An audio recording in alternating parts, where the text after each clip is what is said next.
doesn't notice is that unlike Venezuela, there is not a single person in the Iranian regime, in the Islamic State in Iran that you can deal with. And every single one of them is anti-West and anti-Semitic. All the ones that you could possibly read and put some sense into them are either are killed or forced into exile or are in prison, rotting in prison. So that is one of Trump's biggest mistakes, that he's obsessed with defeating Venezuela. That is why he kept Ghalibaf alive in order to make a deal with him. Sano, what is the social contract of the Islamic Republic of Iran? Well, what's their social contract that they have? Please, you interrogator, Muhammad. Answer his question. Why you don't want I'm just asking a question. The answer. That's the question. Go back to your passage. I'm not passage or anything.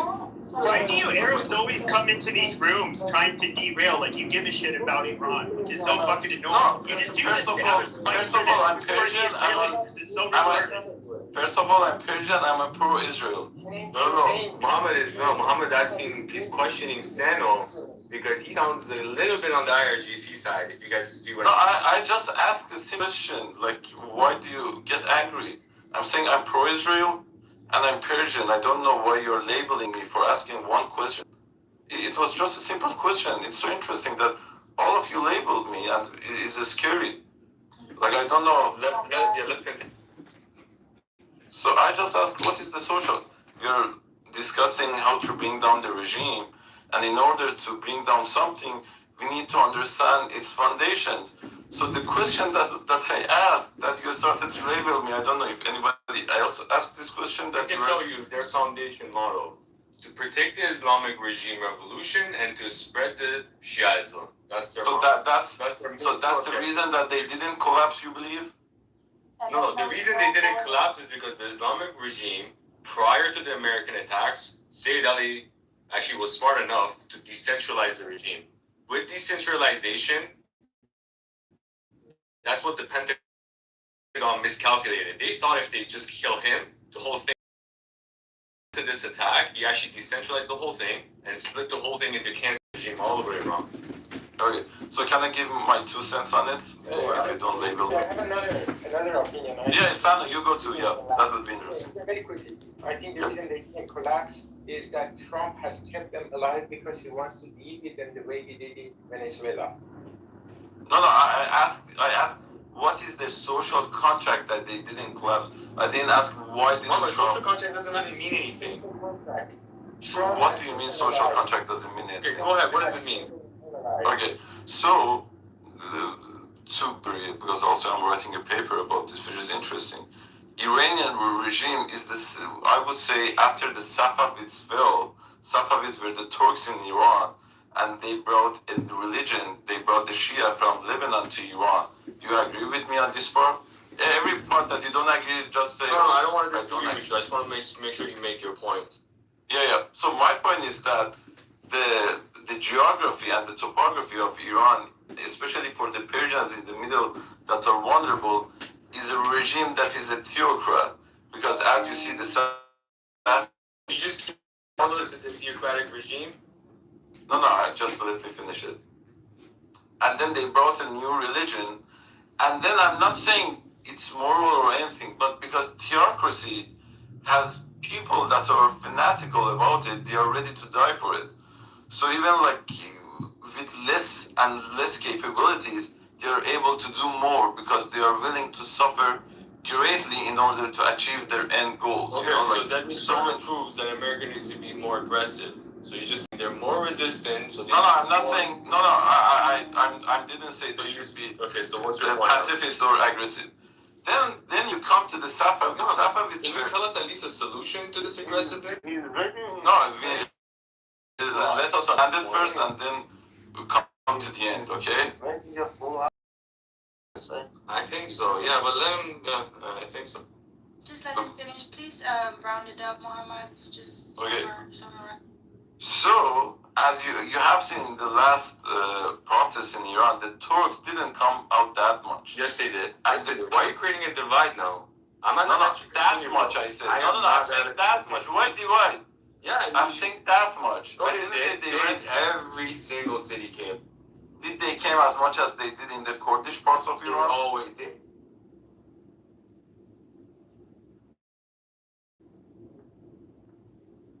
Gas went up. Everybody worry about they cannot get fertilizer, but everything has been going through a Strait of Hormuz up to today. Back to you. And just to think about it, what would we do if Panama closed the canal? I mean, to me, we have the assets. They were there in that theater. And I'm not saying do any kinetic military action other than put the location of those ships in that strait and control it, declare it as free international waters, and the rest is it. But anyways, I'm not a military person, but I do ask that question now as we think through, really, what does this deal get the United States? And it seems like it gets opening up a strait that was previously open prior. So we didn't really get it. If anything, we lost on this deal for sure. At least what's been shared, it does not look good. And I'll leave it there. Thanks, Gary. It's almost like a fireman setting a fire in order to be the hero and turn the fire out. Yes, exactly. So here's the real question. It's not the way you framed it, in my opinion. The real question is, why didn't we prevent the closing of the Strait of Hormuz? Because all of the our intelligence agencies are stupid. And I've heard interviews with ex-CIA analysts who say that they've been writing for years that in a direct confrontation between the United States and Iran, the first thing Iran would do, they've been presenting this to the White House and to the military, the first thing that Iran would do would be to close the Strait of Hormuz. So it's not only predictable, it was predicted. So we could have blockaded the strait and prevented any Iranian, their little tiny boats going in there to lay mines or their mine-laying operation, because we knew that this is what they were going to do. I think that's the bigger question, actually, Howard. And I don't think whatever deficits the U.S. military has and all of that play into this at all. I cannot imagine that the United States Navy could not have controlled the Strait of Hormuz if it had been ordered to. Yeah, Gary, I agree with you. And at a time when our fearless leader publicly stated multiple times that Iran's Navy was completely destroyed too. Well, there's that. I'll get to you in a second, Marshall, to give you a chance to get acclimated. We'll go to Dave, and then we'll back to Marshall. Very short. Anson say Americans are very divided. All they care is $4 per gallon. And this is exactly what is the next milestone, 20 days from now, 5th of July. When the price is so low, the gasoline so low, people can fly cheaply to celebrate 4th of July. That is the milestone. And everything else, Iranian life, everything is really frustration, irrelevant. Exactly what Anson said. Yeah, that's to the point that I made earlier, that in my opening salvo, that the president got what he wanted, potentially, and that's a reduction in gas prices, potentially, as we go into the midterms. But what does that do for the Iranian people? What does that do for Israel? What does that do for the exportation of terrorism? And do we have any guarantees that the nuclear weapons program will actually be dismantled? And I think a lot of people, until they see the final draft, are going to have questions about that. And even after the final draft, are going to have questions about that. Do we move beyond where the JCPOA was, that the president tore up, because it was an Obama negotiated agreement? Did he tear it up because it was bad, or did he tear it up because it was negotiated by Obama. If he tore it up because it was bad, then this agreement better be better than the one that he tore up. Otherwise, why did he tear it up? Let's hope it is. We don't know, again, that's the whole premise of our discussion today, because we haven't seen the memorandum of understanding. But the odd part is that the parties involved all have different synopses of what is contained, which is really kind of odd. Marshall, followed by Armaze. I'll believe a deal when I see it. He said we have a deal a bunch of times. We don't have a deal. I will reflect back on Anson. If we're not going to do this the right way, we shouldn't be doing it at all. So, it doesn't make the Iranians any less of a threat to our allies in the Mideast, and doesn't make them any less of a threat to us on the U.S. mainland. But if we're unwilling to engage public support, if we're unwilling to go to Congress to get support, if we're unwilling to ask for the appropriation, if we're unwilling to troops, which you would need to finish off the regime, then aside for a few weeks of reprisals, we shouldn't have been there in the first place. So, what I fear is it just makes us look weak. Control stuff. And a huge part of the cornerstone of the American empire post-World War II was the ability to control the waterways of trade, right? Because we are a seaborne power. We are not a land power. And I just, if we're not going to do it the right way, if you're not going to do it the right way, waste of resources, time, and political capital. Lives. Oh yeah, I forgot about that. The people gotta die. That's the worst part about war. Something that is discussed today. We discussed it in the past. But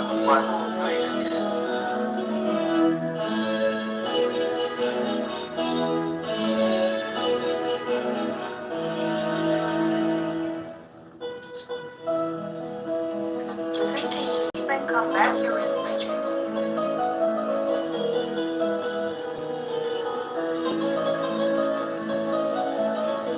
I think want to give a response now on it.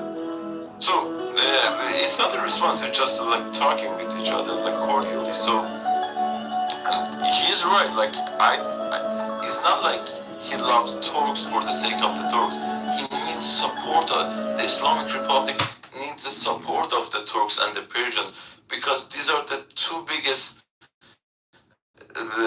tribes in Iran. And I'm not in favor of tribal this stuff, to be honest with you. Okay, I'm just analyzing the situation.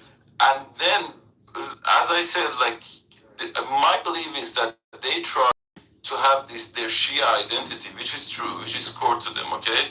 Which gives them this fanatical people which are ready to die, which they think if they die, they go to heaven, okay? Which is not a good thing, but that's their vanguard comes from. And then in order to keep the country from going into different roads or ways or anything, they try to keep the Persians are the core, okay? They are the main, they are in the middle, they are the vulnerable. Even if you look at the Iranian-Iraq war, per capita, you had more people killed from the no access to sea or that much water or anything.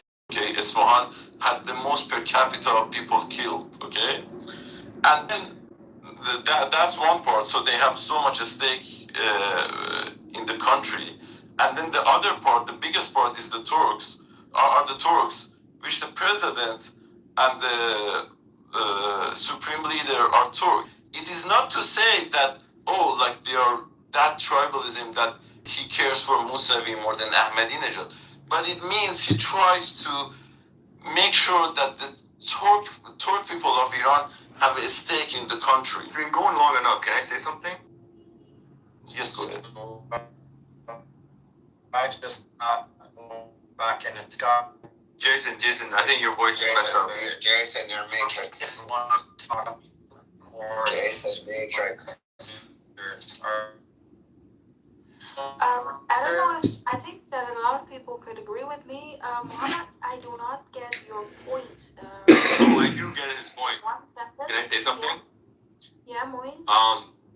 What Muhammad is telling us is a narrative that the Islamic regime desperately tried to push out. And the leftist media literally picked it up and ran with it. What was that narrative? Tribalism thing. Exactly. I know what Iranians are not united. You're gonna get, the country is gonna be split apart. Be careful. Listen, Are you selling us the boogeyman? No, did I say? You're selling me the boogeyman. No, did I say that? Let me please respond. You were going there. No, I'm saying the social contract that they have, where they get their support from.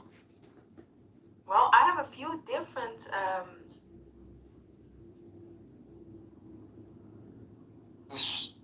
things that happen geopolitically as excuses to kill people who are not responsible. David, followed by Merrill. Hey, Gary. Hey, David. Hello, everybody.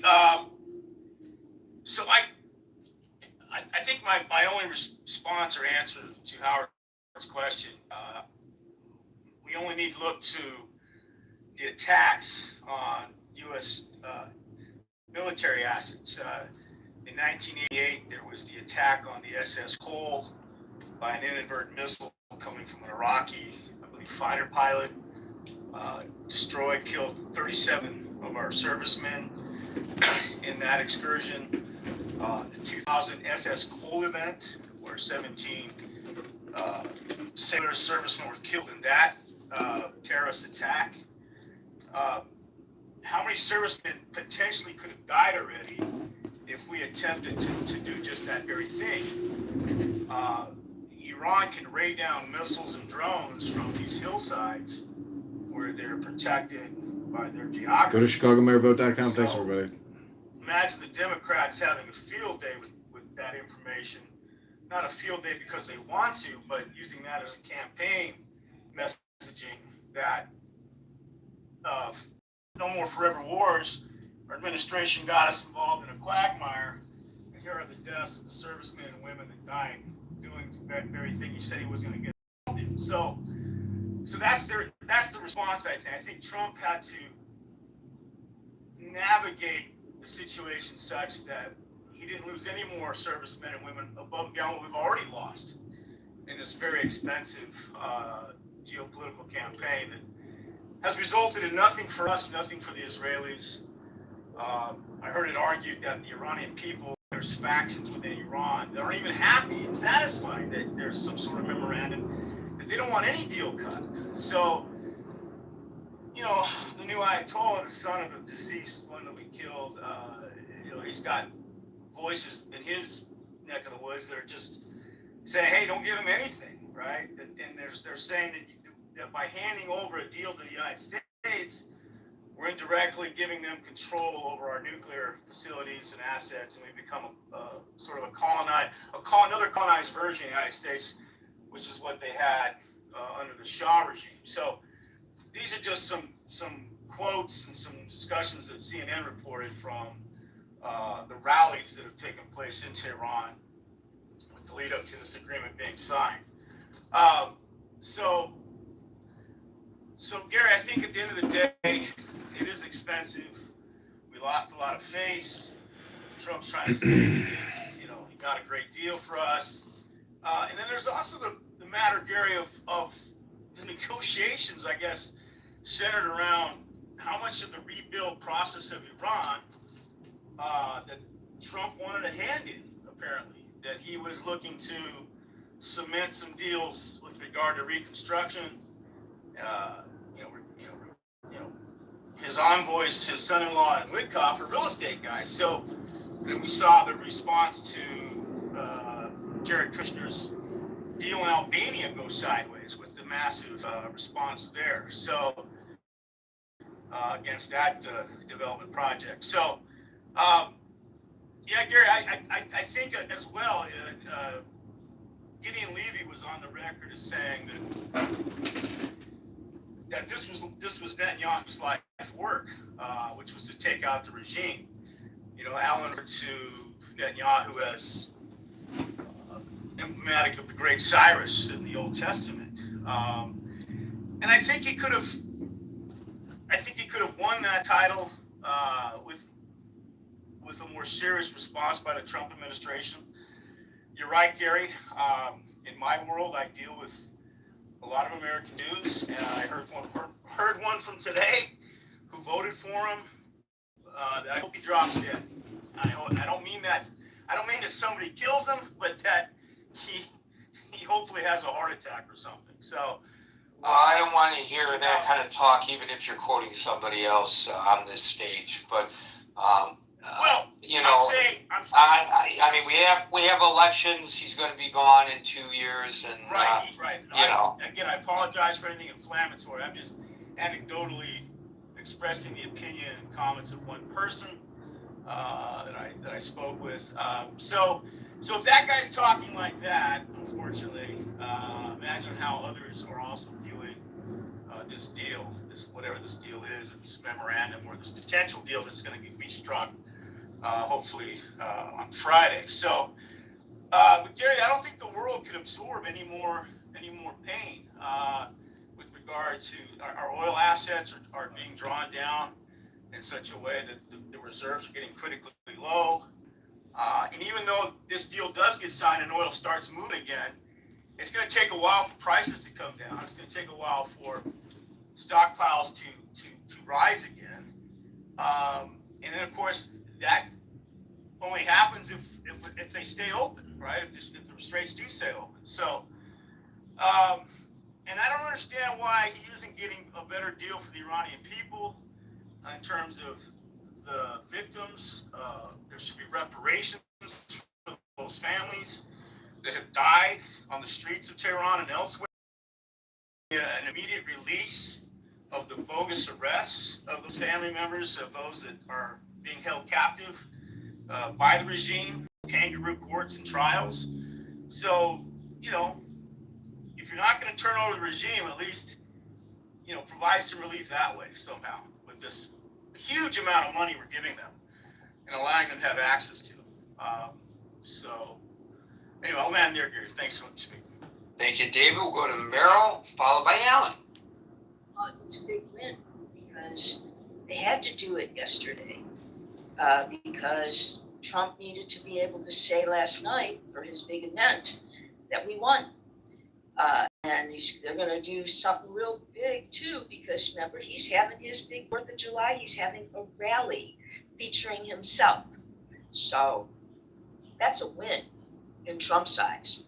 Now, if we listen carefully to what she told us, this sounds like Iran got nothing, actually, because it all depends on their performance in 60 days. So they're not getting money up front. If I'm understanding this, you're saying they're not getting money up front. No, I'm saying that that's what the White House says, but Iran's characterization of it suggests that they will receive money, sir, although the exact timeline has not been presented to us. So obviously, the agreement, they can't agree on what the agreement is.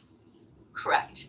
And I think it would be safe for us to say that Iran is not going to do anything without getting some money. They're going to get the money first. They will open up, yes, they'll open up the Straits of Hormuz, which, as Howard said, was open. It's reopening. It was open. It was open before we went there. And as you pointed out, and I watched, all these generals retired generals and retired intelligence agencies, day 3 said that about the Straits of Hormuz. So that should not have been such a big surprise to anybody. So no, and we also have to take something else into consideration, or we should, which I don't think Trump does. And isn't Bibi going to be up for re-election? There are elections in November, and of course, it doesn't mean you vote for Bibi for prime minister. That's not how it works. But would he be trying to put together another coalition Yes. and remain as prime minister? I don't see any reason why he wouldn't. Right. And this is important. It's important to him. He can't just abandon. He can't just say, okay, fine, Lebanon, go ahead. Hey, Hezbollah, see you around. That's not how it's going to work. And that was, you did. I don't think any candidate for prime minister would take that position.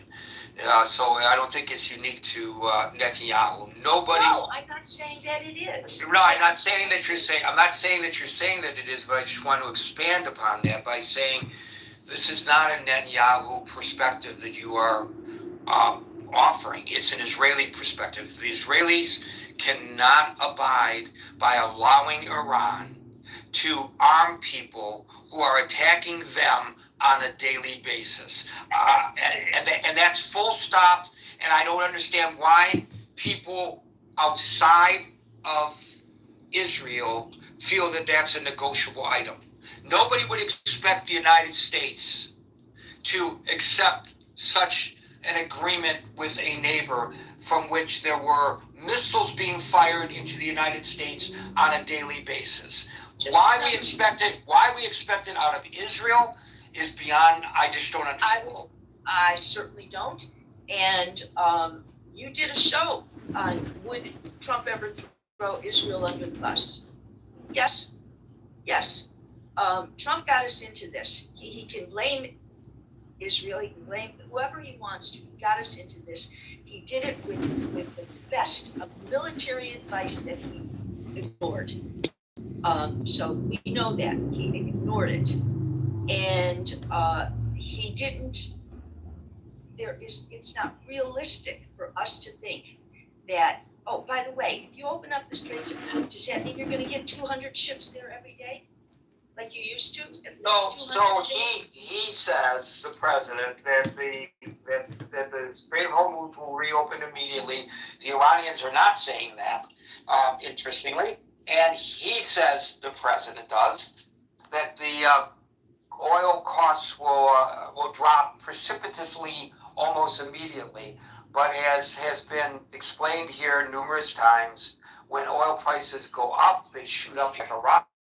When they fall like a feather. Now, it is true that upon the announcement, the cost of the barrel of oil did decrease immediately. So it did affect the markets. But how long it takes it to get from the markets to the, and where you feel a difference when you're filling up your tank, I don't know, but I don't think it's going to be immediate.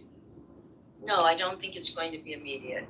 And I don't believe, I believe Trump is telling everybody this is a win. Already, he is telling us this is a win. He said, J.D. Vance, the war's over. That's a win. We can say it's a win in that we're out of there. We're going to be out of there.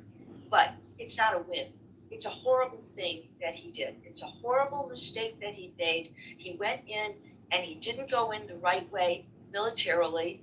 And also when we talk about the people the 13 people who died, we always forget to mention all the people who were injured severely. There are hundreds, if not 1,000 people that have been injured severely. And we forget to mention that because that's lifelong, some of those disabilities. That's lifelong.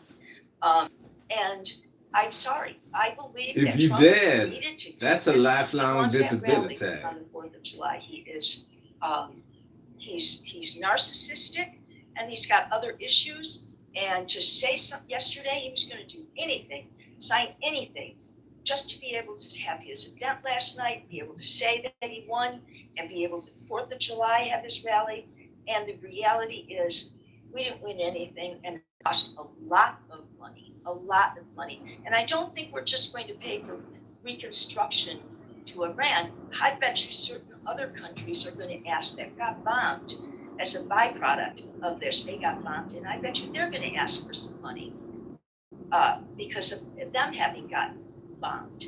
And I just do. And it's not because I dislike Trump. It's because frankly, he's an idiot. He was ignorant about it. He had good military advice, and he chose to ignore it. And that's that. And he lied to the American people. He wanted to. I've said this before. He's, and I'll finish. He's of the Mighty Mouse generation. And what he said was, "Here I come to save the day," just like Mighty Mouse. And he was glamorizing himself. And he did, it's a horrible thing that he did to the Iranian people. And no, we're not going to give reparations to the Iranian people. We can't keep giving tax dollars to everybody. This is going to cost us a lot. And classy Obama, he said it right. He said it very, very So classy. classily. He said, well, I don't think it's going to be better than his. He didn't say, I think it's going to be worse, but he did say, I don't think it's going to be better. So, thank you. Thank you, Mary. You talked about what people don't talk about a lot, the number of people, American service people injured. The Washington Post did an analysis of satellite imagery. It's a detailed analysis. And it concluded that damaged or destroyed, Iranian attacks damaged or destroyed at least 228 structures or pieces of equipment, hangars, barracks, fuel depots, aircraft, radars, communications, and air defenses across U.S. military sites in the region.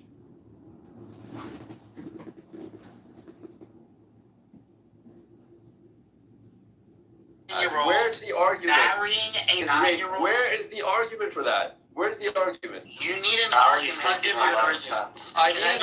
Yes, I need a fucking argument. I'll give you an Islamic argument.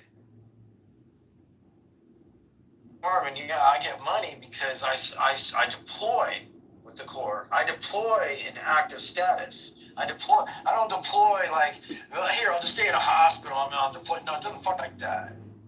You know, you get hazard pay because you're in Earth's atmosphere. But the thing is what people can relate to is like, you know, Rafi was basically pointing it out. You know, should they get incentives for when they have to be deployed to a strenuous, dangerous environment like Iran? Say, like, if we were to even invade Iran, right? Should you get more, or should your family get more because you're putting your lives in harm's way? That'd be a very valuable question to think about, but we'll never go through that. I mean, don't we already get like endangerment pay? You get hazard pay. Yeah, you do that. You get hazard and danger. You get overseas pay. You think I'm thinking about soldier. Let's say that who's off the coast of Iran right now. They're getting hazard pay. They're getting. I think hazard pay is it 150 or is it, am I tripping? Is it 150 every day you're out there or something like that? And then you get that plus you get endangerment pay. You know, you get your hazard pay, your overseas pay, and then you get family set pay if you're married and you're away from your family. So I mean, I think they're making good money. Like those incentives we're talking about, the soldiers already get those. No, we're talking about like getting an extra on that. Like say like this specific deployment, this specific engagement. You know, oh, you volunteer for this one. When you're in the Corps of the Navy, you don't get a choice on what deployment you're fucking getting. You're just getting whatever they assign to you. That's it. There's no choice. If your division, if First Division gets assigned, then that's what goes. That's it. Yeah, but I would surmise to you that because like I can tell you over here in Afro, a lot of soldiers wanted to go to Iran. I mean, off the coast of Iran. Like we knew the money was good, and we knew there was a high chance that nothing was going to happen. But you're just sitting on a boat collecting a paycheck. So most of them, all of us wanted to go. We all were hoping we were going to get activated for that. And some sort of even pissed at about what happened between, where they're decreasing the amount of troops in Germany and Poland. Because, there are soldiers who were going over there who, the money's still good. I was in Poland last year. I made a lot of good money. You know what I'm saying? So I can tell you, man, that I, in my opinion, and this is just my opinion, I don't speak for the military, I think we make good money enough. I think we make good enough money. I don't really see, what I'm saying? You get all these other extra incentives for being deployed and stuff. I don't see where the soldiers would need more money. They get a pay raise damn near every other year. I don't even think people understand the magnitude of how much money. Do you realize at the end of last year, in December, Soldiers got paid for 3 straight weeks. We got our regular paycheck. Frigates could be used in the strait, like an Arleigh Burke class destroyer could be used. But they do keep the capital. Well, they're called capital ships. They replaced the battleship in World War II, obviously. But they keep the capital ships, as Gary said, offshore for their protection. Sinking an American aircraft carrier would be a major coup d'etat for the Iranians. Well, that was going to be my point, and I appreciate the getting down into the weeds on this, because I think Gary, your point is right, that we should have prevented it from being closed in the first place, and I think Howard's point is right in saying that why didn't we do that? And it would have been a smart thing to do. Okay, so that's my second point. My third point, Gary, is that I have yet to hear from anybody on your stage or anybody in the media, including you at this point, and maybe you can correct me on this, but what was really wrong with the JCPOA? What I hear is, well, they have all this nuclear stuff. Yes, once Trump ripped up the nuclear agreement, they have all of this, for medical grade and so forth. They have what was agreed to. But I don't think anybody has given a credible reason as to what was wrong with the JCPOA, except maybe the one that my namesake mentioned, which is that he said Biden was stupid for giving the Iranians money. Well, that may be true, but I have yet to hear a better option. They want some compensation for their involvement, and it seems to me that there's no such thing as a perfect agreement, and nobody has said what was really wrong with the JCPOA. Am I missing something? JCPOA. There have been a lot of discussions about that on this stage in the past, maybe not recently, because it's not really the object of our discourse, but it raises its head again today, because what this memorandum of understanding is a mirror image in large part to what the JCPOA was in the first place. There's been a lot of very heated discussion on the stage about the value or lack thereof of the JCPOA. I don't feel comfortable articulating both sides here because that's not our discussion today. So I'm not really prepared to, frankly. But there has been discussion of that, and I'm sure you can research the various arguments and question or validate the veracity for yourself. Yeah, I think when I've heard them, I have questioned the veracity, and I think that's right. I mean, it's easy for anybody to get up and say something, but in terms of actual, and that's why I raised it today, because I recognize what you're saying is right, but in terms of actual solid news facts, I have yet to hear a good reason that the JCPOA was such a terrible thing. And I think the fact that it's going to be essentially done, except probably weaker, proves the point. And I'll go to the last point that I want to make, Gary, because I know your time is precious, and I want to leave on this. One of the great things about the JCPOA was that it involved multiple nations. I don't think it involved Israel. So if someone wants to criticize the JCPOA for not bringing Israel into the process, then that's a legitimate criticism. But what I think wrong with the agreement that Trump gets, which is going to be in performance only, it's not going to be anything real, is that it will be a bilateral or, very, very weak in terms of other countries. And I think that makes it a weaker agreement. So the president claims that this agreement is better than the JCPOA. We haven't seen it, so we can't assess it. His public statements, as always, are bombastic. In 2018, he called it a horrible one-sided deal that should never, ever been made. Great. But here's the reasons that they outline. And some people are going to agree with these reasons, and some people probably not.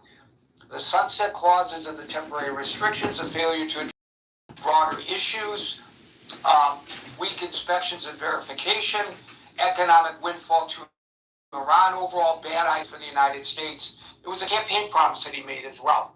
So I would recommend to people, and I know I'm not delving into any of the nuances of this by just giving these little bullet points, but I think when we finally see the whatever they're going to sign, presumably on,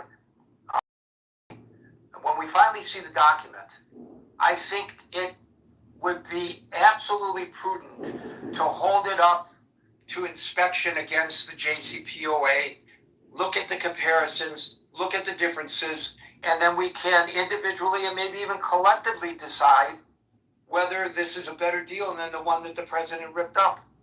I agree with that. Very good point.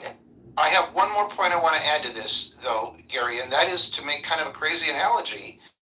JCPOA and Obamacare. These were both works progress. Nobody said when Obama left office that Obamacare was the last word on the subject. And I don't think Obama ever claimed that the JCPOA was the last word on the subject. But you have to start somewhere. And what Trump did is, instead of starting somewhere, he ripped the whole thing up and started again. And I think we're going to be in a much worse place for it and spend more money, and we've hurt our grandchildren. And I'll leave it there. We will see, and we may see as soon as this weekend. Thank you, Alan. Amir, followed by Wood.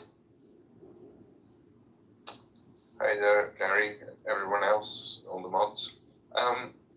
Yeah, I mean, with regards to JCPOA, I think you just touched upon it. It's the sunset clauses that was the problem. And if Trump can get a deal, which basically includes no enrichment and the removal of the enriched material, then that would be a better deal than JCPOA. I mean, that's just basic. Now, that being said, with regards to what's going on currently, I think, as quite a few people have mentioned, this is an MOU. It's not an agreement, and there's already huge disputes on clauses 1 and 2, apparently, regarding IDF pulling out of Lebanon, going to the international borders, stop bombing South Beirut, and all sorts of things, which are obviously, I'm not going to go over them. You've already mentioned them, Gary. There's disputes over what's actually in there. No one really knows what's in there, and no one really knows what goes on in Trump's mind either.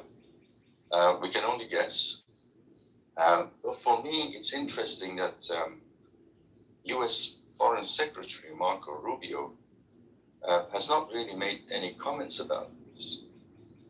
I mean, has he said anything that I don't know about? I mean, I do follow him. I haven't seen any headlines anyway where he's being quoted as of yet on this agreement. And it may very well be, I missed it, but it may also very well be that that's by design, because I think we all would agree that he eyes and he doesn't want to be associated with anything to diminish his ability to get elected. And maybe he doesn't see this as a very good deal, and he doesn't want to really attach his name to it, and maybe that's why he's been silent.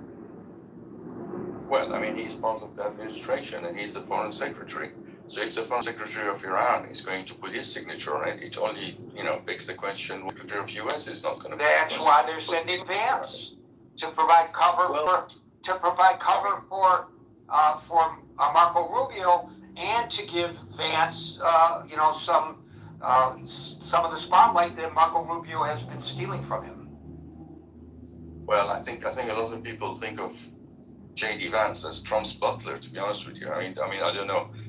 Maybe I'm completely mistaken on that. I'm not reading it correctly. But anyway, put that aside, which was, I think, is an important point. The other main point, which I think a lot of people have missed, and nothing is mentioned about this, is the internal power struggle in Iran. And that is between the hardliners, who don't want to have any kind of deal with the US. In fact, they want to kick the US out, including all the military bases right across the Middle East. And those in Iran who basically they want to negotiate for their survival. And they want to be able to sell oil and get their billions of dollars blocked back. And it's just a survival thing for them. And part of those people are, well, so-called moderates. They're not really moderates, but they're less radical than the other group, which definitely don't want to have anything to do with the US. And they insist on resetting the clock on destruction. So that internal struggle is actually quite important. Now, I think this process has a long way to go yet. I still don't believe there is going to be a long-term agreement. It's an MOU. It's towards a future agreement, and as we all know, an MOU to a future agreement is no agreement at all. Now, especially when there's already disagreement on what's actually in the MOU towards an agreement. I mean, it's just horrendous. It just doesn't make any sense at all. And one other thing, as part of this agreement, there is talks about diluting uranium from 60% to, well, what is a non-enriched uranium, but at its core, as a yellow cake, is 0.07% enriched. Now that is a huge task. That's not just going to be something that could be done over a short period of time. Well, maybe it is, I don't know. But I would have thought that if it's taken a decade or so to get 60% enriched, then it's going to take quite some time to dilute it. Now, how do I summarize all this? I actually think, I am still thinking that the administration bet internal conflicts within Iran. I think that's a key point here, which is often overlooked. We can look at it this way. The blockade was actually favoring Iran. Why? Because it kind of unified the hardliners with the IRGC and the moderate elements in the government. It unified them because there was a kind of an enemy blocking their oil and controlling their bit of land. Now, if that is removed, that unity is likely to be shattered. And because that conflict is now going to start, that is going to be played out over the next 60 days. And my bet is that because money is involved, they are going to be at each other's throat. Because that's how it has been all along. The circle of power has been reducing since 1979. And every time, a lot of people which were originally considered as one of us are now the enemy, and they are now pushed out of the circle. And that circle has been reduced over time, times and times again. And this is going to happen again. And until it becomes to a point that is just about to collapse. I think that is probably what is in the back of some people's mind. Perhaps not Trump, but part of the administration, perhaps Netanyahu and others. And I'll leave it there. Thank you, Amir. We'll go to William, followed by Philip. Hey, Gary. Hey, everybody. If you have people, even at this level of memorandum of understanding, which is not an agreement, it's just almost like a preamble to an agreement. And even before there is the ceremonial execution of a memorandum of understanding, they're both, all the parties to the agreement, being Iran and the United States, the parties are saying, we don't have an understanding. If there's no meeting of the minds, there's no agreement. I mean, that's just basic contract law. There's not much more to it. And I think, to understand what's going on here, I think we're missing something if we don't look at the larger context of other things going on in the world. And part of that is the broken alliances that we have had with our European allies, our allies, Japan, South Korea, Australia, the Philippines, first island chain, the activities that are going on in Europe, and then more close to Iran in the Indian Ocean. So, what is the consistent theme of that has gone on? Because we can't see the agreement. There's no transparency. We can't flip a coin. Do you want to believe Trump? Do you want to believe the Iranians? I don't really believe either of them. But then we're left to look for what does this really mean? What's missing here? Well, the consistent theme that's missing here is who benefits is a basic Machiavellian analysis. Who benefits, and who's Trump really representing? I mean, I think the Iranians have their fractured politics, and I'm not qualified to comment on that other than taking note that there are multiple sides within the Islamic Republic of Iran regime, but who benefits on our side? And it's not even clear from what we've seen who benefits from this deal. Do the people of the United States benefit from this deal? I think clearly not. So then the next level is, does Steve Witkoff and Jared Kushner benefit from this? Unclear. Do the people of Mar-a-Lago benefit from this? We don't know. So I think there's a lot of missing, and the fact that there's no actual there's no agreement, and the two sides, even before signing, are just in disagreement of what the memorandum of understanding contains. I think whatever happens next week, if anything, is just purely ceremonial and for show. And I don't think we really have evidence to say one way or the other what's included or not included, until we can see the breadcrumbs. We'll know if there's an agreement when the check cashes. And the fact that we are going to be funding our enemies sounds like it's a pretty big fail. So, and when I say our enemies, I don't mean the people of Iran. I mean the mullahs and the IRGC. So did you feel the same way about the JCPOA that included giving money back to the Iranian? I thought that was a flawed agreement, and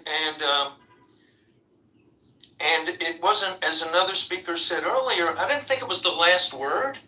I think that rather than ripping up the JCPOA, Trump could have renegotiated. If he was acting presidential, he could have renegotiated a better agreement rather than just ripping it up. So no, I don't think the JCPOA was perfect, and I don't think it was the last word, and I don't think it was a final resolution of anything. But Trump's been president before. Don't forget that. That he was president, and then he was not president, and now he's president again. So, Trump didn't think it was a good agreement when he ripped the deal up, but he didn't renegotiate it either. So he didn't leave us in a stronger position. So, I don't think you can just point fingers at one side or the other. I think it's been a big failure all around.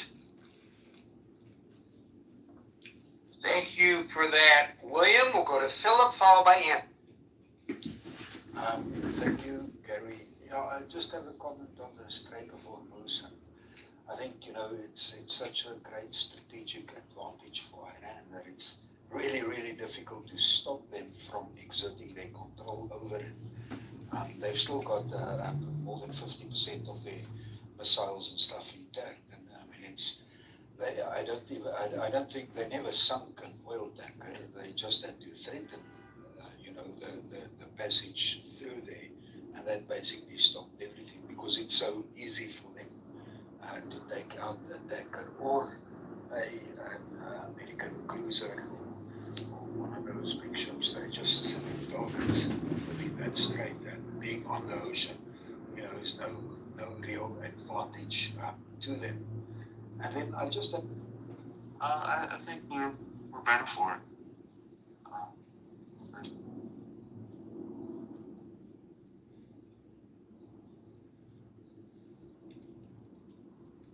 I have the Drewski clip as well.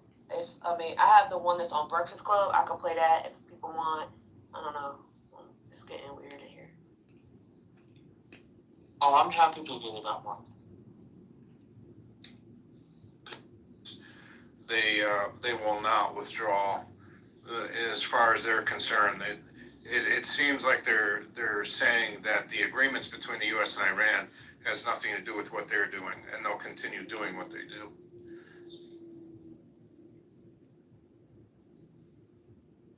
Essentially, yes, that's what it seems like. Yeah. Yeah, it is. You know, and I'm trying to find the article right now to see how much, in terms of money reparations, will be done from the United States and given to Iran for this illegal war, the damage they caused. So I'm trying to find that article right now. Obviously, Trump did what he had to do because he was losing the battle. He was losing the war. And he made a huge mistake even setting this war off to begin with. And this is his way of backpedaling and getting out of there. So it's really a disgrace to this country what he did, and he is a disgrace to humanity. And unfortunately, the people of the Middle East still suffer, and the people of Iran still suffer, because Israel is not going to stop any of the atrocities. They will not stop their genocide. They will not stop their land grab and grab of natural resources. And this is a huge problem. So even if there is a treaty signed between the U.S. and Iran still has the right to defend itself from Israel, and I hope they do. But Sam, Iran made it clear that Lebanon is their red line. Kifak Ghost, how are you? Alhamdulillah. So in this case, if Israel is to attack, God forbid, Al-Dahya, will Iran retaliate? And if Iran retaliates, because they did say that they will, is the U.S. going to get involved and this whole thing just kind of that's a good point. I want to look into that too. So what you're saying is Lebanon's a red line. I agree. My understanding of everything that took place is that Israel obviously is not going to stop any of these military atrocities. So what does that mean for the Middle East? Obviously, Lebanon's not going to fight back because they have no resources. Syria could only bolster and protect their border. But in terms of actively fighting Israel, it'll be a short fight. Unfortunately, they're not strong enough. And so what happens? Here's a scenario. So let's say they sign this treaty and it's all executed and all that. But what if Israel continues its aggressions and Iran retaliates? Does that mean that the U.S. will be dragged back into this?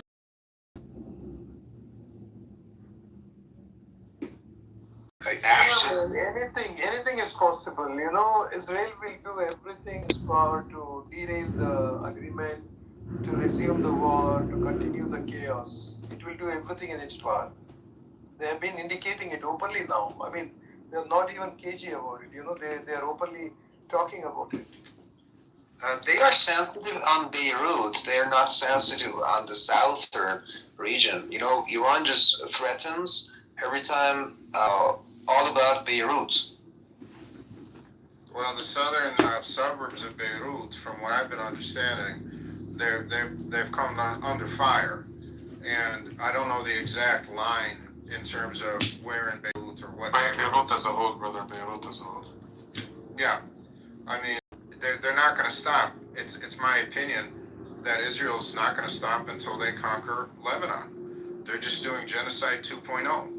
And they're still not done with the genocide in Gaza. And the whole world sits back and does nothing about it. And how about Trump's expressions that said Netanyahu is a man who doesn't appreciate our efforts? What do you think about these kinds of goddamn sentences?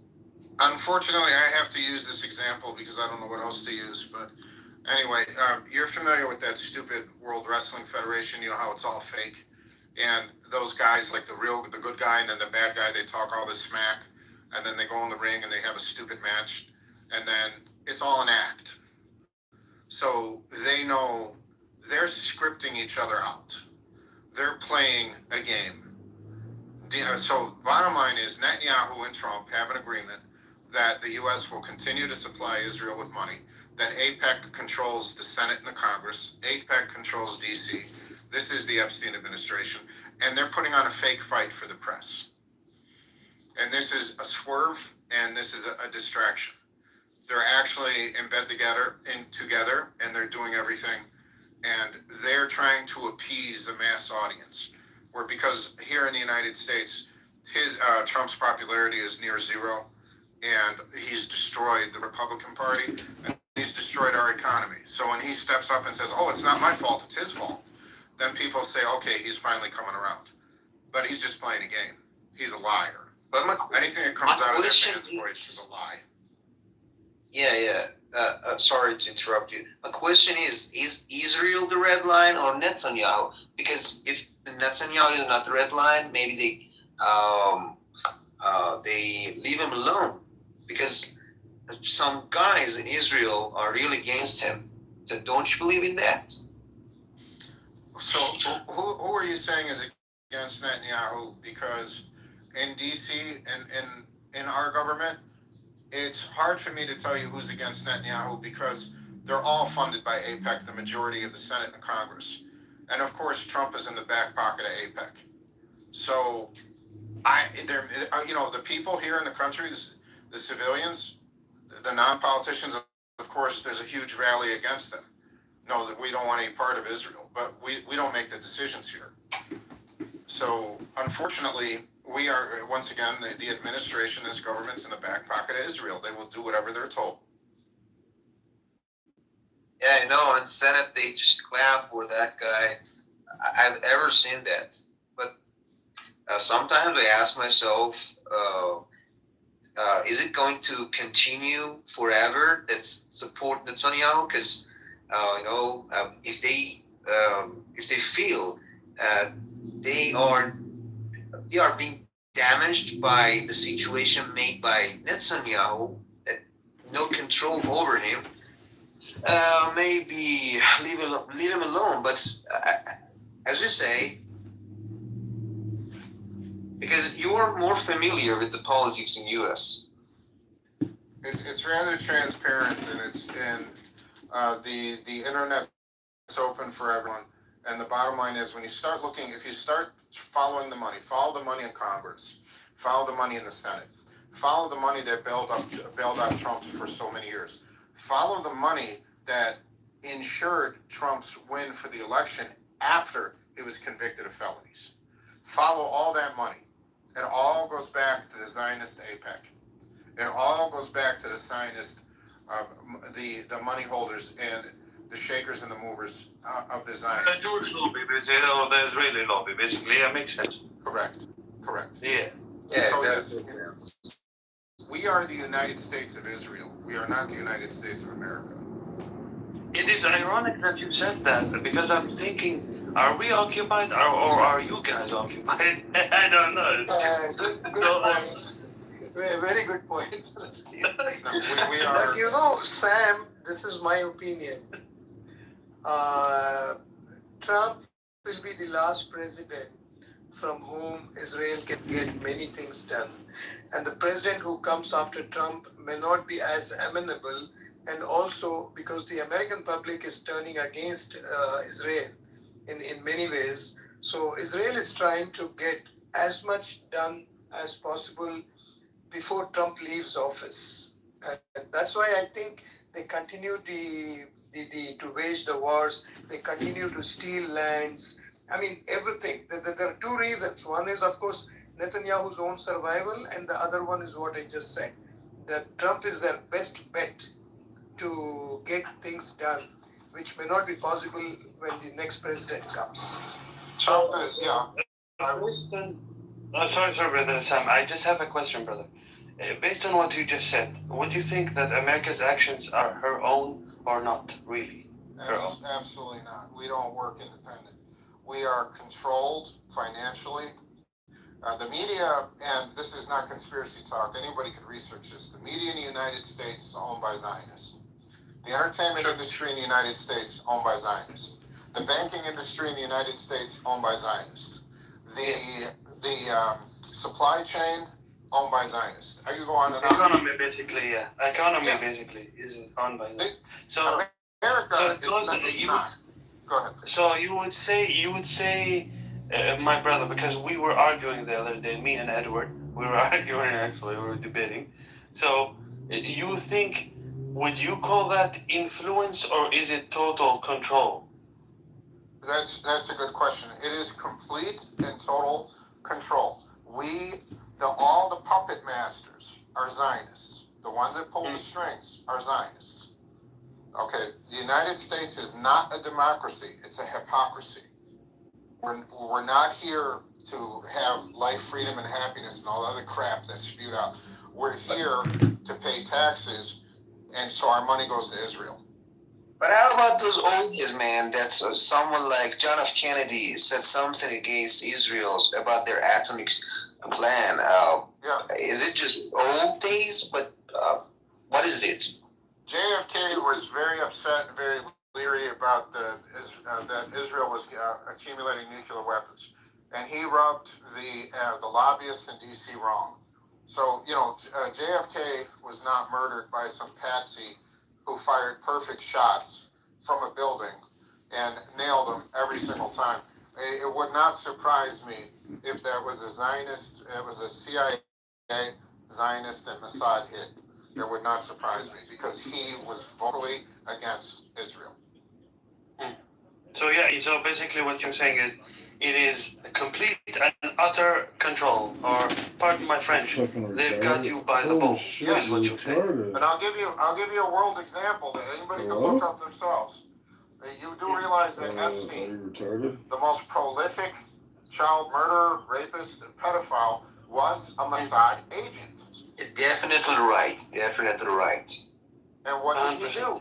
He set up a honeypot scam. What's a honeypot scam? He would bring in the most powerful people, and he put them in rooms with video, audio. He'd get them drunk, he'd get them drugged up, or they could be sober too because they're pedophiles. And he would bring in these girls, and these girls would be raped and murdered. And it's a great time, it's a party, this and that. The next day he sits them down, he says, okay, you're working for us now. We've got on you a bit. Are we going to witness that's in the future the court will put this off, this file, I mean? The problem that we have is that APEC is keeping and pushing down the Epstein files as much as possible, where there's the minority in D.C. who are pushing the Epstein files to the limit. One is the congressman or senator from California. His name is Khan, I believe. And there's another one, he's an Asian guy, I forgot his name. They're not controlled, they don't get money from APEC. They're pushing it hard. All these other countries where the Epstein files, where the names were released, respectively in those countries, those people were removed from persecuted, Yeah, they were removed from their office and they're facing charges. All right. Here in the United States, like that piece of shit Lex Wesner, Zionist bitch, he traveled to Epstein's island numerous times. And there's emails that you could read online, go to the DOJ, look at the Epstein files, where he's saying, oh, hey, what's up, Jeff? I'll be down at the island, and I'm bringing my kids are 10 years old, 8 years old, 9 years old. This is disgusting. Gross. Disgusting. Wow. And it's all in the DOJ files to read. It's not conspiracy. Wait, he's bringing his own kids? His own kids? They were Edward, I'm not trying to instigate anything or Yes, you are. Be part of any problems. That's all you do, Marcus. But Palestine mentioned that you and him were fighting yesterday. I don't know what No, we weren't. We were arguing. Yes, we were. We were not fighting though. That's no. overstatement. What do you mean? What were We were debating the whole control and influence. Oh, the control and influence. Yeah, that was not a fight. Not for Palestinians. That wasn't a fight. Marcus wanted to be a fight. Can you guys make Yeah. that happen for him? Now listen, that wasn't even a fight when it comes to white people fighting. Oh, damn. I don't know. I'm not perfect. So bro. You guys need to talk it out, bro. No, we don't need to talk. He thinks it's control. I think it's influence. I say. Well, guess what, Edward? I got someone on my side now that says it's total control, and he's a total American. Like it's Sam that thinks that it's control. Yeah, Sam would think it's control. It's completely But control. he's not just saying it's control. He actually brings up very good points. I'm not gonna lie. Yeah. But brothers, let me just go repeat them, Sam. Repeat them. Hold on. Marcus, bro. Hold on. Just off topic. Is Sister Ace still here? Yeah. Yeah, we're trying to keep her quiet. Why? Oh no. I was chatting quite a bit. I'm giving people time, you know? Don't get me started. Please, sister, check your Telegram, please. Okay, well, sure, no worries. Wait, how come he has your Telegram? I've not gotten one single message from you. Telegram, First of all, Edward, I didn't even remember what my Telegram was, okay? I had to reset it. I had to trust me. I just got right back. So, not a Edward, single message. I don't even have a Telegram. Right. Well, I'll give you my Telegram. Are you on the World Affairs forum? I'll find it from there. Yes. Yeah, I am. My Telegram fits me pretty well, I think. My Telegram. I'm pretty sure I'll figure it out. Guys, you get a discussion group on Telegram? It's not, I guess. It's not really a discussion group. It's more like we post news, memes sometimes. Is it possible for you to put it here? Because I really want to follow that. Yeah, I think it's in the link tree above, like in the yeah. On the top. It's in there, yeah. Yeah, at the top. Yeah, it's in the pinned link. Oh, sorry, I can't find it. No, it's a pinned link, brother. Above, on top of the room, the first thing in the room is a pinned link. Go there. It's on the top. Yeah. Hey, brother. Oh, now I found it. Thank you. Yeah, you're welcome. Kifek, Edward. Say again? Kifek, yes, I'm Kifek. Kifek, alhamdulillah, كيف أنت؟ Alhamdulillah, كل شيء تمام. So Sam, I'm gonna push back a little bit. What you said earlier, Sam. So, step by step, where you started at the deal that was reached between the U.S. and Iran, and how Netanyahu has expressed dissatisfaction, and he said he has nothing to do with it. That does not mean, that he's not go out there and act on his own and start his own war against Iran. However, he knows better, because he's gonna get his ass kicked if he was to go it alone. Now, I agree. When are we gonna know whether it's a total control or an influence? Is when the U.S. decides we're just gonna still, fuel this guy. When he runs out of fuel, it's gonna fuel him. In other words, it's gonna fund him, and he comes back for a refill, and he comes back for a refill, to infinity, basically.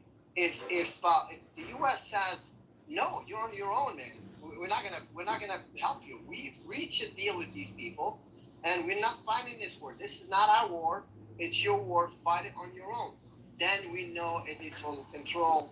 It's just influence, and influence happens at the at different levels, not at the top level. Also, Muhammad, also know if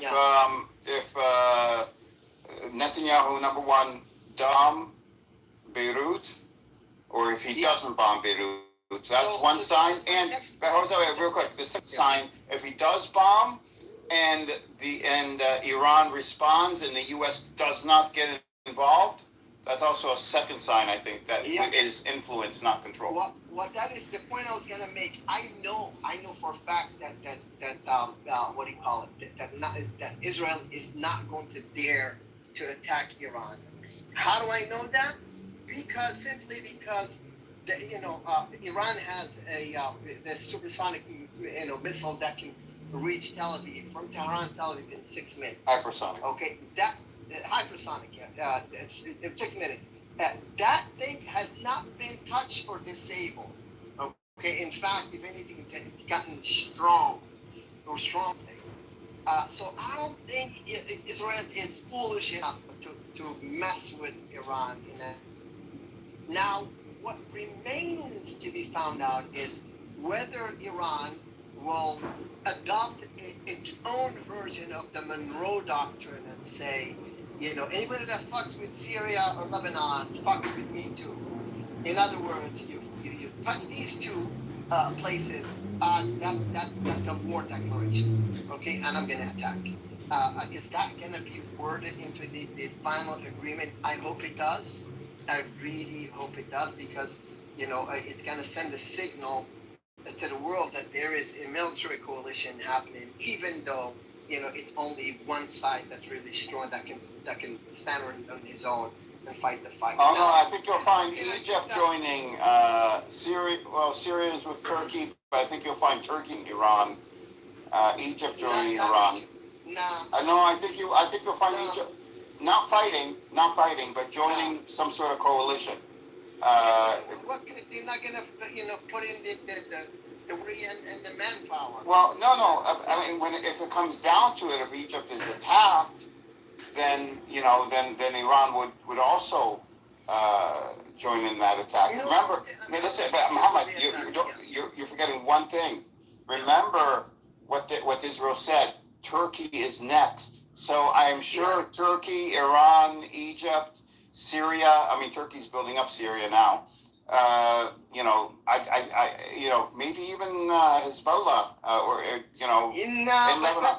But they're thinking twice about it now after what happened with Iran. I don't think they're thinking twice about it. Okay. I'll tell you what I picked up from having. These Zionists, I don't know. Hang on one second. I've overdosed on NPR today, and all analysts agree on one thing: the entire world have acknowledged and recognized that Iran can take the world's economy hostage if it so wishes. So the whole country will have to think twice now before fucking with Iran. It was heartwarming to actually listen to that by top analysts. And look how patient Iran was to get to this point. They knew about this for decades. It's insane. And I'll tell you, and they all agree that the only reason why, Trump, being the maniac that he is, the egomaniac that he is, he only backpedaled and wanted to reach an agreement with Iran because the economy is in the fucking toilet. And gas prices are going up, and he's destroyed the Republican Party, and he's going to be a lame duck president. And comes November, there's a lot of consideration that he just thought, no, this ain't working out for me. This is like a relation. I'm getting to a relationship with a toxic man, which is Netanyahu, and it's gonna end up with my own demise. Wait, you have a toxic relationship with a man? Yeah, and who pays for dinner? Yeah. If it's toxic relationship, then obviously he's paying for dinner. He's being used. You just get toxic part? Yeah, that's funny. For sure. And in this case, it fits. And this scenario fits perfectly. But we all chipping in on that dinner, Edward. I chip in a little. You do too. How did I get I involved? try to mitigate. You try to mitigate your taxes by giving it to charity. We try our best.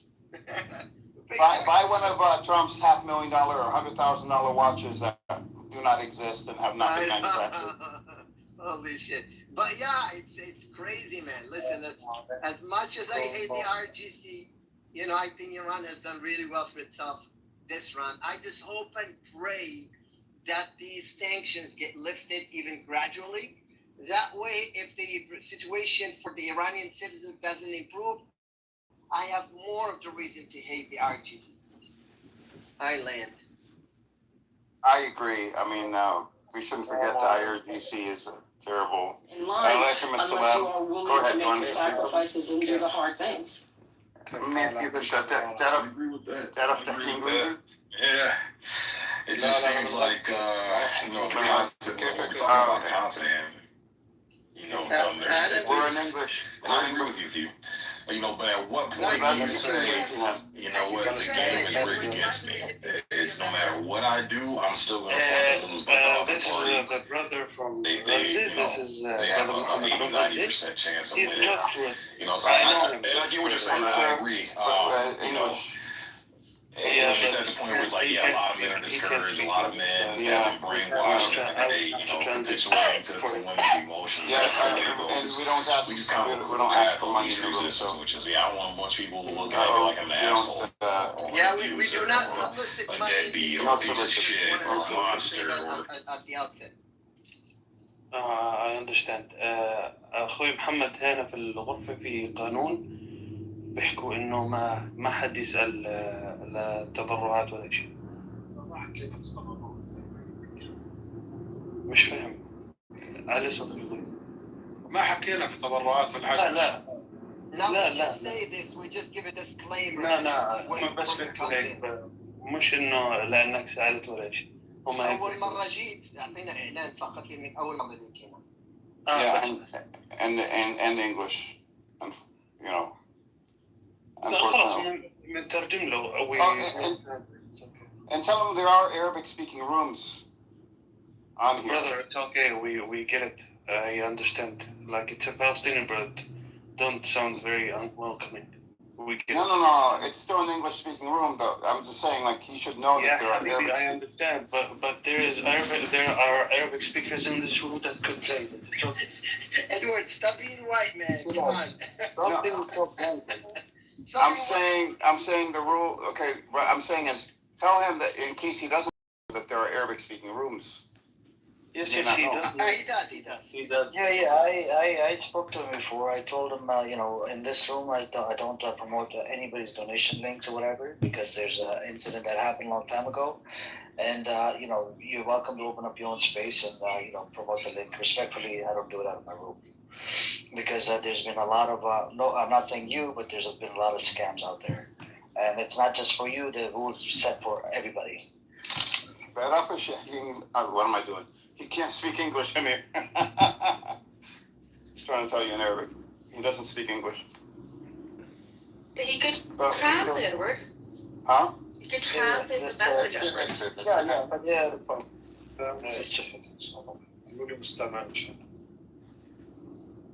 How are you, Amir? Inshallah. I'm doing good. What's up with you, Sam? How you doing? You okay? I'm doing good, man. It's been a busy day. It's good to be in this room. It's nice to see that we don't have anyone up here waving a flag for the genocider. I mean, Zikr was here. We went back and forth, and it was just. I missed him. I must have missed him because it wasn't like when I was here. I've been here for quite a while now. Hey, Sam, I'm gonna ping your friend Sapien. Oh my God! Yeah. Well, you know what? I haven't beat up anybody in a couple of days in real life. So yeah. Guys, no Israelis get a chance to come up because Amir will absolutely kick him out. I wanted to bring up a point, not to change the topic about Trump, and I wanted to just a brief history timeline. Yeah, in essence, I wanted to talk about the impact of the Epstein files and the things that Trump has done to keep with as many distractions as possible. And as you all know, in this country, prior to the war in Iran, Trump sent ICE agents out to Minneapolis, to Minnesota, which is a very liberal state. It's a Democratic state. And as you know, the ICE agents were out there, and they did beat up a lot of people, and they killed people. They probably killed more. The atrocities. Trump did this, in my opinion, to spark a civil war, or enough civil unrest to declare martial law. However, his plan backfired, and he had to call back all the ICE. And then he took the stage with obviously the Bibi and the Zionist puppet masters, and they began this war in Iran as not only a distraction, but he wanted to destroy world economies and also make us in this country We're more concerned about paying for groceries, gas, medicine. We don't have time for the Epstein files. So, with this being said, let's say the Iranian deal goes through.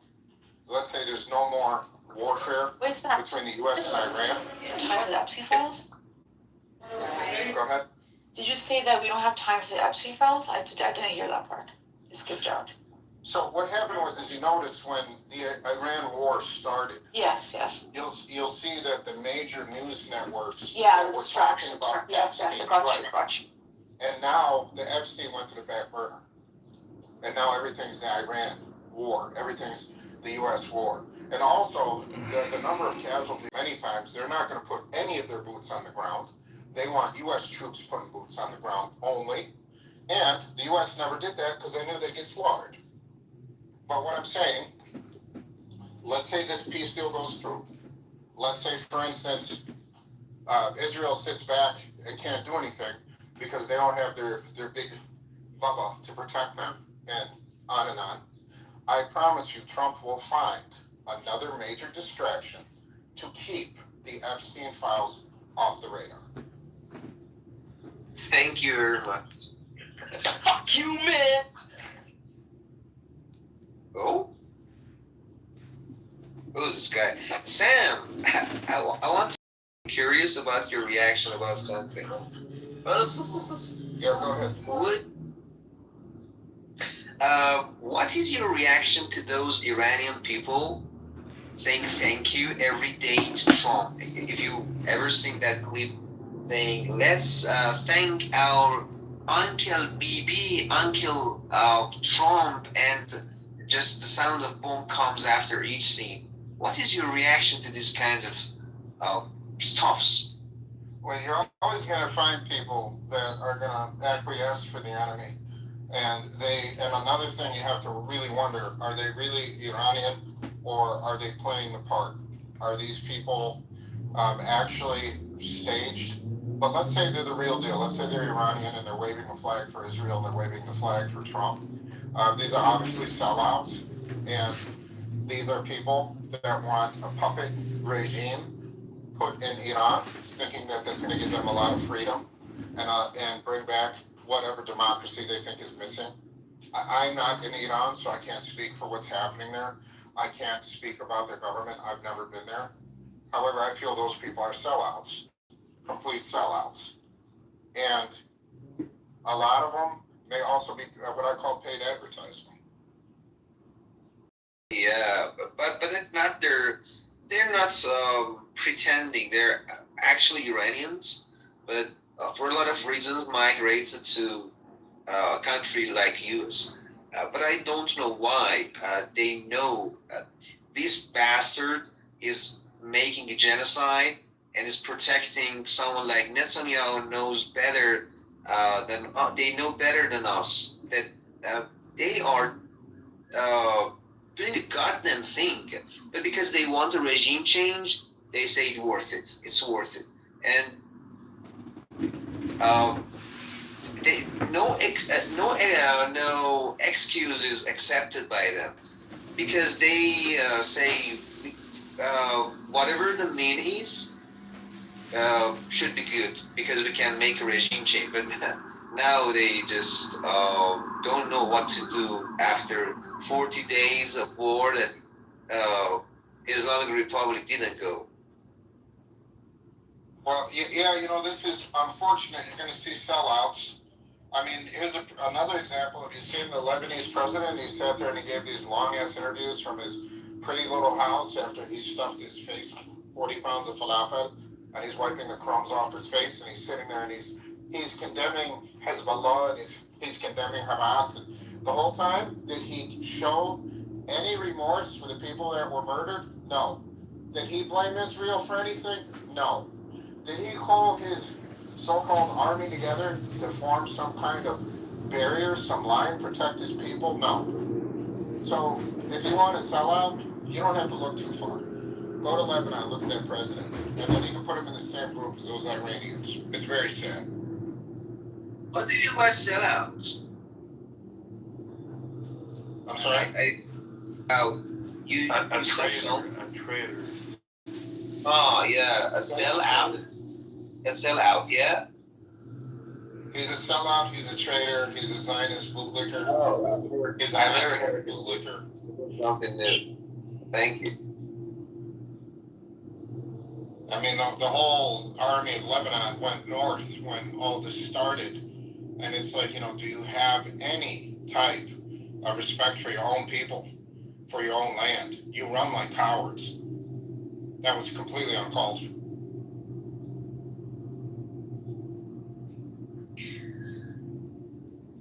Yeah. Because of the economic situation, people say everything they want, but they don't think about the risks. And the risk now is, for example, one of my friends that's was severely in the protests. I mean, so-called massacres. People called massacre on I don't know which month in your country it is. It was day in Iran. Because it was before the same month in Iran. Milad would be the same month in his. Oh, I don't know the months. I don't remember months. I just know it was day, not day, not the word day in your English language. Month, day. I don't remember. Some people were just calling for war as support for them, and we were just reminding them of the last kingdom before Islamic Republic, what happened for them, and how much dependent they went and where they were, but they didn't listen to us and said that could be really worse than that.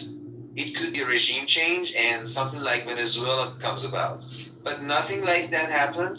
And my friend someday during the war called me and said my aunt's house, half of it was ruined, was just ruined in the morning.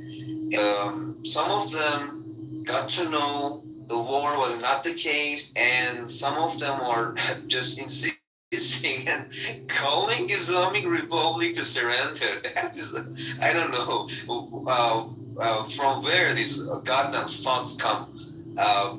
But I think the only thing that can justify these nonsense sentences is just economic issue. The economic issue here, for example, dollar was 186. One to one was $160, and now it's just came down to 165, and because of that expense. Wait, am I right? Expense. What? Where are you from, Milad? Where are you from? No, I think it's the opposite. No. Which one is opposite? I said. You said 1 2-man is $186. Sorry. No. I was. Yeah, I said wrong. Yeah, exactly the opposite. I was wrong.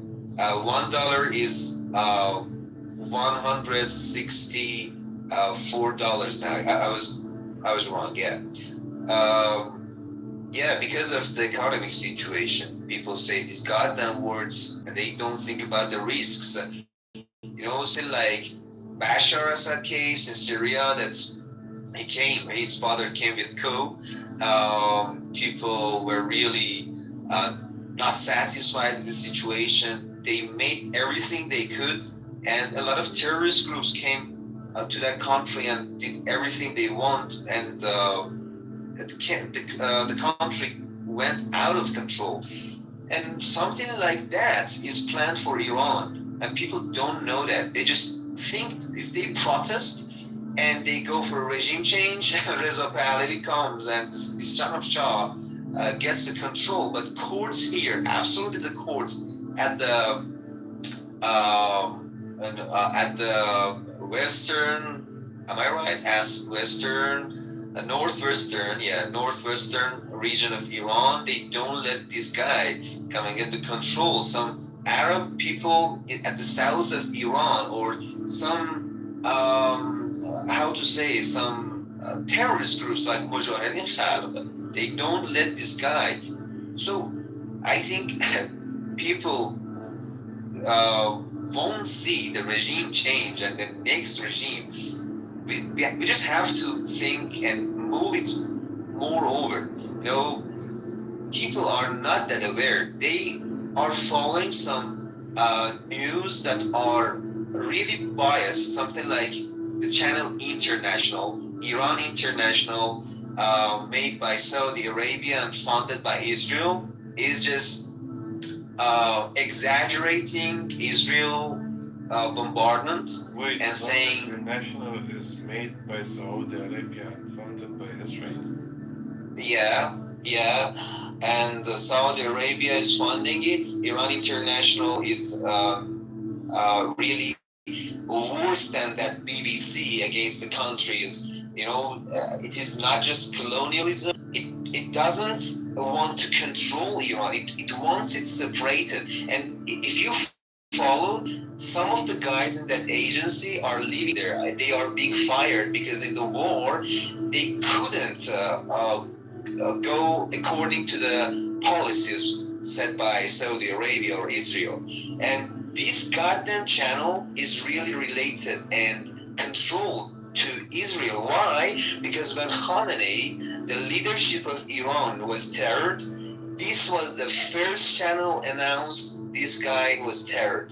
That is absolutely right. Because some years ago, if it was claimed, I maybe doubted it. But now I think it's really, really right, because they are the first channel announcing every single terror. I think whenever, as long as people are following these news agencies, news channels, they don't get true information.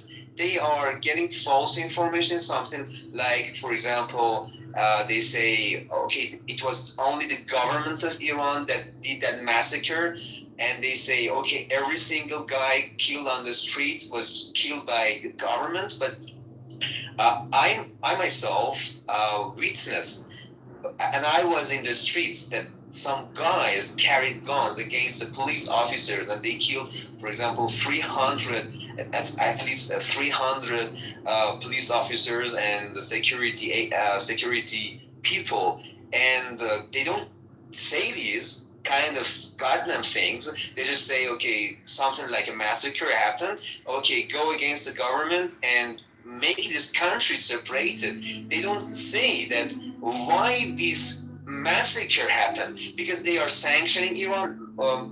They are pushing this country forward to, I don't know, a valley that we've never supposed. And I think people, if don't change their media, this country will be ruined. Yeah, that's the case, I think. And I'm really upset about the case, because when I opened my eyes in this country, when I was born, the only thing I saw was controversial issues between people. They are discussing over goddamn things, even in parties. You know, you can't believe it. For example, you go to the nature, you want to enjoy the parks, and they are discussing political things. And you see, okay. I have no clue where you're going with this conversation. What's going? No clue of what? Where are you from exactly? I was, I think, 3 times here. You don't know me, you don't remember me. I said I'm from Iran. You know, I'm sorry, I missed that part. This is the first time I started talking to you. I know you were talking about Iran and everything. I just wanted to verify it. But I had a question for you regarding those riots that took place before the war started. How much involvement was from the Mossad and the CIA with those riots? Let me in advance tell you something. That's most of my friends are police officers, and it goes back to the days I was a military sorry, I don't know how to say that. When I passed my military service, I was in the police agency, police department. So most of them are police officers. I got two of my friends killed in the riots, and they were not carrying guns at the first day. On the first day, what they witnessed, they said, for example, on one street there was a blockade, and a lot of rocks were put over each other. They were shooting at safe. I don't know how to say that. What are those security people called that go for the riots? Are they crackdown officers? Riot police. Yeah, riot police. Yeah, they said most of the riot police officers were not allowed to carry guns to kill people. They were just guns to, for example, I don't know how to say that, some materials that you use to use for crackdown and suppress. Non-lethal. So they're using rubber bullets and probably tear gas.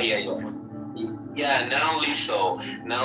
And just suppose that the second day they went to their commanders, said, if you are going to continue this, not allowing us to carry guns to protect our lives, and like the day before that 300 police officers were killed, we are not going to help the government. And just suppose that IRGC set a plan to give them lethal guns to go and shoot at people whom they think are terrorists, or are somehow really confronting them. When someone is confronting the police officer with rocks, I don't know anything supposed, and is playing the role of shield of terrorists in the streets, would be absolutely killed. Just suppose the police officer sees that guy as the shield of that terrorist. What is going to be done? Can you answer this question? People say that was a massacre, so they got killed, and I'm not gonna deny that most of them were innocent guys. I know some of them from my neighborhood. They were innocent people, get killed, but maybe by by those police officers, but not intentionally. And we have a speech from the leadership of Iran that says we divide people get killed to three parts. Some of them were really innocent. Some of them were cheated and used by, I don't know, rioters. And some of them are really the enemy. And they were Mossad. Mossad claimed, Mossad said and celebrated and said Happy New Year to his agents. And something like Pejak, the terrorist group on the north eastern part of Iran, said we had some of our officers in Iran got killed, and Mujahideen said at least 100 of our guys got killed in that so-called protest. I don't know why. I don't know why I'm living in this goddamn country, but whenever there will be a protest, make sure that Mossad and all of these terrorist groups are going to utilize the situation. For what? Because they lost their power, I don't know, 47 years ago. And now they are not cared. The government, doesn't acknowledge them as formal groups because they are against the policies. I'm not gonna say IRGC is really right, but if there was no IRGC, no resistance, no Palestine, and no Lebanon and Hezbollah and Hamas would come about, because this was the organization taught those guys how to make missiles, rockets, and resist. And the case that we are now in is caused by some reformists in Iran. I don't believe in these people. Some of these people think if we give out uranium, America will make a deal. We've seen that in the past presidency. I think it was, 8 years ago. People celebrated the day that the deal came about, but nothing happened, because Wendy Sherman came and said, the war suspend. The war suspend. When you have the line says sanctions are suspended, the war suspend, speaking by language, doesn't mean end. It means also, sorry, I said something wrong. The word lift sanctions, lift sanctions, sorry, my bad. There was a line that was saying sanctions will be lifted, but lift, as Wendy Sherman said, can mean suspend, doesn't mean necessarily to end. And some of the guys in Iran said to Mohammad Javad Zarif, why didn't you choose better words? And it was just about atomic sanctions, and nothing came about. And just, I think it was not Trump. It was the policy of United States that wanted to make this trap for Iran. And these days, have you ever noticed that he's complimenting Arabchi as the tweets? Did you see that he is saying this guy is going to be a better guy than those ones, and is going to make a deal? Yes, because they are making a trap and complimenting a coward group, a cow group, I mean. And, they just want to make deals more and more just to put more pressure on Iran. And I think if Iran surrenders to these guys, we'll absolutely lose the game. I think we lost our leader. We have our children killed. 168 innocent children in Mina got killed. A lot of people and a lot of our infrastructure, and these people are just going to make deal. If this deal is not going to be under our leadership conditions, I mean, if we lose the Strait of the Hormuz, if we give our uranium, they absolutely attack again, something like Libya. Because what happened in Libya? Gaddafi, or I don't know how to call it, he gave up all weapons and transferred them to United States. What happened then? 10 years after that, they attacked and got that land. This country is just based on occupation. This is their policy, and it's not gonna be ended. Sorry guys, I made headaches for you. No, I understood clearly. Obviously, the Mossad and the CIA played a role with a lot of disruptions in Iran. Could I answer you? Yes, you did. You did indicate what was pretty obvious to many, that the Mossad and CIA were involved. I mean, Sam, and I can send you some photos. It is somewhere that these martyrs are buried, and I can send you the photos of these guys, really beautiful guys. I mean the security guys, or just normal people that got killed during the war. And some of them say Pahlavi was really the most powerful influencer in that case, because he made that call for people. And let me tell you something. Pahlavi said, we want people to come and protest and get their rights, okay? But during the war, I think it was the last Wednesday, the last year, the last Wednesday of the year, he said there's a call, but not for normal people, something like a special guard forces of Pahlavi are on the streets. They are going to make damages to some forces, some Islamic Republic forces in the squares. And you can't believe that in the squares, people are shaking flags. Some bad things happen. For example, by just out of the blue, someone came and shot at people, and for example, killed 2 guys, or I don't know, they hurled some bombs, I don't know, cocktails, and things like that.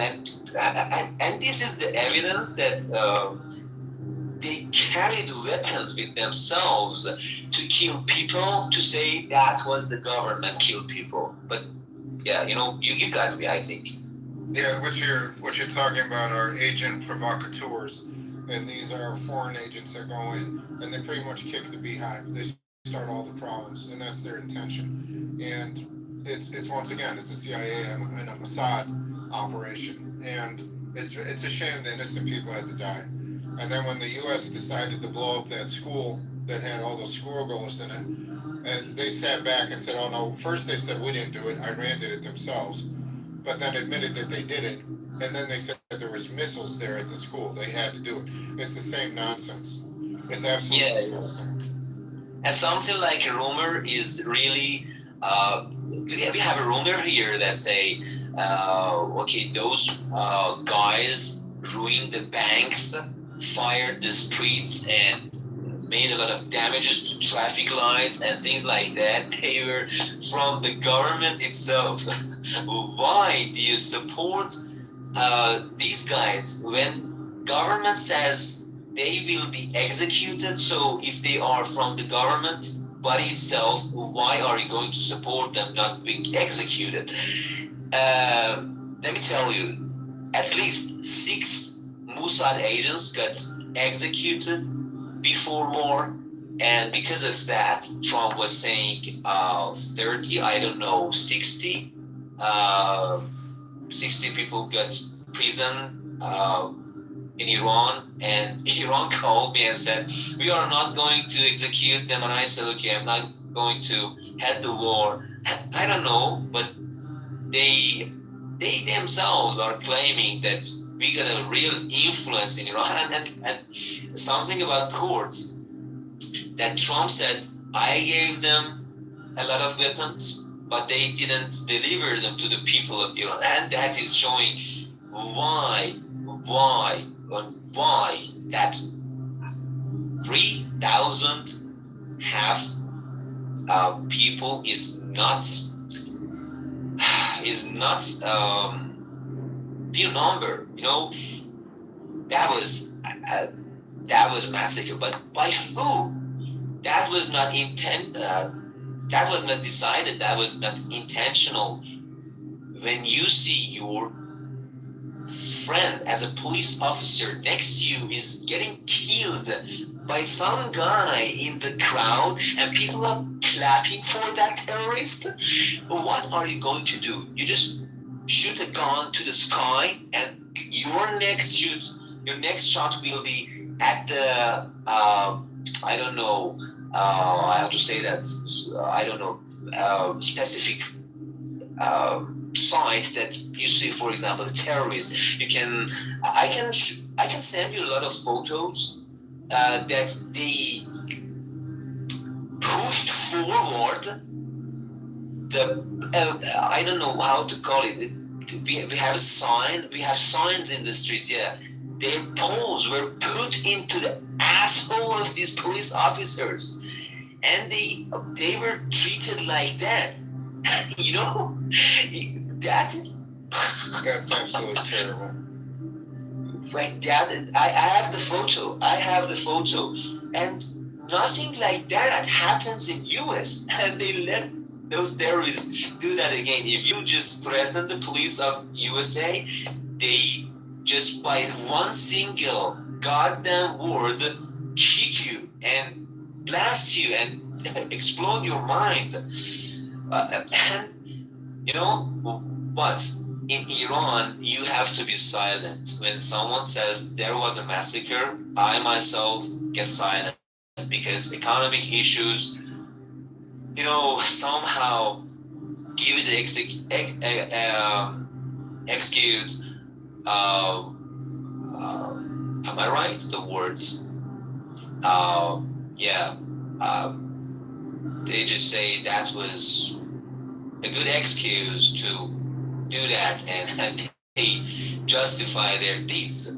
I don't know why, but I believe in this country. Maybe in the future gets better, but no way instead of resistance. Because I read something in the history. Let me share with you. Before Islamic Republic, there was kingdom here. You know? Yeah. Sam. Yeah, I'm listening. Go ahead, please. Yeah. We got someone called Muhammad Reza Pahlavi, the father of this goddamn guy in US, Reza Pahlavi. He was his father. When did he came on our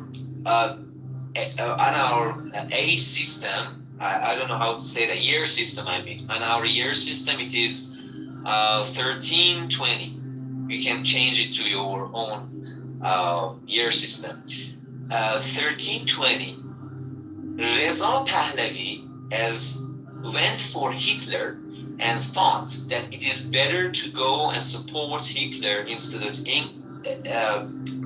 Britain during the World War. They fired him and postponed him and sent him to an island called Maurice. I think it's near Africa. 1320 was the year this guy, Reza Shah, the grandpa of Reza Pahlavi, was sent to that island. And instead of this guy, Muhammad Reza Shah came. 3 years after that king sent to the island was dead. He died, and in these 3 years, he couldn't take back his father. What kind of powerful kingdom is it that Pahlavi people claim that he couldn't take back his father, and it is kind of trading his father. And let me tell you this, that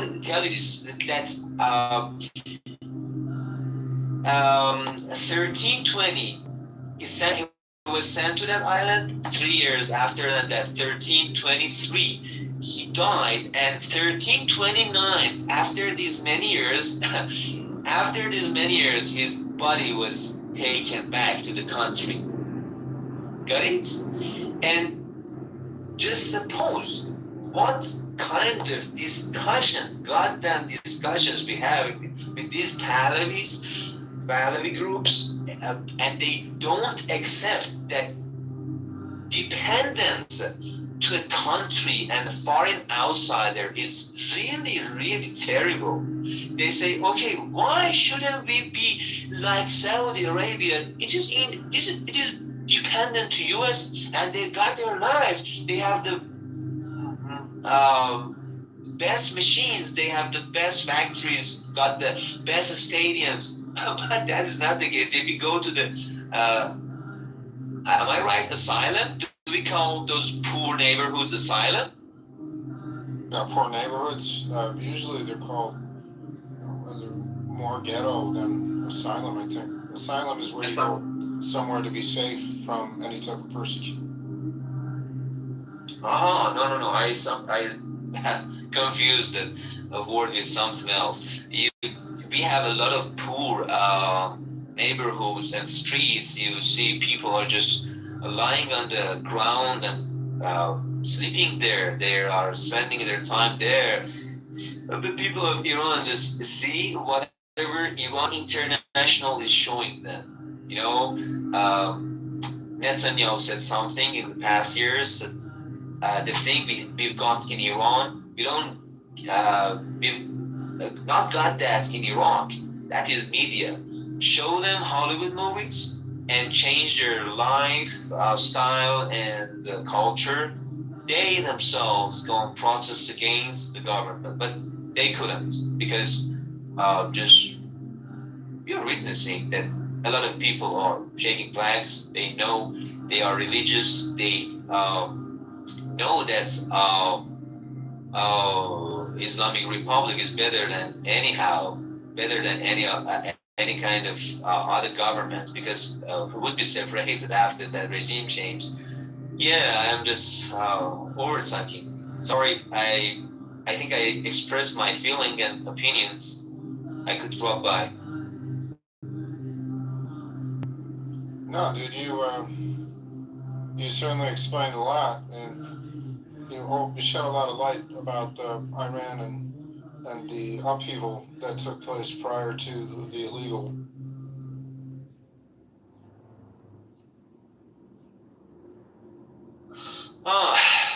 I don't know. This illegal war is, I think, going to be the last one. One guy here was speaking about hypersonic missile. That is a really good technology, but we've got something newer, and that is Majid system. If you search it, it comes up, and you can search it and know what it is. Majid system works with in infrared. Works with infrared, and that is a modern system. And I think that was the system could take down F-18, I think it was, or F-16. Yeah, it was F-16, I think, and could hit F-35. And the only thing they didn't present and they didn't use during the war was Raptor 22. Maybe if there's a ground war, they use it. And in ground war, resistance groups are really better than these modern militaries because that is proved, and Hezbollah proved this, Hamas proved this, and we know better that there's a lot of traps here. They don't know that much this land, and we confronted 32 countries during the war with Saddam Hussein, that basic Iraqi guy. I'm not speaking about the Iraq itself now. I'm speaking about that old Iraq. Yeah, they don't know what kind of hell they're going through. If they come here, we will absolutely show them what war is exactly, and we are really ready. If you believe it or not, we have youngs here, we have teenagers here are really ready to sacrifice their soul, sacrifice their body to save the country, and also the Islamic Republic, because they think that is a holy government, not government, holy movement, the whole movement that is going to save the Quds, and Muslims can find their dignity again. Yeah. Could I answer your question? I think I really spoke a lot. No, you did, man. You gave a lot of details. Thank you. Thank you very much. And I just try to improve my speaking skill because I'm an English teacher here, and really I'm interested in politics. Every night I can come here and participate in discussions, sometimes watch TV, and but someone like Fayaz here or you are really good at politics. You know a lot of details. You can discuss them and drop your ideas so people can agree and disagree, and you can convince them. But my English is not that good. Maybe because I don't have that much idea. If you don't have the idea and not that information about Palestine, you cannot speak that much. But about Iran, I'm really good at it.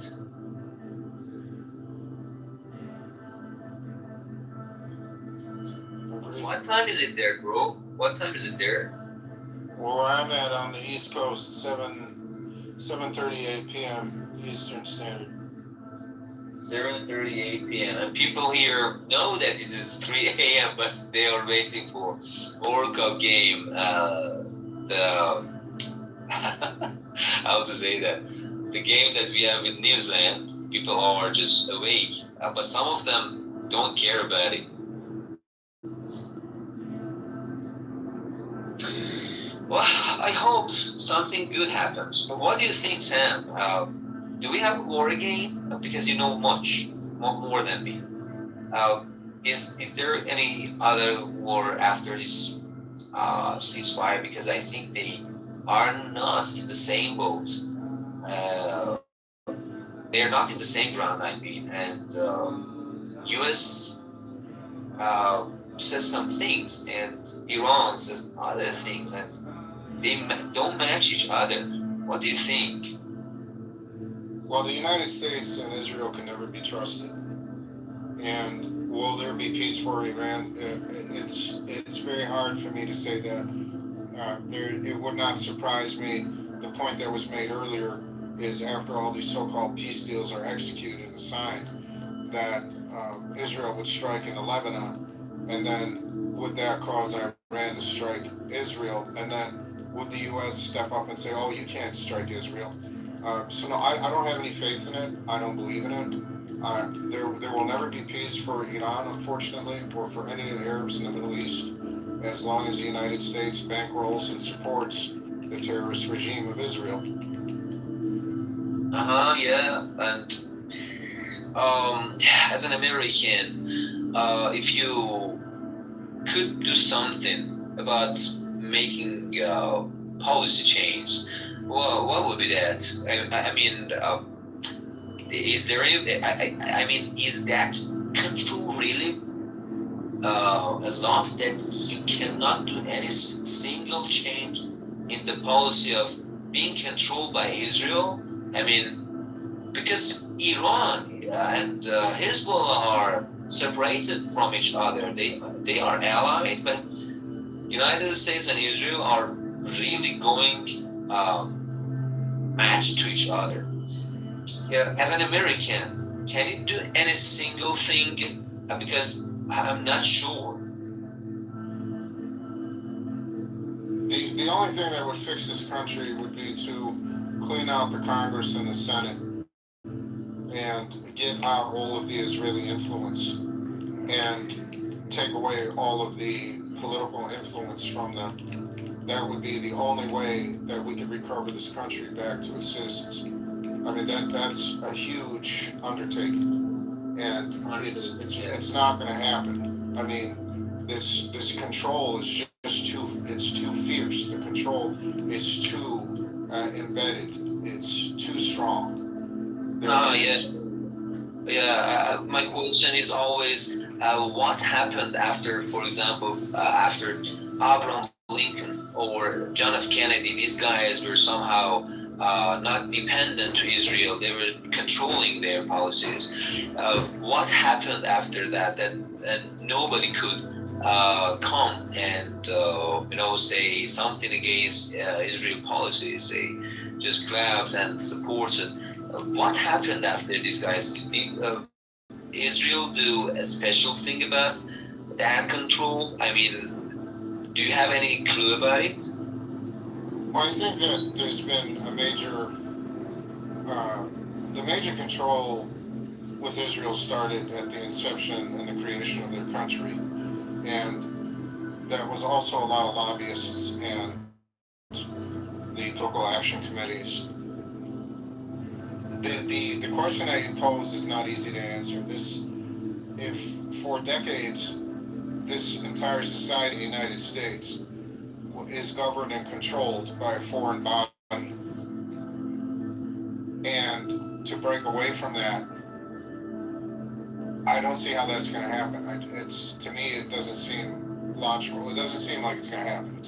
They're too strong. There's too many of them. They're too strong. Do you really think, back, welcome guys, do you really think that it's control or influence? Or is it blackmail type of control? This is a good point. I mean, this is blackmail control. This is typical, what I call the honeypot Mossad. These are the activities of the Mossad and the honeypot cells. Then I have a follow-up question for you. Go ahead. So if that's the thing, Trump cursed him out, right? Trump said, you don't know shit or this and that. When Trump is doing this to him, why doesn't he expose Trump? Because I think it's really a script between the two of them. I think they're really just they're shadow boxing. I think they're just putting on a show. I think they're doing it as a distraction. I don't believe they're really at odds with each other at all. I think Netanyahu's telling them what to say, keeping it spicy like that so that people don't focus on the real problems. And, it's kind of like, oh, trouble in paradise. It's like a tabloid thing. Look at these two. They were best buddies. Now look at them. I think it's all bullshit. I think that's really a ploy. I don't believe that they're really at odds at all.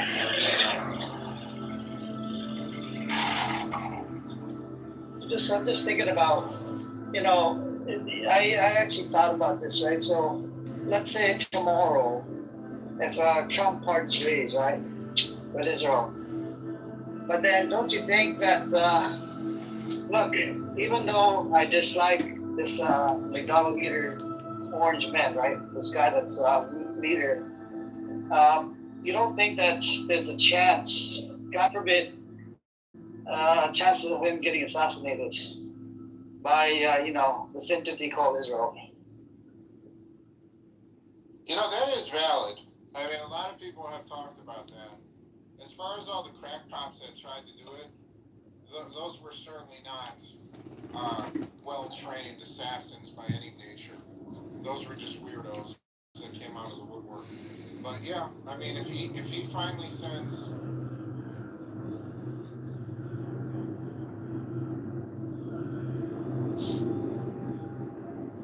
Just like turn down the volume or the lights a bit. You're really right.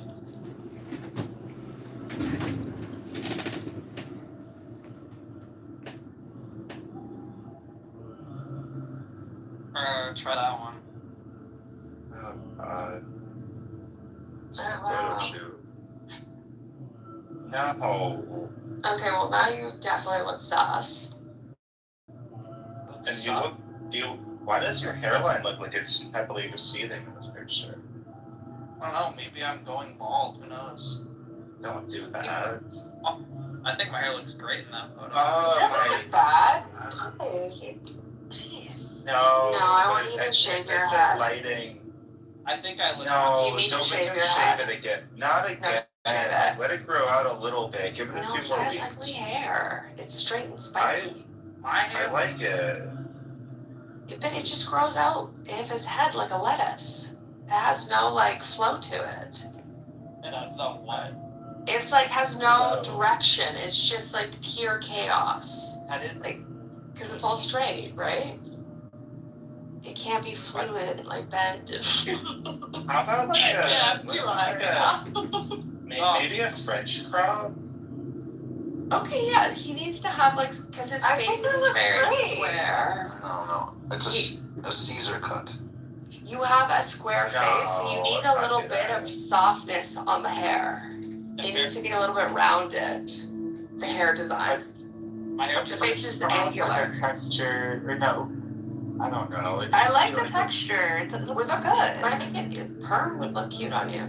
I think it needs to be shorter on the sides. When my hair is long and wet and I go on the car ride with the windows down for a long time, I get the Yiddish curls. Oh my god, you're a dog. I swear I get Yiddish curls. Okay, well, lean into that. Lean into those curls. No, not that way. With your haircut. Yeah, like get some layers and texture and shit, some texturizing powder, maybe sea salt spray, and like cut it in such a manner that you are bringing that out, at least on top, maybe just shorter on the sides. Shorter on the sides with like a little bit of like movement on top, right? Like a little curl or something. That this would look good on you, Jacob. Like how my cousin looked? Yeah. Well, I don't know what your cousin looks like. How the fuck do we know what your cousin looks like? I don't know. All I see is that you have a very like angled jawline, which is great, but your hair can also be like all very straight as well and angled. So you gotta soften that. Yelly Jabelli saw a picture of my cousin, I think. I don't remember. You were looking at my family. I did. You remember things we do when we were doing those deep dives? Come on. You were fishing or something on a. Yeah, you're out there. Yeah. Oh, why am I remembering that now? Yeah, remember? Yeah. We're at like Newport or something. Fuck you, little spoiled brat. Nah, it's like the only time You had no right to develop schizophrenia.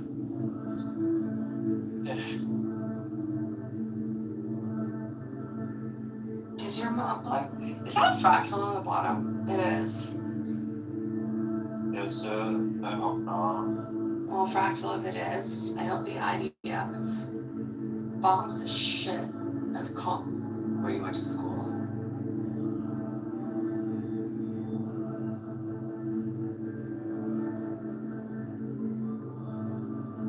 And you can't text me because I blocked you, bitch. Oh, no.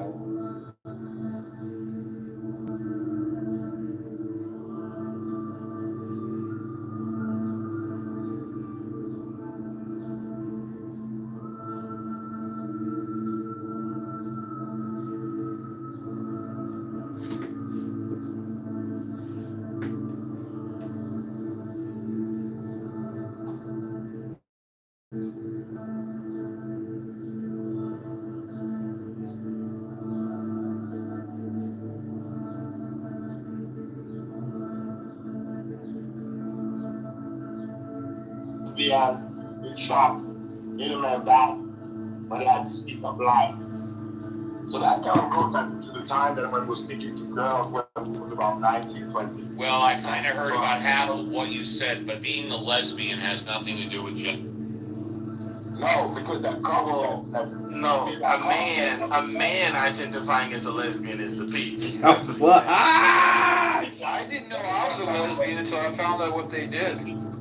Yeah, well, once again, either a man or a woman identifying as a lesbian has nothing whatsoever to do with gender. I thought the gender was like what you think about, like what you think you are, you know?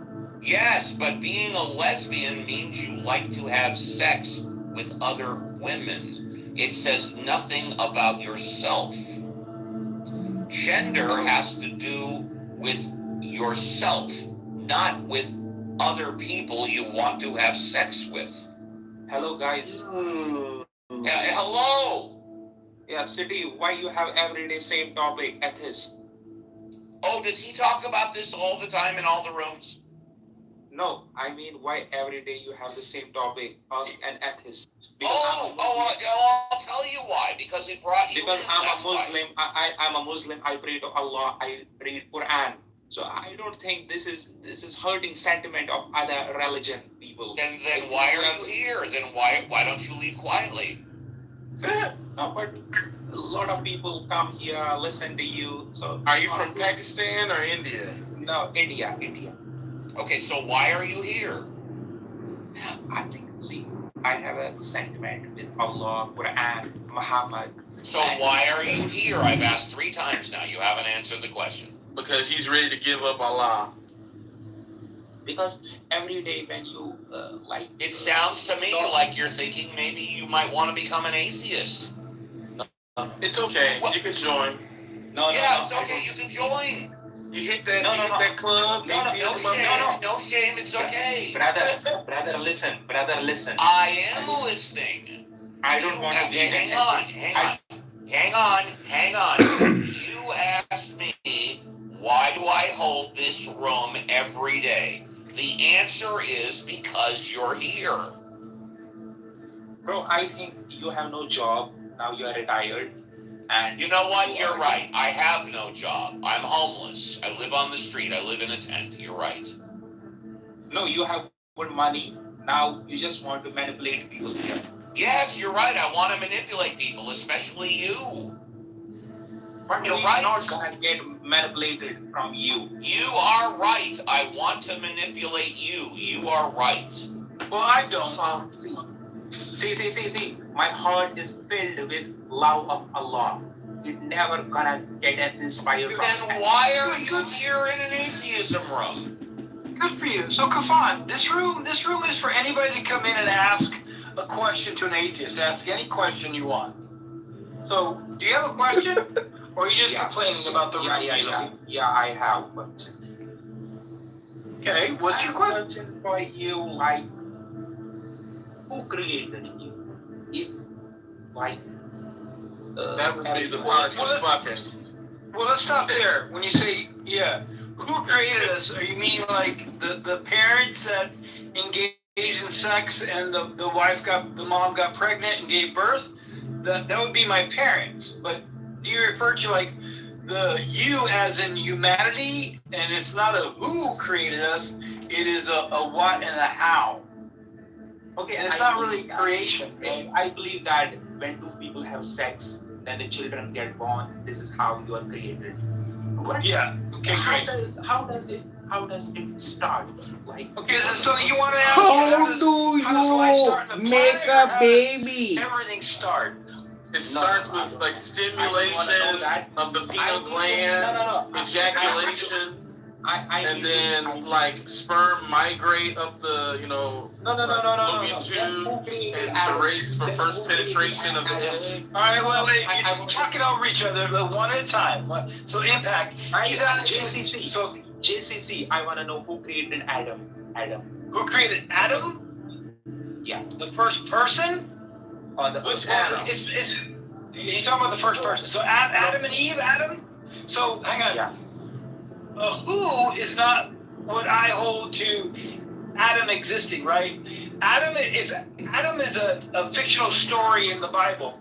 However, if you're referring to the first Homo sapien, there wasn't just a first.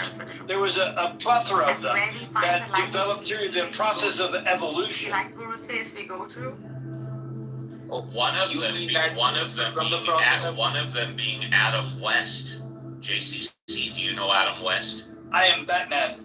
There you go. But JCC, you don't have a proper answer for that. I did give you a proper answer. That is a proper answer. No. That's not the proper answer. No. But then what is a proper answer? Now I'm going to make fun of your accent because it's fun to do. What's a proper answer, dude? God did it? That's what you're going to hear? Yeah, God. Allah? Yeah, God. Is that what you want to hear? See, that's not a proper answer either. That's a belief, right? So the process of evolution can be backed up. It's factual. It's not a mystery. Allah and God and all the other gods, those are mysteries. Those are beliefs. I'm not here to tell you not to believe, but I gave you a factual answer. No, you have no proof for that. We do have proof. Now you call me a liar. No, I'm not a liar. There's proof. Evolution is a fact. JCC, he's a troll. I'm not a troll, Steve. You are talking so much. He is a troll. I noticed your accent changed a little when I said that. You are a troll. Yeah, it's okay. This is how I talk. It's perfectly okay. We welcome trolls. It's okay. We welcome trolls. I'm telling you. Just as long as you don't take up someone else's time who wants to speak, you and the rest of your trolls are. Next, he'll be telling us how he works for the FCC. So we got a couple of new folks up here. DJAA, what's up? You got something to ask? Something? I actually do. The first thing is I find it funny that there's like Indian Muslim. He's probably to the northwest or something. Yeah, but Pakistan. But anyway, that's a side note. I do have a question. Ask that atheist anything. I've been, and this is kind of like a personal dilemma, so I don't want to like project on anybody. But the difference, just on y'all's opinion of atheist or atheism and Gnosticism, is it that great? Is it such a great difference? Are you asking agnostic or Gnostic? Because Gnostic is saying they know. Agnostic is not knowing. Okay. I don't know. Okay, so Gnosticism is like, and this is just my limited understanding of the whole concept, right? A search for knowledge. So I understand there's agnostic who believes they don't know anything. Is that what y'all are saying? Well, not that they don't know anything. It could be any topic, right? What do you know about this? They can say I'm agnostic on electricity, right? Right. So, but in regards to religious. Let me also chime in. Agnostic or Gnosticism could also be that I've been doing the research for years. I am very knowledgeable on both sides, and I have my doubts. Right. I don't know, but I'm very knowledgeable. We're gonna call that agnosticism. No, but yeah, you guys keep saying agnosticism, and she's saying Gnosticism. Right, no, I'm actually just trying to real quick before we proceed into my actual question, just to clarify if I'm using the right terminology, because Well, are you? How can anyone on this stage tell? Because there is right. What I'm saying is the search for knowledge wouldn't that be Gnosticism? No, Gnosticism. No. Hey, Impact, I got a question for you. Are you an atheist? I do not identify as an atheist. Okay, what do you identify as? From time to time, I identify as a human. All right, what do you identify as right now? We'll try that then. A human. Okay, very good. So you do not identify as an atheist, is that correct?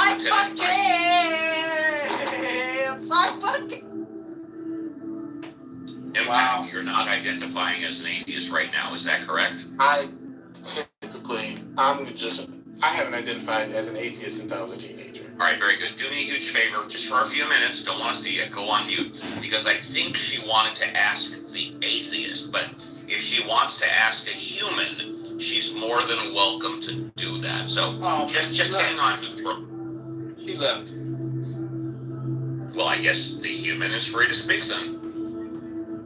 Being human, we're all human. Now, do I believe in a God? No, but I don't think that makes me an atheist either. Yes, it does. That's exactly what atheism is, not believing in a God. No, atheism is... Yes. No, yes. Well, let's hear his definition, since he disagrees with ours. Impact, what's the definition of atheism?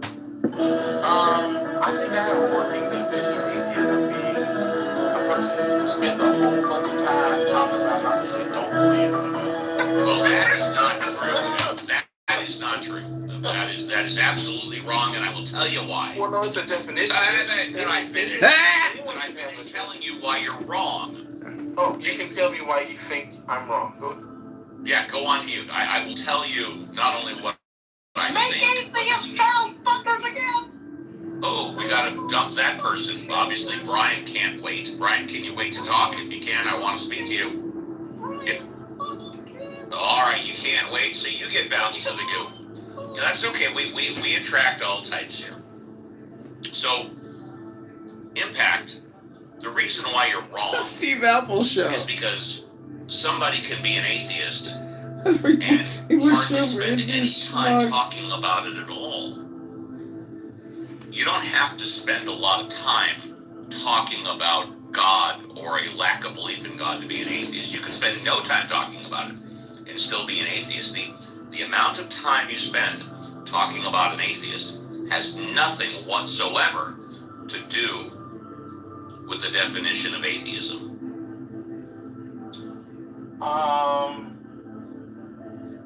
What if someone knows in a God?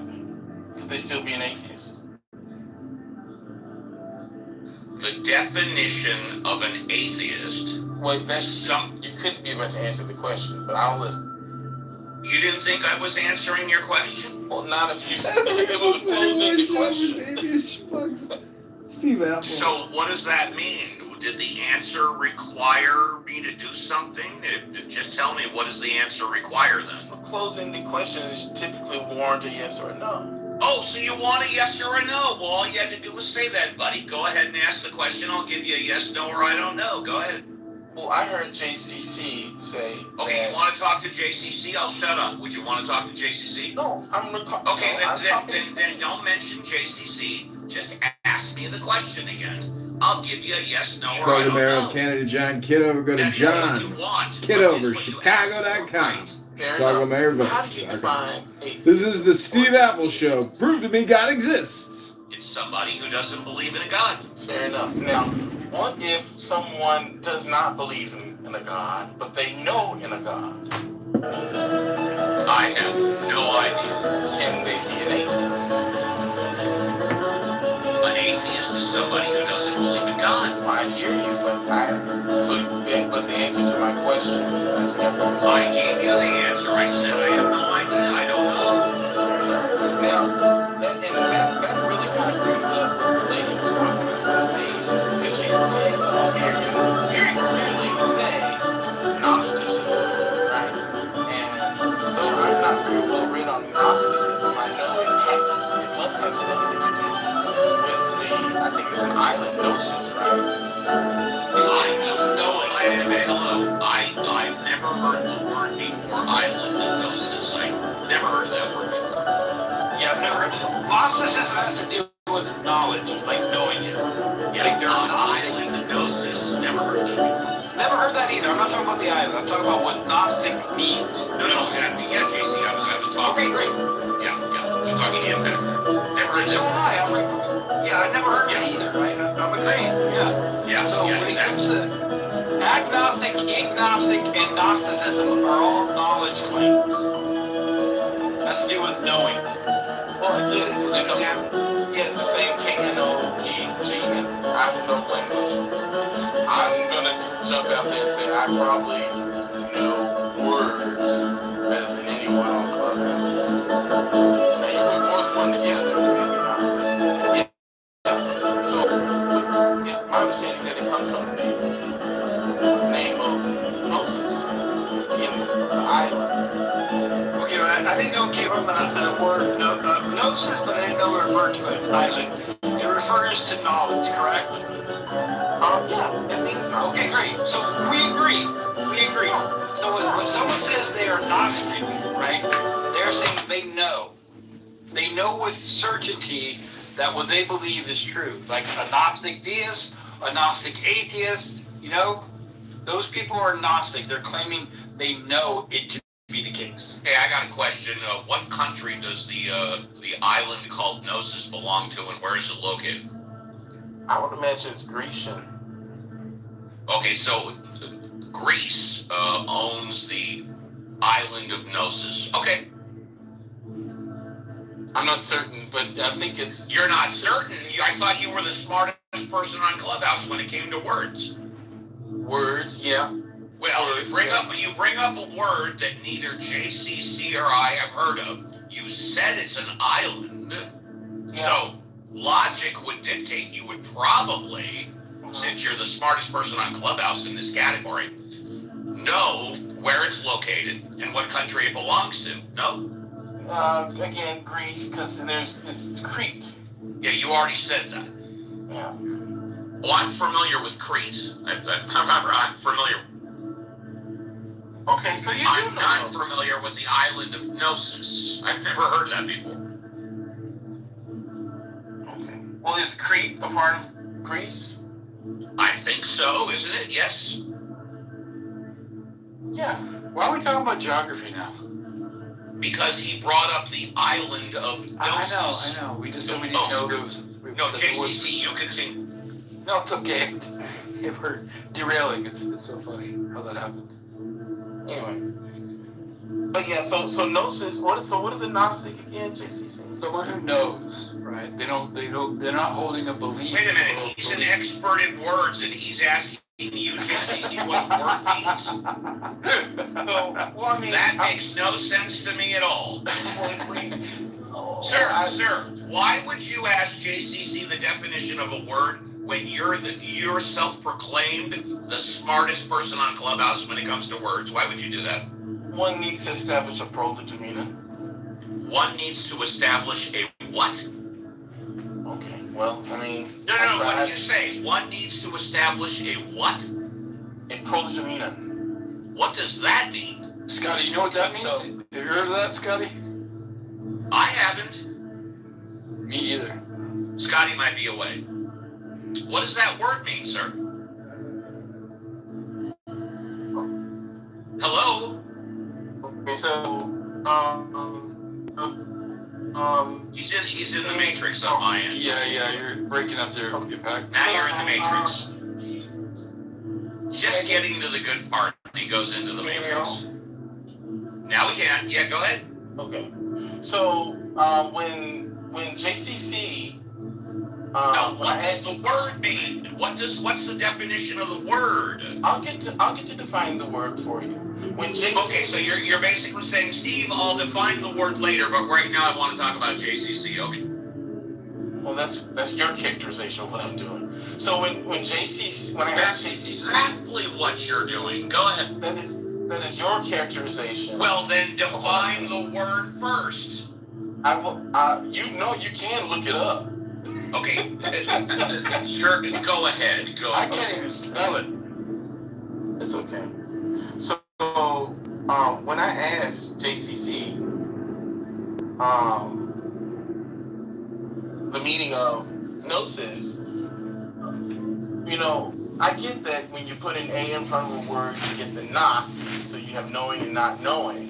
However, I've heard Gnosticism used in several different contexts that are really fucking confusing to me. That's a part of my suffering in studying these goddamn words. And that's probably why you just backed up my conclusion. After speaking to you for 5 Steve minutes, got him. my opinion. Steve got him. It's worth, and I'm no expert, but it's clear to me, black and white, no gray. You are not the smartest person on Clubhouse when it comes to words. Yeah, because Gnostic means they know. They're Gnostic on the subject. Yeah, I get that, but and is it ever used in a context outside of just whether someone knows or not? Once again, the smartest person on Clubhouse regarding words is asking JCC for his opinion. Using agnostic or Gnostic or agnostic is going to be related to some level of knowledge about said topic. Okay. It's not going to be used outside of a knowledge statement at all. Now, the Gnostic religion, Gnostics are those who claim they know God exists. I don't know all the ins and outs of that said religion, but that's what it basically means. Okay. This is a show about people discussing word definitions. Welcome back to another episode of Dinner for Schmucks. I'm not concerned about the other word you said. What? It was a P something. Prolegomena. It is the center and the circle also at the same time. Yeah. It is all there is and all that there is not. Neti. Okay, I leave you to it. I hope you enjoy, because I know you're not here looking at this thing, right? Like, why would you be here looking at this fucking shiny pearl? He was telling his story, right? Need just a little friction to create a pearl. That he had got completely disassociated with his family, friends, everyone else, even food. And he ended up in the hospital, basically. And then he started doing different kind of meditation, which were more materialistic. I don't know what he meant by that. So that's a figure out.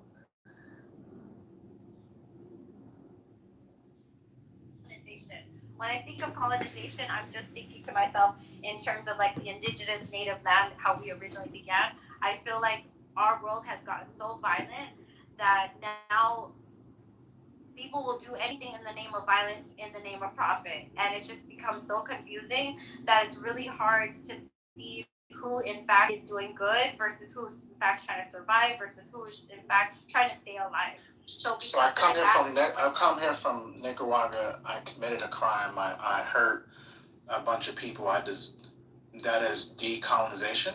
No, sir. I'm saying when this land over here, because I'm in America, right? Canada, America, Mexico, all of us here, right? All of us here. In terms of the native and the indigenous people. All right, so she asked me. Okay, cool. See you later. Have fun, y'all. Just so you know, you look West African as well. No, I actually don't. Hold on. Yeah, I'm from Liberia, y'all. Liberian girl. Just so you know. Fuck out of here, P. The Xerxes Like session, here. 3 out of 10. Be like, hating niggas, bro. Alright, got bet. Straight up, stage. MJ Bay. I don't know if you want to give El Normo a chance to speak. It sounds weird, but Hopefully not. I guess. Or bet. So Bay, MJ, okay, anything towards the title? Not El Normo. Apparently, some folks were. Is your name MJ? Is your name MJ? People of Is color your who name never, MJ? Who were never inflicted. Is your name MJ? I think you know the answer to that Then question. why the fuck are you talking? Because this is an audio app. Did you? Man, this dumb fucking. Damn. It's just funny how certain people want to, come into spaces and talk on cultures that they don't belong to. Why I guess not? they just Oh use my it. God, that's a dumb statement, MJ. You don't have to. Oh my God. You don't have to belong to a culture to be able to or be educated. I have a rule. Hold on, you guys. I have one rule here for right now. Yeah, everybody that's on stage has to be alive. Hello, Steven? Hello? Hello?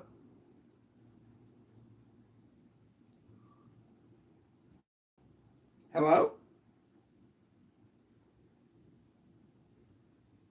Hello?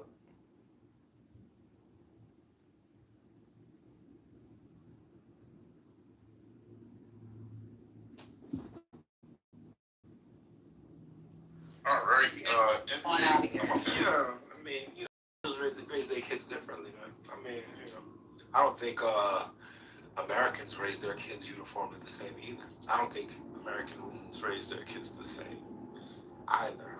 And I definitely know that the suburban versus rural people raise their kids different. This is all regardless of race, so yeah, my 2 cents. Yeah, and I never did answer the question because I came in on other stuff, but do migrants raise their children differently? Of course they do. They're from a different country. They got a different set of standards when it comes to raising children. Facts, and you're Nigerian, so you raise your children differently.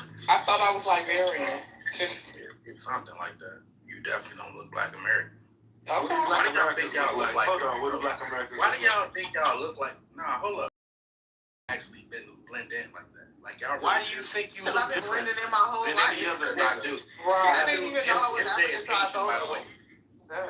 MJ is Haitian. So where you look? Where I look like I'm from? But this guy looks like a straight Ghanaian. That's the crazy part. He looks like my Ghanaian cousin. He looks like a kid. Yeah, here they go. Here they go making the comparison. Hold up. What are some of the differences between how immigrants versus non-immigrants raise their kids in America? Get back to that. I got an example. It's an African family that's there across the hallway. If I'm of that same mind, I don't know. Of course you're not. That's why it's a silly, stupid conversation. I mean, that's an interesting characterization. So we move past of what you mean by knowing in a God, right? So you accepted my explanation of someone saying, "Hey, do you believe in a God?" Then I asked them define it. They did it then they define it. I now understand what they mean by believing in a God. I don't believe in it. So now what? You understand that? That's what atheism is. And so, back to my original question, then can one know in a God? Okay, we're well, by your standard, then what I'm hearing is you because you didn't clarify what you mean by know in a God. Okay. I said what I said to help understand what atheism is. So when you ask me know in a God, does that mean the concept of a God? When someone shares their belief in a God, they're sharing their concept of this, what I like to say, a fictional character, right? Mm-hmm. So that doesn't mean I know in a God. I know of the concept of what they're believing in. That doesn't mean I know it exists. I understand He's not going to define it, JCC. Well, I don't know that I have a good definition of it. However, I get really frustrated with people that use words when they don't know what they mean. I find that not only very silly, but I also find it disingenuous. But that's okay. You are true to character. No, I mean, okay, whatever. So, why do you say no? Why don't you just say yes, Uncle Steve? You're right. I use words that I don't know the meaning of. Yes. So, what is he's everybody's what does it uncle. mean to believe in something? In the lifestyle. Accept the proposition of X. You're accepting the proposition of X. Accept the proposition of X. Proposition of X. All right. You're convinced of proposition X enough to believe in it. And then you may further investigate it to gain more knowledge, more information of it, and then possibly gain knowledge, and now you can say you know it. Well, at one point, accepting the proposition X. Now you got into some formal logic, it seems, right there. Oh shit! Would you mind sharing with me what a proposition is? A statement. A proposition.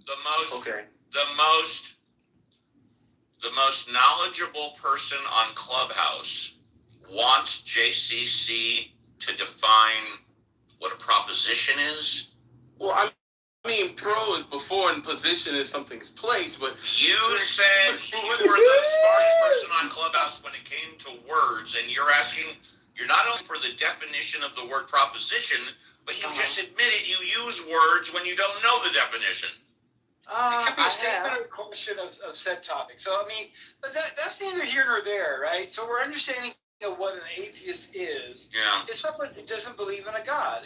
And the concept of God needs to be understood. Because there are some people who are agnostic atheists, meaning they don't even understand what the term God means because there's no reference point for it. They have no concept of it. They don't accept these concepts of it. As Buddhist, Taoist, Christian, atheist, secular, they're subconsciously using Confucian ideals within education, self-discipline, their family, their character development. And Confucianism is a philosophical bedrock that later mixed with Taoism, Buddhism, Zen, samurai tradition, and eventually, I think, gives rise to the hero archetypes that we see in storytelling today.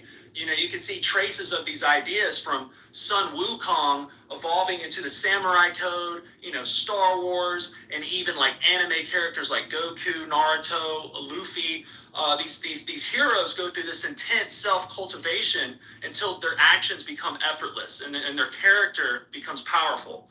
So, but obviously I'm wrapping up now, but there are issues here, what happens when when authority is wrong, or what happens when your family is corrupt. What happens when this self-cultivation creates a 1,000 counterfeit people who lack genuine authenticity? Similar to what Sonny was saying about the hierarchy, it's easy to see people, responding in a disingenuous way, maybe. But this debate between Confucius and Lao Tzu, Taoism teaches effortless spontaneity. And Confucianism teaches this trying not to try cultivation. One says, let's go. One says, let go. And the other says, practice it. And there seems to be two instincts within human nature where, you have Confucius and Lao Tzu. They're not just arguing, but they're two forces pulling on every individual in every civilization. And we see this kind of manifesting in politics, like right versus left ideologies. It's this desire to shape ourselves and this desire to trust ourselves, which is ironic because they found themselves in this yin-yang duality of where, this all derived from. But the truth or the hero is on the line of the yin and yang to achieve that ultimate balance. I think that's all I got. Thank you.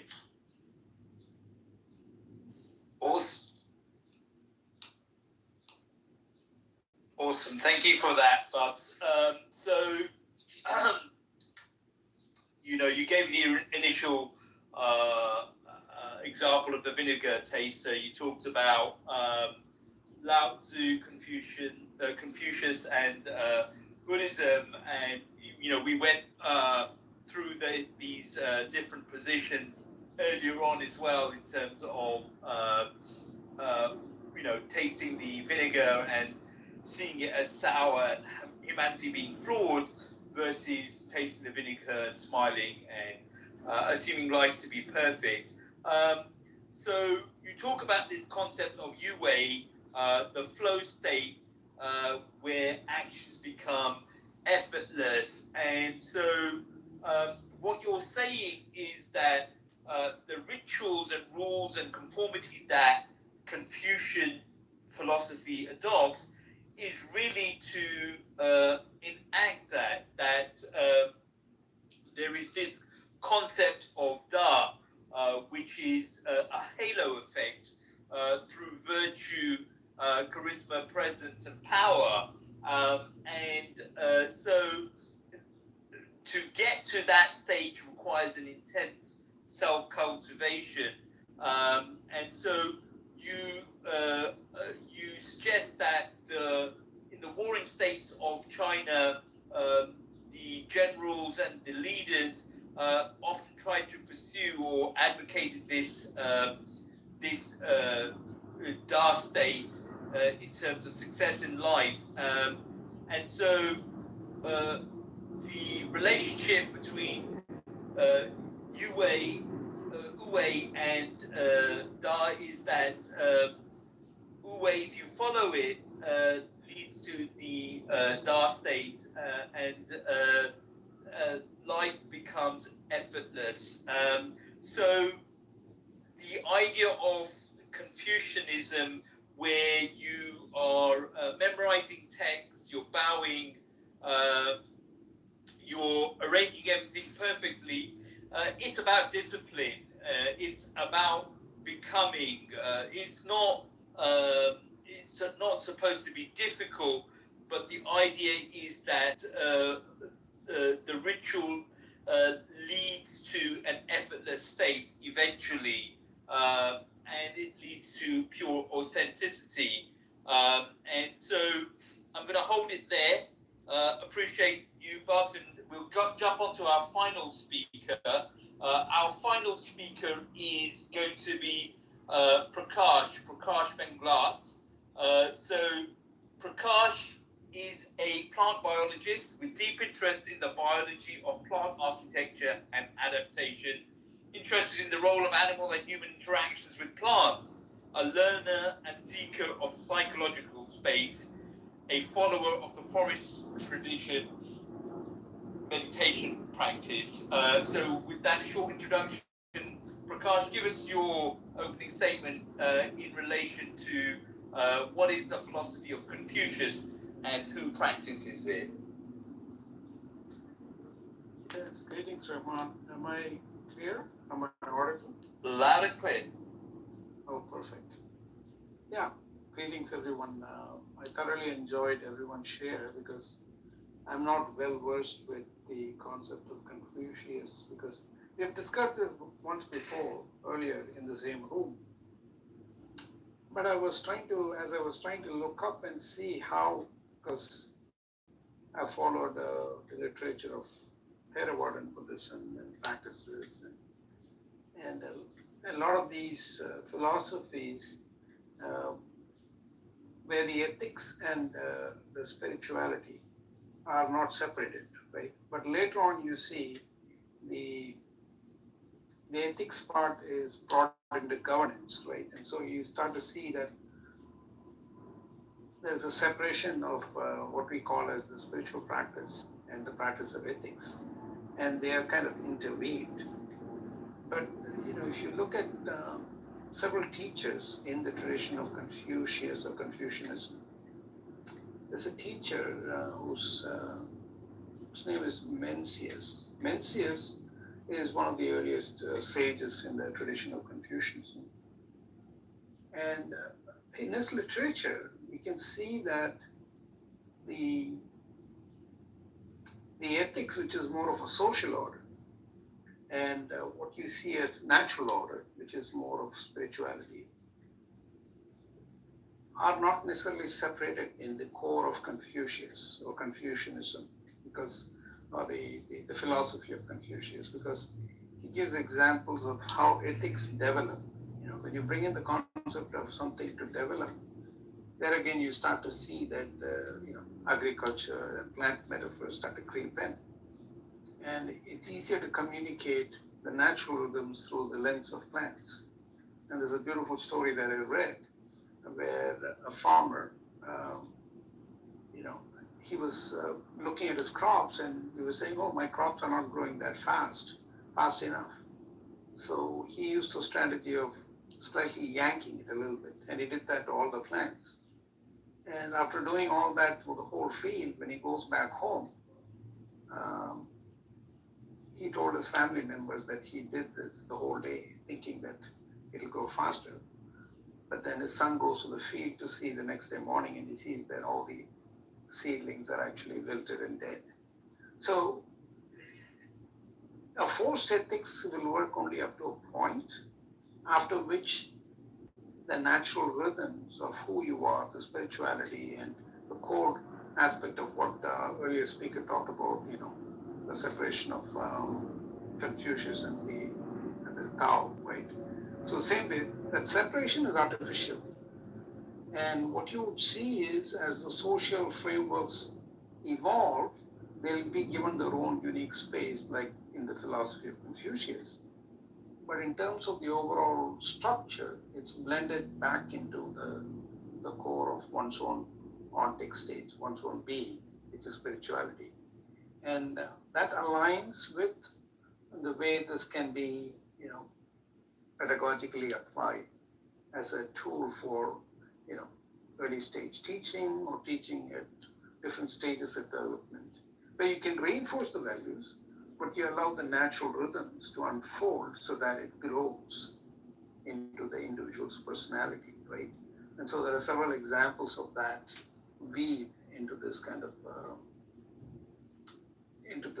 thinking, and how it aligns with not just social and ethical development, but the natural development of one's own core spirituality, and aligning with life as it is, because nature is life, and you can't define life as any kind of social ethical boundaries. Life is just part of nature, right? And so that represents again a spiritual angle. And there are many other stories which talks about life cycle, right? So the best way to explain life cycle, in spite of you having worked hard during your life, established social order and all that, the remembrance of the wheel of life, and how that weaves into this, and how do you apply the right kind of effort to master certain life skills and strategies as you follow the social and ethical orders. So you still have a personal take into this whole thing. And I think in that sense, you can bring back Confucius not just as and his philosophy as not just as a social and ethical structure, but also a spiritual practice. And I'll stop there. Over to you, Rahman.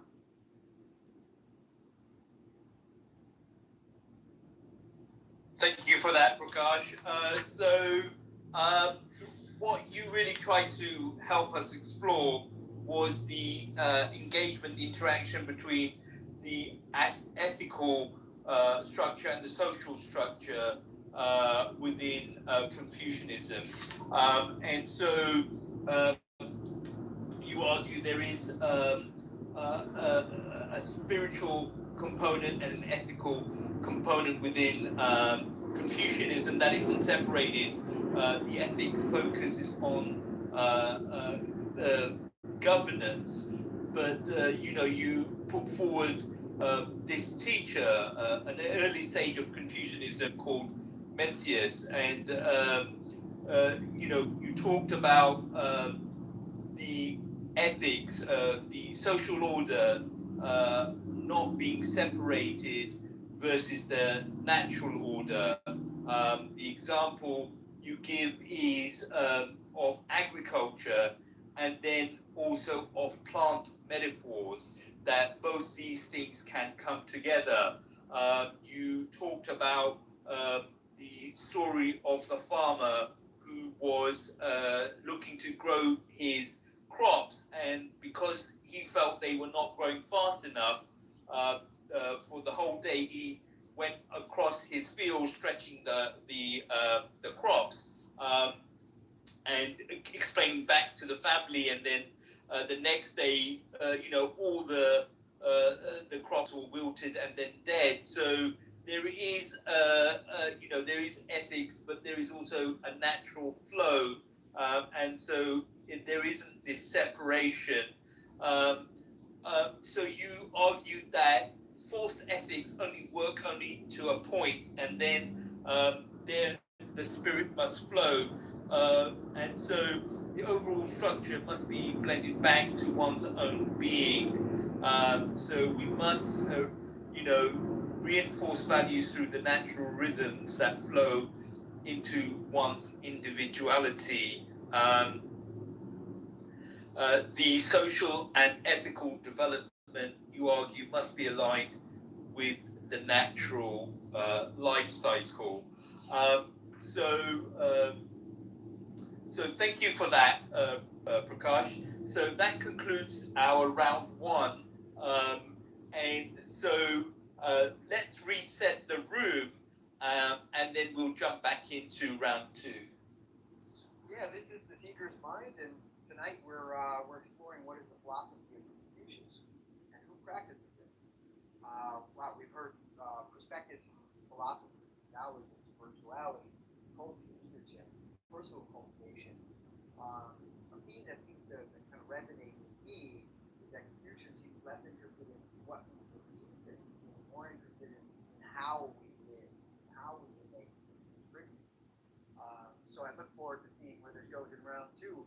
This room is on replay, by the way, so if you hear something you like, please revisit it and share it. If something resonates from one of our speakers, please follow them. And we're here every Monday night, and again, we're talking about what is the philosophy of Confucius. Thanks again for all of our round one shares. Awesome, thank you for that. So, let's jump into the conversation in a little bit more depth. It was definitely interesting to see what seemed to be what Confucianism is all about, or what Confucius was about.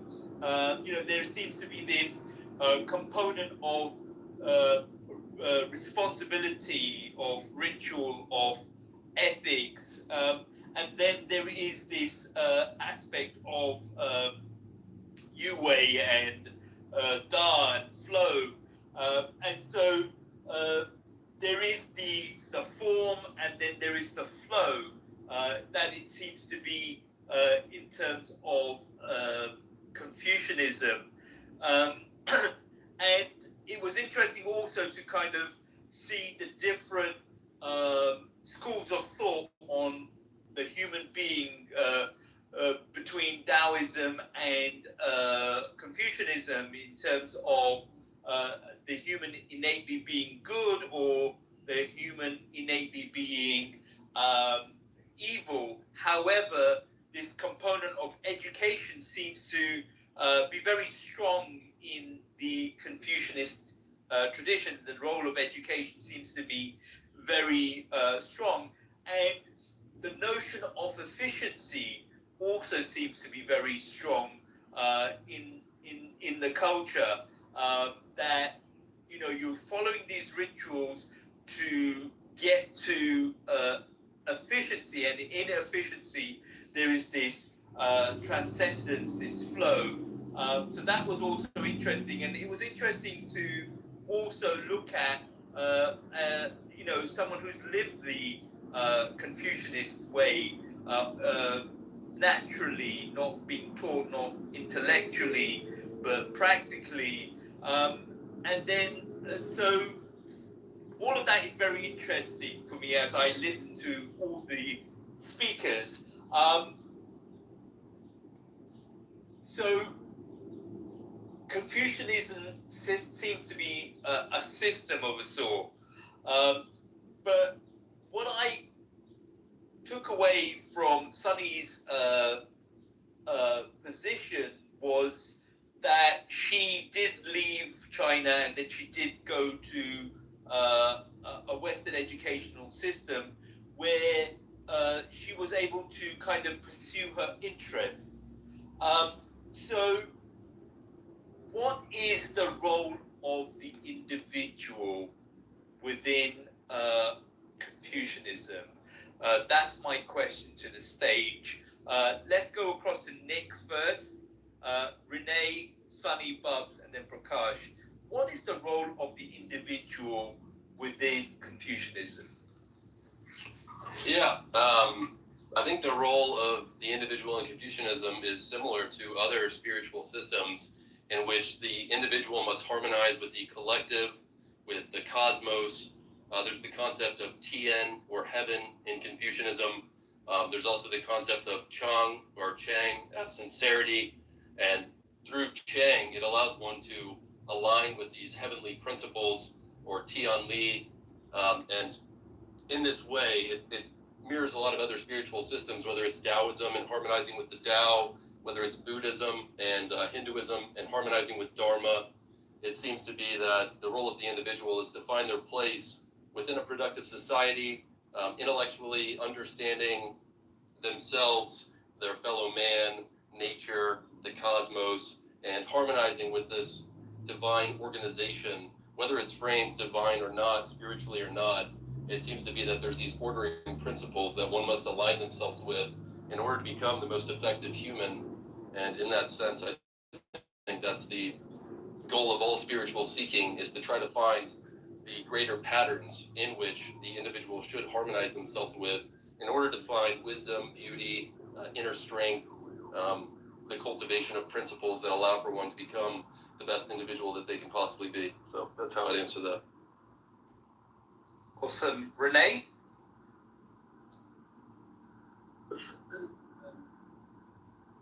When you look at Confucianism as an educational system, it has two fulcrums, you can say. On the one hand, indeed, what Nick also says is dedication to the community through its ritual application of social rules, the way how you respect your fellow beings, and your hierarchical relationship to them in that sense. The other side is that in the educational program there is this maintenance of historical continuity on the one hand. On the other hand, Confucianism prizes individual qualities very highly. So in some ways, you can say that Confucianism praises individualism higher than the West does. We are individual in the sense that we want to be different from others, but they are more, Confucians are more individualistic in the sense that they want to cultivate themselves to the most personal that they can be in their relationship to society. And then you see that many Confucians somewhere in their life also enter either a Buddhist or a Taoist or both paths to complement that. It's also why at a certain point during the Song Dynasty you had a development of Neo-Confucianism where they tried to integrate Buddhism and Taoist teachings inside a more spiritual inclined Confucianism. And before that time, or in the Tang Dynasty, they tried to make a sort of a church out of Confucianism. But primarily, of course, it's an educational system. So this individuality is on the one hand subservient to the community, but on the other hand, it also serves to escape that community by enhancing the best of your individual qualities. I think that's about it. Thank you for that. Bubs? Oh, sorry, Sunny. Let's get Sunny, Bubs. Oh yeah, okay. Yeah, actually, I think like Confucianism is it's not like view individual. That's individual, to be honest. I still feel like it has everybody like needs to play a role like under Confucian society. Basically, it's defined by your society, the traditional like 5 relationships, right? Parents, child, ruler, like subject, this kind of stuff. I mean, also like I want to point out about like one thing, the filial piety about like to our parents and stuff. I think this is a really interesting bit because as my personal experience, I feel my parents and my grandparents, they practice it really well. But to our generation, I think we replace the word like, because in Chinese it's as 孝顺, fulfill pity. 顺 means like obedience, really listen to them. Although like sometimes you don't agree with them, but you don't fight. But like I think for us, our generation, we fight a bit. Like, you know, we think we don't obey that much, but we respect our parents. However, I think I have another thinking now about this fulfill pity. Because like when we I think for a lot of times, for me, I think also my friends, we don't fight that much again. You know, like after like Shakyamuni, I think they find he find the middle way after going to like both sides. But that middle way is like not fighting that much. Also obey to some extent. I think, yeah, that's a really interesting thing to me about how should I play a individual role like as a child, you know, in this like Confucianism society. I think it's not this way and that way. Yeah. Also, like it's really interesting. The speakers mentioned loads of like examples just now. The vinegars, also the I just realized I was actually surrounded by all these kind of stories like in China, but I just didn't realize it, and I didn't know how to use English to explain it. But I think you guys talk really like open my view of Confucianism. Oh, how it's sometimes already going to my blood. I think that's really perspective, really special perspective for me. I mean, thank you guys. Yeah, that's it. Well, we definitely like to bring special into the room. Bubs, the individual and Confucianism. Hey, yeah. So my idea, how I'm thinking of it, is the individual is not something that's isolated necessarily, and it's not, and he or she is not a servant to the state. The individual is where order is supposed to emerge from, and you're basically a signal that if we jump back into Wu Wei and the Da, I'll layer that in a second, but it's you're giving off that you're on the right path. So if you want to fix the world and make the world a better place, the Confucian idea is to cultivate yourself and to reach this Wu Wei through practice and cultivate your Da.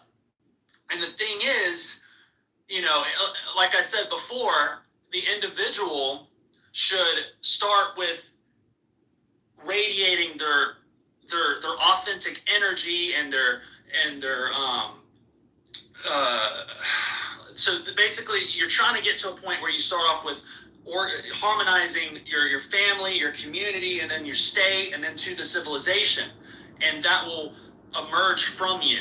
So when you are in Uwe, when you're completely at ease and you're just in this flow state, you're going to be more attuned to what you're interested in, or what your curiosities are, or what fears you need to tackle.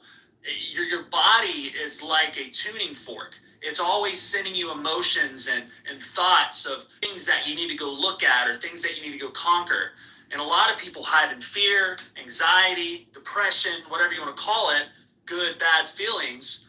But this God or the Tao or whatever you want to call it is trying to call you forth on a journey to step up and go after these things that you're interested in, and attack things that, find the gold underneath the dragon. So, when you start with just, cleaning up your house, or, cleaning up your room, like what Jordan Peterson or someone would say, you want to start from the very foundations of where you are. And then once you grow from there until eventually you reach a higher amount of people to influence. And your is your own authenticity. It's like your own personal aura that's connected to you personally. And this is when you'll start seeing your humor, your special talents, or these different things that make you. And people are very good. We subconsciously are able to detect when somebody is, bullshitting you or not being their complete self.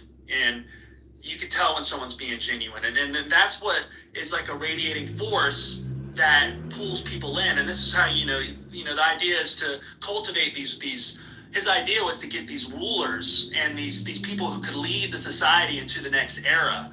And I think over time, like any religion or philosophy, it gets bogged down by a lot of rituals, and you can see this in Christianity, Islam, whatever, things just get oversaturated. But the overall arching idea here is to create people who can lead us to the next evolution, basically.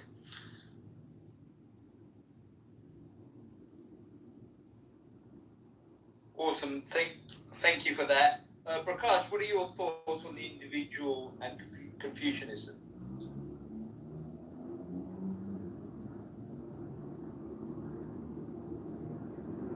Can you hear me?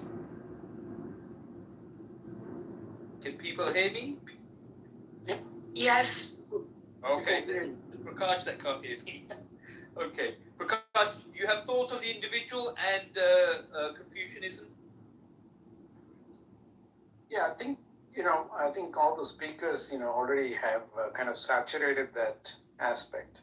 So I can, contrast it by looking at this concept of self, in the contemporary Western thought.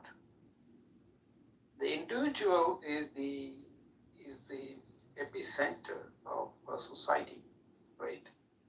And the emancipation or the betterment of the individual gives rise to social orders, right? But if you look at a lot of the older cultures, the individual is always a part.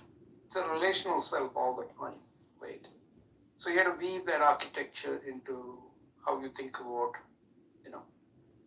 societies of those times. And those older societies still retain that aspect, even though the Western thought has influenced, along with the economics and other ways of how the world operates, this Western individual and the collective, the individual having a strong representation, a strong voice.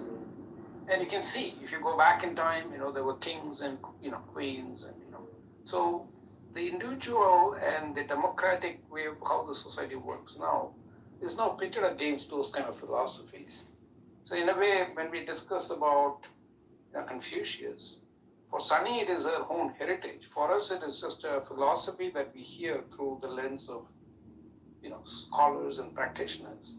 But what it does give us a frame of reference to shift from this kind of very monopolized or a individual, very focused way of Western thinking, and be able to infuse some of the other philosophies into how we look at, ourselves. And as the world is becoming more and more Western, exploring these amongst the young minds might give us an opportunity to shift. And so we have to thank scholars like Rene and Babs and Nick with the Sikh and Sunny exploring in their own ways as thought leaders, because they can contribute this aspect of the relational self, which now embodies a very different philosophy and building communities around that, right? So this is a way of counterbalancing what is the driving force of the society now, which is mainly a Western individual based, with because the governance has shifted in that direction. But in terms of interpersonal relationship and the journey towards the individual, which is where the spirituality comes, and there are many other traditions which, when you go into the core spiritual aspect of who you are in many cultures and traditions, the individual is seen as only as a part of the collective, right? And it becomes a very communal worship, right? When I say communal, what I mean is it's a collective activity. And in a lot of societies, that is how you gain your identity to begin with. And then through that, you find your own individual aspect. So weaving that framework back into what we were talking about in terms of the philosophy of Confucius, it gives us another way of connecting the social ethical aspect to the spiritual, where the individual is of prime importance. And now the individual has the clarity with reference to how they act within the community, right? So it gives us a reframing of the individual and the collective. That's my take on it. Yeah, thank you for that, Prakash. Yeah, that's an interesting point and perspective. We could be talking about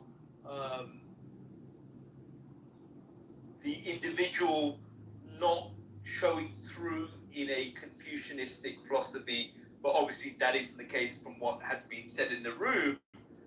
But also, it could be that the philosophy of the individual hasn't got scope for the collective, the responsibilities to the collective, to the community.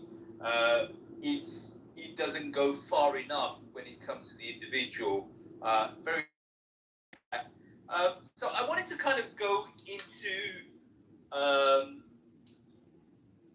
Confucius' philosophy on the individual being evil. I'd like to unpack that a little bit more. Where does that predisposition of the individual being evil emerge from, Rene?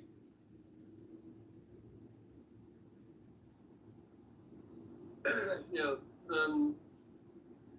If you look at Confucianism as a whole, we see it very often as a philosophy or as an educational system for the state, but technically it is a way of dealing with the way how the worldview was constructed in the Warring States period and before.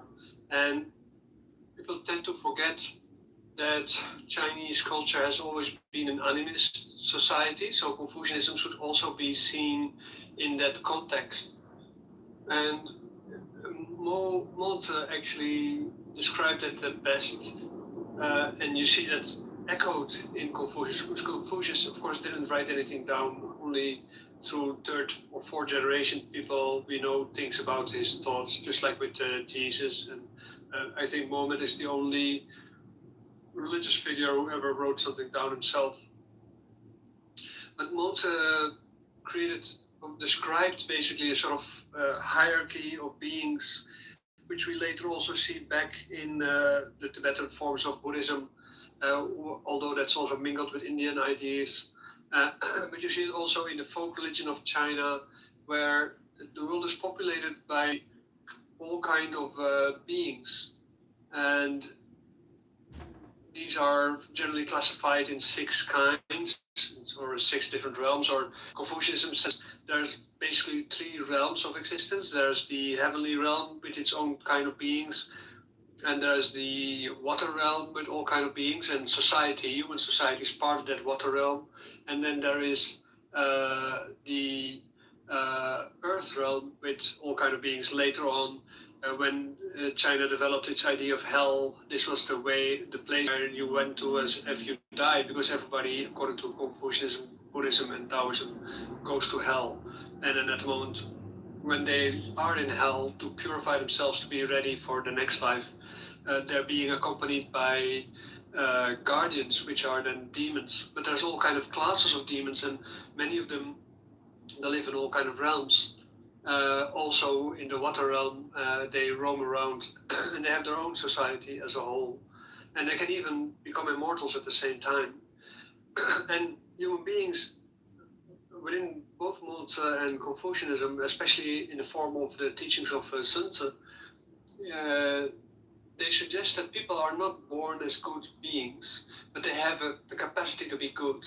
So Sun Tzu, especially with all the boringness of everything that he wrote, because he wrote a lot, and it is very, how do you say, just saying statement after statement. It's not very pleasant, not a pleasant read. But one of the things that he said is that when we are born, we are not naturally born good. There might be good people, but most people, when they are born evil. And you can see on the greed in the child to feed itself and to be a sort of a social parasite. They eat their mother in the womb. When they come out of the womb, they are continuously demanding attention. They need a long time to become independent, and if you leave them by themselves, they become basically feral beings. And at the moment when you look at them, at people from that perspective, you see that you can't leave people alone. If you don't create society as an educational structure around people, only their worst sides come out. And as a result of that, they also say that because of the training, you basically make a transition from being demonic in nature towards humane in nature. That's the run part, actually, where you become a socially cultivated person, and where you can also pursue your individual qualities, both for the community and for yourself at the same time. So this demonic side is what you're born with, and you can see that with a lot of people. When they do not try to compose themselves as mature beings, they are mostly opportunistic, right?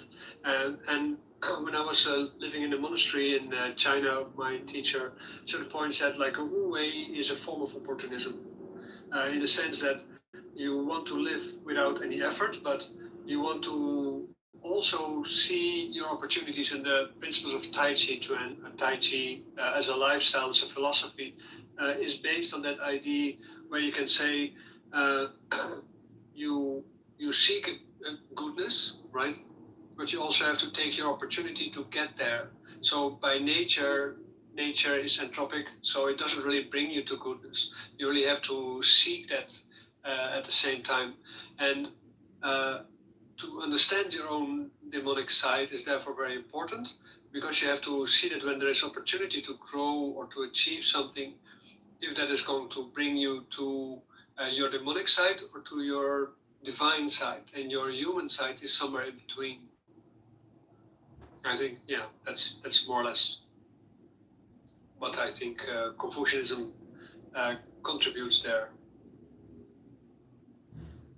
Yeah, I mean, it was interesting to have that analogy of the tasting of the vinegar, where, you know, one philosophy is talking about, you know, a sour taste, and then the other philosophy is talking about, you know, smiling. And so, if I'm understanding it, what we're saying is that the Confucianistic philosophy is looking at the individual as being inherently evil or selfish, and so a framework of education is required Can we interrupt that for a moment, Raymond?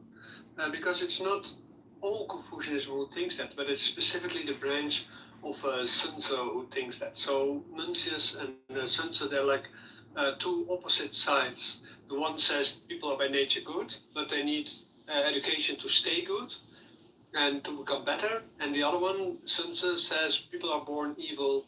They're no, actually demonic, not necessarily evil, but they're born demonic. They can turn into evil, but if you give them good education, they become humane. So, what are the principles of education, Nick, in Confucianism? Like, what is education to Confucius?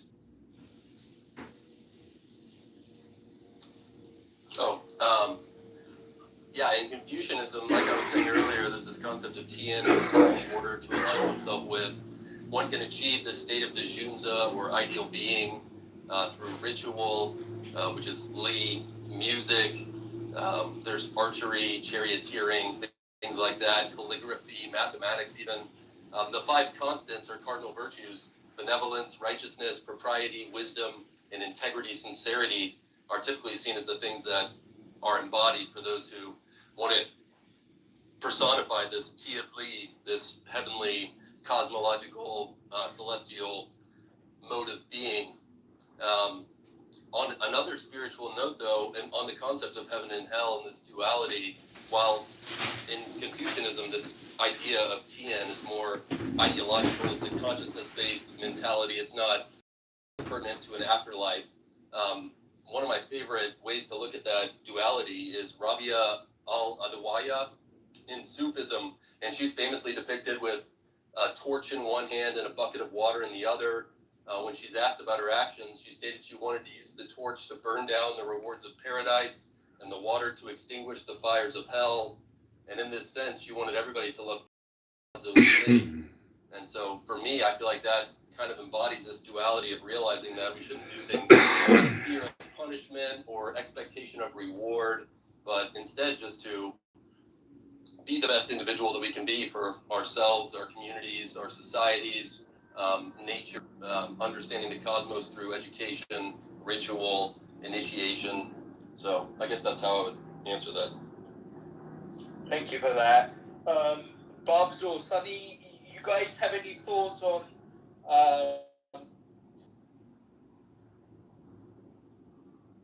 say that about 30% of the population is atheist, you are wrong. What percent of the population is agnostic? 10 to 15% is Muslim. I don't believe correct. that. No, it is, and that's because we've been seeing more Middle Easterns come here for under persecution. But that's besides the point. Even accounting for I don't think there's even that many immigrants. Can I say something? Yeah, and I'm going to introduce this real quick because I just found this, and I'm going to give a little compare and contrast here. So, Gushmeyer Institute, this is a Gushmeyer Institute stat. This was from 2014. I'm going to give y'all like a before and after type of scenario here. So, in 2014, those who were getting abortions were 38% no religious affiliation, 24% Catholic, 17% Protestant, 13% were evangelical Protestants, and then 8% were other religions. So if we group that, then 62% who were religiously affiliated and 38% who were non-religious, including atheists. Now, if we look at a 2024 stat, I think it's also from Gushmeyer, the amount of believers or religiously affiliated went up by about 10%. So let's say, just a quick roundup, like 70 to 30, which would align with what Steve said. So if we go based off of that, who were getting abortions, then we can confidently say, based off of the population of America and the amount of believers, that there are more than the amount of believers that are non-religious, and with the Gushmeyer stat I just gave, more religious people are getting abortions than non-religious individuals. But if you break it down into the percentage of each category, it's probably about the same. That's what I'm trying to tell you.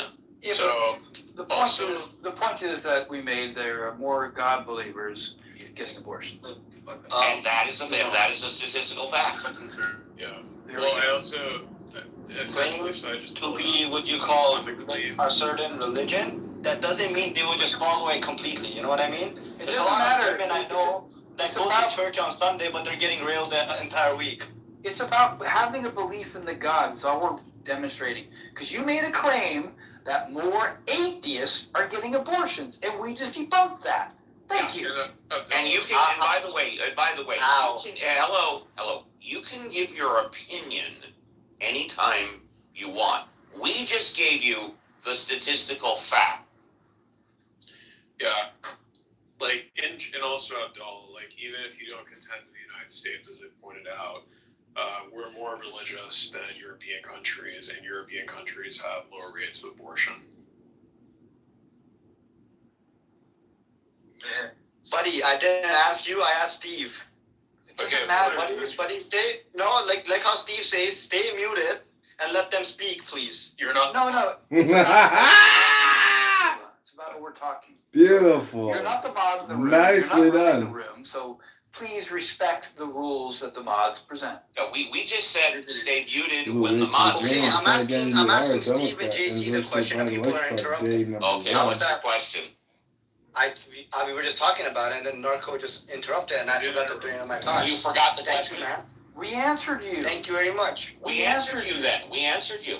It was in response to you making the claim. But then people it was in keep response. He It was in only killed a response to few you million making the people. claim. Like, when you More start the mass arrest atheists for have foreigners and abortions, and we then brought up go get statistics. Borla. And you're over But talking statistics can be and skewed. you are incorrect. These are, even if they're skewed, right? 70 to 74%. That's a bigger population, percentage-wise, getting abortions versus 38% unaffiliated, 40%. Yeah, so it's a big, huge difference. So it can be skewed, sure. However, it demonstrates more God believers are getting abortions. Thank you. And that being said, so I just want to say one thing. Oh, go ahead. Say your one thing. Say your one thing. 80% of what you call the U.S. is Christian, but why are the churches empty? Thank you for saying the one thing. What is that? Bye. Who cares? Yeah. I want to welcome. I mean, they don't follow. What do you Please want go them on to do mute. anything? Please So don't what? interrupt me. So what? Please don't interrupt me. So they're not even believing in Please God. don't interrupt Okay, me. stop talking, Abdullah. Thank you. Wanted to welcome Pink Ticket. Pink Ticket, love to hear what you have to say, but just a housekeeping rule because we haven't said it today. No N-word. We have a no tolerance policy for N-word. But other than that, say anything you want. Hi, Pink Ticket. We can't say the N-word? Hey, what's going on? I don't really drop in rooms to run my mouth before I hear the room, so I'm gonna let y'all finish. And I totally respect that, buddy. Thank you for reading the room. You got it, buddy. And with that, I'm also gonna introduce one more rule here because clearly nobody can follow this. If you overtalk a mod several times, meaning while they are speaking or while they are trying to get a word off, either or, I really could not care less, then a warning will be given, and then you'll be dropped to the goo for a set amount of time, however long that's decided by the mods.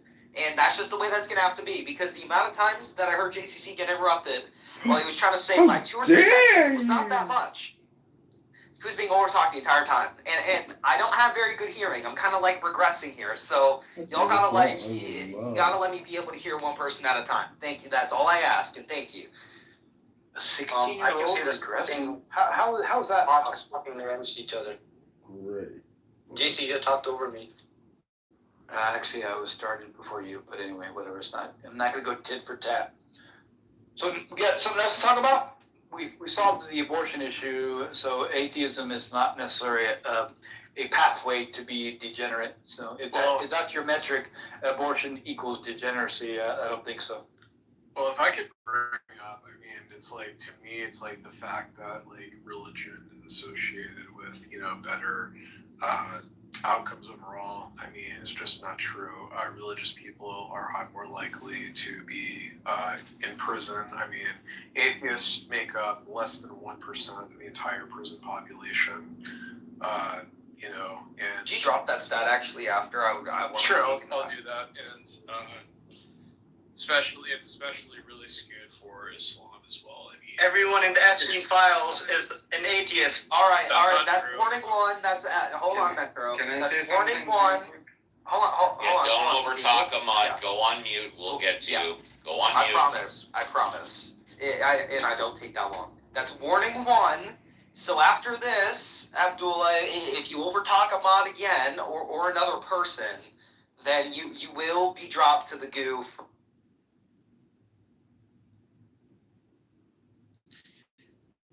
yeah, I pretty much. I mean, I got what it is. Like, a fact is, like, to me, it's like, yeah, it's like, I mean, you're like countries that are less religious have lower rates of crime overall. Oh, sorry, did you have something you wanted to say, Steve?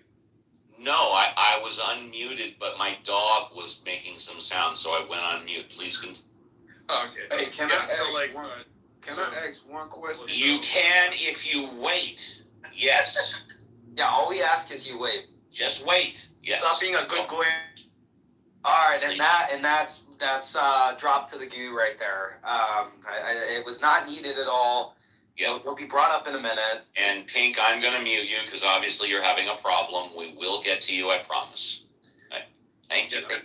So, like, specifically, like, you know, the traditional joke I always say is, like, maybe, you know, America, like, with all of our higher crime rates, higher abortion rates, higher religiosity rates, that we need God because we're such center. All right, the Pink Ticket wants to speak. Go ahead, Pink Ticket. Now, I don't got too much to say. I just wanted to ask a question, so I like to listen. I'm sorry, I thought you wanted to ask a question. Please go back on mute if you don't. Obviously somebody else. Steve, he's saying that he wants to ask a question, but he's just listening. Yeah, I do. I'm saying, y'all... Oh, shit, I brought him up by mistake. You better behave, dude. So, am I wrong to just sit here and listen? You know what I'm saying? Because I am a Christian. You're not wrong to sit here and listen. Is that your question? I do like other turning points, though. I'm trying to figure out what y'all talking about exactly.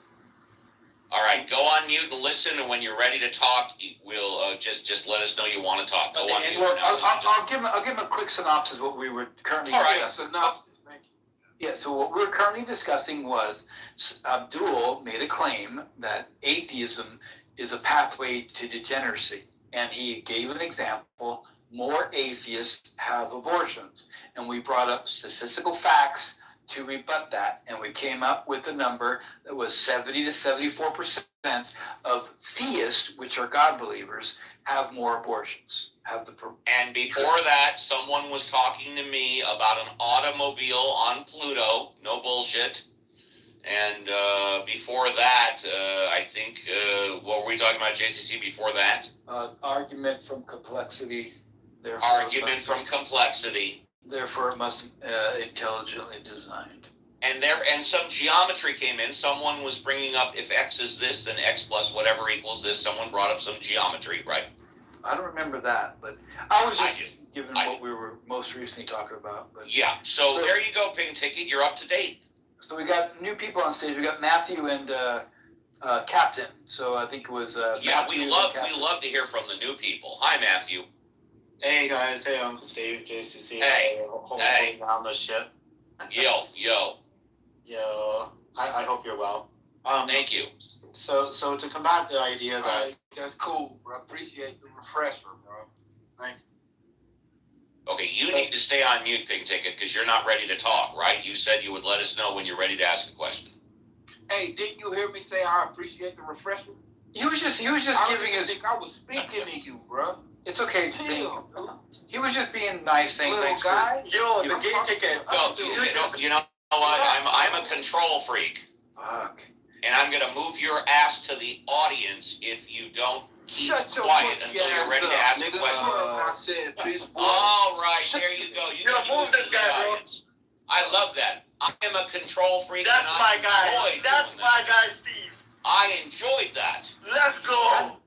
He just had to be cool. But anyway, back to Matthew. Matthew, what are you talking about? Well, you know, I'd like to.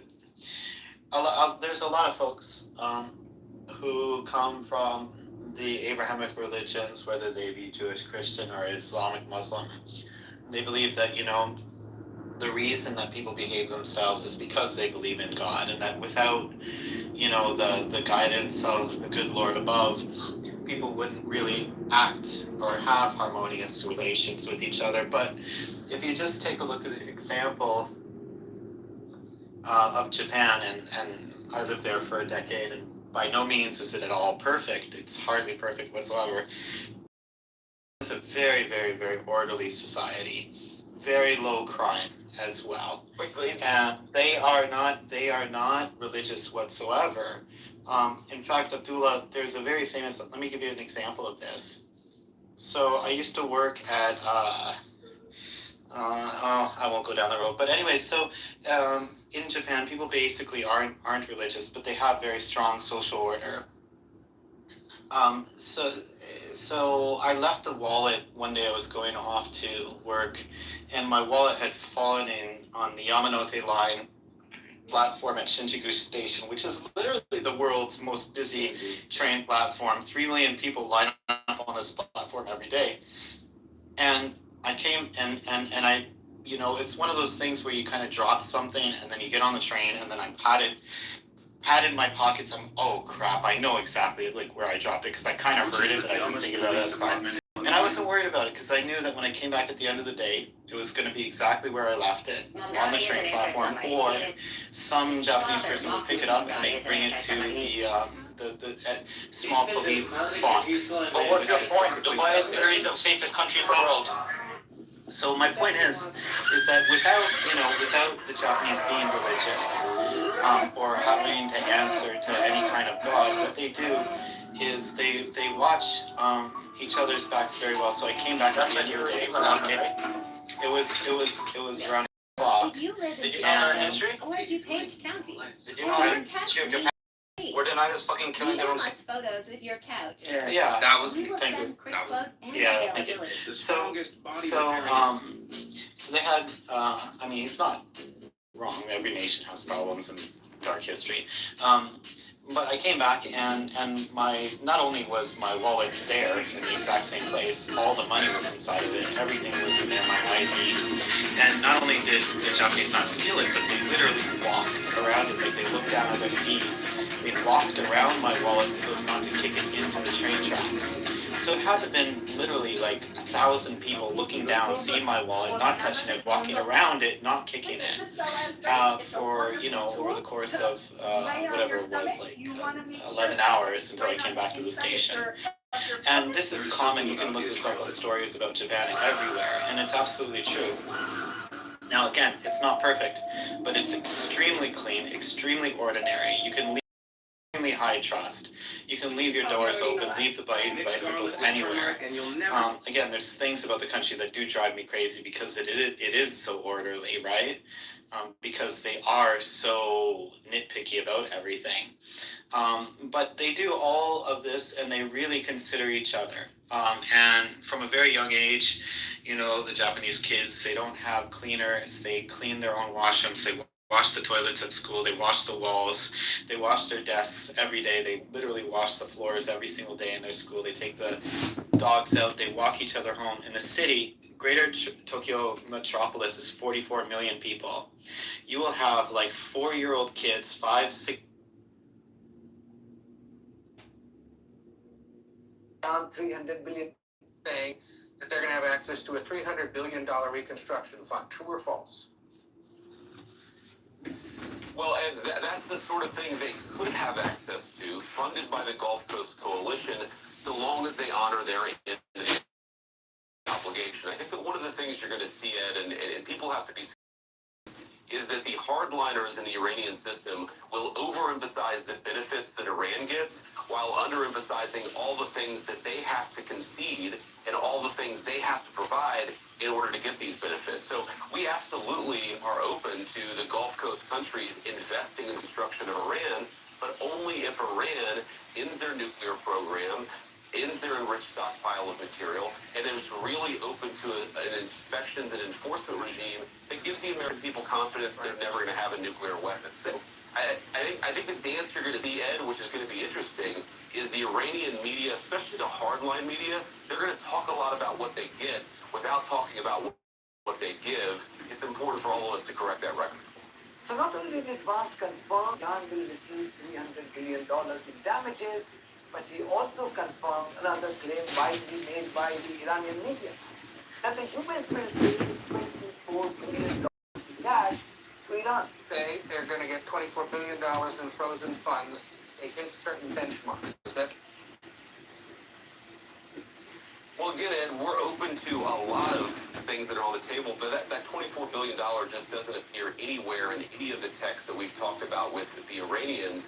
What we have said is that we're willing to talk about unfreezing assets, but a much, much bigger deal is unsanctioning their economy so long as they make the long-term commitments on the nuclear program. So, you know, again, one of the things these hardliner elements in their country are going to do is misrepresent the deal that they can sell it to certain elements of their domestic audience. But I think the text is very clear. There's nothing about $24 billion. What there is clarity about, though, Ed, is that Iran gives up their nuclear program for the long haul. They allow a real inspections regime. And then, of course, we want them to have a lot of benefits. The president has said we want them to be a successful country. Right. We want to turn over a new leaf with Iran. That requires them to meet us in the middle. Just confirm the body language and tone of how Vance and his... Okay, yeah, I agree with this gentleman here. So they're going to get $24 billion in cash and $300 billion in reparations. Child. Plus, they get to charge a small service fee to all the tankers that are sitting out there currently waiting, and the hundreds that go through a day. And there is nothing, from what I've heard, until we actually see the deal, whether we'll see it or not. Now I'm starting to doubt if we'll ever see it, point by point. They didn't say anything about their nuclear program. And then I got other clips here because Israel is trying to put a stop to all this as of 2 hours ago. Anybody got comments or questions? It's conditional. That's the main point that you guys keep skating over. It's conditional. On the stage, we got like 20 people on the stage. Is this a psyop? Request. Yeah. He did say something about the deal. He said as long as they do the inspections and they get rid of the nuclear program. So that is what they got to get rid of to get the sanctions and the cash. Now, how is this going to be verified? The same way they did before, AEIA. Trust, but verify. Okay, well, I'm sorry, Mike. No, you're fine. So what's going to happen as far as because they want to beef up inspections. So what's going to happen is Israel going to be under inspection now? It was a rhetorical question, but I just figured that out. Israel didn't threaten to fucking blow up the United States of America. No. So that has nothing to do with it. I don't think Israel didn't sign a nuclear proliferation agreement. There's only certain countries that have. Iran has. Have they admitted to it, Patty? Have they admitted to having nukes at this point? Because they're they have them. We know that they do have them. But they haven't signed a nuclear proliferation agreement. I don't understand why some people think that these countries can't have it. If they didn't agree to not have them, it's not our problem. It isn't. Iran just signed off, and guess what? They can't have weapons. And so basically Trump got a worse deal than JCPOA. I mean, he killed service members, he killed 160 schoolgirls, he killed countless number of other people, created an environmental crisis, like has the straight backed up, and for what? He's literally got a worse deal than Obama. He's worse off than where we were before. It's all about protecting Barack Hussein Obama's legacy. Guys, come on. The greatest president we've ever had. Living like what? Reading the news? So we're gonna act like people didn't die under Obama? You want me to pull up the numbers? So how did Obama get into I don't this? want to compare. I feel like we should let Obama live in his retirement gracefully and all that. But do you want me to pull up the numbers? Yeah, we were in country. I didn't bring him up. It was Michael that brought him up. I didn't bring him up. Hold on, y'all. Let me respond. Let me respond to that, please, just real quick.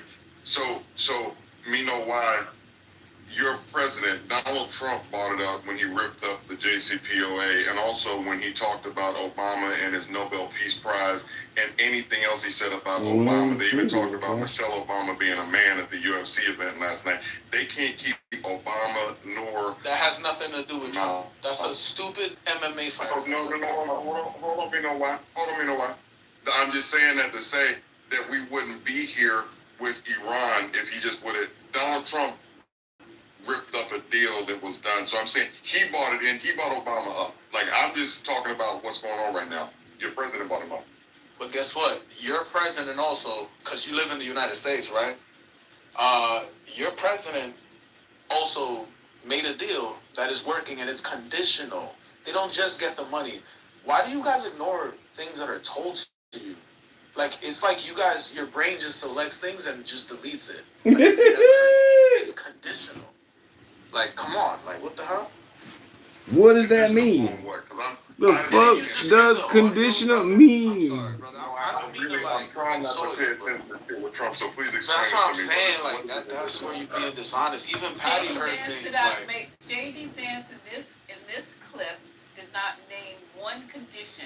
He said they're going to get benefits by giving up dates, and didn't name not one thing. If you want He literally said it's conditional. Okay, let's play. Okay, but conditional on what, sir?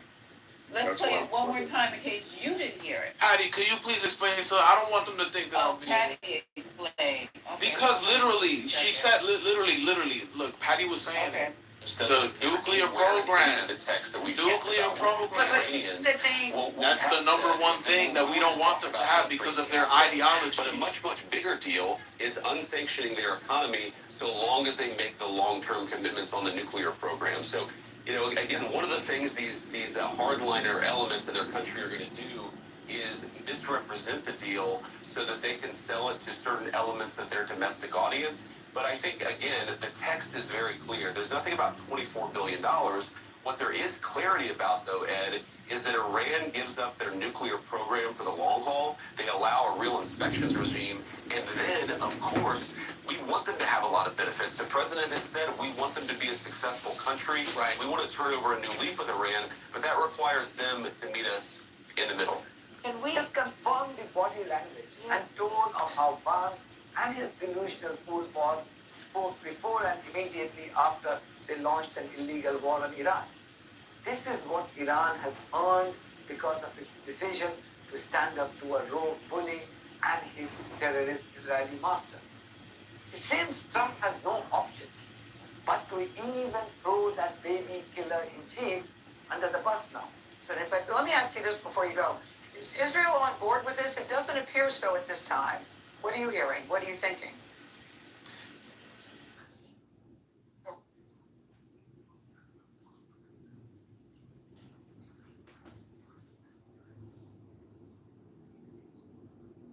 You went back on mute again, Lisa. I know, I have to wait for the commercial. Well, Gail, of course, Israel's been a good partner, but we do expect everybody in the region. They've been participating in this peace agreement. They've been participating in our talks with Iran. They understand where our perspective is. And what the president has said is that we expect everybody to honor this agreement. There are always, Gail, these bumpy moments with these ceasefires. Sometimes someone will fire and sometimes somebody responds.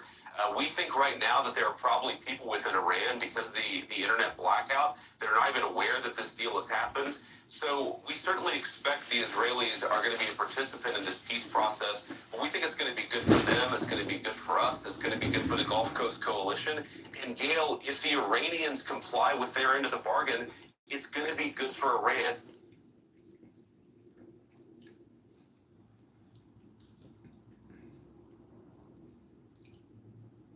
Can I just point out once again how ridiculous we are? Oh, sure. Very signed, and also signed. And the string is already partially open, as you know, they're going in hunting for all kind of mines that they go. But essentially, ships are starting to go out now. On Friday, it'll be completely opened. We got along very well with Iran. It's a different set of leaders. As you know, the first set is gone, the second set is, and we've families that are said to be very smart, strong, very smart, but we ended up making a deal. I felt bitterly that we had to go back on the attack for 2 nights, and I thought it was very glad we made it before that happened. But I think a lot of great things are going to happen in the Middle East right now. Very importantly, the oil is plummeting down, and the stock market is shooting up like a rocket today, like record kind of numbers. And the oil is taking its biggest plunge, and we're into the low numbers, not quite back yet, Kevin, to the extent where we're getting close to the numbers we were before it all started. And the main thing is that Iran will not have a nuclear weapon. They fully agreed to that with strong policing powers, and they won't have a nuclear weapon, which is what it was all about. They probably would have used it if they had it. So we had 2 big moments when they terminated the JCPOA, that was the Obama deal, the Barack Hussein Obama deal. And when they terminated that, it was very important because it was a road to a nuclear weapon. It was a horrible deal for the United States. It was a deal where billions of dollars given to Iran. It was a deal where 1.7 billion in cash was put on a. Okay, so there you go.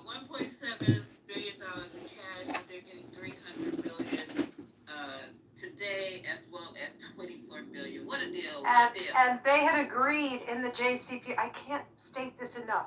In the JCPOA, it said Iran shall not seek to get a nuclear weapon, and actually, that was not happening before Trump tore it up. Okay, they were pretty much compliant. There were inspectors already in there. So when Trump, I find, doesn't anyone else find this just bizarre? Hey, we got a great deal. They've agreed not to do nuclear weapons. That was agreed to before, and we're going to have inspectors going in. We already had inspectors before. You guys are not trying. And that was excuse me.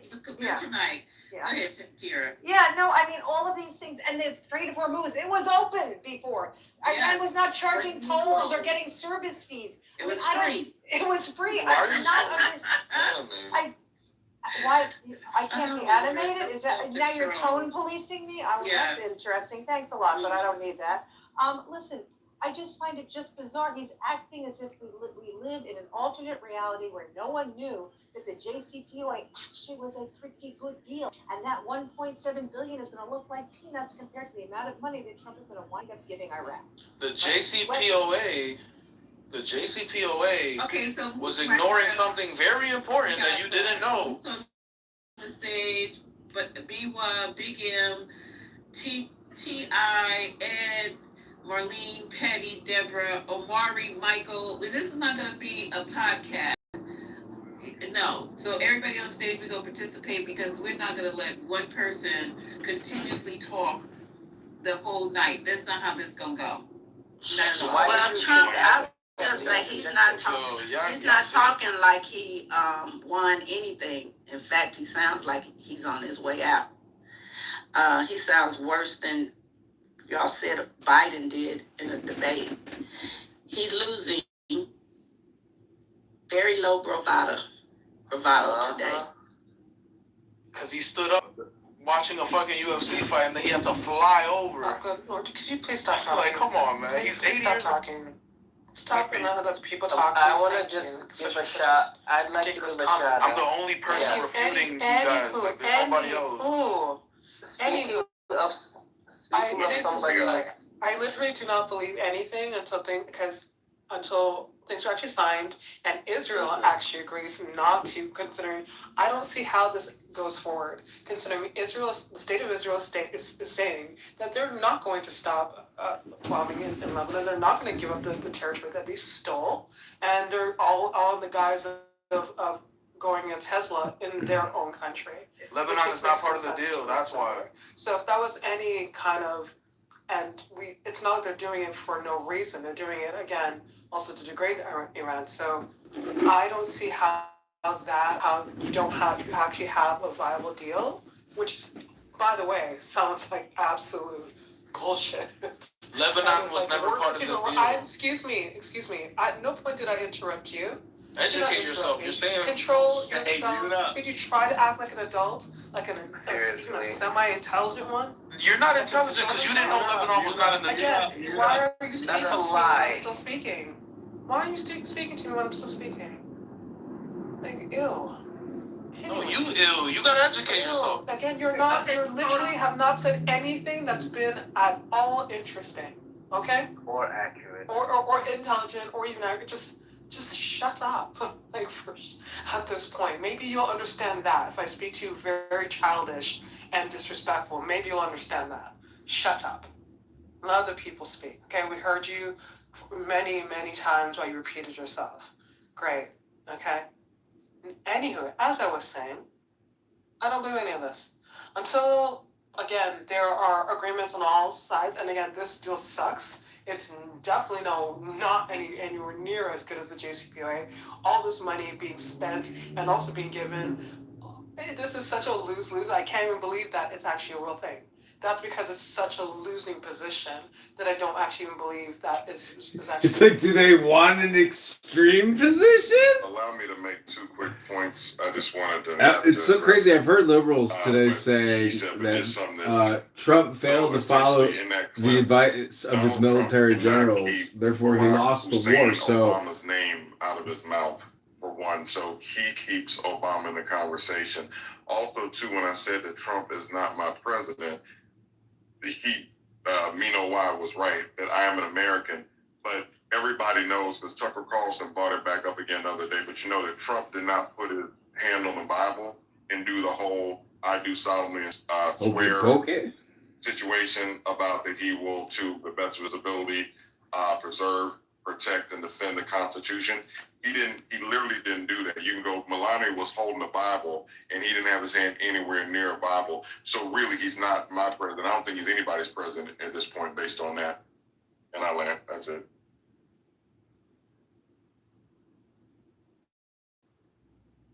While there is a bit of a pause, I'd like to acknowledge the birthday of my First Lady, Michelle Obama.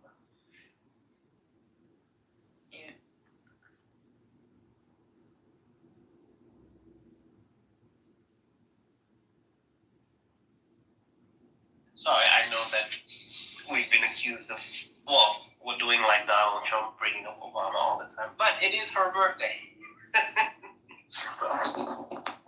He brings up Obama, and they brought up the man got in the ring last night, UFC fight, and talked about that she's a man. So they can't keep Obama's names out of their mouth, and they keep them in the public conversation. Michelle Obama's birthday is in January. Yeah, Michael, why with that? Hey, Michelle Obama's birthday is in January. Really? She's been all over my social media celebrating her birthday. Yeah, that's because the comment, like Michael brought up, that's why she's all over your social media right now, because they had her name in their fucking mouth. Yeah, you're right. She was born in January 17th. January 17th, I put it in the chat. Yeah, why is she around now? Like, why is... Because the man, are you listening? The man said that she was the man on the UFC fight last night. Yeah, somebody break it down to me. What happened at the man at the trailer It trash? was just one of the fighters. Oh, I see. So it's an appreciation day. JD, y'all done lost your day. Yo, what the fuck wrong with y'all? What up, JD? Yeah, what's up, bro? Yeah, one of the fighters, like Michael said, went out on the when he was brought out. Right, it was a fight. It was a fighter, Michael, right? It was. Yeah. It was the fight. It was his speech. He won, so he was the speech. Oh, there you go. There you go. Won. Yeah. Oh, okay. So and why? What? How does the fight even relate to her? That's crazy. Because he thinks he's apparently like. But it's further proof that fight it had more to do with just a fight on the lawn. It was another thing to push the agenda. Whatever weird shit agenda they got going on, that's why it was brought up. We need to start filing more slander and libel suits against these motherfuckers. They ain't getting hit in the pocket civilly enough. Well, I was talking to other people in another room, and they said that she doesn't have grounds to sue on. But I be thinking about how Donald Trump be suing for all kinds of shit. And that's what I'm saying, Brooklyn, just do it. Yeah, so I'm like, I want to understand why she wouldn't sue, but they say, she's a lawyer, so she would know not to sue. So I gotta go with that, I guess. Fuck that. Rudy was a lawyer too, remember? It still don't make no fucking sense though. Like, you literally can sue for anything, and I would just do it. Just because, but I guess Fucking sue him. Fuck it. Don't matter if you win or lose. Just do it. Super disrespectful and unnecessary. And racist. Yes. But hold on. Let's ask the black maggots on here. Was that racist or not? Since y'all say everything is racist. No, they're gonna say some shit. Or use the race card. Y'all. No, why? Guess what? The white maggots get that shit from the black maggots. They get that whole Michelle Obama shit from niggas. They ain't just making that shit up out of the air. That's how they heard the niggas on the podcast say that shit, and that's what they say because they say it. But it only speaks to their mentality. It only speaks to mentality to go on and on over something that everybody knows is not true. And saying it, how many times they say it, don't make it true. It does for them in politics, but that don't translate to someone's literal, what she is. I can't think of the word right now. She's a female. So to keep saying she's not, Can't think of the word. Don't make it true. Amari, do you find out like going out of racist, saying Amari? No, this is all about. I like the question, but this is all about disrespecting and devaluing and dehumanizing blacks and black people that are far exceeding your capabilities as a fucking wrestler. I don't even understand. Right, that point is the dehumanization. That's why he said it. These people can't get over the fact that Barack Obama, Trump could, how Trump giving out shoes 2 sizes too big? He can't even get his big, fat, funky, callous feet in Obama's shoes if they were 7 times too big, okay, with his big, fat, clanky ankles. He wants to see Barack and his wife and his children underneath him at the level of subserviency, and that it will never fucking happen. Until you graduate from an Ivy League college, not cheat on your wife, have your children by one woman, even though it's not wrong, but you went out of your marriage, not have a hoe suing you for money, shut your fucking big, fat, sloppy, orange-painted lips the fuck up. That's what it is. It's dehumanization. And these people that voted for Trump can't fucking see that. There's nobody in this cabinet representing you except some weirdo in HUD and that we never see and hear from that's cutting your fucking you out to build condominiums like they're doing in New York. You don't hear a fucking word out of that idiot. Not making them better for the people who live there, turning them into nice condos, but getting your dumb asses out so you can move all the way out to the sticks, way out there, all so far away it takes you. One lady was telling me she had to move out of the projects and it takes her 3.5 hours on the fucking train. Now the train is going faster than I'm fucking driving.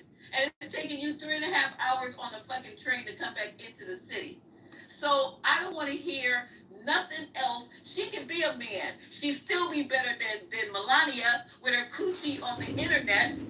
So I don't give a fuck. You can sit up here and try to disrespect this woman and this family all you want to. Even y'all on this app ain't never going to achieve what they've achieved. Not one of you motherfuckers. Not one. So I don't give a fuck. That made me so I couldn't even taste the taste in my mouth. This is what this regime is about.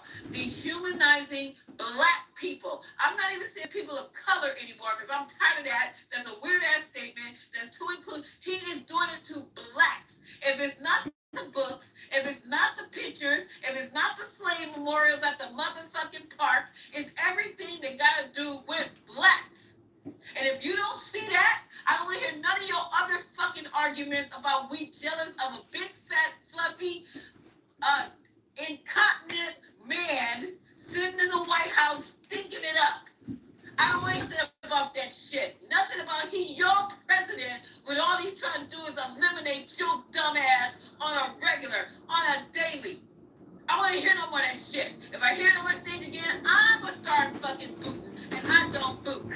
You may as well start booting me. You may as well boot me now, then, Lisa, because I'm gonna keep it 100. I gotta give my. Oh my God. Oh, Lord. Go ahead with your 100. Listen, let me tell you something.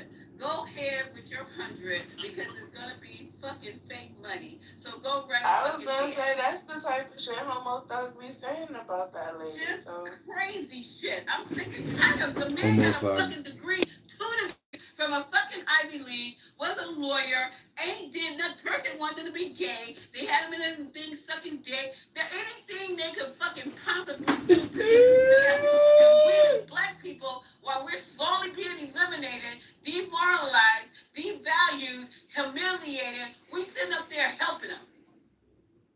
Up there helping them without fucking words instead of joining hands and circling the motherfucking wagons and being the excellence that we are, the superior people that we are.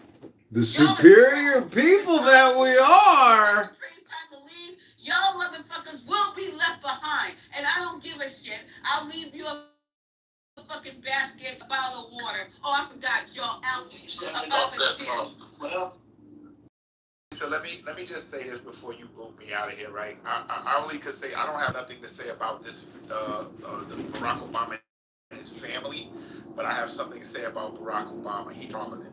He done nothing for us. This man muted me. I hope you drop dead. Let him finish because this is what. Damn. Damn. Whoever's muting me, I know you're probably way beneath me, right? And I've served 4 prison sentences. Finish your sentence, bro. Finish your statement. Right. You can let me finish, right? So this is my time to speak. I didn't cut anybody off. Right? Okay, here we go, Lisa. Here we go, Lisa. Here we go, Lisa. Here we go. Okay, so I asked you guys because We gotta squabble. Squabble wobble. Here's the thing, right? You know, Barack Obama is a charlatan. We know him to have cosplayed as a black man in America, wooed us over with all of these fake ass speeches that he made, and we got nothing from it, right? He was a nothing burger for black people in America. We got more. We got more from Donald Trump than we did from Barack Obama in 8 years that he's been in office. That's what we got, right? We got a man that sat down and actually talked to our people about the Platinum Plan and instituted some of these things that got us. And I didn't have to come off mic to snicker and cackle like a devil. I didn't have to do that to anybody. I didn't have to do that. I didn't have to. It's easy for you to interrupt me when you're triggered about your weak, feeble-ass points of view that doesn't butter no biscuits for you. You could talk about this president all you want, and nothing has changed for you. You haven't galvanized anybody in your community to help do anything against them. You know why? Because it's for naught.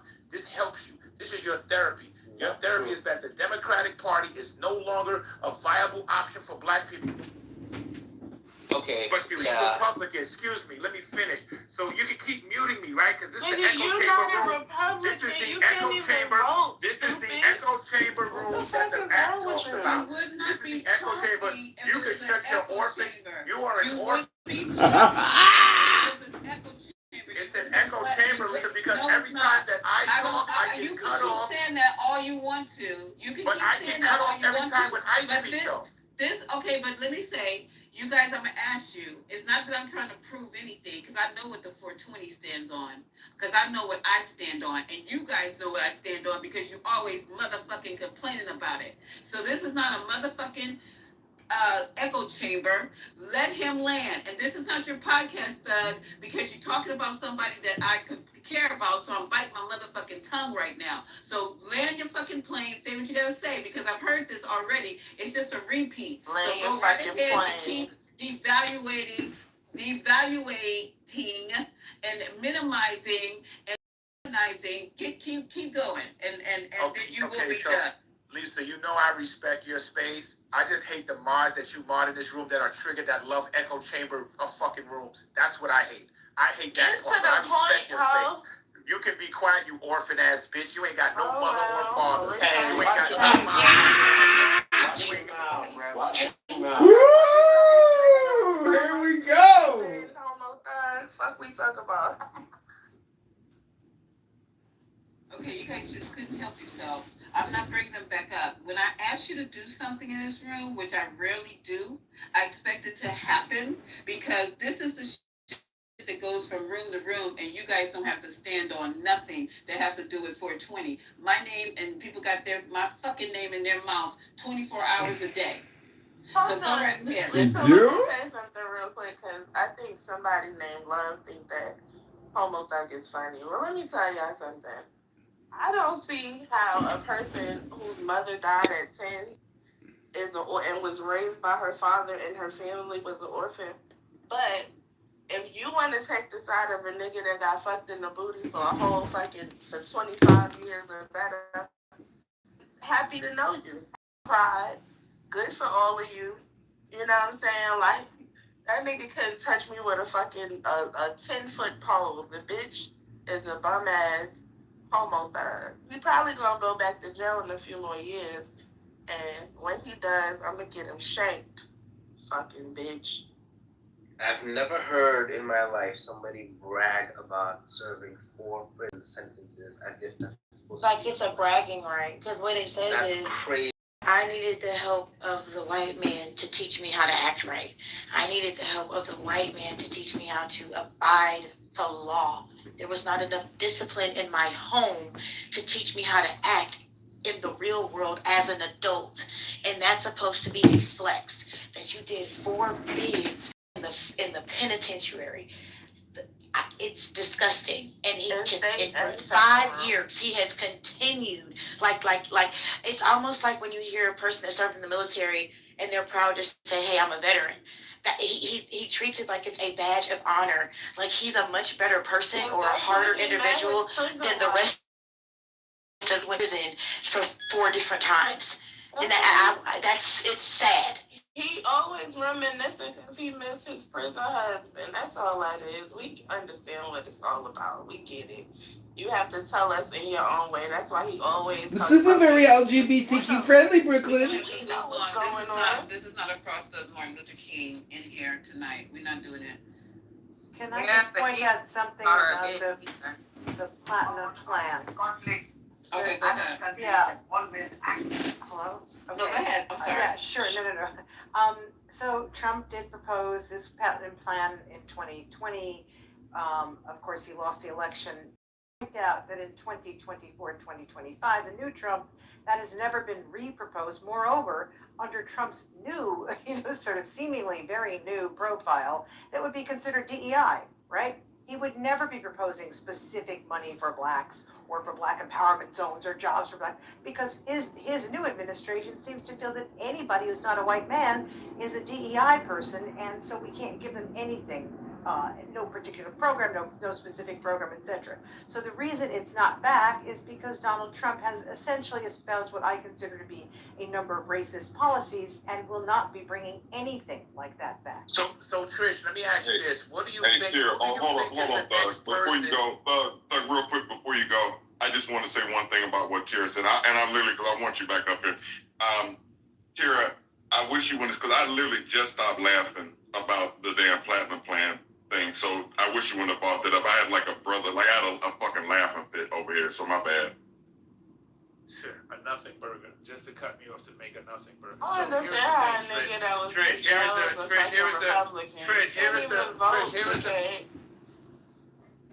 here here's the question that I have for you. Since Donald Trump is such a bad...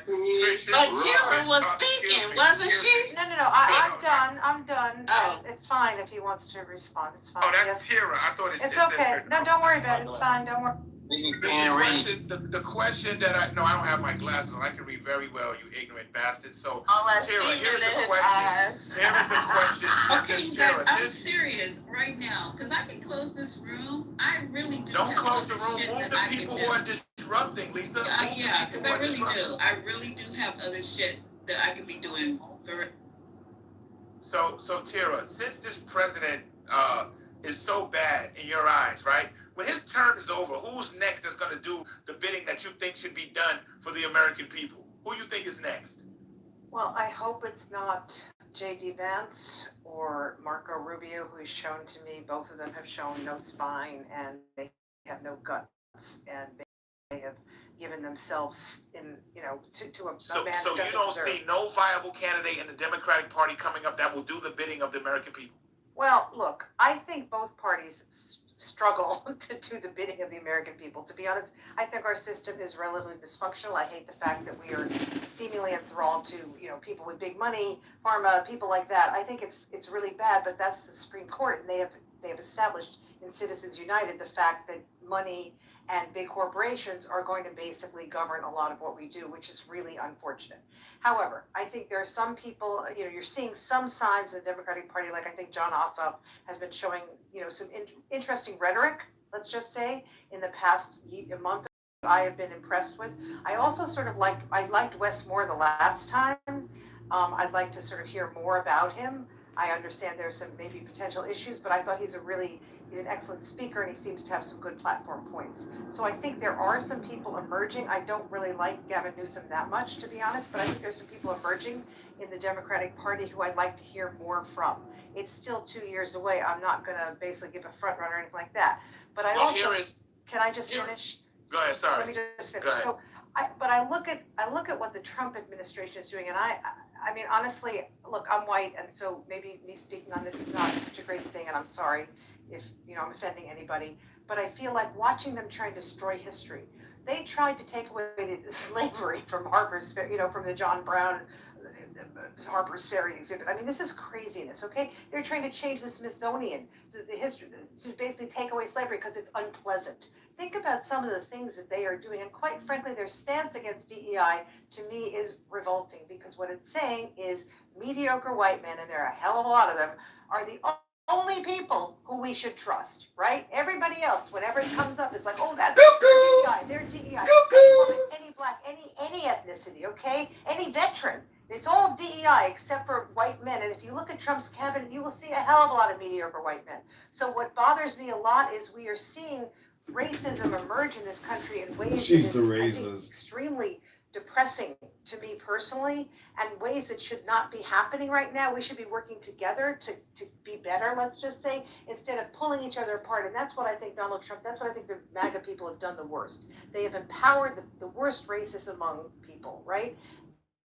And to me, that's a terrible thing, okay? I think that's going backwards. So Elizabeth Warren is throwing her name back into the hat for the 2020 election. Okay? Bad idea. You think Elizabeth Warren is a bad idea? The woman that goes after corporations? I think Elizabeth Warren is a bad idea. Elizabeth Warren is a bad idea? Yep, I do. You are out of your mind. That is the only Democratic woman that I would ever vote for. That's the only Democratic woman that I would ever vote for. You can't. Your mother can't vote because she's dead and you don't know her. Dead. That's right. your mother She can't is vote. dead. You're right. Her mail from the Gopher. Stop. And your parents will be dead. Tell her to stop addressing me with her motherless. You're dead to your parents. Okay, so one more insult, one more personal insult. I'm gonna drop. Okay, we have to stop. Okay, let's move on. May I respond to some of that? And I think it's disgusting to reference these parents. This is where I get confused. You say Obama didn't do anything for black people. Okay, cool. Let's have that conversation. He did something for you.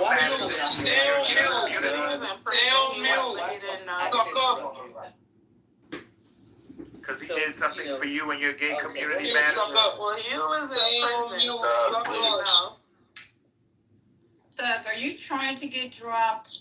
Why everybody else can talk shit to me, but I gotta be the one to get dropped? I'm just asking you. Madison is speaking. Everybody's disrespecting, but I gotta be the one to get dropped. And I will start dropping them too, okay? Okay, thanks, and I'm gonna be quiet then. On Doug, who put 100 on Doug? Brandy being the pick me. Why I gotta be a pick me? Why is you? One mic on Madison. Y'all gonna let this woman speak? Thank you. Thank you. Yeah, just in terms of having an actual conversation, nobody is above reproach, right? There are criticisms of different people, different politicians. But to act like he did nothing while giving credit for something that never fucking happened and barely touched our community in the first place is wild to me. The Platinum Plan was a campaign promise. That's it.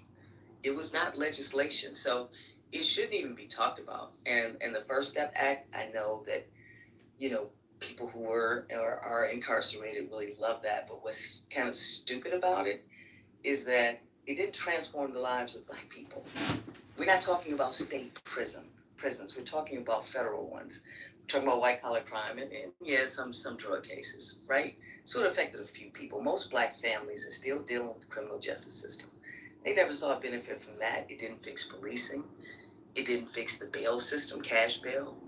It didn't fix sentencing. It didn't fix the fucking pipeline, feeding our people into the machine. And you think that got a few guys out who had federal sentences, that's it. So if you're talking about, a situation like that, you're talking about being transactional, which is what we need to do. We need to negotiate. So what the hell do we negotiate with Trump? Real talk. What the fuck did Black folks say? The ones who voted for him didn't ask for shit. Yes, we If did. that wasn't the stupidest shit on the planet, I don't know what it is. Because I heard all the speeches. I heard the YouTube videos. Democrats got us on a plantation, all that bullshit. Okay, cool. So what in the entire fuck did we get? We weren't even promised anything this time around. So what we got, nothing material laid out, and you should know better. Come on. So nothing is coming, and this is, a couple of years in, and that's it. So if you can show me the policy, show me the money. We've seen the money from every other fund on the planet, including this last one. Show me the investment. Show me the measurable outcome. Because you can't pay rent with campaign promises. I want to show. You can't build no wealth off of it either. I want to show. So if you want to hold Obama accountable, you can talk about the ACA for sure. You can talk about HBCs receiving actual support and not a few $1 million. You can talk about Pell Grants being expanded. You can talk about the crack versus powder cocaine sentencing. Crisis mode right now. Obama, which was decades in the making. You can talk about my brother's keeper that was launched, not including the fact that he inherited a shitty ass economy from yet another Republican and had to fix that shit, and left office with unemployment dramatically lower than where it started. And look at where we are now. So it's like you can get all emotional about shit, but at least speak facts and be real about it. What has Trump done for the Black people? First Step Act, economic gains, opportunity zones, HBCU support, tax and financial policies. Like, what the fuck are we talking about? None of that happened. Did you not hear me just address the First Step Act? And that it was for federal prisoners only, which helped, guess what? Mostly white people, and the HBCU donation that he gave was a fraction to what Biden gave. What else you got? Nothing. Was that Google or Chat GPT? He shouldn't have given y'all nothing, you ungrateful ass motherfucker. Was that Google or Chat This is what else he what gave, source right? you need? This is what he gave for my vote, right? My vote got me more money back in my taxes, right? For my corporations that I have here in New York City, when my 1120 gets filed, I see less. a liar. I figure because y'all are miserable. That's crazy. Real talk. How do you tell us that you've been to prison 4 times? You served 4 prison Tyra, you don't like sentences. mediocre white I men. want to know how you got to vote. Mediocre other race men You're gonna in the White House? prison sentence, but I guarantee you're broke. I guarantee you're broke. Yeah, bro. These people are broke, bro. Like, they complain about the stupidest shit. Also, what the fuck talking about? You're lying. They're all in a that you got going on this. All of your freedom did nothing for you. Did you want to jump in, Brandy? Oh, I just wanted to finish my statement real quick. Okay, so finish your statement. We're not banging on the stage. This is not. Yeah, because you gotta tell them to stop disrespecting me. Okay, so you guys get Brooklyn off off the the stage. He's not adding anything to the black Stop complaining. Just make it ridiculous. Lisa, matters are. Doug, you're not a moderator. You don't tell people who to keep on stage and who not to. No, it's just like it's these like innuendos and these all right, I'm constant way ready of trying to run shit. I have things I can do. Wait, Lisa, hold on. Yeah, before you close your mouth. I'm not. You guys are gonna have a nice night. I'll just be over. Yo, guys, y'all shouldn't be No, you like won't. thinking like that. Okay. and you got to take into consideration. He done called her a bitch. He done said shit. I'm taking into consideration everything, and this is not nothing new. Because I'm sitting on people's stages, hearing my name called out, talking about me, cussing me out, calling me all kind of fucking names. That happens all the time on fucking Clubhouse. I've been called every fucking name in the motherfucking book on every fucking stage. So I don't even know what I'm doing here right now. Arguing against me. I'm the top left here. This is my room. We're gonna I'm not doing it tonight. I'm not. Don't close the room. We're gonna hold it down. Stop threatening. I'm not Don't threatening boom shit. Stop. All right, we're gonna hold it down. We're gonna hold it down for you. Let's go. Okay, so we can. Who is it that was supposed to finish your sentiments? Was it Thug? And if so, Thug, while you're down there, if you could just get to your point, so that way we can move forward. Let's not do the antagonizing thing. Let's just have a conversation. Can we agree to that? He's not on stage. Not, but he can. Okay, that's okay. It needs to be fair. Deborah asked him a valid question, like how you keep talking about your vote when you was a prisoner. Well, what he talked about was the 1120 But he's not tax. on stage. You see how this shit is going? If you have a Corp C, then maybe you did save some money that particular year because of the tax law, but that wasn't for black people. Okay, so What he stated was now, specifically for black people. That was for Americans. Back up, Lisa. So here's the thing, right? So many of you are so ignorant to the fact that voting for formerly incarcerated men has went out the window years ago. We all can vote. Anyone that comes home from prison, whether it's state or federal, has a right to vote. You can vote. There are actually also not men, true. There are also it's you can have a provisional ballot. Sir, it can be provisional. Wait, let me just no. Oh, New York. You're talking about New York. What I was trying to say. Wait, no. Can I cutting me off. Let's just let him. Okay, yeah. Okay, go ahead, Thug. No, I wasn't. I did not. Tyra, I let you. Go ahead, Thug. Go ahead. Yo.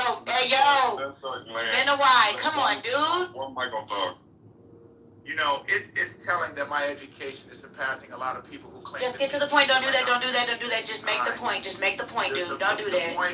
The point is that what I was initially saying was that I got more money in my pocket by voting for Donald Trump. I see more money in my pocket with the term that this president has served more than the 8 years that I got with Obama. I had so much turmoil, so much fucking litigation that I couldn't hardly fucking get out of. But the minute Trump stepped in office, all of that shit went away. I'm talking about instantly. I'm talking about I had. Bro, how much they pay you for this bullshit, yo? Hold on. Excuse me. Let me just finish, bro, because I really don't want to talk to y'all. Y'all don't like me. Let me just get my statement out so y'all can talk shit about me, right? Because that's what you want to do anyway. The whole thing is that the point is this president has got. If you're not making any money in America, you probably hate this president, and you hate him because you don't have shit to do. If you ain't making money. You don't have shit to do in your own life. You ain't file taxes. You ain't get shit back because you don't make shit. That's why you're angry. But the Democrats gonna sit up here, if they ever make it into office again, they're gonna lie to you like they've been doing. Lie. And you're gonna love them for lying to you. Lie. Dumb niggas, look you, die. Come on, get the fuck out of here. I just wanted to clarify that when Thug made his point, what I was trying to say was this is not true in all states. He didn't mention New York initially. So some states, New York does allow former felons to vote. There are 15 states, I think, that make it extremely difficult for former felons to vote, depending on the nature of the felony. So he had not mentioned New York specific, so that's all I was trying to say. And I just asked the question because I wanted to know how, so he could have just explained it. Yeah, I need to get Trump. But instead, he likes to fight. Menawai, you keep Menawai. Okay, pause. Menawai, and I'm saying this. Now that you found out that you're wrong and you don't know what the fuck you're talking about. Watch your fucking mouth there. But look, Tyra was wrong about a lot of things when me and her were going back and forth. And I'm still not wrong. And fuck you. Watch your fucking mouth, boy. This is typical. They always wrong, bro. A grown ass man want to call himself Thug. Call yourself bitch ass nigga, yo. Why don't you take your hating ass back to your fucking dry a helicopter. Y'all believe him if y'all want to, okay? Listen, Tyrone, you're a fucking girlfriend, nigga. Only intelligent white woman on the It's stage. typical. Only Excuse intelligent me. white woman on the stage. Okay, People so like I us run was, the country for a reason. all I was People like y'all saying, just criticize. stop, all I was saying was I'm a retired lawyer and I happen to know a lot about getting voting rights back. I did not realize he was only referring to New York because he wasn't clear. Got it. We understand, Sheriff, for the third time. You. It doesn't matter. He said felons. He said felons all. Yo, Tyra. Excuse me. And she's mediocre men from other races then? That's what you want in the White House, Tyra? Because that's what it sounds like. No, that's not what it sounds like. It's Tira, but it doesn't matter. Because y'all all sound mediocre right now. Listen, look at Trump's cabinet. The only people he has are people like Pete Hegseth and stuff. These are not the right people. People with backgrounds that are significant. Okay, look at all these people. It would be a great fit for government. Sort of, to me, they do not represent the creme de la creme. Maybe you think they do, but high class Tira. I believe that creme de la creme could be white. Hey, Minnow. Yes, hey, Minnow. I'm sorry, Tira. Hold on, Tira. It's. I'm about to put my teacher hat on. Don't respond to bad behavior. We're gonna let people land, right? Minnow, you have just not given a fuck. I'm calling your name out because I'm sorry. Okay, show me with your actions. Just let her land. I did the same thing for Thug. It's like, hey, just let him land. Because what happens is it gets discombobulated. Okay? So please stop. And that's not just for Minowai. Audience got the ad libs, it fucks it up. All right, okay, so go ahead. So, look, I think that there are good people of every ethnicity, race, etc. Okay, I think there are plenty of intelligent, good white people who can be put in positions, of course.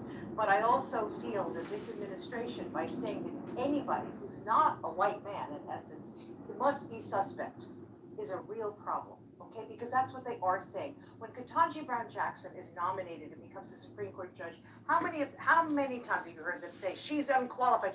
This woman was probably the most qualified person on the Supreme Court.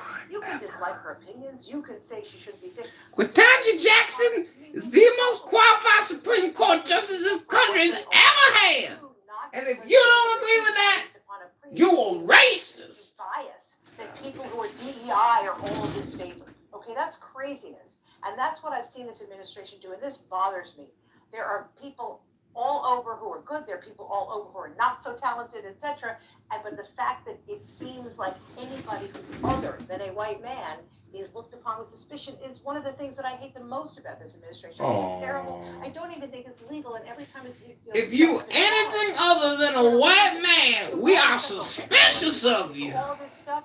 This has all not even been challenged in court. You should understand that. Okay? Should understand that. Diversity just to me means. Why does she giggle like that? Diversity. Duh. Okay, I'm gonna exit the stage. Go enjoy my evening. We're gonna let this echo chamber run. I hope it goes. I'm sure it'll go all night. Country with men sort of being the dominant factor in the world, or at least in the United States. So I think that's a real problem. I'm surprised you don't think that, to be honest. I think everyone should think that. Everyone should think. Everyone should think like a racist. That's actually what she just said. Black people. That's the only reason I came off the mic, right? And I still got no answers. What I got was a personal tax. All right, this is Chicago News Incorporated. Go to ChicagoNewsInc.com. I'm happy to make money. I made money too. If you know how to fucking make money, you should be able to make money under any president. But if the best example that anybody can come up with of how helping black people is that you pay less taxes, then you really proved my point. We talked about specifically for black America. So don't say that shit about Obama no more, please. Please don't say nothing negative about Obama ever. He's our king. Especially without a real situation. Just to keep saying it means nothing.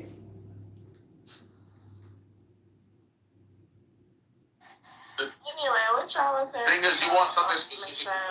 We wasn't even talking about that. What was y'all talking about? She said that. She said she wanted something for black people. For black people. We're moving on. Moving on. Go ahead, Civil War is to make you American. Okay. Anyway, yeah, I think that it was disheartening that they let that man say whatever he said. But the man from the UFC spoke down about it. I haven't heard President Trump say anything in reference to it.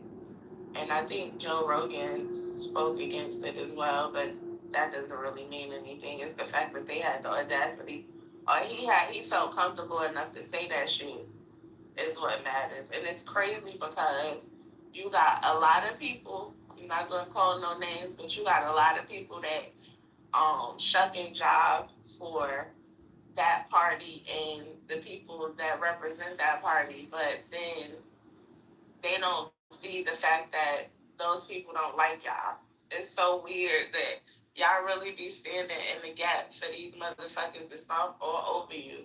Meanwhile, they don't give a fuck about you. It's real weird. And I see that y'all be trying to troll us, and y'all think that it's funny. In real life, it just speaks to how much of losers are in real life. Because nothing that you say is believable. When you come and you troll people for no apparent reason at all, we know that all of the things that you say about all of the money that you supposedly have is a lie. It's obvious. This is how broke people talk. Broke people talk just like these niggas do. Sorry about that. Tax returns don't lie. Tax returns don't lie. Tax returns don't lie. One mic. Hold on, real quick. Yeah. Hold on. We're gonna get off this back and forth here. Because I done photoshopped a lot of I thought we weren't doing personal attacks anymore. I didn't personally attack anybody. I said something. Hold on, Brooklyn. Hold on. If those people think that way of themselves, then that's Brandy. You all gotta pick me. You're the smartest woman on this stage. You're the only smartest woman on this stage. You don't even have no code, Brandy. What the fuck is wrong with you? What code are we supposed to have? What code? Brandy. What's the price of the This is red light. This ain't the fucking streets. Oh, yeah, in real life, you don't got no code. I have a code to my kids and my family, darling. I know. Yeah. She ain't got no kids. She ain't got no kids, Brandy. She got You that don't one need that that. people.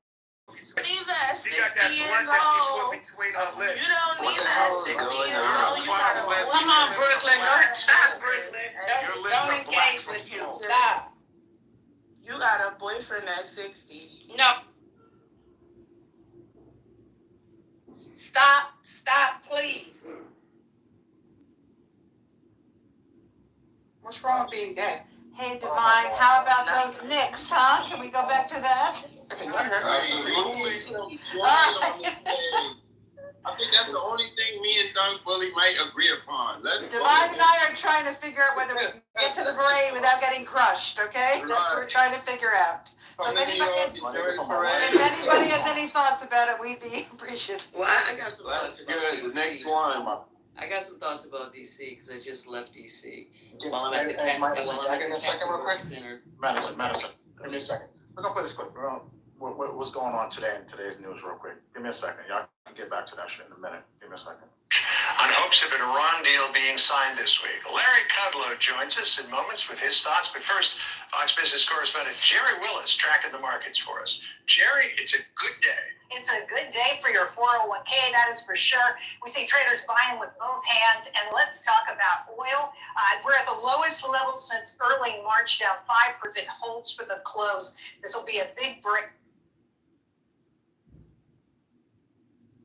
All right, somebody mute it all.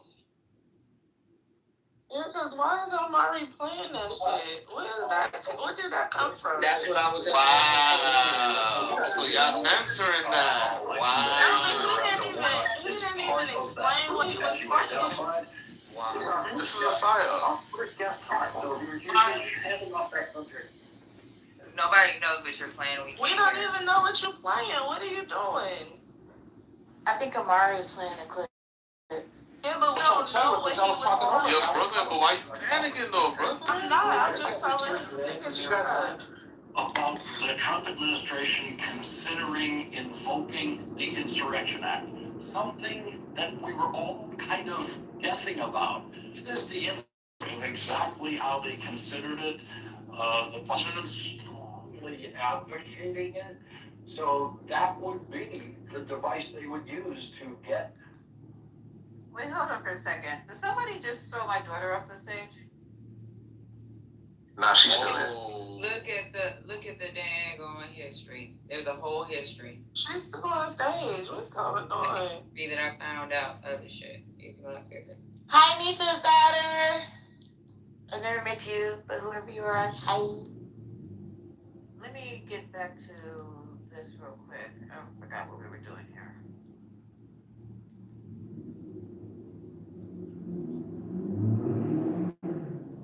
When I came in, you were talking about DC. You were talking. No, we're getting ready to do this real quick, medicine. Hold on, okay. get back to it just a second. Hold on. You trying to do Lawrence O'Donnell? Hold on. Because she was doing it, the gnomes just disappeared. She's still on, well, she just left the stage. She's still on. No, if it's 212, is it the 212 NY account? Yeah, she's still on stage. Okay, no, she's still on stage, Nisa. Okay, hold on, y'all. I'm in a different room. Hold on. Madison, earlier, I put an X on you. I'm sorry. Down with the last of the puppies out in.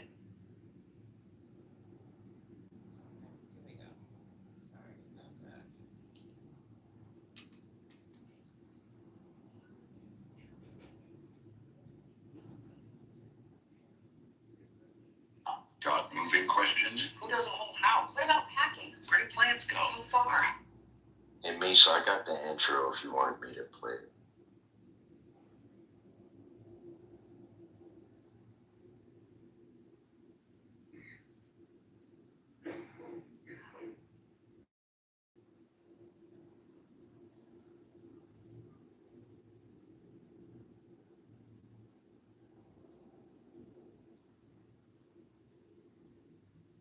What was y'all supposed to be playing, Ed? She didn't answer, but I think she's trying to play Lawrence O'Donnell. All right, that's going to do it for me tonight. So good to have you here with us. Now it's time for the lunch with the great Lawrence O'Donnell. Good evening, Lawrence. Hey, Rachel, sometimes we get lucky, and this is one of those nights. I was watching your coverage with Mark Elias about this force that Chuck Schumer has assembled to game out as product. What's the worst that could happen? I mean, literally, what's the worst that could happen on Election Day? Senator Raphael Warnock is part of that group, as you identified. He's our first guest. Our first guest.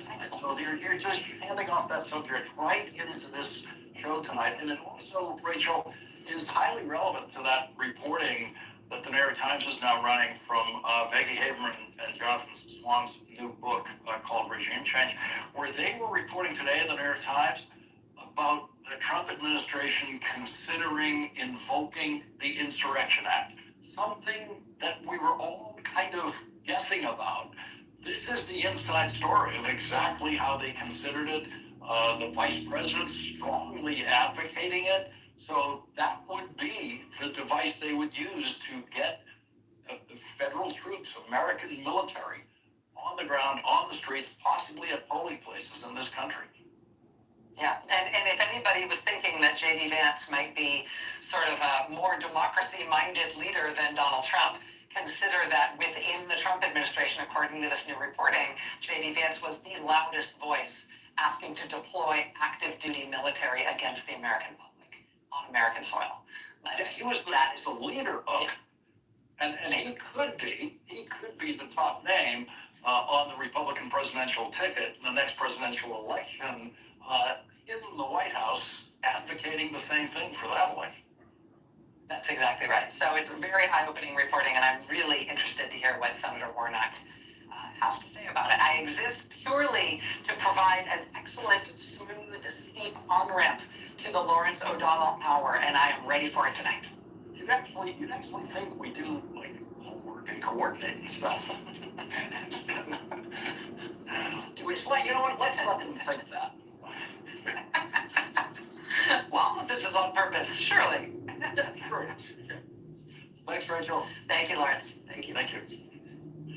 Well, on a day when Donald Trump claims to have reached a deal to end his war in Iran that is a complete failure of his original objective of Iran's, quote, conditional surrender, the Trump White House has been rocked by stunning new reporting in the New York Times that some in the White House seem to consider so accurate that they are accusing New York Times reporters of having obtained audio recordings of White House Situation Room meetings.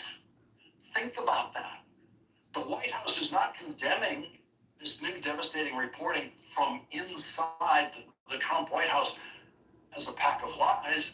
Instead, they are, in effect, declaring it to be so shockingly 100% accurate that the reporters must have audio recordings of what was said in the White House.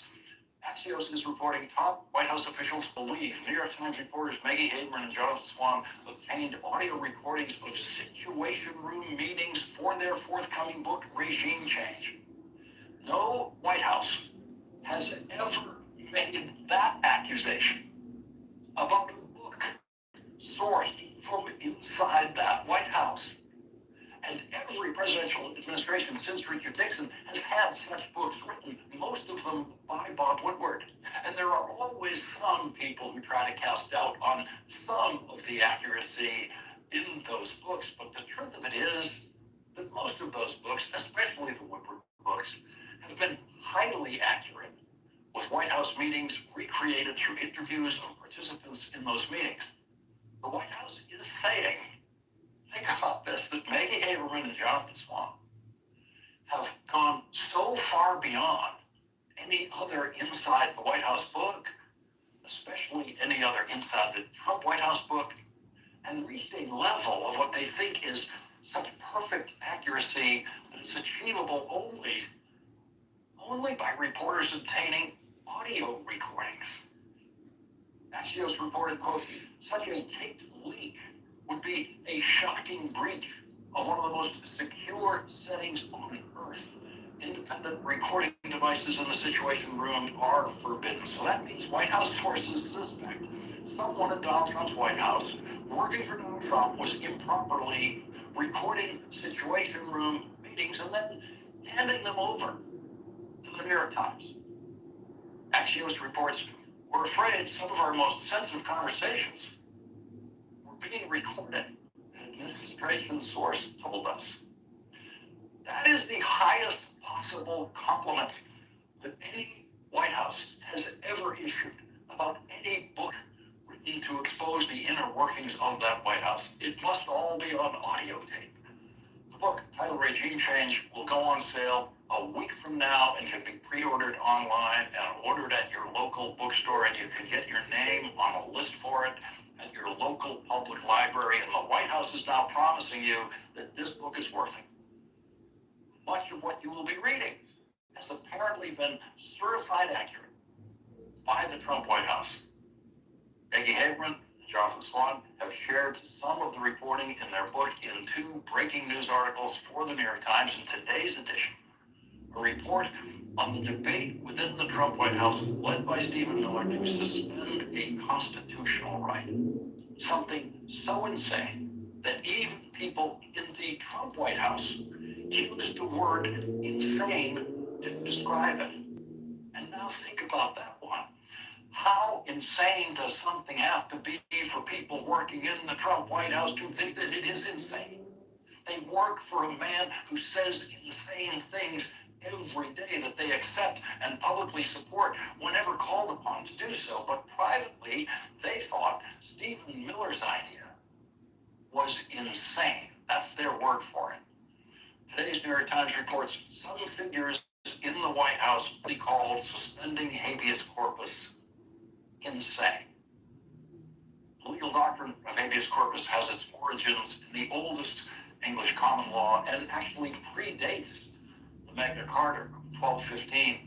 It took written form in England in the Habeas Corpus Act of 1679 during the reign of King Charles II. It prevents the government from arbitrarily imprisoning people without giving them a right to a hearing.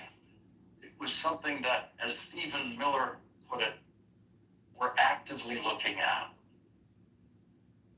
The Constitution is clear, and that, of course, is the supreme law of the land, that the privilege of the writ of habeas corpus can be suspended in a time of invasion. So it's an option we're actively looking at.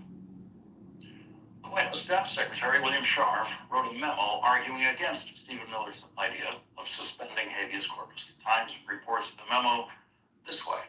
The history of habeas corpus dates back to the very dawn of English common law. He recorded in his memo to Susie Wiles, denial of habeas corpus rights was a key grievance underlying the American Revolution, and the right to apply to the federal courts for habeas corpus review dates to the beginning of the Republic. Stephen Miller wanted to suspend habeas corpus for immigrants in order to speed up what Donald Trump had promised would be the mass deportation of immigrants. Stephen Miller argued that the presence of undocumented immigrants in the country, even those who had been here for decades working harder at their jobs than Stephen Miller ever has, constituted an invasion, and therefore habeas corpus could be suspended.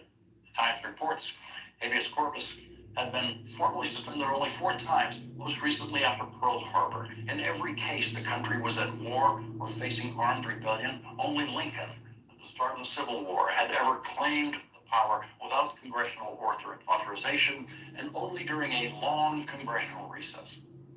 Because habeas corpus was written into the body of the Constitution, Alexander Hamilton argued in Federalist Paper 84 that a Bill of Rights was therefore unnecessary. Hamilton said that the habeas corpus provision of the Constitution was enough to prevent the worst possible kind of tyranny. Alexander Hamilton wrote, "The practice of arbitrary imprisonments have been in all ages the favorite and most formidable instruments of tyranny." And so it's Alexander Hamilton versus Stephen Miller in the Trump White House, and as of tonight, Alexander Hamilton is winning. But Stephen Miller has a huge advantage over Alexander Hamilton because Stephen Miller is still working in the Trump White House with a president and a vice president who could not be more ignorant of our history. James David Vance proves that with this statement. If you go back to World War II, if you go back to World War I, if you go back to every major conflict in human history, they all end with some kind of negotiation. No, they didn't. World War II ended with 0 negotiations. World War II ended the way Donald Trump claimed his war in Iran was going to end, unconditional surrender. Japan and Germany each signed unconditional surrender documents. Adolf Hitler killed himself rather than submit Germany to the unconditional surrender that he knew was coming. Every vice president, prior to J.D. Vance, has known that President Franklin Delano Roosevelt demanded the unconditional surrender of Germany and Japan during World War II. And when FDR died in the final months of the war, his vice president, then elevated to the presidency, Harry Truman, accepted those unconditional surrenders without a word of negotiation with anyone about those surrenders. That kind of statement by J.D. Vance demonstrating a complete ignorance of how World War II ended is the kind of thing that used to get you drummed out of American politics before Donald Trump's dumbing down with the Republican Party, and it tells you something about the quality of thinking that the Vice President of the United States brings to his job. In the report by Maggie Haber and Jonathan Swan in today's New York Times, J.D. Vance began a White House meeting last year by arguing that it was time to invoke the Insurrection Act, which allows the president to deploy the American military to put down insurrections and rebellions inside the United States. He did this after Renee Good and Alex Preddy were shot and killed by Donald Trump's federal agents in Minnesota when video recordings of the incidents showed that they did not pose any threats at all to the agents who shot and killed them. The Times reports Mr. Vance got to the point they needed to invoke the Insurrection Act swiftly to crush the unrest in Minnesota. It would be painful in the short term, he said, but the message it would send that paid agitators could not get away with disrupting ICE operations would make sure no one tried it again. There was no evidence that either Mr. Preddy or Ms. Good had been paid activists. Once again, it fell to William to make the point that the Insurrection Act, as the Times reports, simply did not fit the circumstances on the ground. And so, yes, it is easy to imagine what goes on in the Trump White House, as easy as we always thought it was. Discussions of trampling the Constitution, violating the law, and crushing our rights. Peggy Haberman and Jonathan Swan report that the discussion that day of invoking the Insurrection Act to send American troops into the streets of Minneapolis and who knows where else in this country was inconclusive. The meeting broke up without a decision, a vague consensus to keep thinking about it, but it had been clarifying in its own way, even after the administration's posture had helped escalate tensions in Minnesota.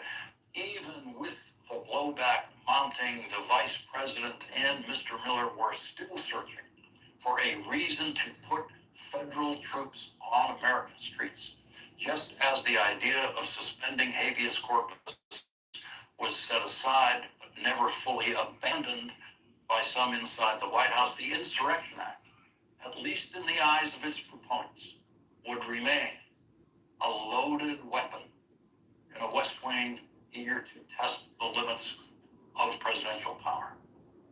The Insurrection Act remains a loaded weapon that some observers have suggested could be aimed at our polling places in swing states like Georgia that could go either way in the November election.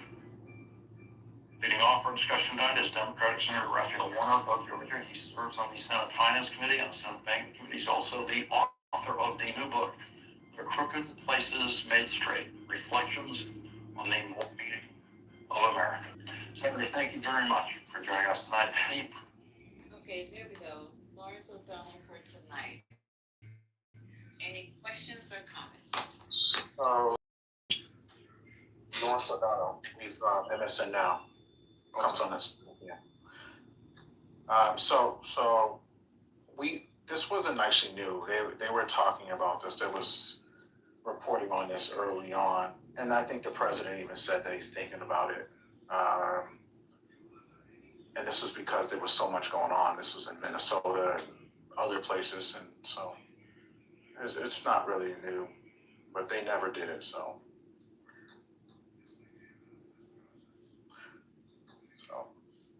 But Minnesota was wild. They were wild in Minnesota. I'm sorry. Yeah, that's the thing. Like, people don't really want to hold them accountable. But, like, we're the idiots. Like, come on, bro. That's crazy. This fraud is huge, bro.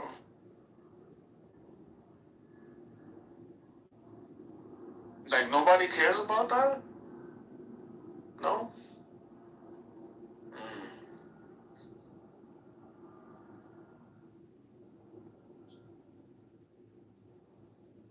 See, that's the thing. You guys are quiet when it doesn't push the agenda that you want to push. That's hypocritical. Like, I want to see you guys be like, you know what? Fuck what happened in Minnesota. You know what I'm saying? That guy would have been the vice president of the United States. Yeah, it's good. You know what?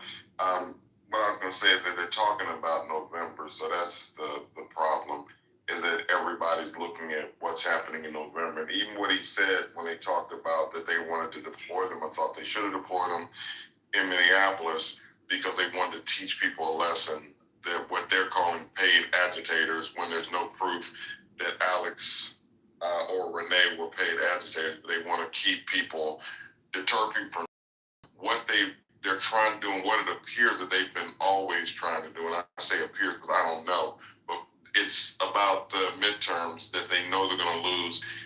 He's in the toilet for his approval rating. So he's got one of the worst approval ratings of any American president. I think he may have the worst. And with an unpopular war, with gas prices, with campaign promises broken, you can pretty much assume that they're probably going to lose seats in this upcoming election. And so that's what this insurrection is all about, them maintaining power. That's literally all it's about, period. Oh, okay. I don't agree to an insurrection, of course. You know what I mean? That would be weird. So basically, the stupidity of it all and the grasping for straws is not worth responding to.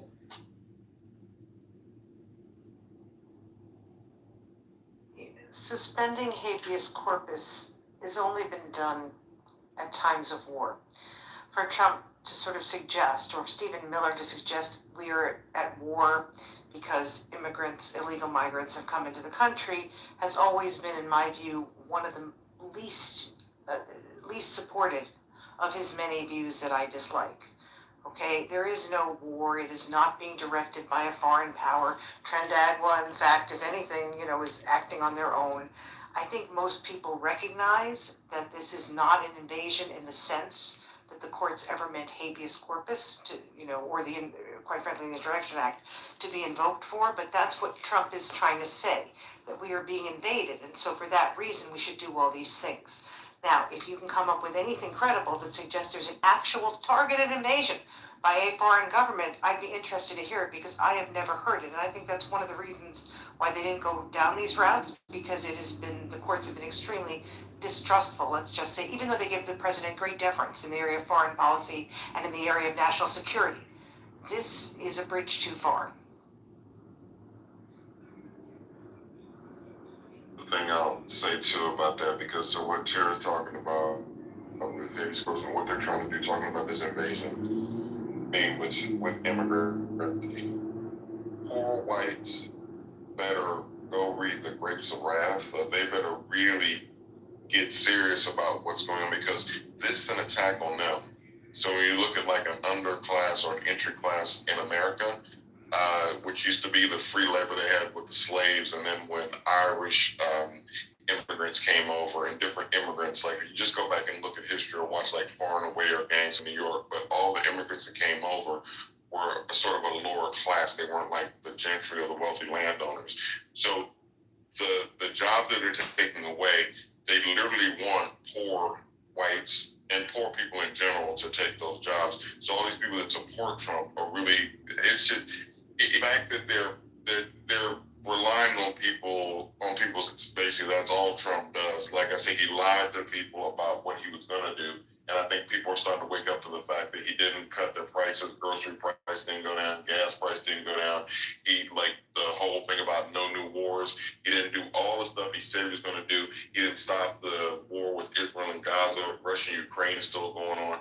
Saying all that to say that just whenever they're done, if they do get all the immigrants out of this country and they push blacks back into our place, like poor whites, it's not like they're gonna like rise up or whatever. They literally are gonna be the underclass, and they're gonna be the servants of their rich masters.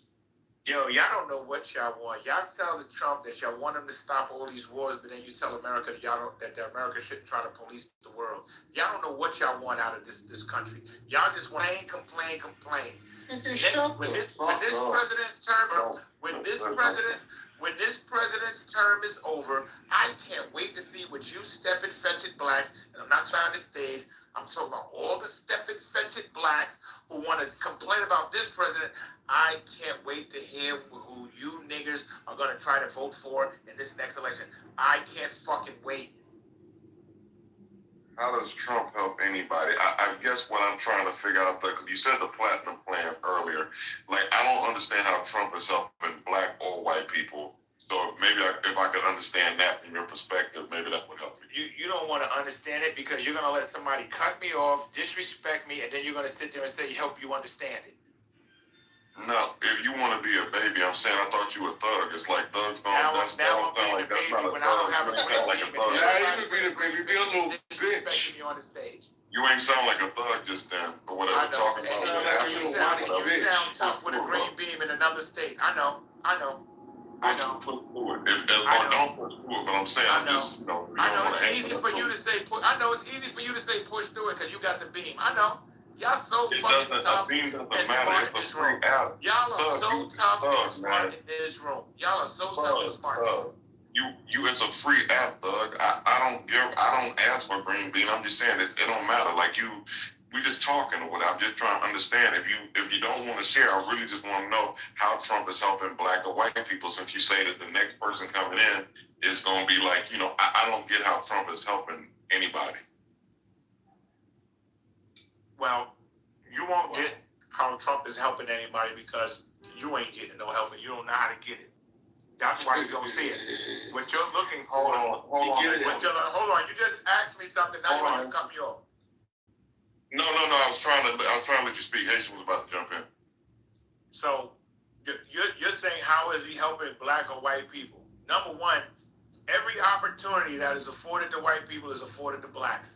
I don't see any of you, anyone who hates this president so much, doing anything that this country has to offer us, taking advantage of it. I don't hear any of you doing that. And if you're so smart and this president is so stupid, it should be very easy for you to galvanize whatever you can get from him.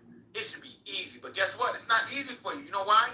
Because you're so much in the low echelons of understanding how to work this country that you want to complain about it. That's how you hide your ignorance. You hide your ignorance by complaining about something that you can't fucking change. You're not going to move him out of office. Your next president that's going to come into this office, I can't wait to hear you Negroes on this app. I swear to God, I can't wait to hear your. Are you gonna answer the damn question? Hold on, please. Let me talk to him, and I literally would get off of this.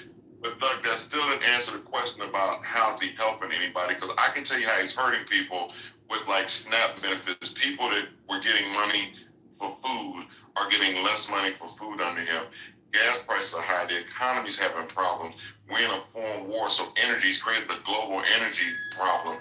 I'm just saying, you're just not saying, because I get, the vitriol, but I'm saying, you're just not, I'm asking you literally how the man's helping everybody. You just giving me stuff that's not really saying how he's helping people. He's helping me.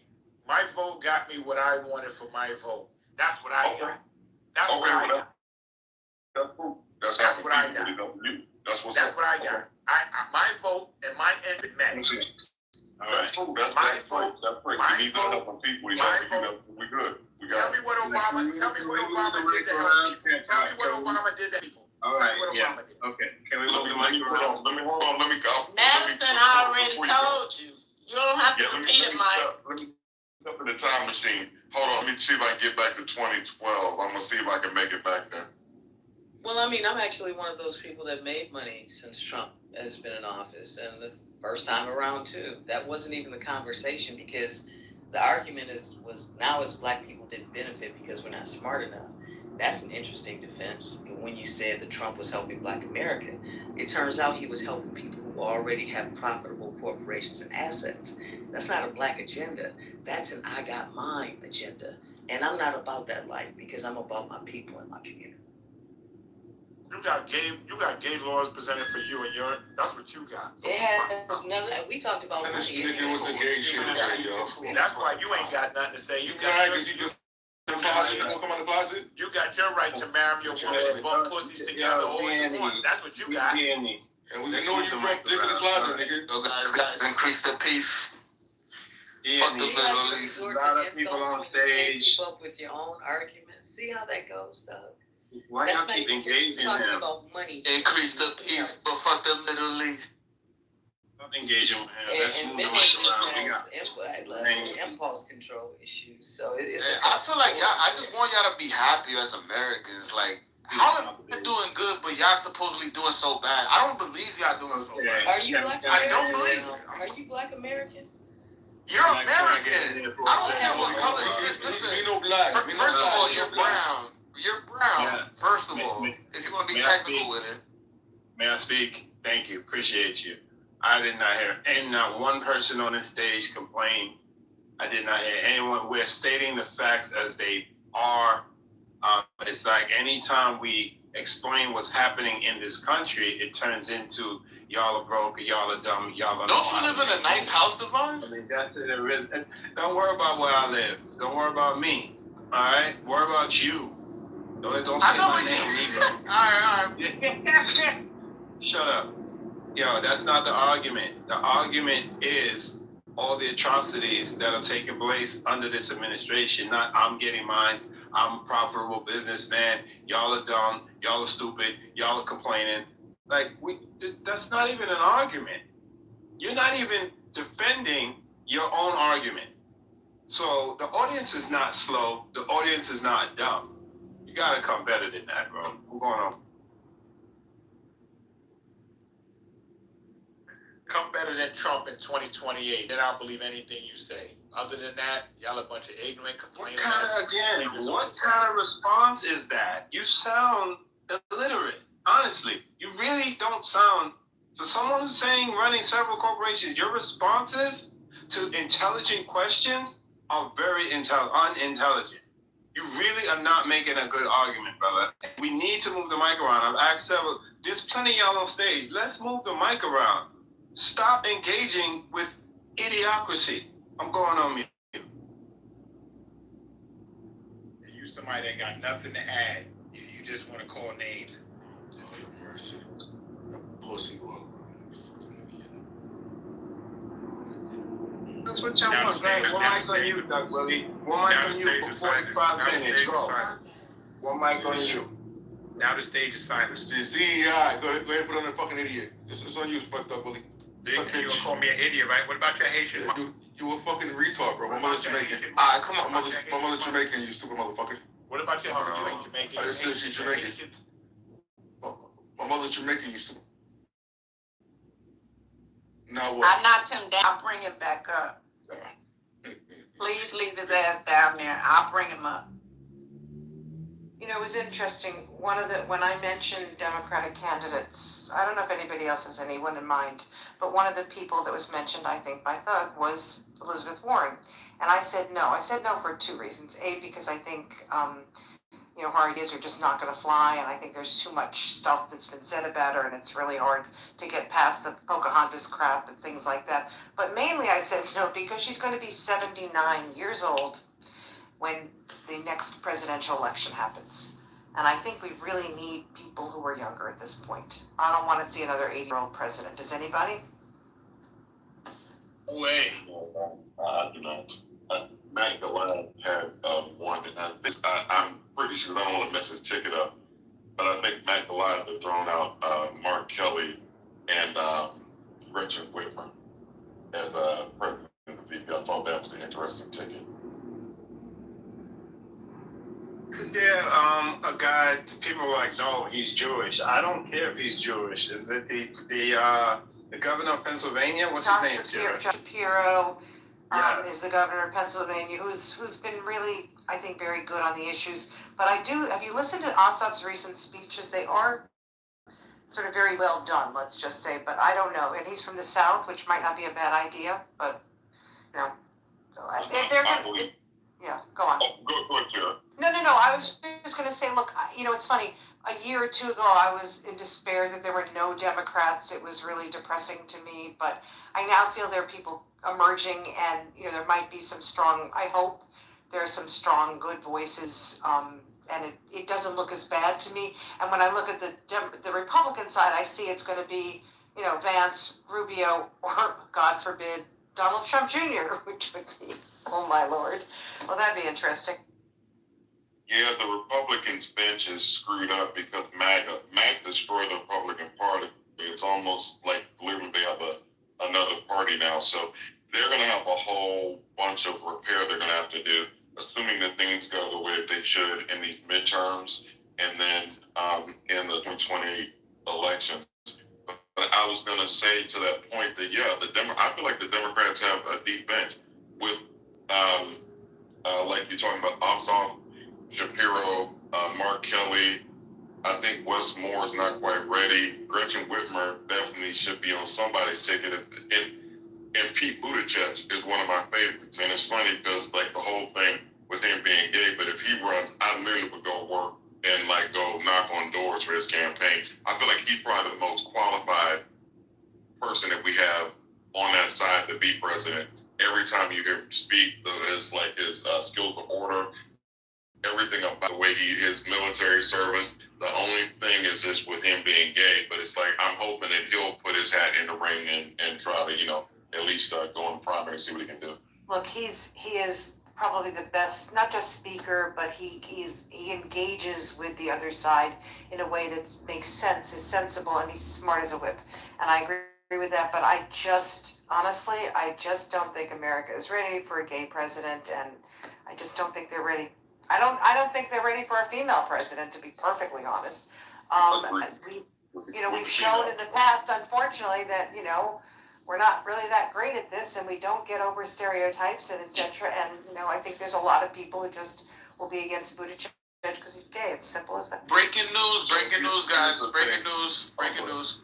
President Trump removes Josh Hawkins chain after his Michelle Obama comment. Come on, guys. Removes him from what? No, he removed. So I'm gonna send it to you, alright? Wait, hold on. Who put his thumbs down, bro? You don't even know what the fuck you put thumbs down for. He doesn't co-sign what he said. But I don't like you. Okay. I don't like me. you. I don't care. And I can do whatever the fuck I want. And I can do whatever I want. Let us get back to the conversation because we were having and just about these candidates. God, I can't remember what the fuck. Buttigieg. And yeah, right. So I'm saying after witnessing this UFC fight and motorcycles going back and forth and doing like motorcycle jumps and the whole way that he's running this thing, the destruction of the East Wing of the White House, like cranes, this whole thing with the ballroom. I do think, and I had this talk the other day, I just think that by the time it gets to 2028, we could be in a position where we may be ready. If they're gonna put the insurrection, use the Insurrection Act, invoke that for the midterms. The things that we've yet to witness, by the time that we might be ready for anything is what I'm saying. So Pete Buttigieg may have a chance based on whatever else that we don't know that Trump's in the future. So do you think America would be more ready for a gay president than they would a woman president? We gotta go first, bro. We gotta let the women go first. So that's a great question. That's a really good question, but what I would say is I think Republicans, interesting enough, would be more likely to vote for a woman president. Agreed. If for example Nikki Haley had been I think they might have gone for it, right? I would. Because they have a vision of a certain type of woman who'd be acceptable to them. I think the Democrats are more fractious, and I also think Republicans would vote against a Democratic woman in large numbers because they would perceive she would be a feminist. It's a fascinating dichotomy. I don't have an answer to your question. I sort of feel like, and I hate to say this, but I feel like the Democrats would be safer off just nominating a straight white guy. It just feels like the patriarchy will win anyway, regardless of him being gay. I feel like a gay man will win first. Well, I mean, if he was a gay racist, he would probably win first because America is certainly ready for that. You mean Lindsey Graham? Really? Is that what you're? Sorry.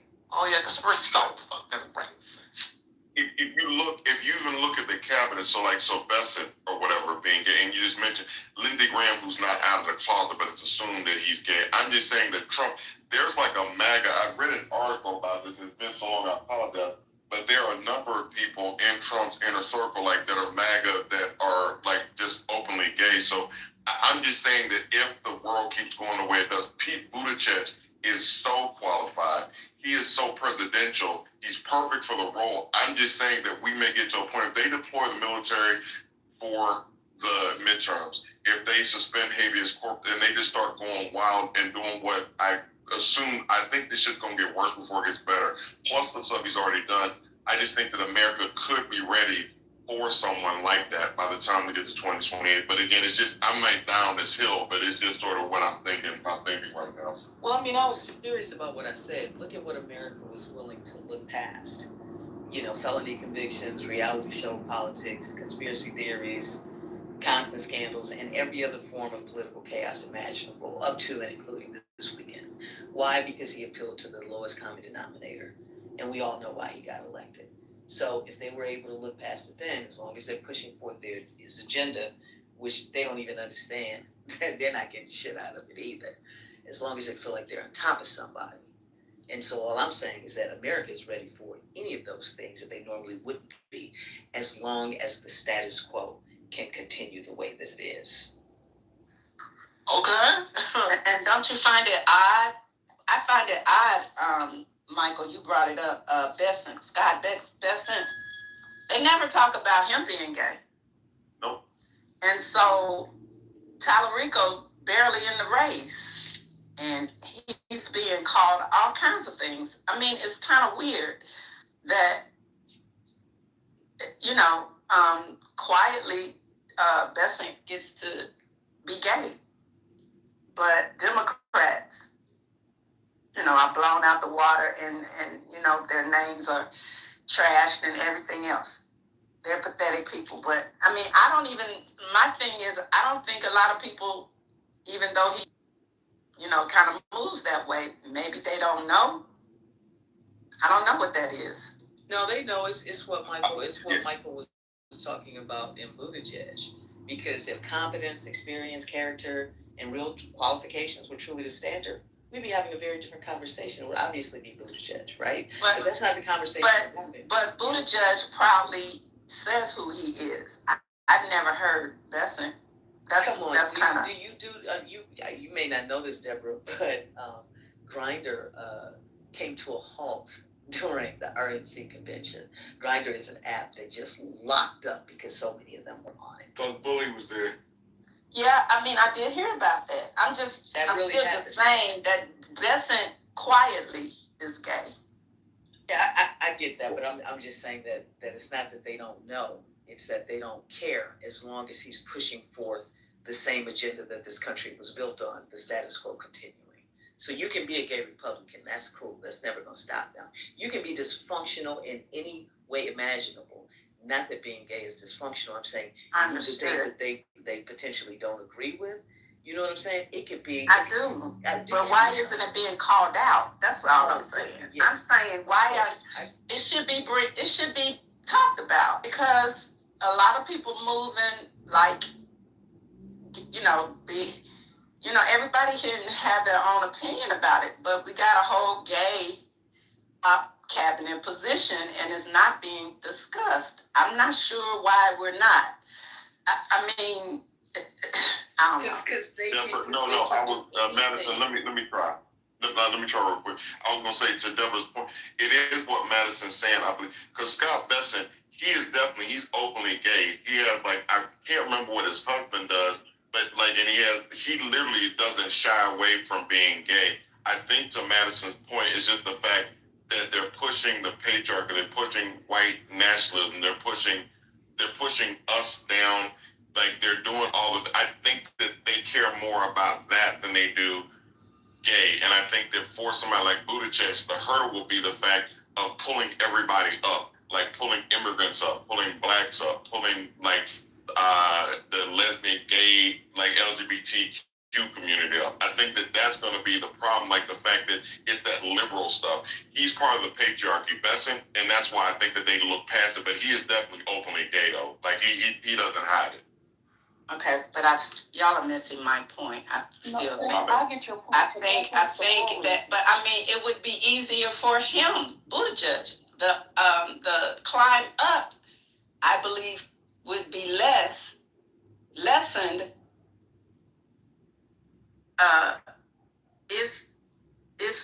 if it were brought out more or talked about, the fact that there's a gay Republican.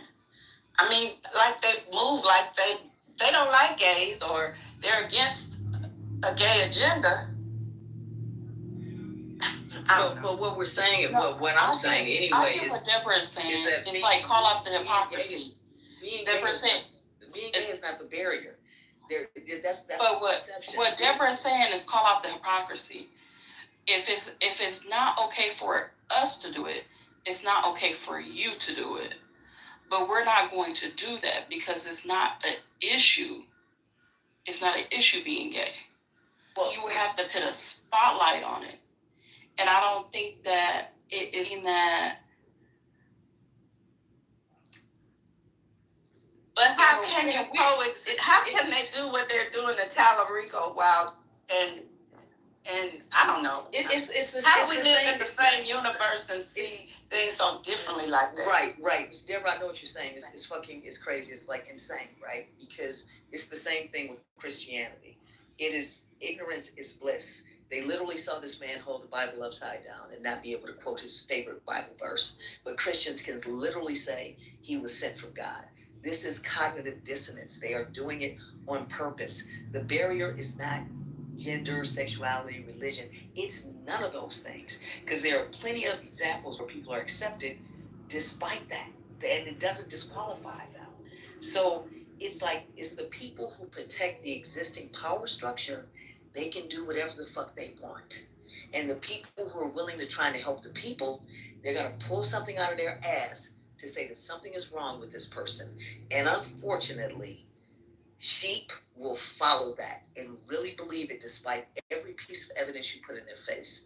And so when you point out the hypocrisy, it makes you feel crazy, Deborah. I get it. I feel crazy every day. It's like, is anybody seeing this?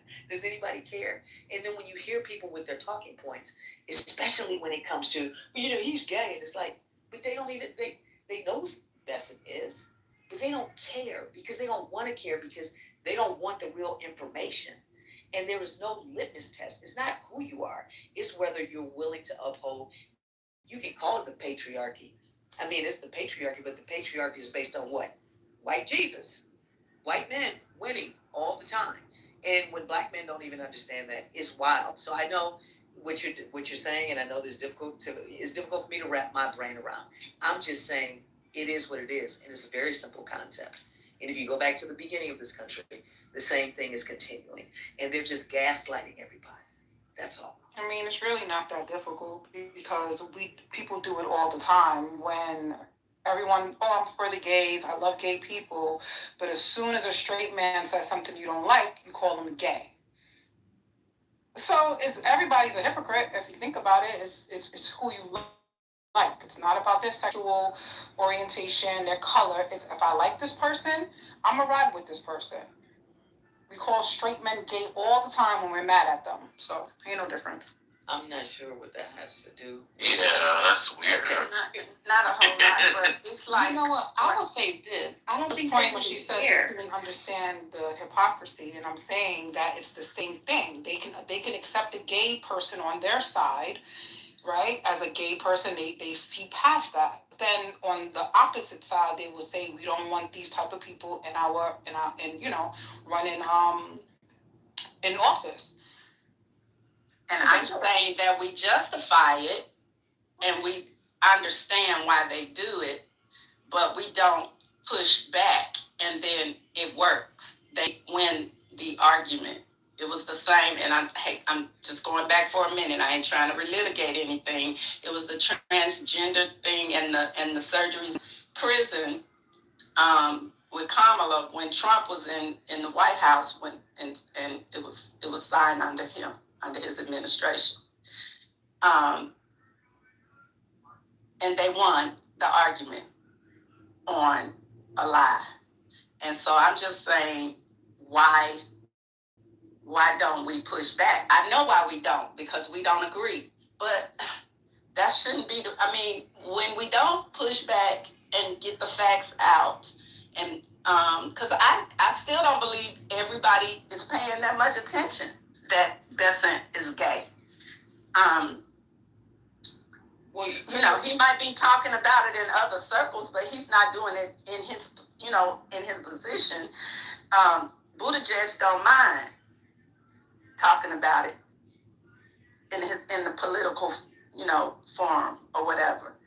I've never seen Besson do it, and if he has, it didn't get the same attention that Buttigieg gets. And so while we understand what's happening, we're losing. Well, we're losing the battle. We are losing, and you're a really critical thinker, Deborah. And it's the same reason why when I was trying to dismantle an argument earlier, and I was Michael walking people down the same way, is strategy, and there's always a diversion. Whenever you're making too much sense, somebody starts arguing, or they bring up something anecdotal about themselves, and they pivot, they switch the conversation. But when you just really lay it out there the way that it is, and you were so right about Kamala and that whole diversion campaign, and they call them whisper campaigns. They do it on purpose because it's so easy to spin people. But it's the same reason Hakeem Jeffries signed the Carly Kirk resolution, and all those other Democrats did. They didn't fight back on anything. They just signed it. So the complicitness of it all is just mind-boggling. It's like we don't stick with the same arguments. There's no strategy. We appeal to emotion and just try to go back and forth with people, but this, but that. But then when you lay out the hardcore facts, there's so much misinformation and disinformation. And I don't think that it's the misinformation, disinformation is the willingness of people to go along with things that they already want to believe in terms of their unconscious bias. They like what's coming up in their algorithm, and it validates their core system. You know, because I mean, you can even say white Jesus to some people, and they'd be like, "We'll be talking about Jesus." It's like, oh my God. So, you know, a lot of this stuff is so far programmed. I don't know if there's any way back from it. You know, I think part of what goes on though is that when there are Democratic candidates, gay or not, I mean, Tallarico I think is a riot because they're accusing him of being both gay and transgender as well as a womanizer. I'm not sure how you can be both, but okay. But when there are gay candidates or who are Democrats, typically they have supported transgender rights. And I think that part of what happens in the political calculus is Republicans understand that transgender rights and surgeries and women and men's, you know, men and women's sports, things like that, basically the American public is on the side of we don't really want much of this, right? We don't want boys and girls bathrooms, things like that. If you look, it's like 80%, and that includes Democrats and Republicans. So I think part of what happens here politically is that many of those candidates, it's not just that they're gay, it's that they also support transgender rights, which is a real, you know, that's a difficult one politically to deal with because it's not popular, you know, it's just not a popular position. I'm not saying that I agree with that, but I'm saying I think that's the truth and that's what happens. So if you look at Tallarico, a lot of it is he's transgender. That's been the biggest, you know, not gay, transgender, right? If you look at Buttigieg, there will be, now I haven't seen it, but because he hasn't been a serious candidate recently, but you know, there will be things saying he supported the Equality Act, he supported all these things, and I think that's where, you know, it's politically, they have candidates that figure out how to respond to that. I mean, I can get that, and I agree with that too, because I don't think that they should carry that flag, no pun intended, to that degree. But people have to examine the way that they think in their own minds. It's like, okay, if you have a transgender person, and it's a male to female, so you want that person in the men's bathroom then. You know, when you game it out and when you actually follow through with the whole thing, so you don't want the man dressed up like a lady to be in the women's bathroom, and nor do I, because of little girls. But you want them to be in the men's bathroom, and you're not concerned about your little boys. And then you discount the entire fact that children, by and large, are molested by straight men, and mostly white men, as a matter of fact, if you look at the statistics. But nobody gives a shit about any of those things. So yeah, I definitely don't think that they should have hung their flag on that, one thing at a time. Don't do those things that are polarizing.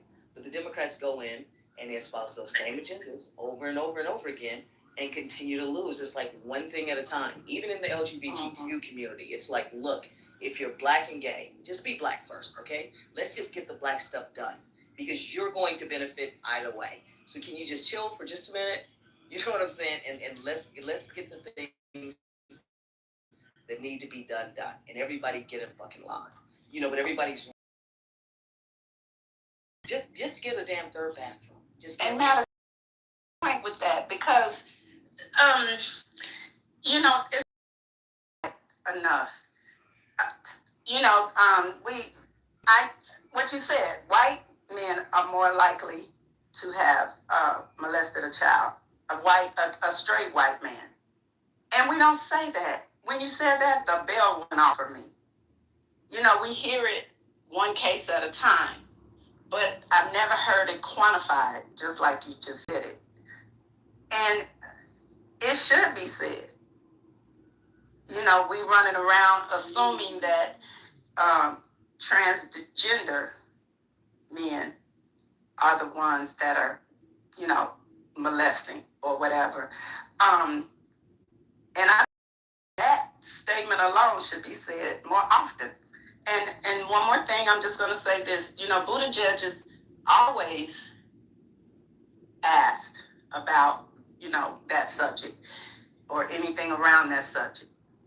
I wish someone would, in the middle of Besson talking about, and I keep picking on him because he has a high profile position. and he gets to be gay, and it ain't no problem. I mean, yeah, I'm with you. You know, it ain't no problem. And I wish somebody would ask him after he gives line about the facts and figures. Ask him something about that. Right. Just. I wish they would. They go off the topic with anybody else, but he just get to talk about finance. Yeah, I'm willing to bet you. I mean, the fact that it's a lot of people have never even been in close company with somebody that's transgender, but they got an uncle that's molesting the little girls. When you look at the statistics of women that have been victims of abuse in some form or fashion, it is staggering. If you get in a group of 10 women, I guarantee you, talk to them and see what has happened within their own families that ain't nobody talking about. And it's that uncle, that straight uncle that's supposed to be cool as hell, but you worried about a transgender person that you would never even see in those kind of circumstances. But you let your kids be around all these other, man, it's so. I'm willing to bet you if you were to ask Bessent his view on transgender rights, he would say that he's against, men and girls' bathrooms. He's against, men taking biological women's spots in sports. I'm willing to bet he'd say all that stuff because there is a Republican position that's pretty clear cut. And I also think because he hasn't been a politician, he hasn't had to take public positions on some of these things, so he doesn't have a record that might, belay what he's saying.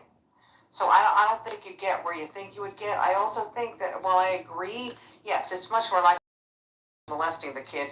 Remember they were talking about gay teachers that are going to be molesting, and I was thinking no, it's probably going to be like the family friend or the relative or the uncle or right. That's a much more likely scenario, obviously, or the priest for that matter.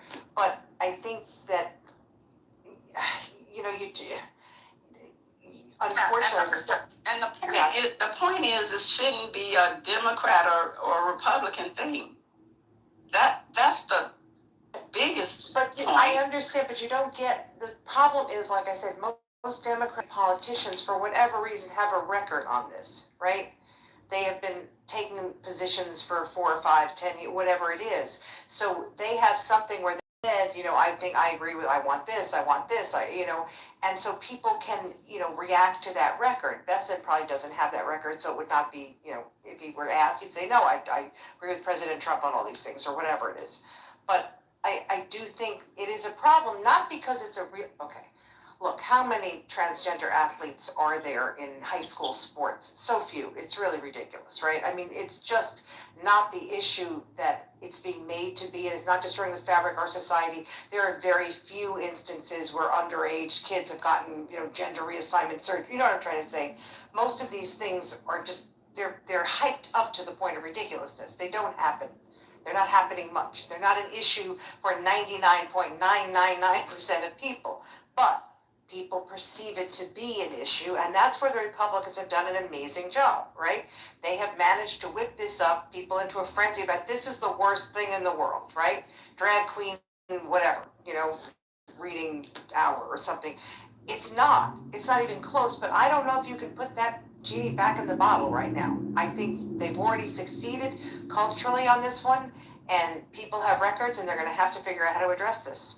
Well, I think everything that you said is true, Tara, but what's crazy is most people in the LGBT community don't even think that, even when you talk about children and surgeries and all that, they don't believe in that either. That's the crazy part. Body altering things shouldn't happen until you're at least 18 years old.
don't think he's going to do that. That's my view.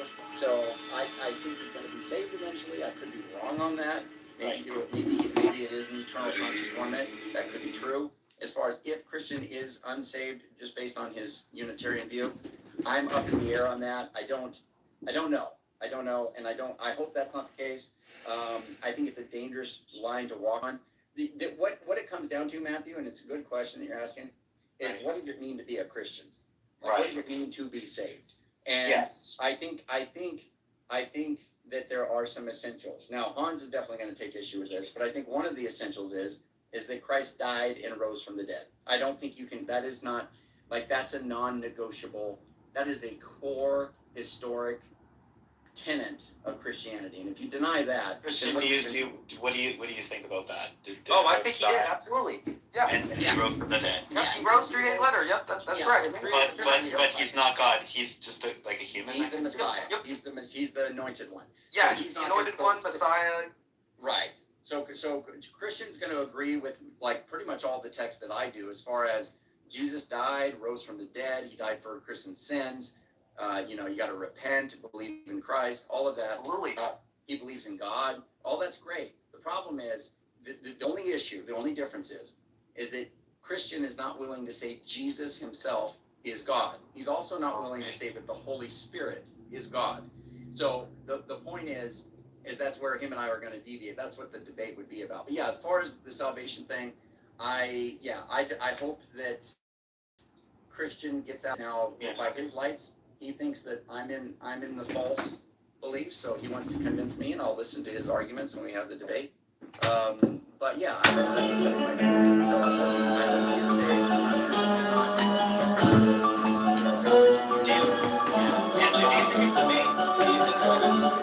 amazing, or just human nature that everybody, I was kind of being a little bit facetious and also there, but you could have put it in worse in the joints as to do you think that people, I said it's my assumption that you believe people that think like are going to heaven and people that think differently from you are going to hell. Do you think that maybe, what do you think about that? No, I know what you're saying. So, I think you have a whole lot of somebody else.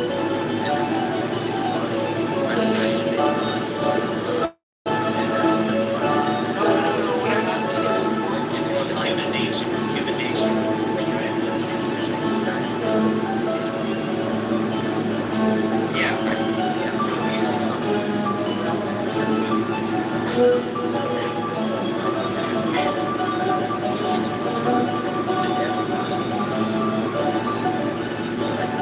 Right. So how do we know what's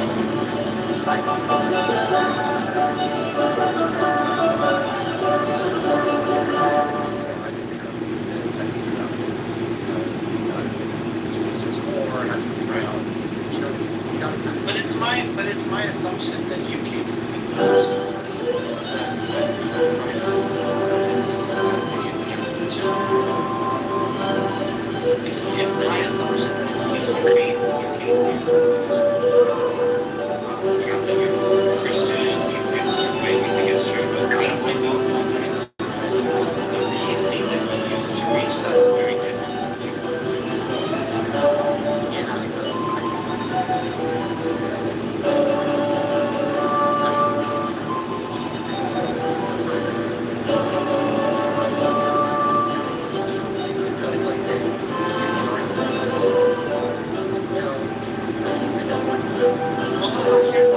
Here's my question. How is it, do you decide, what is the criteria that you use to decide something is true or not true? He actually already said that a minute ago. He can speak for himself.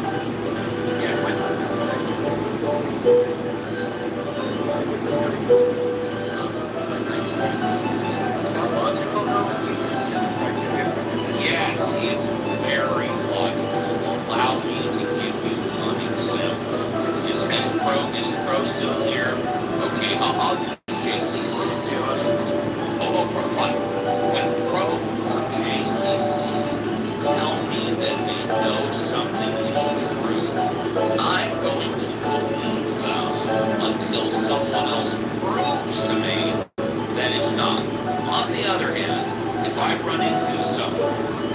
I think are idiots that have no credibility. People that I just don't, I don't give a lot of stock in. If they tell me something is true, I'm not going to believe them until I prove it for myself. That's using two specific different type of criteria for two specific type of people. And there are other things in between. Continue. Well, no, I mean, that sounds, it's very loose, very unspecific. I mean, Rome started to speak to me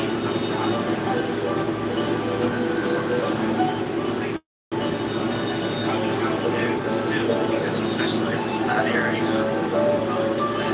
saying that these words should be true. Well, maybe he's having a bad day, or maybe he doesn't like you. He's purposely lying to you. What do you say about that? That's also possible. So how do you judge whether or not what's telling you about rap music is true? Well, I think the only way to really judge that is by looking to see how well they know a specific subject matter, and then looking to see their reputation within that specific thing. Like, I make perfumes for a living, right? Which means you have to take each situation and judge it differently, which is exactly what Andrew said. So we No. appeal to authority then? I'm gonna let Andrew speak. And before that, I want to, since the conversation surrounding me is that I am in a position where me and his, truths align. And this is gonna, go to what he said earlier about me being saved or not, and then I'll address, the general theme.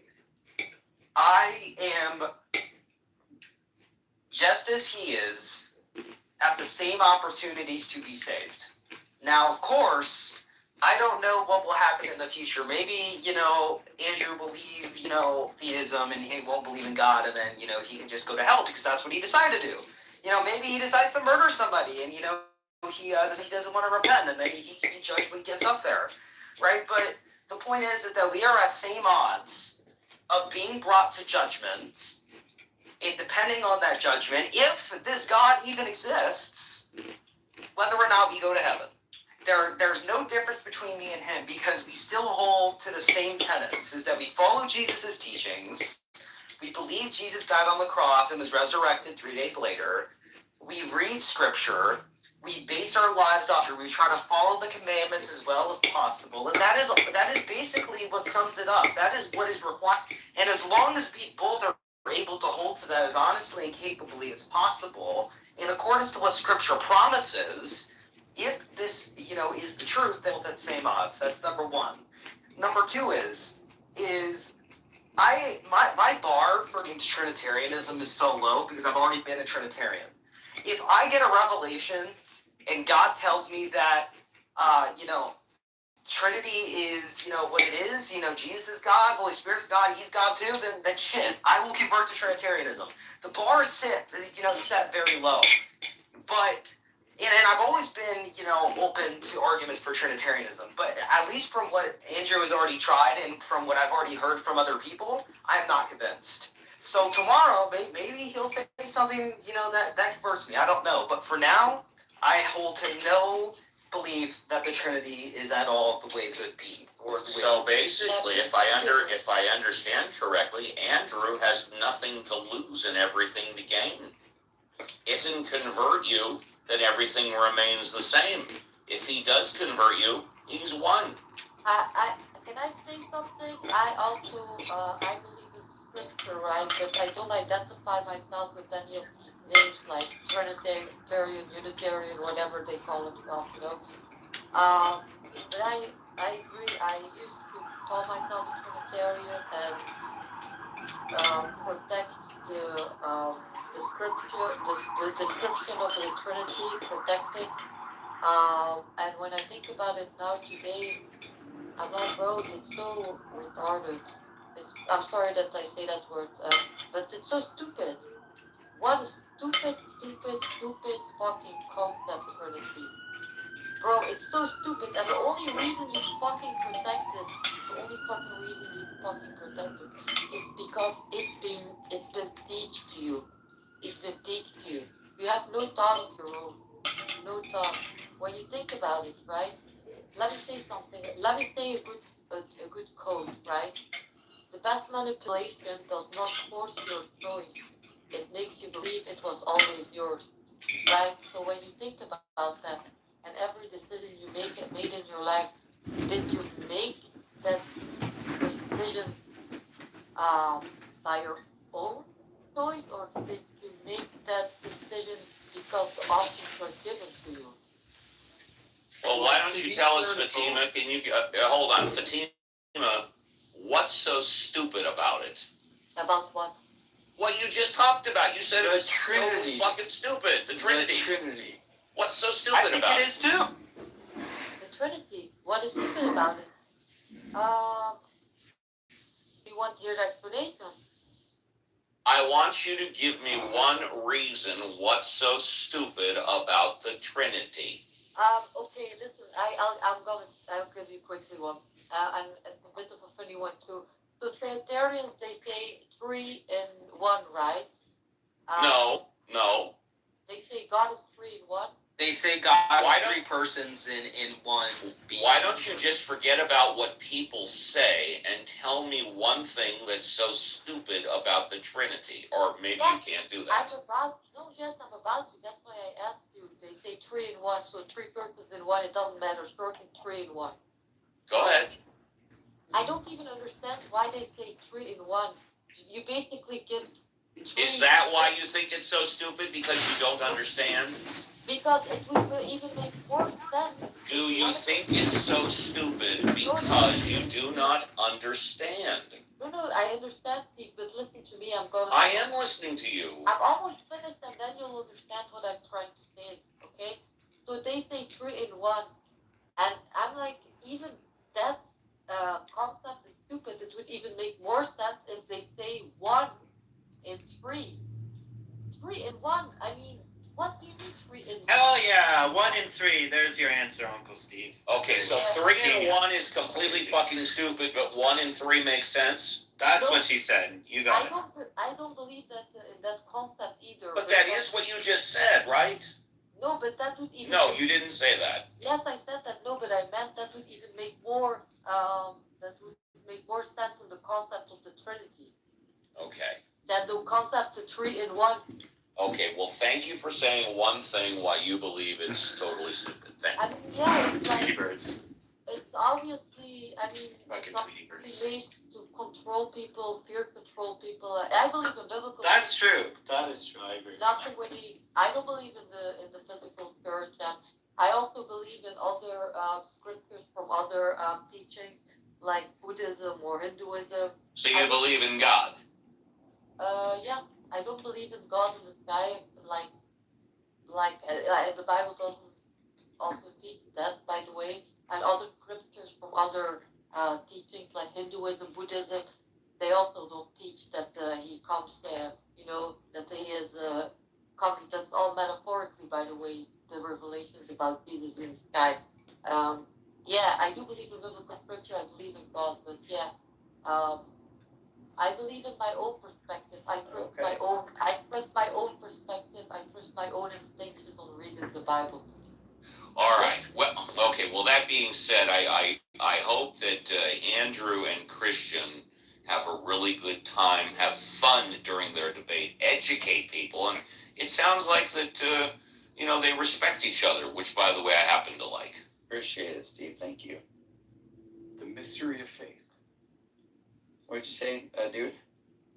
Well, the mystery of faith. I think that a lot of theologians would view like it as kind of a profound mystery, but then would find rational arguments and reasons for the Trinity. There's also a way in which the ontological and metaphysical argumentation that the two of you will set forth is outside of what can be measured. So it oftentimes very much rooted in scripture interpretation and understanding of the physical world. So it will be a great debate. I listened to both of you. Looking forward to it. Not one of you can truly be the winner until any one of us actually truly figure it all out. No, actually, that's not true, sir, because a lot of times what they do is they have people vote, and they win by vote. Consensus then is true? Yes. And by the way, a lot of people who vote may vote for the person giving the opposing argument because they think they were a better debater. In other words, if you have an atheist arguing against God and a theist on the other side arguing for God, some atheists might vote for the theist because they thought they did a better job debating. So those subjective votes matter when it comes to objective? Nope, no, sir. It depends on the rules. Whatever rules they agree to, that's what matters. And by the way, for those of you that don't know, this is one reason, the main reason why a lot of politicians take so much time deciding to do a debate and who they're going to debate, because they want the rules to favor their style of debate. And that's true. By the way, Andrew, Who's the master debater?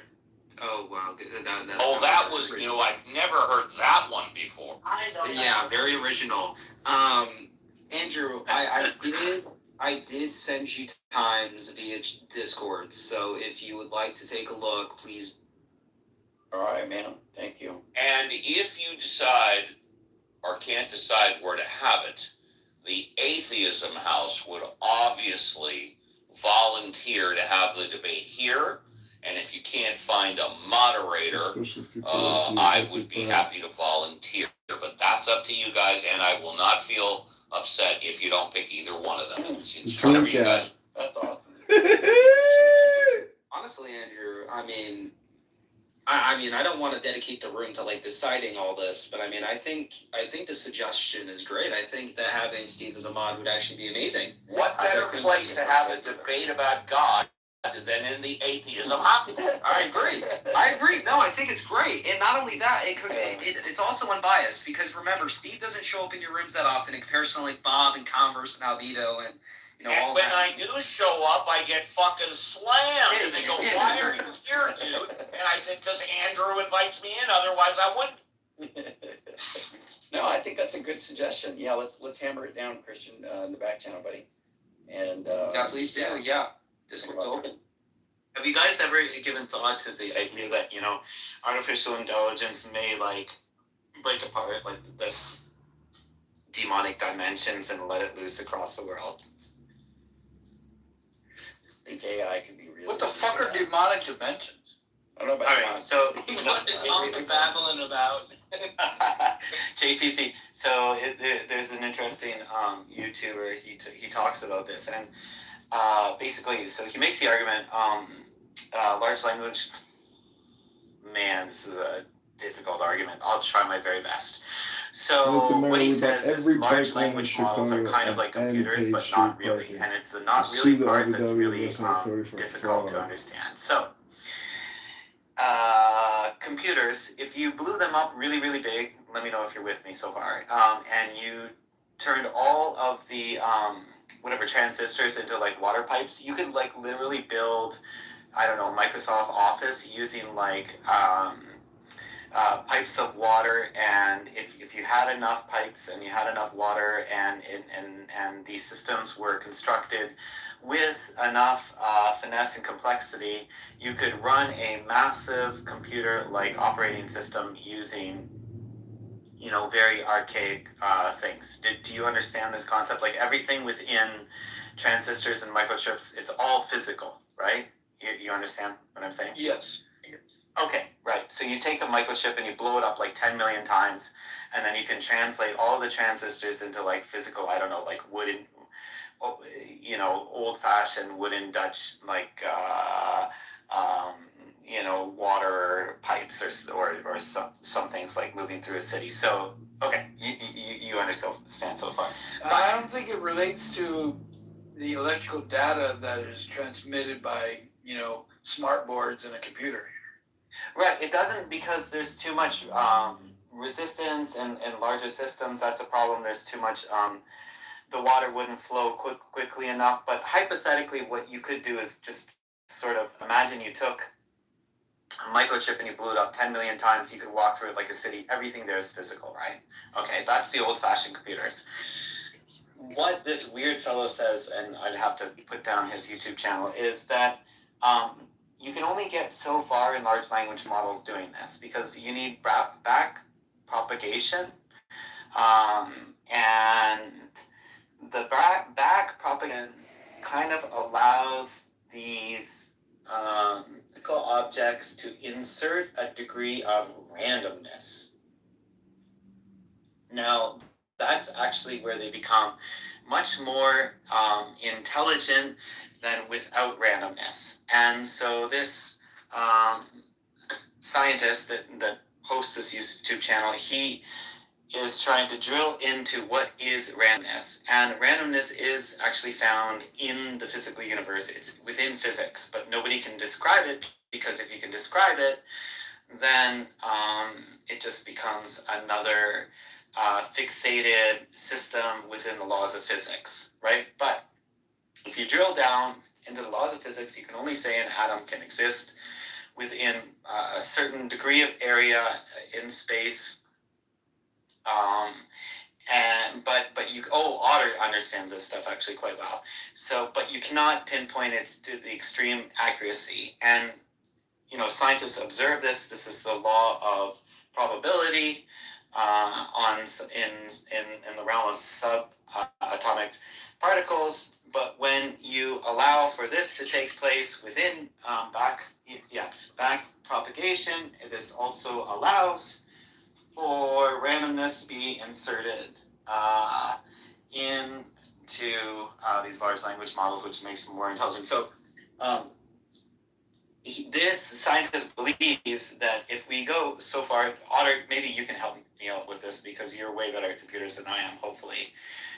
What this fellow is saying is he believes that the randomness found or the randomness that is specifically employed in back propagations within the most advanced artificial intelligent models can actually end up opening a door into like demonic dimensions. I don't know. Maybe Pro understands what this guy was like. It was. I just remember seeing this.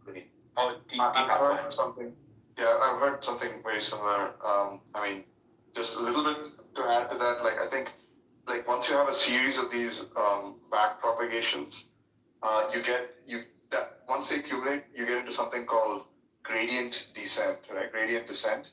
And now the problem with gradient descent is if you descend too far, you reach the sort of, the very pits of hell, right? Like Dante's Inferno.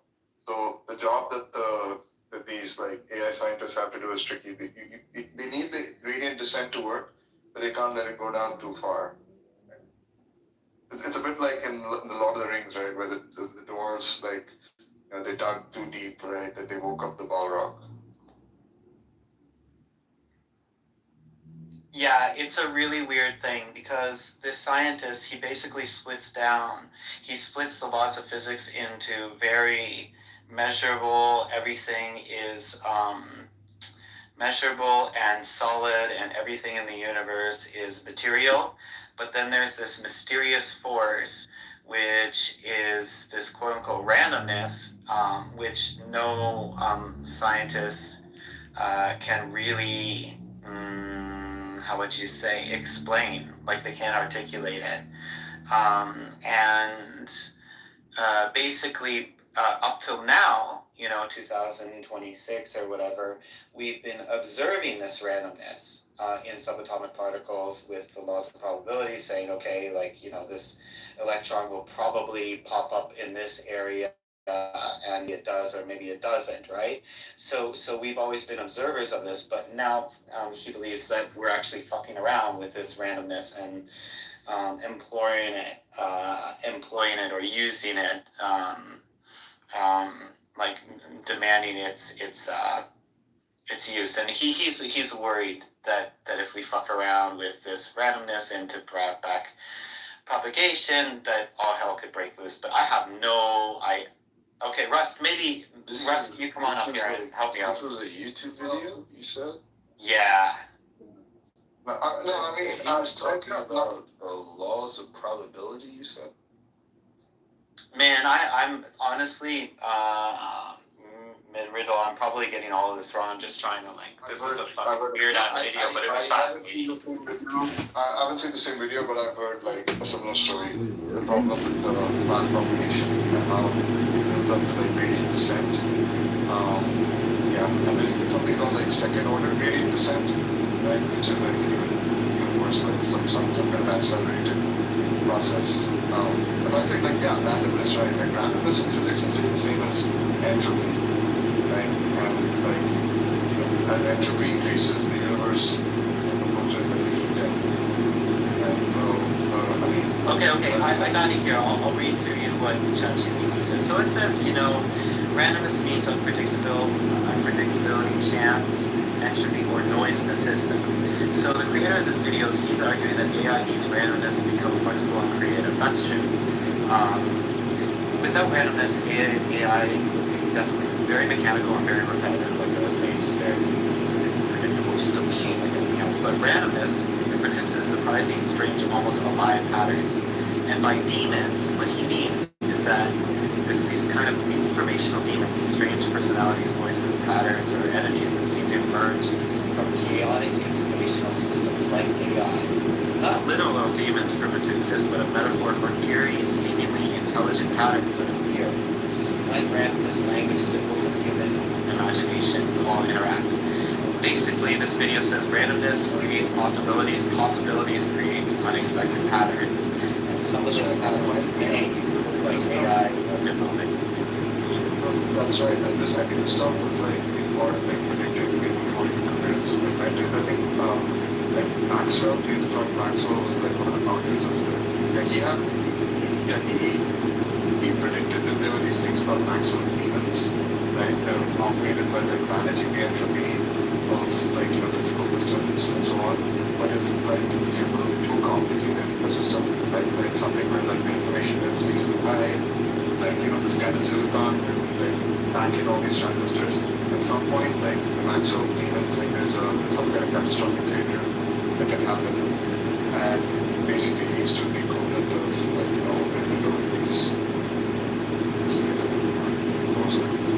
Yeah, or unmeasurable,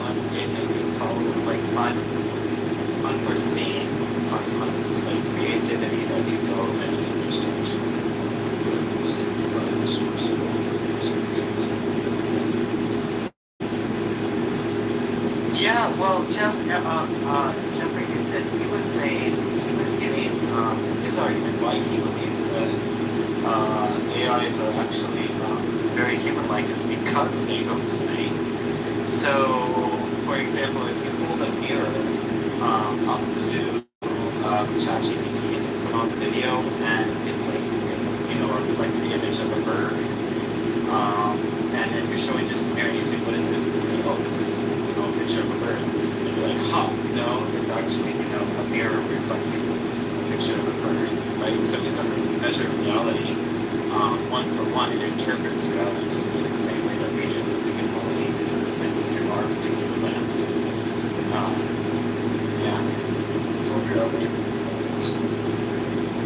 Well, we all hallucinate. We're always hallucinating. And apparently, the other thing is another part of another kind of training and algorithm that they use in these machine learning models is something called cross entropy. And yeah, I think it's just process that speeds up the creation of entropy, right? I think there's a real it's sort of similar to how remember when the physicists when they were building the LHC, the Large Hadron Collider, there was a serious concern that there was going to be like that we would create like black holes, like micro. Yeah, but they fucking did it anyways. They're like, we could destroy the universe, but let's just do it anyways. Oh, you know, for them it's just about doing cool things, right? Like never mind the consequences. It's crazy. What about Kryptonite says the fear of AI waking up is a superstition. It's not that it's waking up. It's just that it can be super capable and unstable.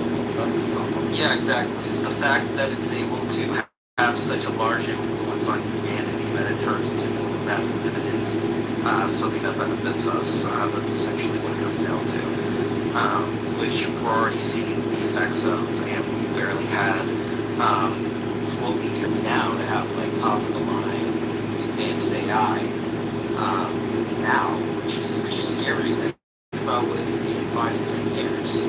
I couldn't.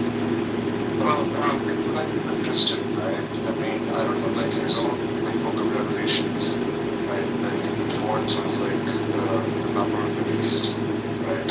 What's interesting, and maybe this is a bit of a stretch, this is like not like they're drawing too much philosophical questions, but like I think it is suggested that like you take the letters of the word computer and then you add them up to the standard sort of the bottom, you actually get 666. So I don't know, Kryptonite seems to be dismissing these things are all scientists. Yeah, but I can say this. I can say this. I don't want to say this for certain. I love history, and a lot of the time, as you guys know, like for example, we have a Trinitarian here and a Unitarian here.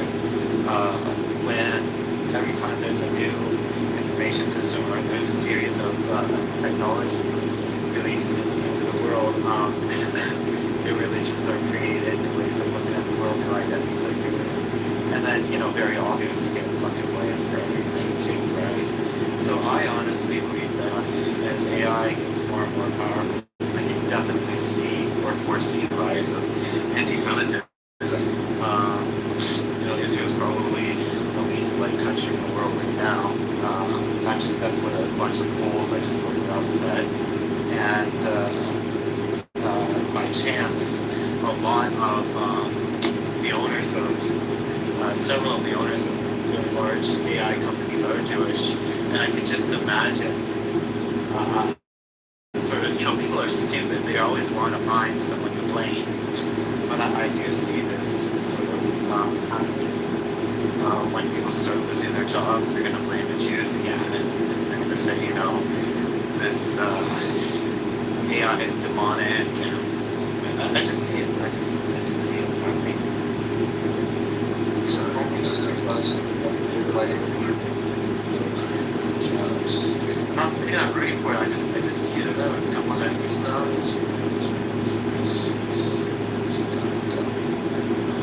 Well, it's not what you mean. You mean pure obedience and attendance.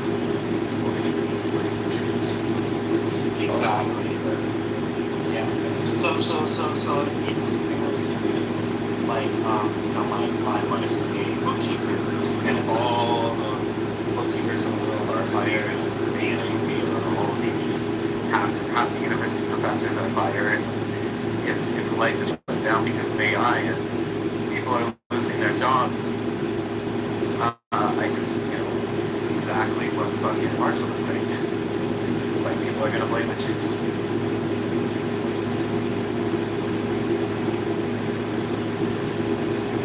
And with that, I would like to welcome Lynn to the stage. If no one knows who Lynn is, then you're about to find out. Lynn, welcome. Hello, Christian. Hello. Are you going to tell them who I am, or are you going to make them guess? Nah, you can tell them. You can tell them. No, you can tell them. You introduced me to the show. Oh, I'm so sorry. Jesus, attitude. Where's your respect, young man? JCC, I don't want to hear it from you. No, Hey, Frenchie, thanks for coming up, Frenchie. How are you? Oh, yes, I invited Frenchie up, so welcome to the stage. Lynn is my grandmother, Lynn is my so for anyone who has not met her, she's a sweetheart, and I love her. she's a Christian, like me, not Unitarian though. I haven't gone for it. Hopefully change that. Not yet. But yeah, this is it. So Lynn's a Trinitarian and you're not? Correct. Yeah. So what denomination does that make you? What do you mean, what denomination is that? If you don't believe in Trinity, like you said. I'm considered a Protestant. I'm a Unitarian though. I'm a Unitarian. So that's what I mean. Okay. Like what denomination? Protestant, Methodist, Presbyterian, that kind of thing. Yeah, Protestant. Alright, cool. Thanks. Yeah, absolutely. Yeah, Protestant's such a generalized title though, because really it's like any other, denomination, except for like Catholicism or Orthodoxy, things like that. At least at this point. So it's really, I don't know, man. Yeah, but that's what it's meant historically to know. It's meant to know the separation from Eastern Orthodoxy and from Catholicism.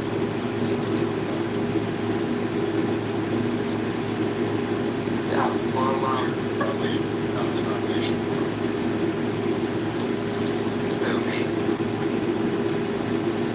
Yeah, I mean that's what I would picture because Marshall Trey.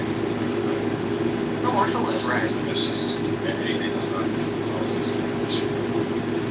Yeah. Yeah.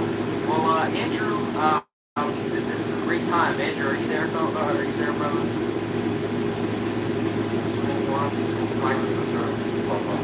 Our first to be called Bubba, yes. Bubba or just Bubba?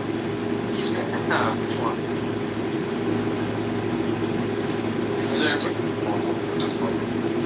Nah, he'll come out. Do they still make Hubba Bubba bubblegum? They do, yeah.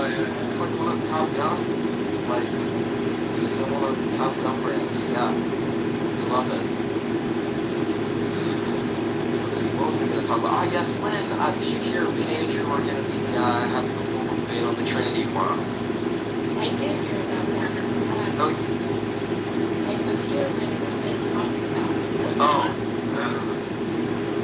Let me know when we're going to try and be there. Oh yeah, absolutely. Yeah, he still has to answer for what time, but yes. What's up, Crips tonight? Welcome on stage. Welcome, Alfonso. What's on up, Alfonso? what time and where? So, from what is being talked about, it's probably going to be somewhere in the evening, probably somewhere around 4:30, 5:30 PST. Pacific time. Probably could be earlier than that, depends. On the Saturday. Yeah, on the Zap tomorrow. It's going to be the same house as we are in right now. Steve's probably going to be moderating. Maybe, yeah. But it seems like we both kind of agree to that, at least for right now. We just have to confirm it. What's the title? Thanks for that. You just gave Crimson a hard on. I'm sure. So the title, I think. Oh, what's the title? Getting true. No, essentially the title is Nice. Yeah, essentially. Yeah, I don't think this debate's going to go away prior to the second happens. That's the problem with the Bible is that there's so many ambiguities that things you can wiggle to construct whatever combination you want. I just want to point out this is the first Andrew. That's correct. Yeah, this is his first formal debate, at least for what we know of on the app.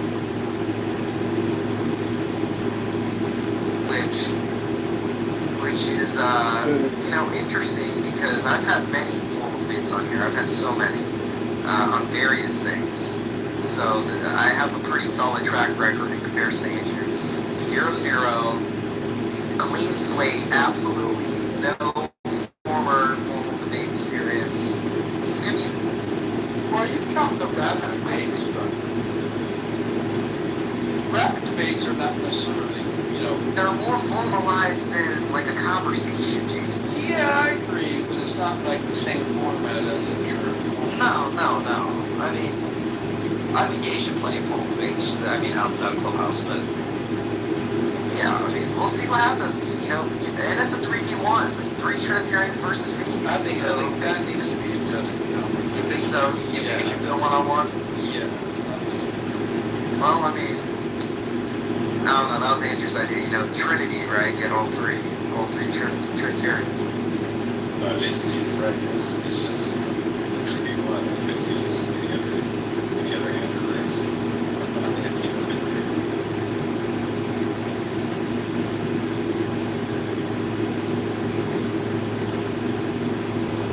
Lynn, is that wonderful kitty in the background? Oh, yeah, sorry, I couldn't have my No, it's okay. I was just wondering because I could hear it, and I was wondering if that was Well, it isn't really, and she is, I don't know, she's being something else. Yeah, I don't even want 5 milligrams. Yeah, that's not in my plan. Crimsonite, so you're atheist, right? You're an atheist? No, sorry to disappoint. I've been a Christian for 22. Oh shit. What the num? I started out as typical conservative Baptist denomination. I've since transitioned to the Arminian. It's a Protestant denomination. Oh, Protestant denomination. Okay. All right. Yeah, I just read your profile. Trinitarian. I'm not even going to try to pronounce. Wesleyan Armenian Christian. Incompatibilist, but yeah. Huh. Well, that's cool. Well, at least I'm not the only Protestant on stage, eh? We love that. No, I'm Presbyterian. Oh, never mind then. I'm straight up Calvinist. Wait, you're a Calvinist? That's what Presbyterians are.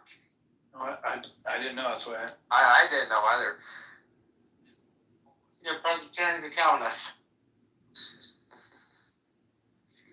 I did not know. You see, this is why I need to ask more questions when I meet people. So are you a part of the elect there, Marshall?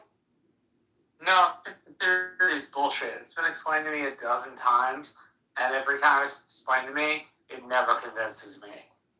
I'm like, but, like, that's supposed to be random, not chosen. Like, that doesn't make any sense. So I reject that part of Presbyterianism. So I don't understand it, and I'm not convinced by it. Alfonso, welcome to the room. I kind of gave you like a 1 second, 1 second recognition. How you doing? Doing good, thanks. How are you, Chris? I'm doing just fine and dandy. Great. Yeah. Let's see. Who have we not addressed? JCC, remind me. Carlos, Frenchie. We said hi to Frenchie. Hans, you got any questions, Hans, for Eddie?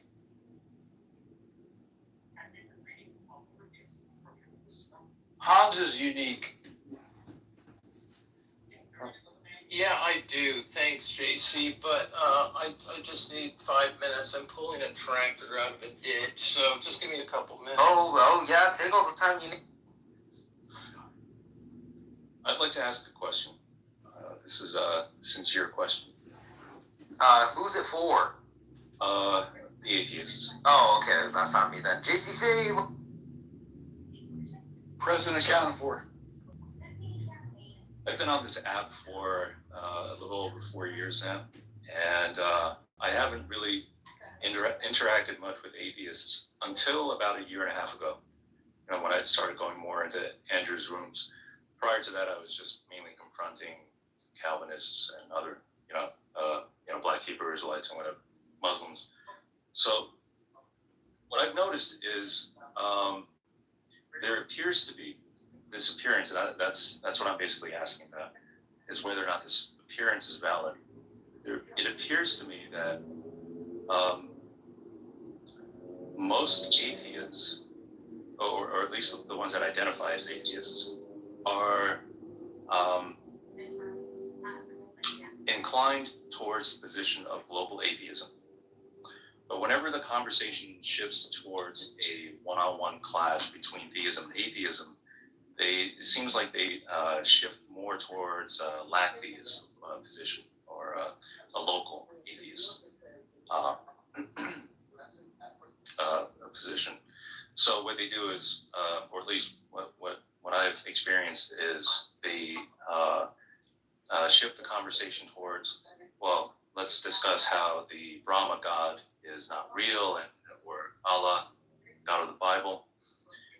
So, just to cap it off, the question would be, is any atheist here, does any atheist here actually affirm global atheism? And if so, I'd like to hear an argument for that. Not because I want to have something in front of me to attack, but really, I haven't heard any. I might have heard Matt Dillahunty put an argument for global atheism, but it's a very long time ago. It might have been on his call-in talk show on YouTube. But other than that, it's when I talk to an atheist here like JCC, he said, well, it's not that I deny X deity, I just lack belief in it, or I'm neutral. So I am the person you're looking for.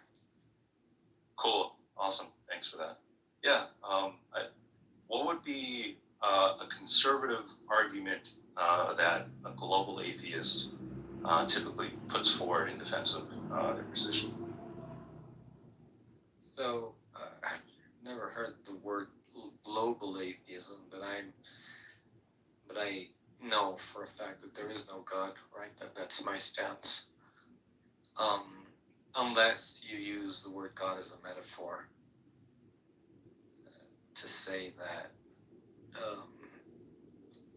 the presence of God is in this room because I'm learning, because I'm evolving, because I'm connecting, because there's love in the air or whatever. Mm-hmm. But if any other definition of a personal God is, to me, absolutely outrageous. I was a Hindu child.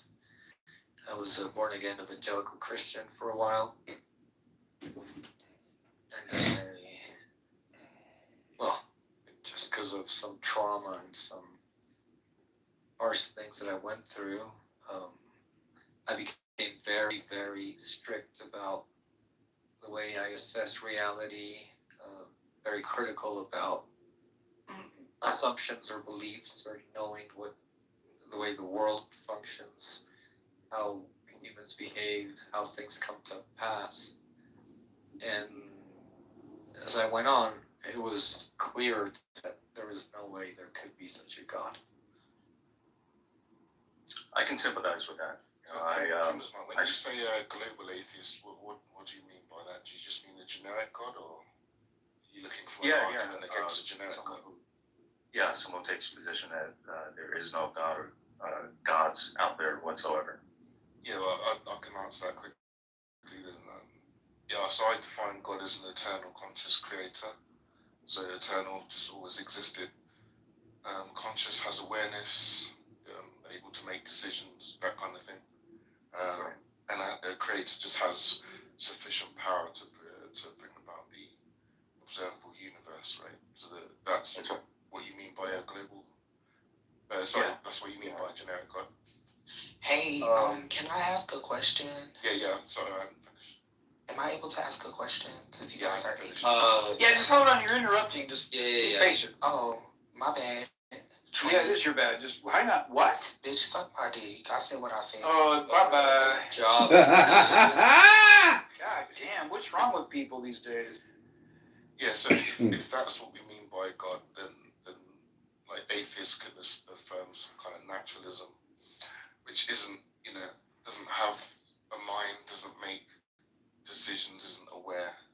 And, if you take like Occam's razor, which is just, you know, whatever's the simplest theory, which has less parts, is a hypothesis to be preferred. So you could just say that naturalism is an eternal creator without the consciousness.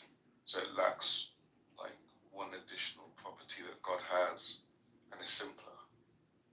So that would be like an argument I would give.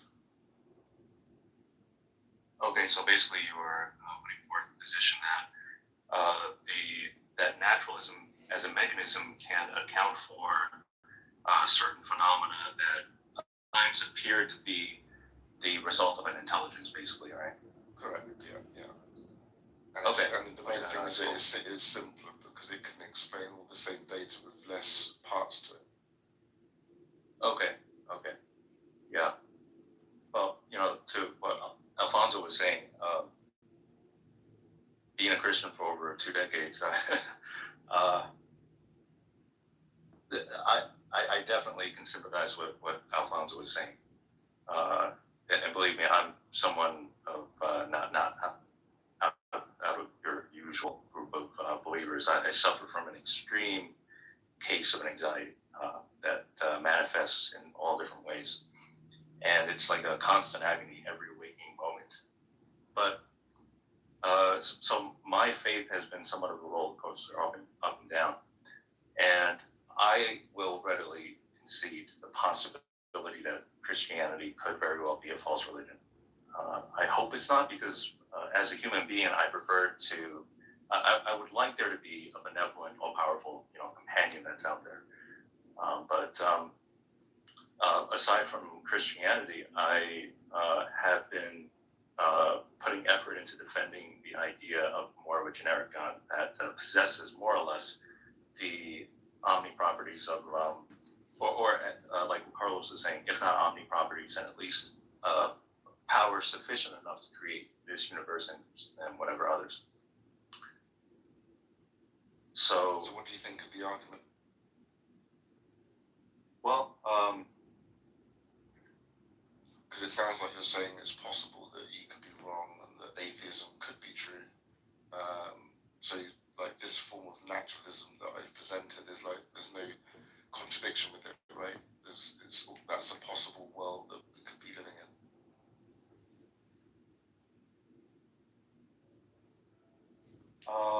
Aside from the foundational philosophical aspect of it, I would say logically, it's conceivable that you could have a natural mechanism of some kind that produces things that appear to be fine-tuned, and just like the phenomena of pareidolia, you see faces and clouds in the mountains. And so while it's possible that there was an airplane that was flying around shaping the clouds to produce that appearance of a face or some other recognizable shape, it's also equally possible that it was just a natural wind current and everything. And this applies to the size of mountains and something. So this gets into the discussion of fine tuning, and the fine tuning argument is something that I've only recently begun to become more familiar with. And it hasn't been easy trying to get a precise range of just how finely tuned the universe is, because different people say different things. And the AI has not been completely helpful either. But it sounds like, just from the Penrose equation on just the fine tuning of the force of gravity being one in, it's really high up. I don't even remember the number. What the question then boils down to, because like what you were saying earlier, Carlos, that why look at this universe, even if it is fine tuned to X degree? Why not look at it as being the product of a natural process as opposed to an intelligence? And for me, I think the symmetry breaker is because living as a human being, I have predominantly been exposed to the high occurrence of the correlation between that which is fine-tuned to that being to intentionality or design is what, from a Bayesian perspective, is what gives me the consideration that it was done by an intelligence. While logically it could have been a random process as well. So, like I was asking Deepak earlier, because a couple weeks ago he was talking about the firing squad example about someone who is convicted of a crime and is to be executed by firing squad. You have dozens of professional marksmen all aimed at you, and after they fired, for whatever reason, the bullets the rifle misfired. A collection of all these different circumstances just coalesce and converge to the result of you surviving it unscathed. And I think you said something like that instead of that, without having the proper sample size to be able to map out a probability range for how much expectation you should have for that event occurring, that you shouldn't, or at least he said he wouldn't immediately jump to the conclusion that it was orchestrated by us. So I think that gets across what I'm saying, right? Is that it logically could just be the case that it was a random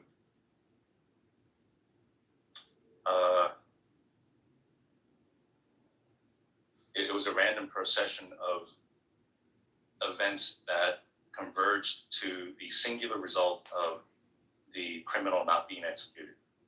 Just to be clear, I wasn't arguing for fine tuning. I was arguing more about simplicity, like saying that, doing a hypothesis comparison, whichever hypothesis can explain the same data but has less parts to it. I'm saying the simpler hypothesis is to be preferred, regardless of the parameters that are set in the universe. So do you think that a hypothesis that has less parts to it is to be preferred? Do you think that? In terms of simplicity, I'm not currently ready to take that leap, only because the idea of, so for example, Sean Carroll has appealed to the universal wave function as being valid. Many atheists do not, though, probably not all. But if it was something like the wave function, I have read, and I'm a complete novice when it comes to this kind of stuff, so anybody who knows more about the wave function, just please jump in. But that the wave function is something that is supposed to be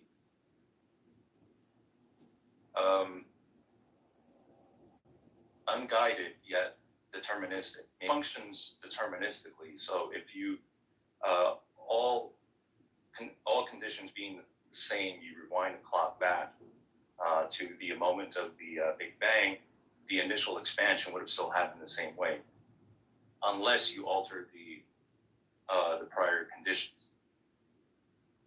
So if that's the case, then it calls into question exactly what kind of deterministic machine or mechanism we're talking about here, and how is it that it is? How did it come to be? Was it always there? Was there always a universal wave function? The taxpayer vote. How is it so intricate in its arrangement of all these different cosmic parameters? So on the principle of parsimony, you don't have a view on that then? You don't. So if someone's presenting you two hypotheses, one has 10 parts to explain the data, and the other hypothesis has 3 parts to explain the data, you don't have a position on whether the simpler hypothesis is to be preferred. That's what I was arguing. Yes, I will. Yeah, I can go with that. That the simpler hypothesis should be preferred, but good job. For the time being, what I'm having trouble with right now is seeing how such a naturalistic view of creation is simpler to divine creation. Well, the point is that if I'm defining God as an eternal conscious creator, I can define naturalism as an eternal creator without the consciousness. That has less parts to it, but it still explains. So I'm just saying, as a hypothesis, it to be preferred because it explains all the same things with less baggage, less to account for. That's what I'm arguing for. And if you think that hypothesis is preferred, then maybe this be persuasive in some way. Yeah, I get that part. That in the sense of it having fewer components to this to this universal creative mechanism, that it makes it simpler that way. But in my opinion, it seems to create more problems elsewhere, and that's where the fine tuning comes in.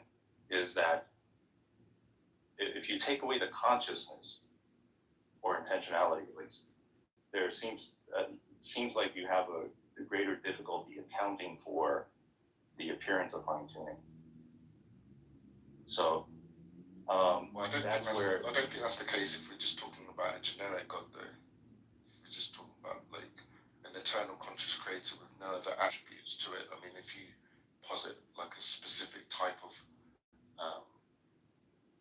intentional creator, then perhaps you'll get like a situation where the intentional being is going to be likely than naturalism, because naturalism obviously is a non-intentionalist.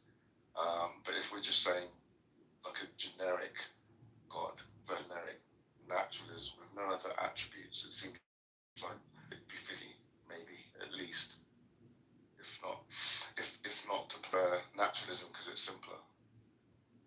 If we're just talking a generic God, we could posit all types of intentional beings that could our world, right?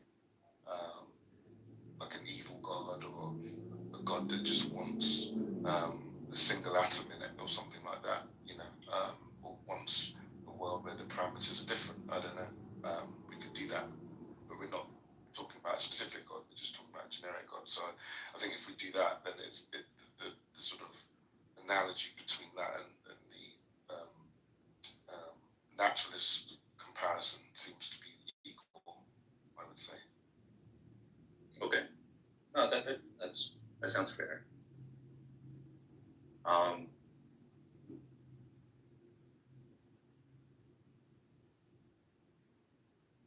So then, if it is exactly equal, then the symmetry breaker would be something else added to that.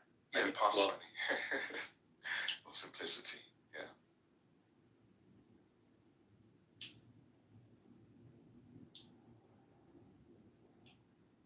So this is where it gets into the philosophical aspect of the discussion. That I'm kind of tired of the presuppositional talk. But what was the gentleman who? That's all I had to say. Presbyterian. That's all I had to say anyway. But if anyone else wants to chime in, feel free. Yeah, I appreciate that. I appreciate the insight you've given. And believe me, I get quite close to that position at times. But over the years, it's just become more simple for me to defend the position of intelligent creation from a Christian perspective that has made my Christian walk and philosophy simpler. That's not to say that it's true, but that's just the ironic side of this discussion from my personal experience. But what I was going to say was the other gentleman that identified as the Presbyterian or so-called Calvinist, which, by the way, I don't think is what they call true Calvinists. You have monergists and basically a determinist that holds all 5 points of the tulip. But Calvinists routinely utilize the presuppositional argument, so that they would say, and feel free to push back on all you want. I'm not going to go to bat for a time, is that in order that the precondition for intelligibility itself has to be something like a God. And the reason for this is that if you use reasoning as a rational creature to arrive at any conclusion, you first have to acknowledge that there exists a set of universal laws of logic, and that this logical law is not physical, and that it's transcendent somehow. Because if it's physical, then it can change. It could change in a way that we might not be able to tell. So what's truth today could be different, however many years in the future, or extrapolate backwards. So if you accept that premise that there exists this universal set of logical law, and that we are physical creatures, doesn't speak to dualism or idealism. It could be, just that the human consciousness is eminent from the physical brain, and that's fine also. But just that, from a general standpoint, that we are physical creatures and that we have access to these laws of logic, and we utilize it to be creatures of reason and rationality. That there must be a facilitator for that access, which is not the laws of logic themselves, since the laws of logic themselves are not a conscious entity. So if you have a facilitator that is non-conscious, then I think what they say is you run into the problem of fallibility, is that while it connects you to the laws of logic and you have access to it, that there are times when there are, flukes happen, and you become irrational for a period of time without realizing it. And that makes it self-refuting to argue from the position of there being a facilitator of your access to the laws of logic, being non-personal and non-conscious, is that it compromises the integrity of the conclusion you arrived at by using those laws of logic. And so the more philosophically coherent option is to believe that there is a conscious facilitator for how we are able to access the laws of logic, and that this facilitator is conscious, has the means and the intentionality to convey to us certain basic truths, to such that we can't be wrong about them. And there you go. And then so you arrive at the end, the conclusion being that the theist worldview, such as that of Christianity, or even Islam, I'm not sure they would ever say that, but as long as you have an Abrahamic type of God that is omnipotent and that has it is sovereign in all ways, has the highest standard for morality, benevolence, and all that, then your worldview is secured along with your rational thinking. So that's what they say. And I applaud you for your criticism not being a looking on high down your nose criticism as a theist, as a Presbyterian. I really appreciate that. Those kinds of conversations you just had were the most productive ones. Cool. I was gonna say, thank you.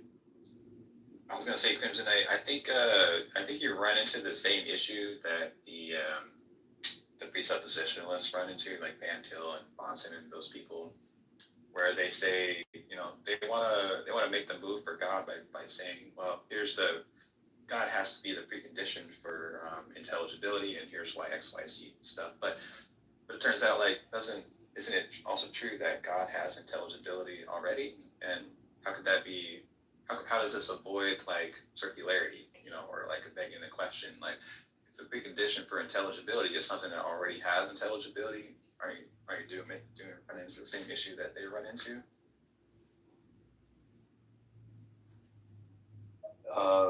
yes, this is referred to as the virtuous circularity phenomena of the triune of the Trinity. I think they call it. It's that knowledge is not only grounded in this triune entity, but it's also circularly being revealed between the three persons.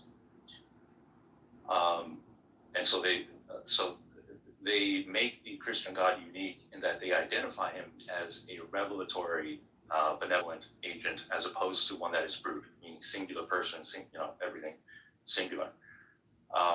And the argument for that is that which is singular, that which is a brute contingency lacks metaphysical intelligibility due to the absence of external frames of reference. So what you basically have is like a rubber ruler. If you change it, you wouldn't be able to tell. I'm not as familiar with that aspect of the argument, so I can't speak to anything beyond that, but that's just what I've heard, to the best that I can paraphrase that. So, to my surprise, though, even Greg Bonson didn't formalize a syllogism, because I tried to look it up, but I didn't see one. It was really short. So Modus Tolling's syllogism that goes, hang on a second, because I pulled it up. Goes,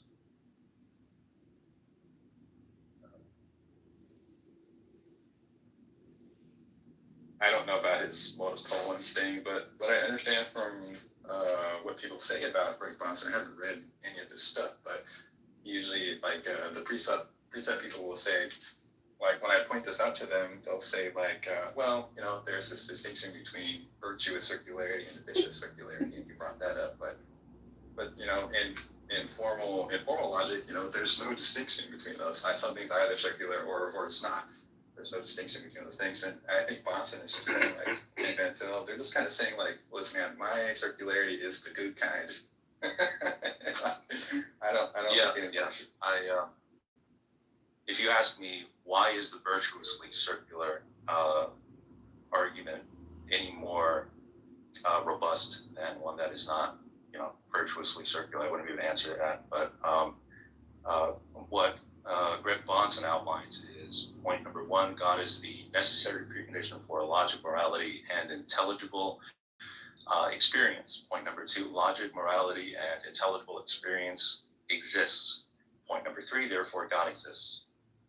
So this is Modus Tollens, but of course we reject it because it seems to be affirming the consequence. But that's all I got from him. I believe one of the foremost, or one of the greatest evidences for an intelligent facilitator is the fact that independence is an illusion, just in nature in and of itself. Everything has an interdependent, symbiotic nature to it, right? Nothing is truly independent. So it's like a baby isn't just born from air, something always has to precede it. So my thing is, just by that very, that nature, that's enough evidence of an intelligent facilitator, my personal opinion, but I'm going to keep it right there. I'm going to last.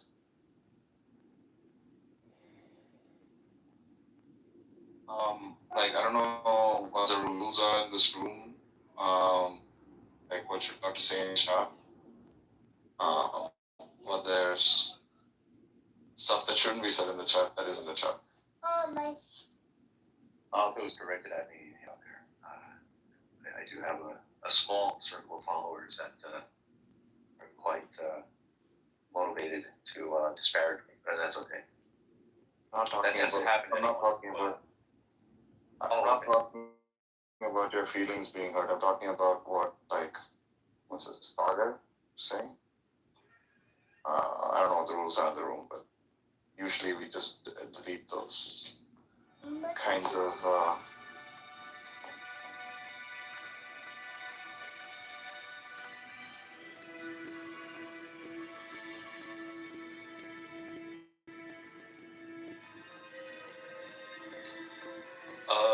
to what Carlos was saying earlier,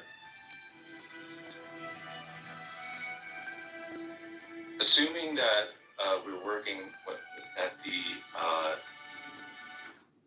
that the natural state of affairs of this universe that we're experiencing is such that it was constructed from a mechanistic entity, non-conscious and non-personal, something like the wave function would suffice, and that this universe, the product that it produced, eventually led to us. Now, if as tiny little human beings, that if the from the naturalist worldview, if the brain is something that was able to develop on its own, through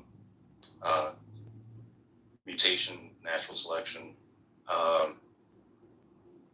that physical matter can be arranged in such a way as to cause the phenomena we call consciousness to emerge, then would it really be far-fetched to, again, this is to the naturalist, would it be far-fetched to theorize, hypothesize a similar condition with the the universe creating machine? After all, it seems to be, from the way that Sean Carroll describes the universal wave function, it seems to be almost on a platonic level.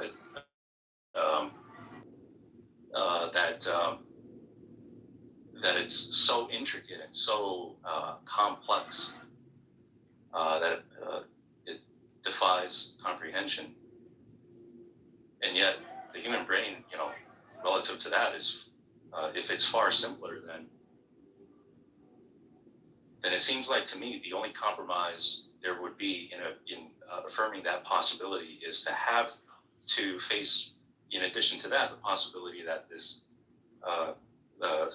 semi-conscious universe-creating wave machine, or wave function machine, has certain godlike properties that has implications on maybe morality and that kind of stuff, which circles you back around to theism. But other than that, you could, I guess it's all in the way you define it, right? You could,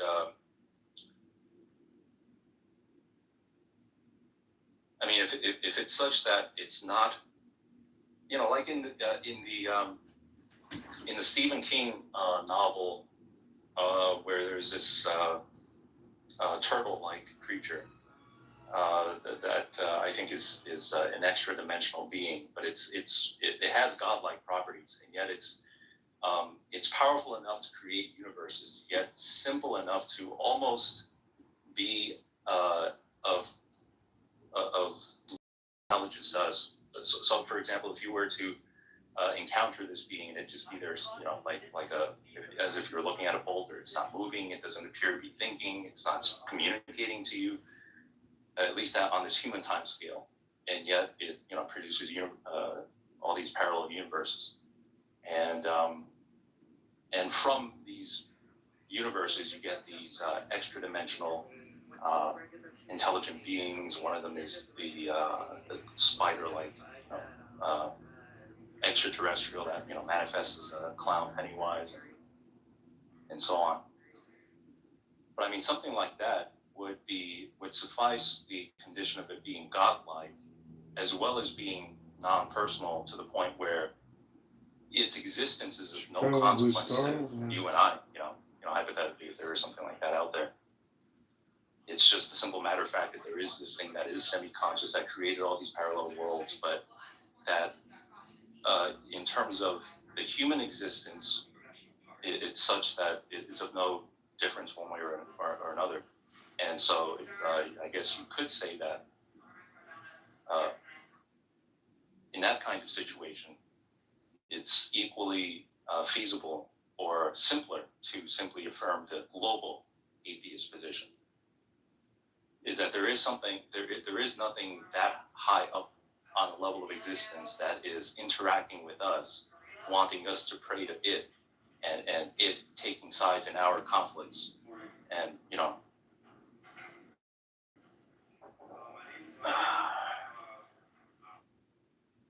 yeah, that's all I have to say with that. I'm not too sure what point you were trying to make, because you started talking about consciousness emerging or whatever, or something along those lines, which obviously, as a naturalist, I would probably prefer that position.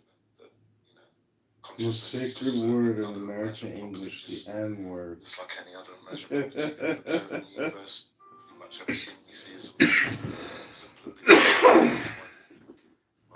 special plea for consciousness. That would be my position. But yeah, I mean, like if you're talking about like an intentional creator, like you said before, if we just talk about a generic creator without any properties, yeah, you could have an impersonal, conscious creator, that like a deist type god. That would be one of the versions of God, an eternal conscious creator, right? Right. Still fits the Exactly. Yeah. So you could construct a whole number of eternal conscious creators, an evil God, a God, an intentional being that just wants a universe. Did you alert everyone? You can construct a whole many versions of that as well. So it's in the area. But yeah, I'm not quite sure what you were trying to make about conscious being impersonal. Did you alert everyone? I saw ice in the area. The conscious aspect of the condition is such that if you envision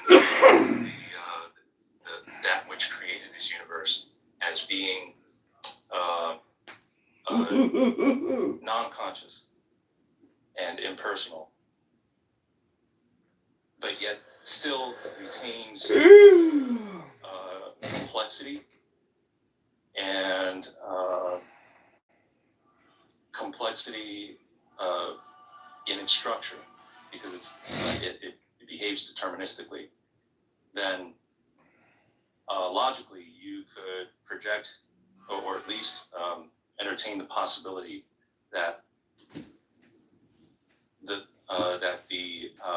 the structure of the human brain and all mammalian brains, I guess, is that the arrangement of matter and energy within that brain, which constitutes the emergence of consciousness, can be afforded to this universal wave function or this universe creating machine, but not to the degree to where it behaves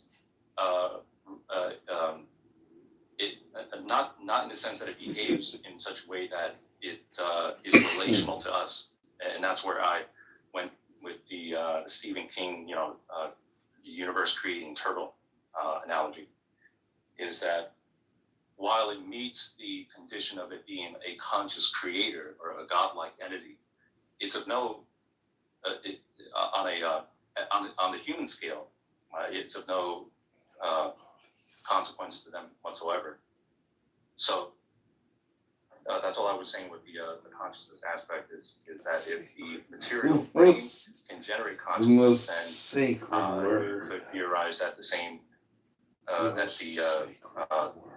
the universe creating machine also possesses this property to some degree, but that even if it does, you can save from compromising on the atheist position by just defending the idea that it has no intention to interact with us, and so therefore we're living in a world that is parallel to a globally atheist universe anyway. So what you'd be doing then is to steer the conversation around to sort of Can't get there. The Bible things restricted all the what it means to traffic. be talking about a God. And that's where the conversation wouldn't become unreasonable, in my honest opinion, because whenever anyone talks about a God, it's always in the context of it being relational to them somehow. So if it lacks that characteristic, if it's not behaving in a way that's relational to you, there's no relationship between you and this universe-creating entity. And it's the same thing as if we're living in an atheist universe anyway, a globally, a truly atheist universe. Oh, okay, I got you. Yeah, I mean, obviously, like an eternal conscious creator that doesn't want trans art. Is possible. Yeah, I mean, This art is trans art. Obviously, if I'm arguing for simplicity, and that impersonal conscious creator is also parallel with the non-conscious creator that doesn't both don't have evidence of a relationship, then it's just going to be simpler to adopt the naturalist version because it has less parts to it, there's less baggage. So essentially, so you agree that you would prefer a version that's simpler, that has less parts and less baggage to it if everything else seems to be equal. So this circles back around to my perspective is that there would be personal testimonials and experiences that gives me currently greater confidence that there is a benevolent companion, a godlike companion that wants relationship with me, as all Muslims, Christians, and other theists would say. But I suppose, like Steve is. He used to be I think he said he used to be an Orthodox Jew, and then certain life experiences gave him the epiphany that, or at least to him, he honestly felt like there was really nothing out there. There was just nothing but indifference, nothing really looking out for him. It was just him on his own in his life, and so he gravitated to atheism. So in my case, it's conceivable that I could undergo this similar experience in the future. I've certainly experienced a good number of burdensome things in the past, but eventually I could go off the edge and say, really doesn't feel like there's and that's the aspect of atheism that I sympathize with. It is the internal struggle, the emotional struggle, and the turmoil that arises. Because when you're taught that there's a benevolent God out there and how capable He is and how He works all things for good, then you begin to live your life with a certain set of expectations. And when they fall short of it, then that's when your faith diminishes in proportion to how much disappointment you're met with. So I understand that struggle, sympathize with that. I can sympathize with you guys who have experienced that all day long. But on the general question of theism and atheism, I think it's currently simpler to affirm the Christian position. That is for the time being. But again, I may change my mind in the future. Yeah, I think if you add extra properties onto the eternal conscious creator, like omnibenevolence and something in line with what you think the Christian God is affirming, then obviously then that's going to generate new expectations that a simpler version, just the eternal conscious creator without the omnibenevolence wouldn't have predicted, right? So if you add on extra properties, but obviously we were just talking about a generic God and whether that's when you compare that to a generic naturalist version, whether one is to be preferred or not. I guess what you'd have to do is to argue whether this additional thing that I'm saying is not needed, is superfluous. This consciousness or intention to explain everything is necessary, you actually need intention. You need a selector, for creation or whatever. You need some decision-making property to be there, and obviously naturalism. Believers, it says non-believers and polytheists are the worst of worst people. And then what? No, it doesn't say that. It doesn't say that. It says parts of. No, it says parts of them. Not all of them. Parts of them. That's what it says. But my question, what's the problem? Indeed, this is Sami International. We can go to the word for word if you want. Indeed. What is the They problem? disbelieve among the people Why of do the you not scripture like and it? the polytheists. Why do you not like it? What's wrong with that? So wait, are you claiming that if Sikhism had a verse that said anybody who didn't believe in Sikhism that are Muslim or Christians or whatever are the worst of creatures? You're not gonna say that Echo and all the other Muslims are gonna have a fucking problem with that? But that's not Islamophobia. And they're like, if some religious Not the person of it. What? some religious text said, if you don't believe absolutely what our religious text says, you're the worst of creatures. What our religious That's not gonna be like a problem. You're lying to yourself. Why is it a problem?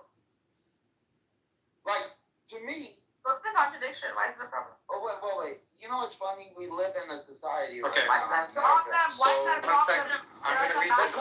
No, I'm just wondering. Like, we live in a society in the West right now. I imagine quite a few people live in America. They talk about dehumanizing. When you literally have a scripture that says worst of creatures, you're claiming that's not dehumanizing? No. It's very simple, bro. 1 second. Okay? Just 1 second. It's saying all of them. It's saying parts of them, and it's specific. It's saying the ones that commit kufr from them. It doesn't. 1 second. Just listen. 1 second. 1 second. 1 second. So just 1 second, bro. So now you. Just 1 second, bro. 1 second. So now you. Okay. You, knowing this, you now need to investigate what means to commit kufr. What is this thing called kufr? Okay, and in this context. In the text. 1 second, bro. This is not. For example, if someone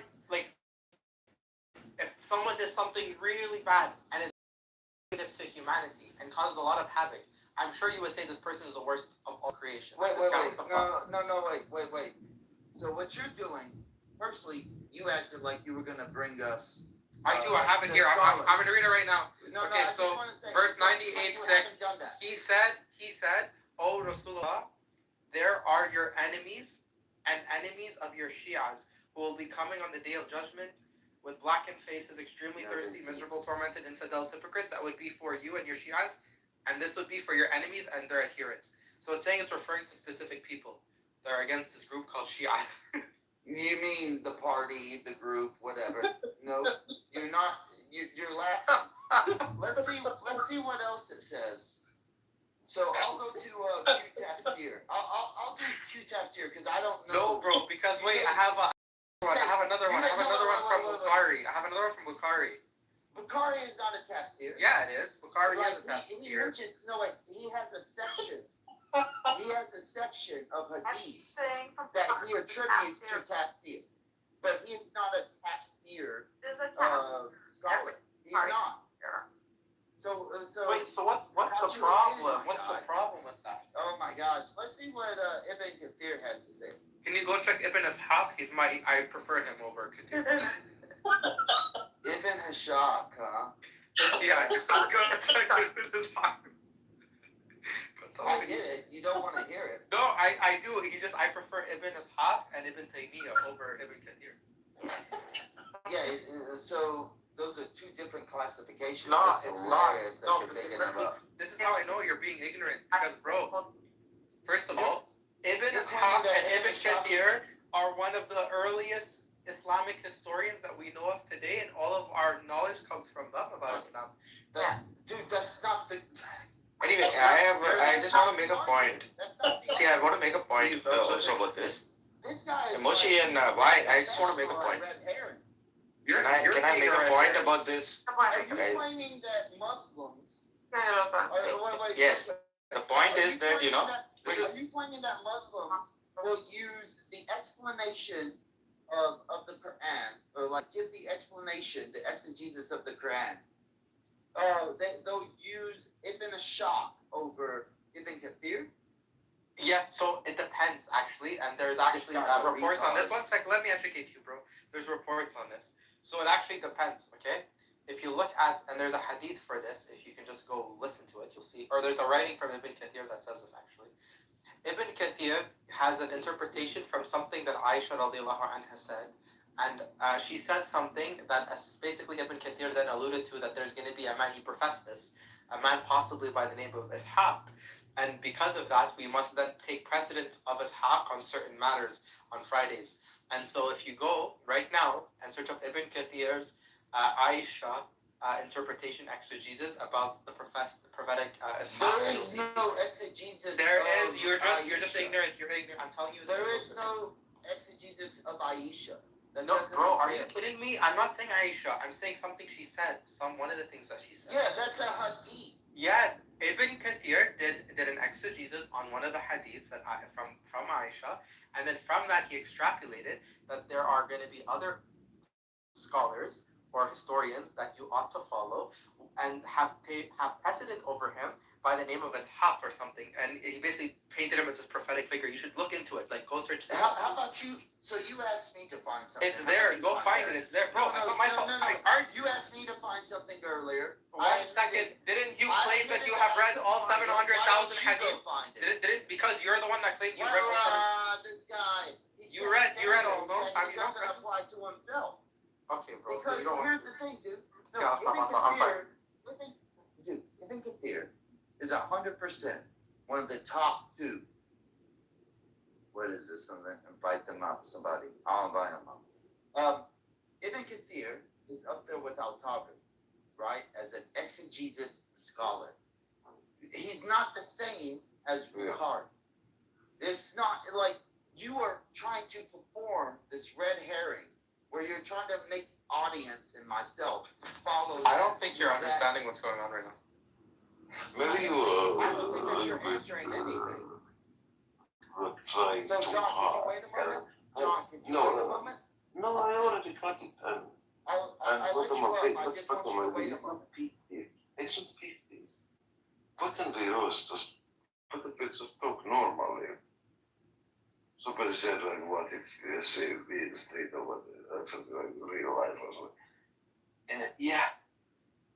Like can I talk about that like normal? Fucking if I really see like I'm at that I'm real. Hello, everybody. Take a lead. You know, fucking people walking down up and what the fuck? Yeah. I don't know what he was talking about. Let's get back to the main conversation. Yeah. You're trying to act like John. Stop. Slow, John, Echo, you're trying to act like there's not an Islamic separation from Ibn Ashaq and from Ibn Kathir. So that's ridiculous. No, du är fucking kevis, liksom måste man låta det fucking best fucking partner I have in this fucking thing. Echo, you are trying to make that there is not a religious separation inside of the like. Yes, there is not a religious. There's only a spiritual and political separation. No, dude, let me finish. You're trying to act like there's not a religious separation scholarship between Ibn Ashaq, Al-Tabari, slash Qurtubi, slash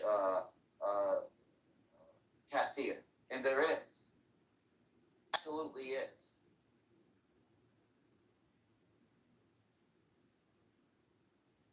John, I'll let you up in a moment. I just wanted to say that. Like, you're trying to present to this audience that there is not a difference. And there is. Anybody can look it up. You're presenting to the audience and I'm talking to you. Look at the difference between you and I. Okay. I'm talking to you, you're talking to All right, me. you guys. So So We're why done, the bro. text? We're done. He got destroyed, bro. Like I just absolutely. Oh my gosh. I think the problem is. He can't even use archetype correctly. Okay, can you He's guys like destroyed, be man. silent for 2 minutes? You got destroyed, bro. So why? I mean, you have a very straight way of arguing, like yesterday. Anyway, so this verse that you're talking about, it does mention something, right? But I don't think most Muslims actually believe that or they don't really behave like as if all polytheists and non-believers are the worst of people. Some definitely do. We live in the earth, but it's unlikely that people actually believe that. I don't know what does that actually translate to, and in historically they haven't also done that, right? So for example, you know, when the devil was, and it'll be a little one last statement.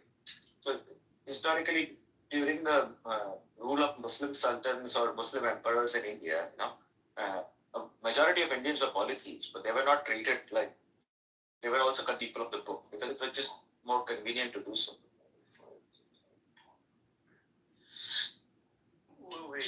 Wait, you're claiming that Muslims historically have not.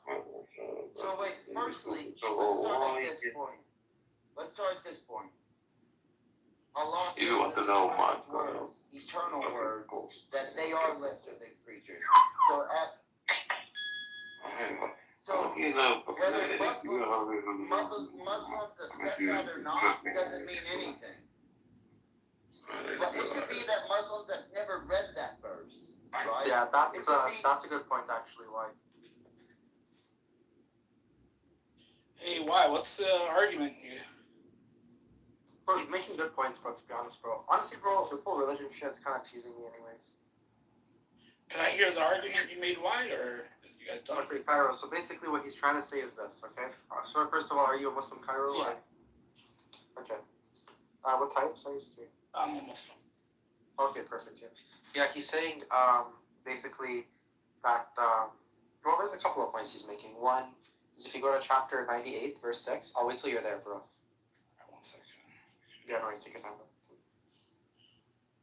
Why, is it okay that I'm speaking on your behalf, or is that not allowed? It don't bother me none. As long as you represent me correctly. Did you say, what'd you say? As long as you represent me correctly. You said 98? Yeah, 6. 98, 6. Yeah.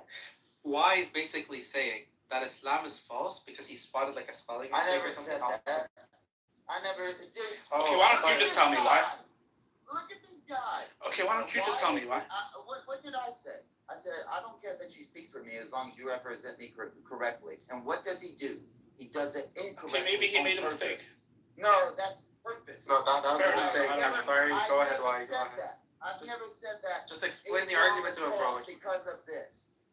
Okay, that's what I thought you were trying to say, bro. So, can you tell us why this is the defeater for Islam? Go ahead. And why, are you a Christian or atheist? I didn't know that it mattered. I thought that. I'm just asking. I never said it did. You're trying to go for 4 with you. You're trying to go for 4. People get so defensive for No, just don't bring in irrelevant stuff when we're trying to figure something out. When I asked, hey, how's everybody doing? Was that also irrelevant? Yeah, exactly. That's not similar at all. It is. It has nothing to do with No, it's not. Yeah, it has nothing to do with the conversation. No, dude, silly. Don't be ridiculous. You telling me don't be ridiculous has nothing to do with the conversation? Yeah, obviously, if you're having a discussion and debating a religious point, and then you're trying to say, well, what is your religion? That could be relevant to the discussion, whereas asking is, how are you, isn't. But that's Euro, I already agreed it was not relevant. It was just a question. We can move on if you just want to answer. Yeah, just don't. That's what I'm saying. Just don't ask. It is relevant. Wait, Cairo, now we're just dancing in circles. Can we just get? Yeah, let's not get into the meta. Just stick to the text. What does it say, and then you can then go on to what are the implications. God, it's simple, guys.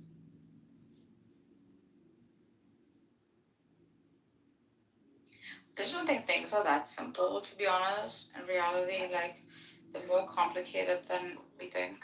So maybe. No, I'm not saying What's the argument, analysis though? Why? is simple. I'm saying that to avoid these extraneous No, subjects. fair enough. I get it, Euro. I agreed with you. It wasn't relevant to the argument. I was just a question I wanted to know, but it's not that serious. So what's the argument, though?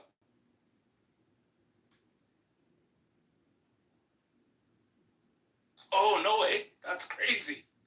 That's Okay. a defeater. So one No, Echo, let him say it because he's not gonna talk, bro. He's oh.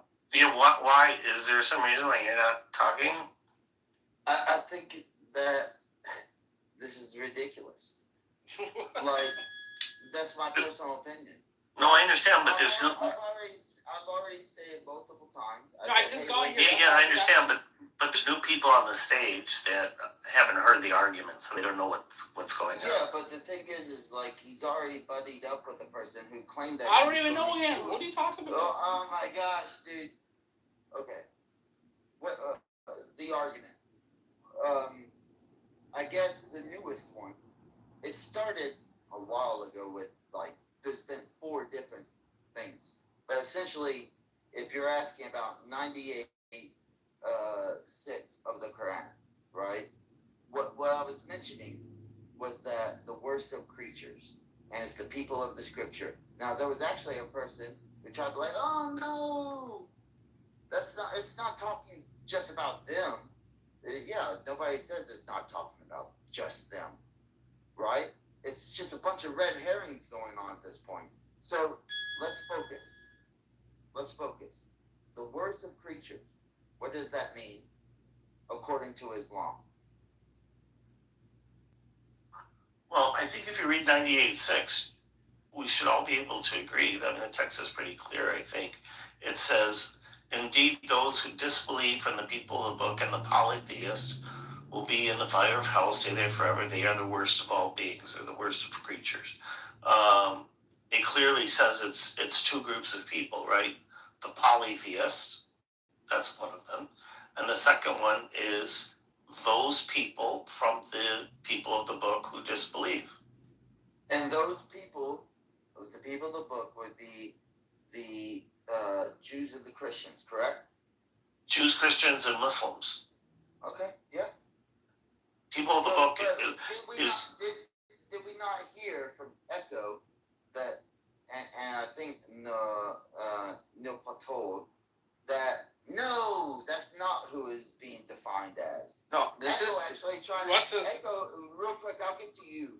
Yeah. Neat. I'll call you Neat. Echo actually trying to make an argument that it's about people who do things that are bad. No, But I said no. I said people that commit kufr. And kufr, you have to look at and I battled that. And Muslims can commit kufr. Muslims can commit kufr. There are people that identify as Muslim and do kufr.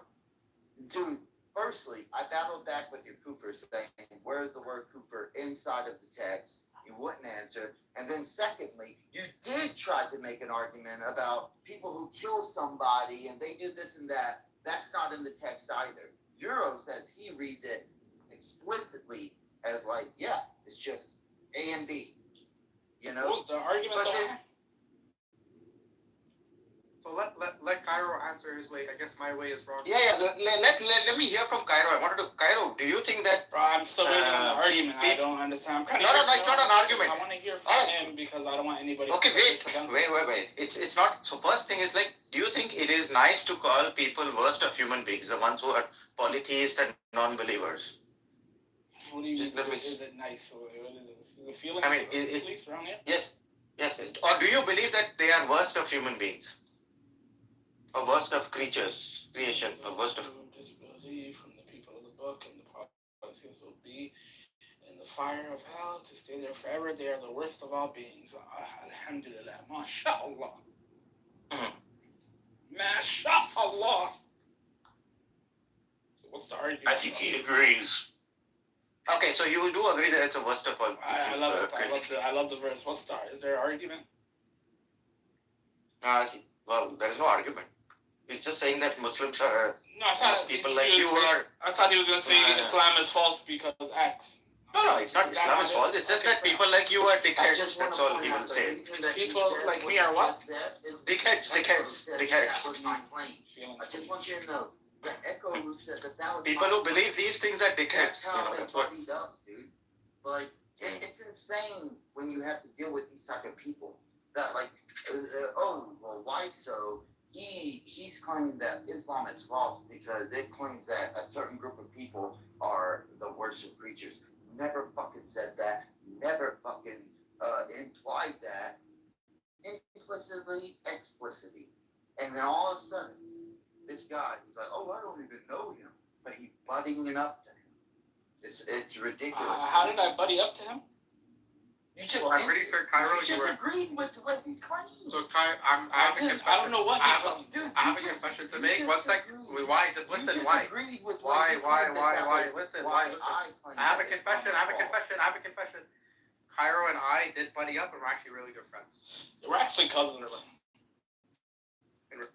Yeah, we're actually cousins. Yeah, everybody knows that Muslims marry and fuck their cousins. Everybody knows that. You have something against cousin marriage? It's not surprising, my God. Why, you have something against cousin marriage? Echo, are you getting married to Cairo? I wish. Are you going to invite us to your wedding? Y'all better cut that gay shit out, man. Come on, Cairo. But why? I'm sure you love it. No, but okay, guys, let's stop the childish stuff. Why, did you have an argument, or is that false? There's no argument. He's just saying that. Why? Because There's no argument, dude. Are you not tracking? There's no argument. It's just that people who believe this shit are dickheads. That's all it means. That's all. Why he's trying to say. Is that what you were trying to say? Why?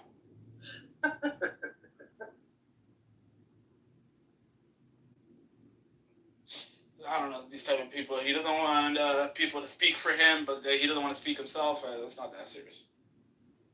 Okay.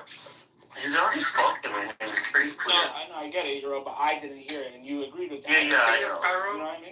That's why I'm just confused. I know. That's why I asked him to repeat it. But basically, agree that at some point you personally get infuriated at how many times you have to repeat yourself. No, I understand so that one. It doesn't matter about new people at that point. We can all agree that we will get like irate, infuriated, mad, any descriptive term that you want to be about having to constantly fucking repeat yourself. Yeah, I get it. I'm human, we're all human. I feel the same way at times. Yeah, then there you go. No, and I get it. Because I don't know what you went through before I got here. Maybe that's why you're angry and annoyed. That's why you don't want to repeat it. I get it. We're all human. I definitely felt the same way at times. I just was asking because I was ignorant of the conversation before. But if you don't want to have it, I'm sure we can. Right? I mean, no disrespect towards you. What do you mean no disrespect? You literally disrespected him by calling him the worst of all people. Just so you know. I don't know what type of fool you are. You said I disrespected him and called him something. Come on. Yes, because you agreed with that verse. That's why. But even if he agrees with the verse, it doesn't mean that. Like, did I insult him at any time? No. Why what are you talking about? Why is necessarily? I don't even know what he is. He didn't answer my question to what religion he is. What does that matter? I don't think that matters at all. So who threw him down? Oh, of course it doesn't matter. Okay, I don't know. The whole thing is, I was trying to say that, people actually don't believe that shit, man.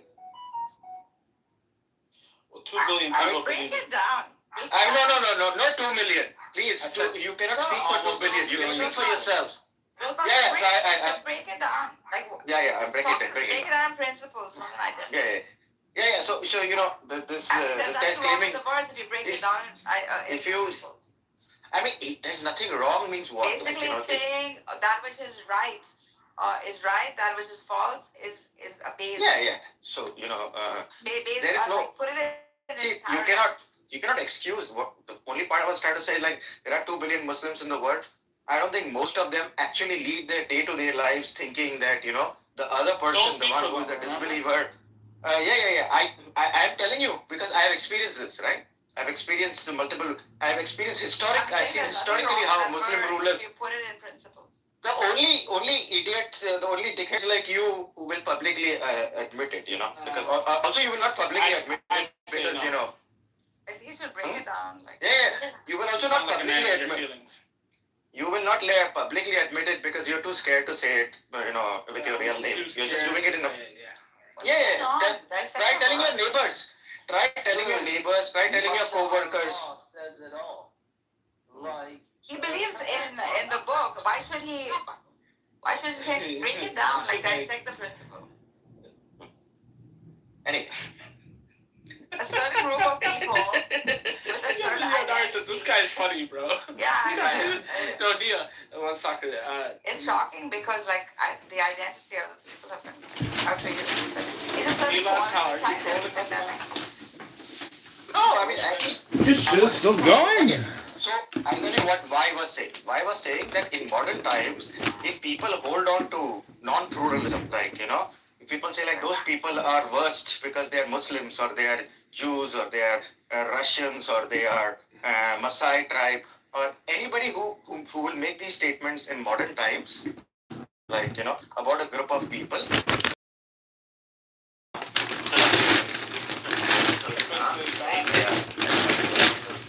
This text does not say that about Christians, doesn't say it about Jews, doesn't say it about Muslims, doesn't say it about Sabians. Okay? The only group that is categorized that way is polytheists. No. Yes. You're getting it wrong. Okay. No, I am absolutely correct. No, okay, I tell you why it's wrong. Allow me to say it. So, okay. Because there are different translations. So if you open Quran.com, at least open choose all the different translations. Okay. So one of the translations says, surely those who disbelieve from among the people of the book. That's what I said. Now, what does disbelieve mean? Disbelieve in Islam. Okay. Because another translation says, verily those who disbelieve in the religion of Islam, the Quran and Prophet Muhammad. Well, that's not what this text says. This text says those. Wait. No. Hear me out. You're the one that interrupted me, and I let you interrupt me. No. So I pointed out that there's two groups that are identified here. One is broadly unqualified polytheist. So polytheists fit into this category. The second one is a subset of people of the book. So people generally agree people of the book is a reference to Christians, Muslims, Jews, and Sabaeans. And of those people, which part? Wait, no, Europe. Come on, why are you interrupting him? I don't understand this. Cairo. I am trying to discuss with you right now, so why? Yeah, but he made a point. Why not let him make his point? Because that's a side quest. It's important to see if we have agreement or not. So Cairo, which Cairo, which part? The people of the book are in Islam, from my knowledge, is Jews and Christians. No, it also refers to Muslims. When Muslims say people of the book, they're referring to Jews and Christians. Well, it also includes Muslims. Fair enough. So, if I may, real quick. The separation. Please, wait. I want to discuss this with you first. Okay? Without getting into side quests. So, the text itself. Now, I asked you to specifically, take Quran.com, pick up, choose all the different translations, okay? Because don't just rely on one translation, okay? Yeah, fine. And then you will get the context, okay? So what does the word disbelieve mean, okay? Does it mean disbelieve in Muhammad, Islam, and Allah? Or does it mean just disbelieve in God, a single God? It's what Muhammad. does the word disbelieve mean? Muhammad's the special. Whatever it means, it's referring to the people who do that, whatever disbelief is, from the people of the book. Yes, so from the people of the book, the ones who disbelieve in Islam, that's what it means. Well, that's your interpretation. I didn't get into what it means to disbelieve. All I said is it's referring to people of the book, so we know who that group is, and then the subset, those who disbelieve. And there are other verses in the Quran that seem to agree with this, because if you go to 822 or 855, 822 says, can I just finish? Wow. Says the worst living creatures in Allah's sights are the deaf and dumb who do not use reason. 855 says the worst living creatures creatures are those who disbelieve and will not believe. So what document says twice in the Wait, why? So, so why aren't you going into the word disbelief? What does that mean, do you think? Because first, you have to establish what it says, which is disbelieve amongst the people of the book. Yes. And you want to Can I tell you what it to is? Christians and Jews. I agree. Let me Yes. tell you So what people of the book. disbelief is. 1 second. Kufr is disbelief, like Moshe said. Kufr is Yeah, to know the kufur, truth yeah. and to hide it. Kufr comes from kafara, to know the truth. And I know. Kafaru, it says. Yeah, kafaru, exactly. The actual Arabic word is kafaru. The word kafaru means to hide the truth, to know the truth and to cover it like a blanket. Cover, yes. It's the same cognate as cover. Yes, I know. Okay, then these are the people who are worse than us. Yeah, so the thing is that anyway, the point still remains, right, of why that, at least his claim that, in modern times, if you take a group of people, in modern times, if you take a group of people like polytheists and call them the worst of beings, then people will look at you very strangely. According to who? In modern times, according to who? 1 minute. According to amongst the people of the book, which includes Muslims, Christians, whoever knows the truth, no matter what you call yourself, and covers the truth up like a blanket. These are the worst of people. Nargis is that's speaking not what it says. No, and it says, and the idolater, and the polytheists, okay? It doesn't say the people who are actually disbelieving. Don't have a book. Yeah, so that's what I'm saying. That if you call Hindus, if you call Hindus as the Nargis, are you agreeing that Hindus are the worst of people? Yes, the ones that know the truth. Are you agreeing? Because Cairo certainly is. Yes, the ones that know the truth. The ones that know the truth and hide it and cover it up, they are the No. This is not what the word. No, Cairo. The text doesn't say that. So the text doesn't say that. I agree. Nargis is also a big. Nargis is also a big. Not the person of the politics. Nargis, stop doing your stupid thing. Stop doing your stupid thing. Nargis, stop doing your stupid thing. No. You're just. Why don't you let her finish and speak after her? Stop interrupting her. Based on what he's preaching, which is pure monotheism, polytheism is a false position. It doesn't mean Nilot was my friend or someone who holds to this amongst the polytheists. It's a false position. No, you are just being an apologetic right now. Nargis, you're doing your thing. You're doing your silly thing. Nargis, we need an intervention for Nargis. Nargis, you're doing it again. You need to watch a rom-com and go cry in a corner. If you're a pure monotheist, definitely polytheism is a false position. For a monotheist. Yeah, are you the worst of beings? Are Hindus the worst of people? The ideology is the worst. Please ask me, please. No. The text is saying. Right? No, the text is clearly talking about the persons, not the ideology. Yeah, the persons. What makes the person? So Nargis, you believe in. Anyway, so what I am saying, so Nargis, the point of Nargis I was trying to make earlier is that actually Muslims don't believe, so they don't do this. Okay, in practical life, they don't actually believe that polytheists are the worst of people or disbelievers are the worst of people. Okay, so Nick, I understand that you're objecting to this idea of the worst of creatures. In the context of this text, right? Creatures, because these are the creatures that are condemned to hellfire forever. So if I were to ask most Muslims, are polytheists going to go to hell? I think most would say yes. Yes. I think a lot of them would say they and yes, we okay. Yes. Yeah. Only Cairo might, but most. I think again. I know a lot of Muslims who just say that it's up to Allah to decide. It's not for them to decide. Yeah, we're talking about when he decides. Okay, look, I totally agree that I think most Muslims understand that it's up to God's grace, and God could save some polytheists. Yeah. Can I just say something?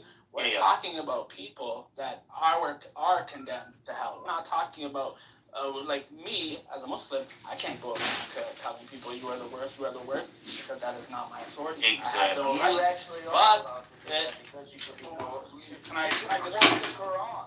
You can quote the Quran. I can't say. This is what I'm saying. Why I can't say you? Why you are the worst? You are going to hell. I can't do that. You could because you can But I'm quote saying the Quran. somebody He's included in hypothetically. that. So Cairo, would you agree with me that I agree with what you just said, Euro. yeah, that you can't say it on an individual basis. Exactly. Right. Yes. But you can say it to a group, like polytheists are condemned to hell. But it's true that an individual polytheist might be saved for some other reason. Yeah. So but you do agree that it is still something that people in modern times won't say that for a group. Who? Where you wouldn't say say that. I think they say it for the group. Yeah, we do. No, I am saying in modern times, I don't think it is a value that is Neil, acceptable. you should probably stop thinking. Can you? Well, look, if your point is people don't go around. You already showed you're a dickhead. If your point is, I would agree with you that people don't generally go around saying, oh, Hindus are going to hell. Yeah, of course not. But if you ask me, do they believe? Don't interrupt. Wait. How am I interrupting? It's not about going to hell. It's not about literally going to just hell. It's asked you a about being. question, and then he told you don't interrupt. I'm trying to tell you when Cairo just interrupted me. So, okay. Do you know what my point is? Cairo was do you know what my point is? Do you know what my point is when I started speaking? Yeah, you keep saying people generally don't go around, people don't act in such a way that they believe this. No, I'm saying that, I'm saying that, when you talk about the worst of people, all right, we don't, there was a time when some people said Jews were the worst of all people, okay?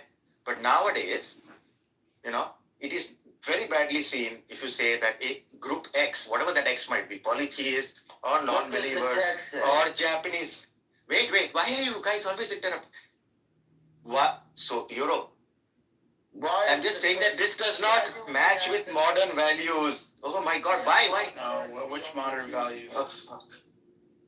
Yes, whose modern values of the modern values of So me, I agree with you that based on modern values, people don't go around saying, oh my God, Hindus are the worst, Jews are the worst, Christians are the worst, whatever.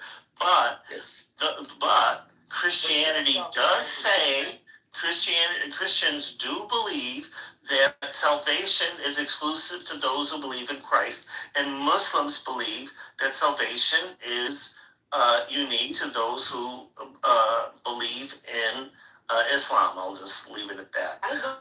Let me tell you, based on religion, based on the paradigm, that which is not itself is false. That which opposes it is false. Therefore, people. But we are talking about the worst of humans. Who are outside. We don't care about falsity. But this worst of humans here is a reference to those who are condemned to hell. They're goys. They're otherwise. Yes, that's what. So that's not unique to Islam. Can I speak to Nargis now?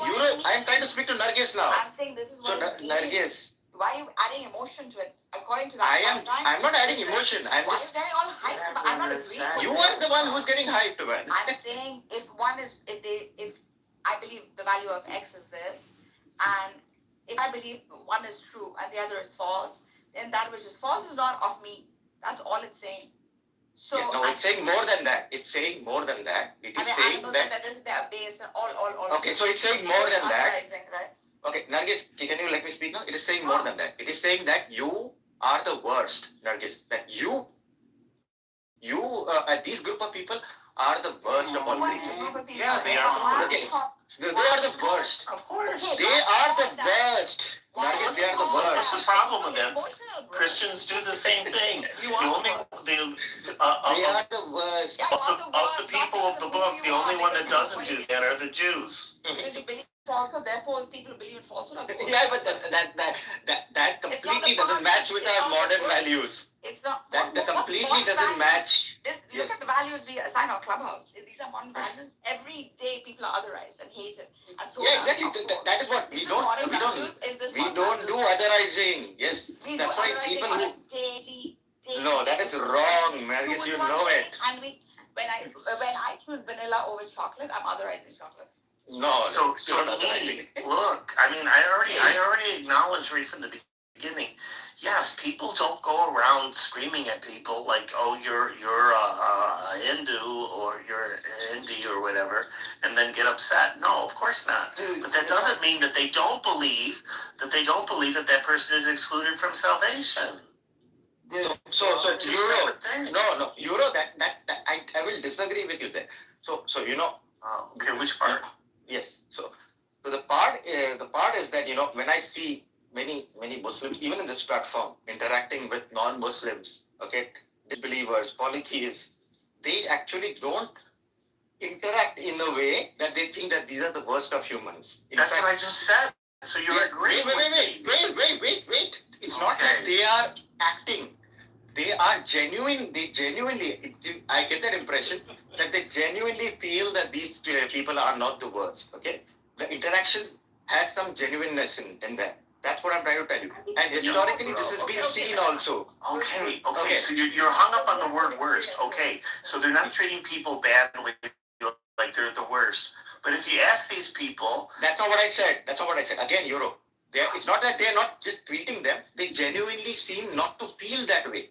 Genuinely so don't they, have that. So they feel this way that these people aren't the worst. It's still different from asking them, are these people condemned to hell or not? Not the individual, but polytheists. Can I say something real quick? So I'm gonna drop the link. I'm gonna show you the tafsir. Q-tafsir.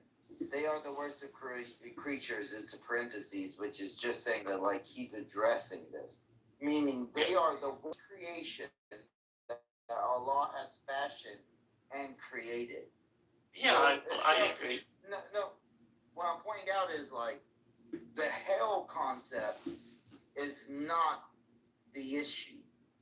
It seems like you're trying to be like, oh well, this is a hell issue, and because anybody who doesn't believe they go to hell. No, it's talking about that Allah has fashioned all people throughout history from the beginning of time. What's your point? What's your point?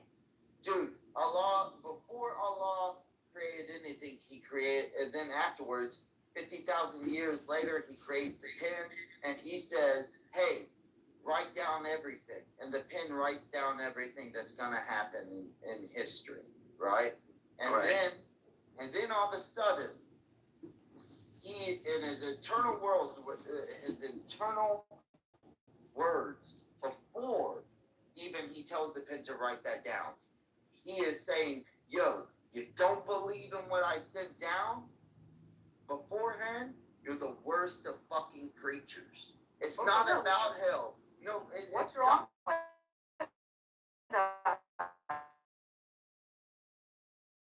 What are you finding wrong in this argument? What are you finding? Fine.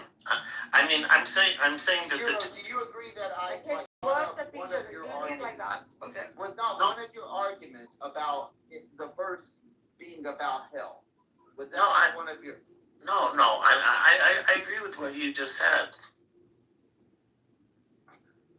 Okay. I could have sworn. Yeah, because I think before. So when they look at what's the topic? Can I say something? Dude, can you just? People, please just wait. I don't know what I'm It seemed like one of your arguments was about like people disbelieving going to hell, right? And that they're the worst of creatures because they disbelieve and they're in hell. But what I'm pointing out to you is that the scholars of Islam are saying that it's not about hell. It's about the eternal fashion of Allah. And fashion these people to be disbelievers, and that in his eyes, and that in the Muslim community, their eyes should look at them as not being Muslim. They are the worst of creatures. Yes, it's saying there's truth, there's falsehood, there's better, there's worse, etc., etc. Okay. What is the problem? What is the problem? It's identifying two different groups of people. It's calling one true, it's calling the other false. What's the problem? I don't understand why you're What talking. is the actual problem? Like, what is it that's troubling you? Like, what's Yeah. So why you have to say why? Why are you troubled? Why are you troubled about this? Yeah. So That's what's your argument. Like I was saying, right? In clashes with modern values. That is my trouble. It is a trouble. Cairo considers Nargis at the same level as Hitler. You know? It's a distinction, right? No, he considers you then. To an individual. No, you, Nargis. You are a disbeliever. No, you are completely a disbeliever. You are like just as bad as Hitler, Nargis, according to Cairo. Was one of your positions that the How way is that he you supposed to read consider it? He's reading his 98 text, of he's the reading it verse? like that, right? Holy Look shit. at Ligatu Holy shit, is right. If there was any religion What is out another way there, of if there was understanding any this? religion out You there, look up. dude, I Right? just want y'all to So understand. be generous to it and If there why was is he not? any, Nargis, please just wait a moment. If there was any Bro, religion you're a dumb out fuck, there, bro. You a dumb fuck, bro. You're a dumb fuck, bro. Sikhism actually uses Allah. It uses. Sikhism is not polytheistic. Good Lord. Why don't you wait a Stop bringing Sikhism. You brought it twice. Sikhism is quite a beautiful religion. Can you just stop bringing Sikhism in? No, the point is actually relevant because Guru Nanak, right? He appears from the river after 3 days, and he says, "There's no Hindu, there's no Muslim," and he actually, in his speech, in the Guru Sahib, the religious text, he actually addresses Allah, right? If inside the Guru Sahib, he says, anybody that's Again, what is your point? Dude, just stop. Yes, you are just speaking for a long time without actually giving a point. Bro, just stop. I need to talk. I need to speak. Stop interrupting me, bro. Okay, so are you saying otherizing doesn't go without one values? Seconds I'm being interrupted by. Because you don't say anything of like value. Wouldn't that lead to why I'm speaking for a long time? But anyway, what I'm bringing up is if the Sikh religion, which does address Allah and it addresses Hindu gods, right? If he said inside of Sikhism in their holy text, it says that anybody who doesn't believe in this, but yet I address your gods, you're the worst of creatures. Wouldn't that be like Islamophobia? Wouldn't that be like, wouldn't that be Hindu-phobia? Nilo, Abrahamic dude. Very We heard you out. Now it's okay. Now please. Be silent for 10 minutes. Why? Be silent for 10 minutes. So Nilo, we heard you. Abrahamic, unlike Eastern. Cairo, I'm not a Christian. Hold a long talk right Cairo, somehow. I'm not a Christian. But Just write it in the chat, dude. Why are you speaking it out? No, I'm Just write it in the chat. Talk to Cairo in the chat, dude. I just want. So authorizing is a very common principle within the scripture. My apologies, why? Within the scriptures of That's how Abraham. bad You see it heavily Oh shown my in God. the Judaics, the Christian and Islamic. I know. It seems to be like a common So thread that I agree with you. You can take it to its historicity, right? Yeah, Why yeah, people don't do it now? It's because it doesn't get it right. It doesn't go with it. Becomes shit like that. So you gotta put. Can you stop? Why? Can you stop speaking? Dude, now we heard you out, right? You didn't even make a point. Because you've grown out of that, right? You've understood. Because you've grown out of it, Nilo. You made your point. We heard you. You said that if Sikhism did that, Firstly, my conversation was Europe. I think y'all interjected. Let him get it out.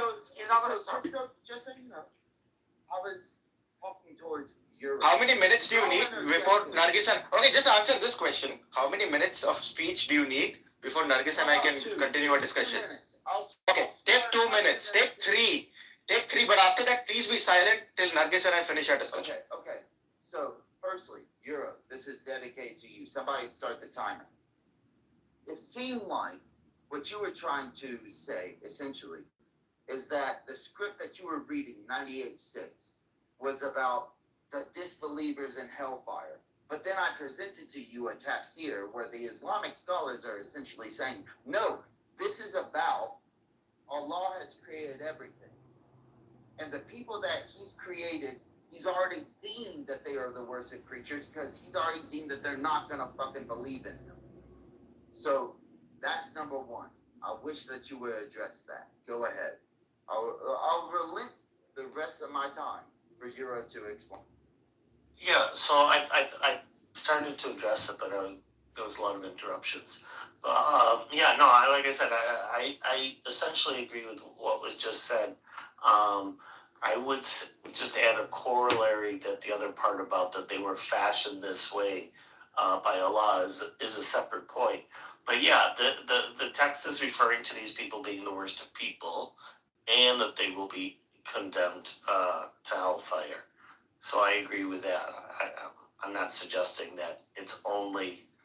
I'm not saying that they're not the worst of creatures. They are the worst of creatures, and they are condemned to hellfire. All right, we can move on. That's all I want. It just seemed like Euro was presenting that the script was about all the people going to hellfire, when it seems like Islamic scholars are saying I thought you were done. Every person that is not a believer in Islam. Tricked So that's the you. contention that I had with Euro. Well, what it says That's is. all I wanted to bring up. Well, yeah. I mean, the thing is, you just have to be careful when you say believers in Islam. So that's why I like to stick with the wording of the text.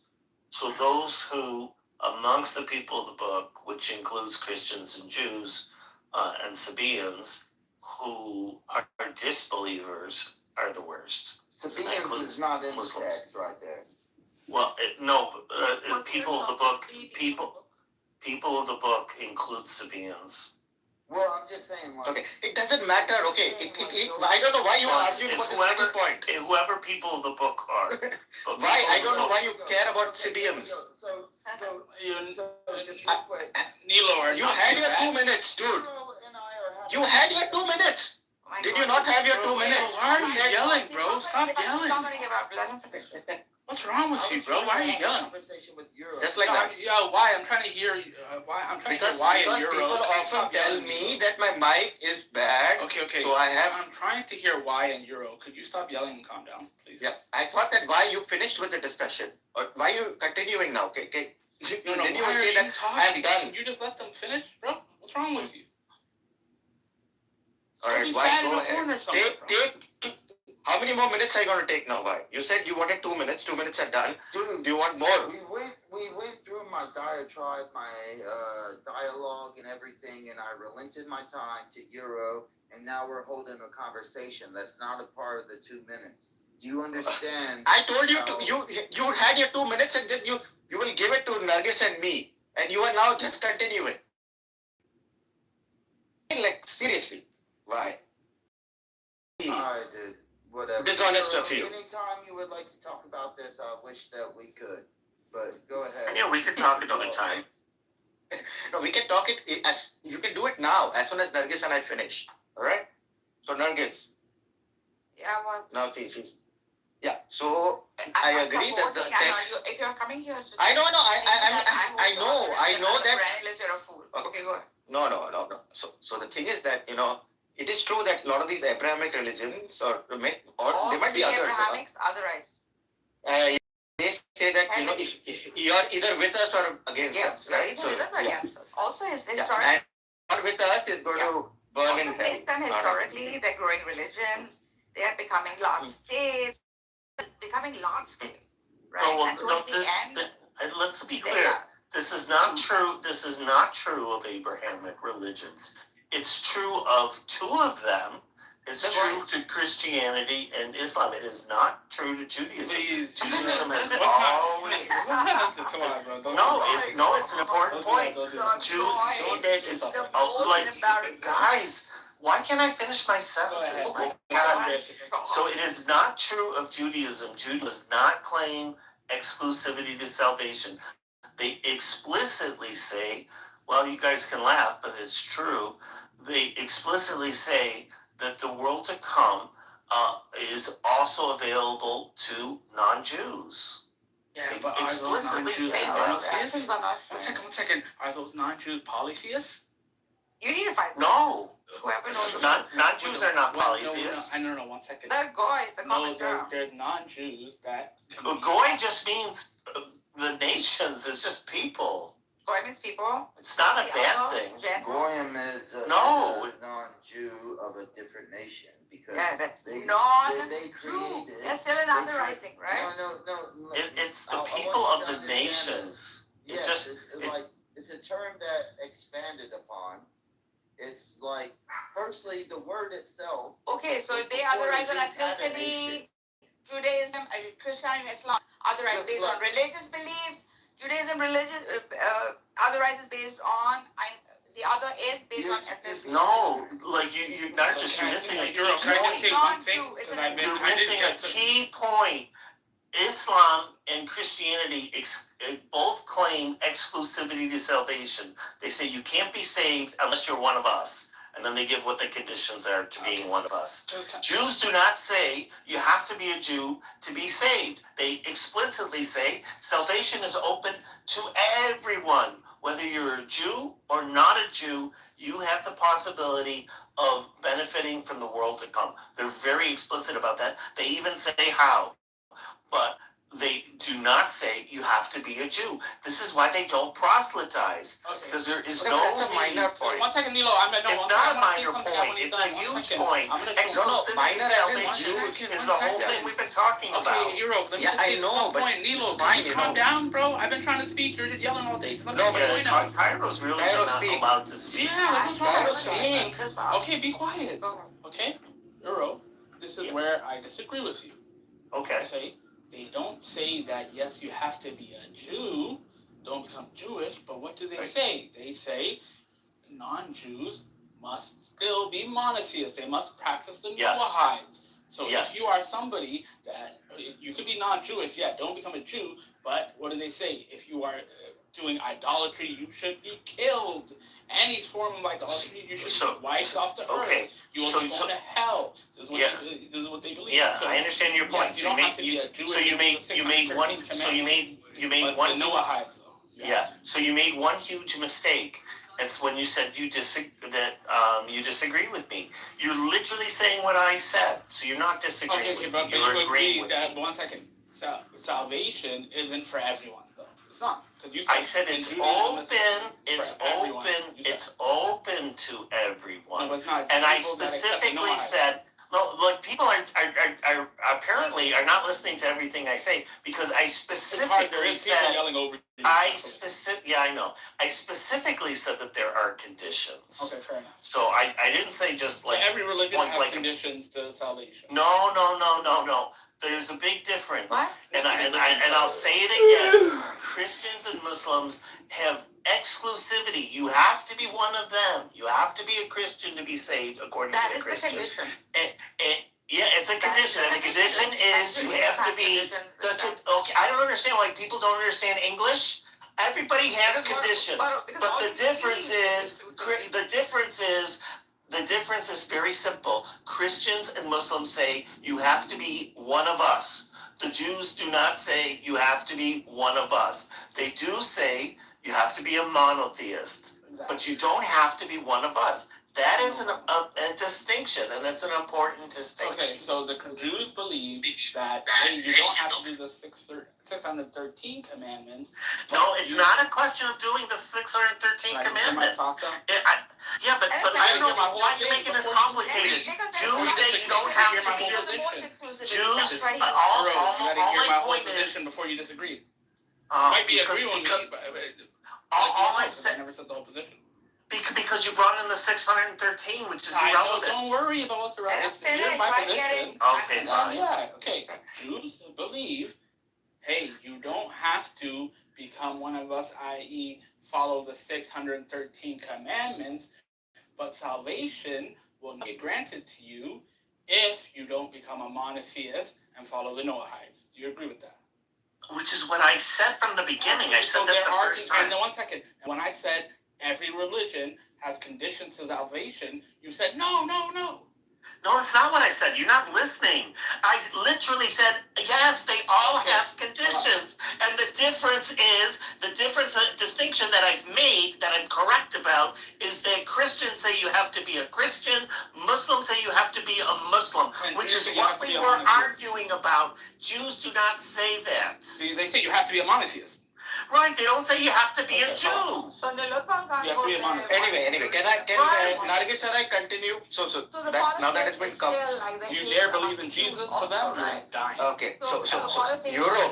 Oh, that's different. I don't understand why. Can Nargis and I continue? Euro, you had your side quest. Within Judaism. It's not a side quest. You made the false claim that all Abrahamic religions have this exclusivity, and I pointed out that Jews do not. It is a thing that applies to Christians and Muslims, not to Jews. They do too. What? Okay, why I said it's a side quest is because... My God, you keep interrupting Nargis. Can we say it again? Polytheists, they do too. They exclude polytheism, therefore polytheists, right? I didn't say that they don't exclude people. What I said is they don't have the exclusivities housed. Why do people keep bringing up irrelevant stuff?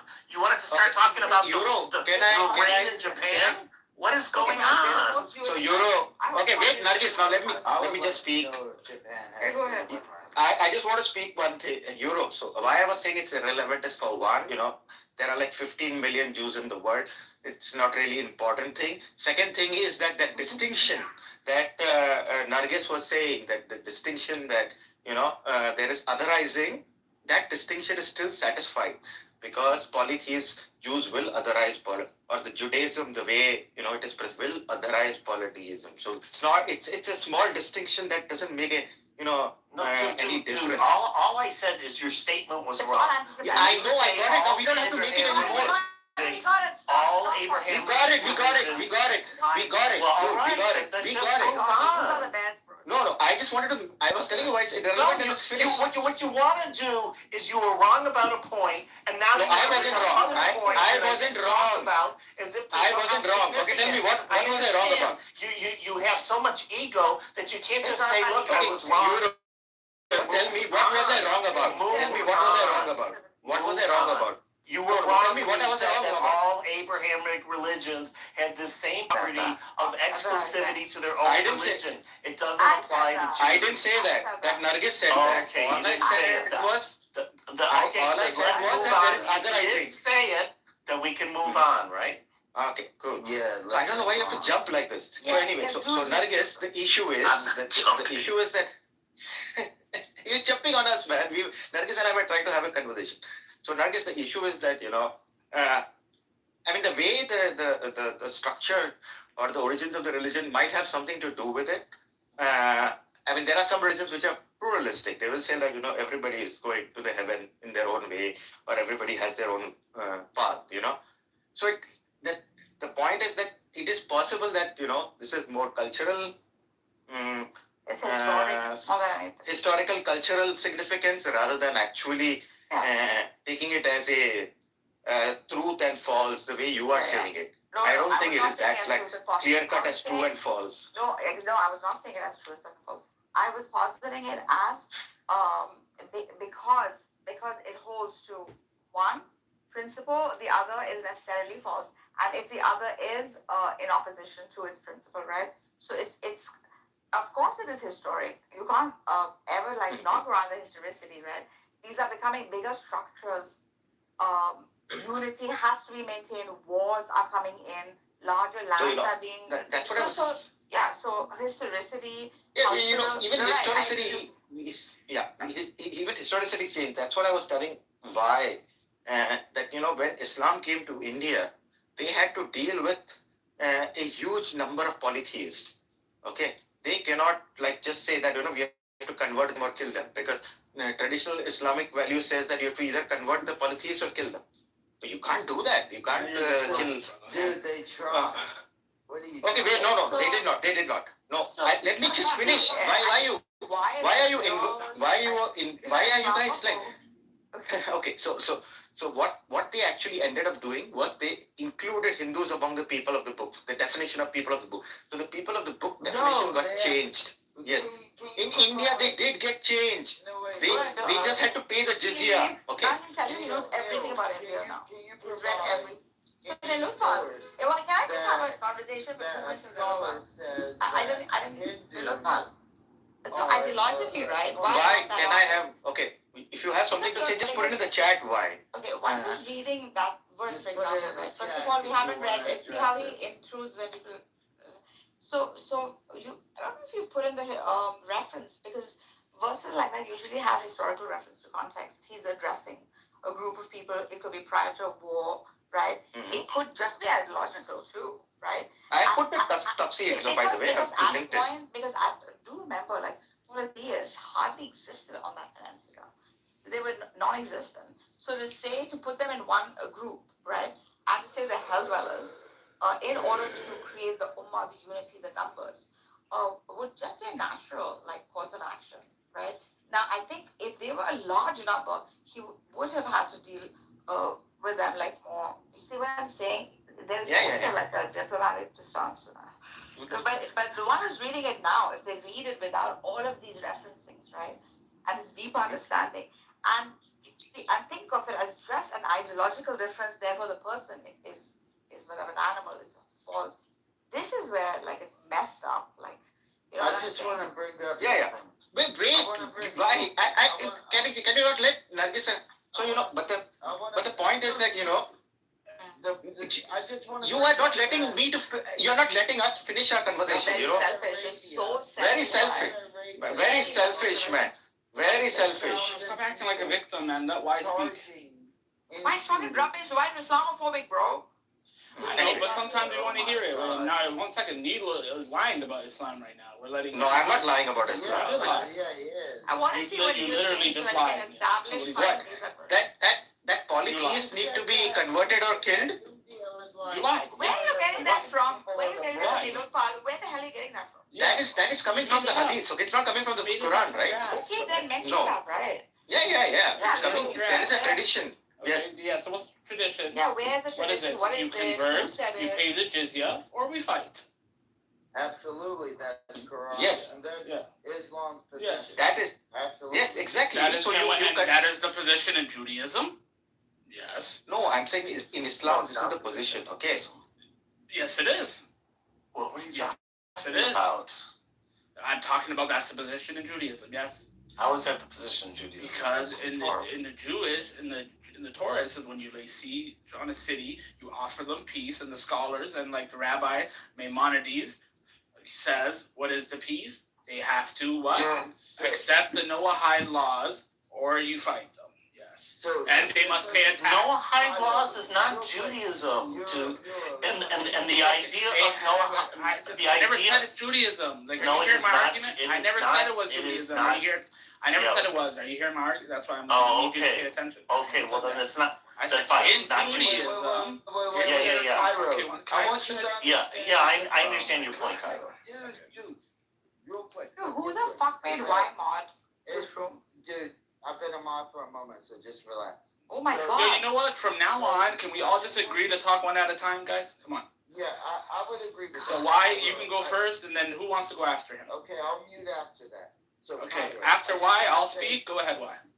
So one thing that is different there is that Judaism was based off of they were just trying to build a kingdom at the time, a certain land mass that they would say, this is us, this is our people, as opposed to what is being brought up with Islam, which is the whole word, right? From the two sons in the sun and the two west and the two east, right?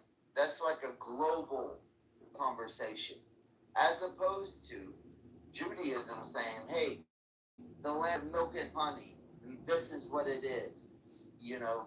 So your argument isn't like valid at that conversation level, because Jews inside of the Bible were specifically fighting for a landmass that was what they deemed their landmass. whether I agree with that or not. Yes, exclusively there. Thank you very much. Can I say Exclusively the anyway, I have 1 second, Neil. We just I have put it in the chat. You asked me. What's wrong? You asked me. I know, Cairo, you want to speak, but you asked me for a. No, I'm not asking. Okay, no worries. You asked me for a. Don't worry, put it in the You chat. asked me for convert or die. Put it in the chat. Put it in the chat, bro. I want to correct. Yeah, but just read the convert or die. Bro, no, I can't. No, I'm speaking. I can't be going. No, I'm child, bro. We all like, and we're gonna talk one at a time. Why? Then you want to speak? Ask me. Speak after. Why? Like all this problem is happening because of why is this? It's not even why. It's just Neil. No, it's why. It's why. We were speaking, and then why interjected, and we have to speak. It's okay. We all agreed after that. I don't think that's the case at all. Why's been quiet most of the time. Yeah, it's this guy, man. He interjected after a long time. Everything is Why's fault. Well, okay, go on.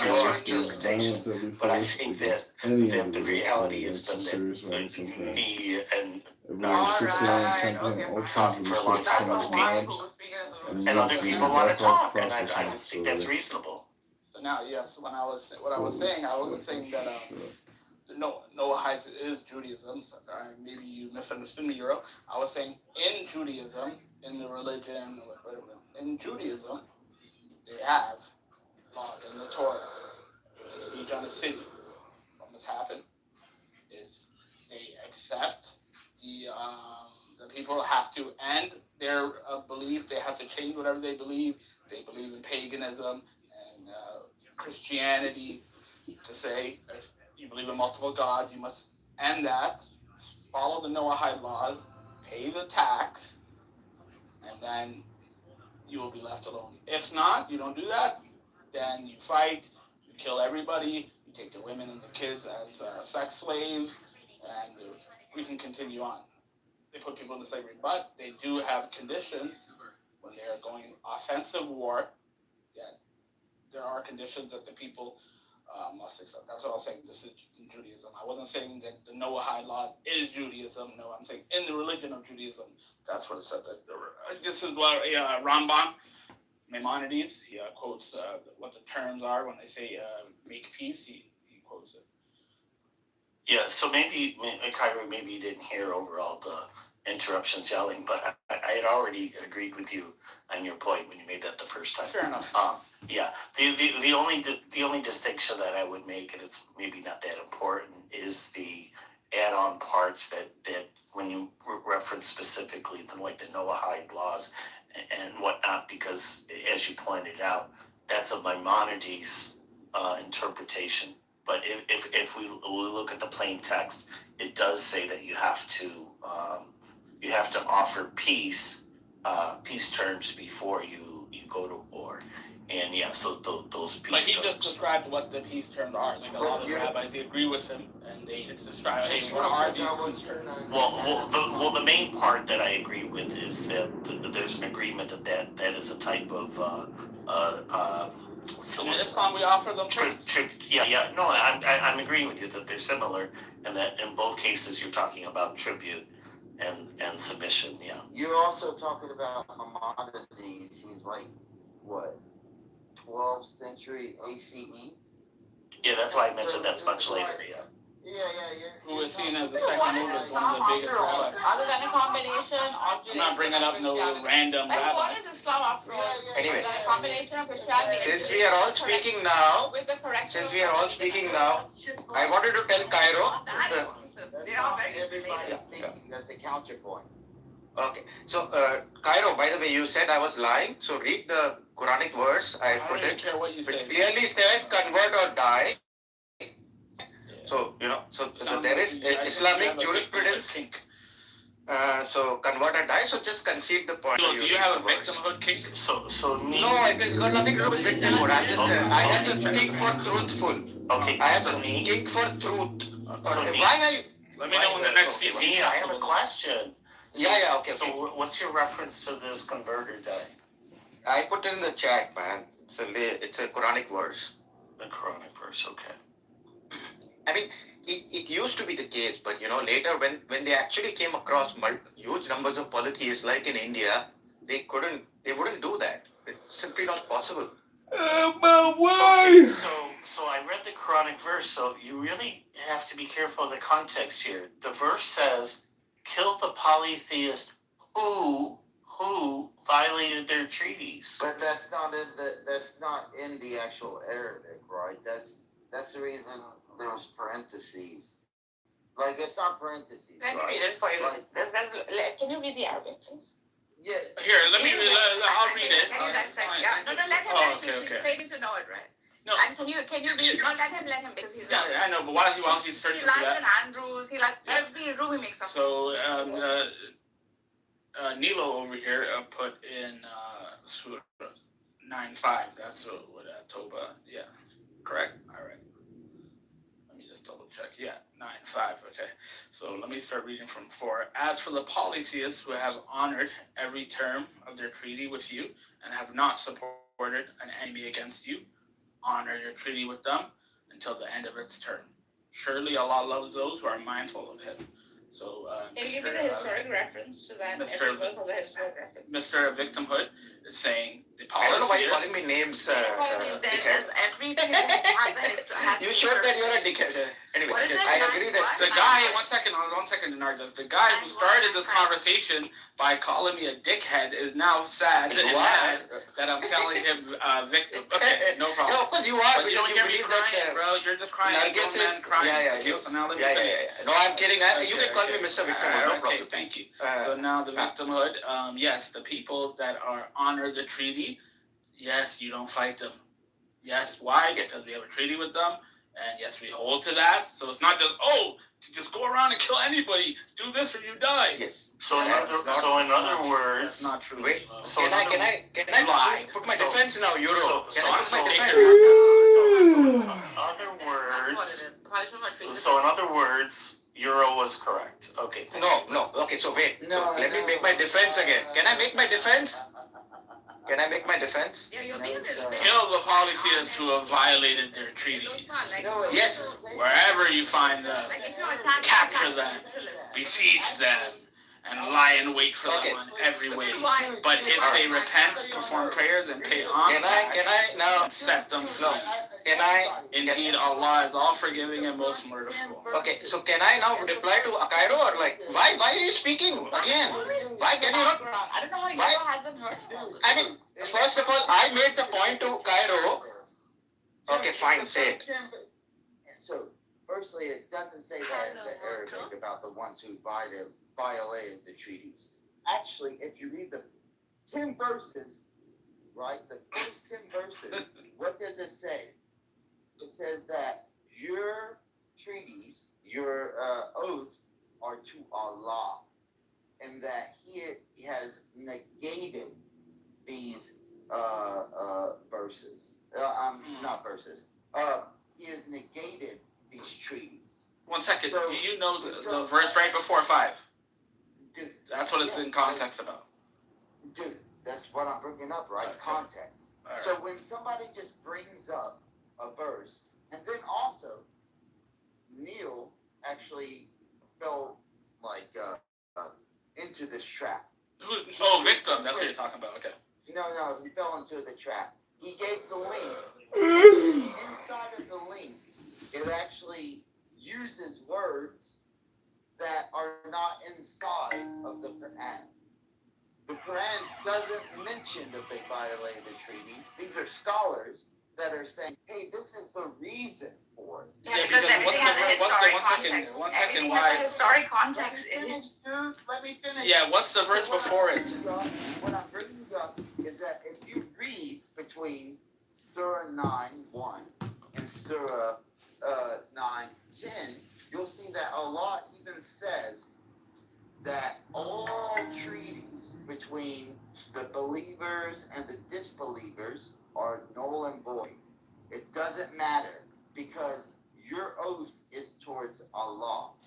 Just read. And what does Allah tell us? 9, just read Surah 9. Yes, no problem. I read it. So now, okay, why? 1 second. I'm about to speak. So, yes, what does Allah tell us when you said, hey, all the truth doesn't matter, it's to Allah? Yes, and what does Allah tell us? Obey the treaties. That's why in the verse right before 5. Can I speak without being? I let you speak. Right? I'm pretty sure I let you speak.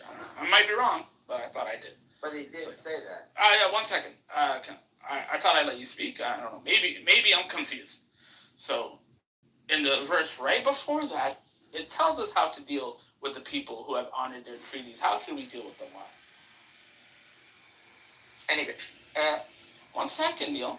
I thought you were done. At some point, Neil and I have to address this first. Or worse, Okay, if I'm please. it's problematic in all places. Just one last.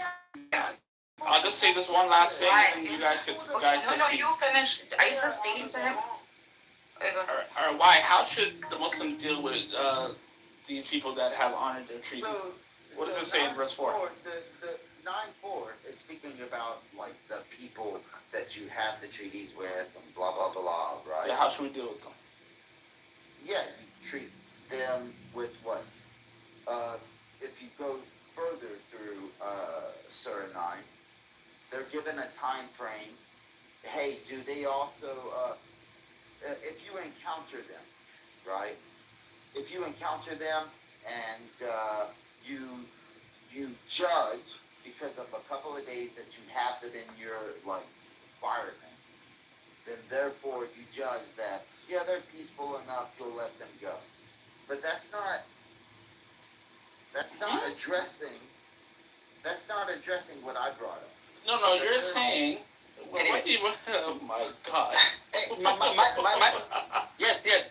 The reason why I am now speaking is because I made the original point about convert or die. Then you guys said about something about treaties. The part of the treaties is irrelevant. Okay. It's not irrelevant. The thing is that it is irrelevant. I'll tell you why. Don't just break into this. Okay, it is irrelevant. According to you. Irrelevant. I'll tell you. Yes, I'm telling you why. If you listen, dickhead. Everybody strap on, put your seatbelts on. Actually, let's address this. This is a problem because we have like terrorist groups that. First of all, like Vi said, you don't just take one translation and just say that there is a treaty or something. See, the thing is that it is possible that you may not actually have a treaty, or you cannot come to a treaty, with the polytheists. It is very possible that not all wars or conflicts end in treaties. What are we talking about? All right. So then, when there is no treaty, then you have to convert or kill them. The more important point is the more important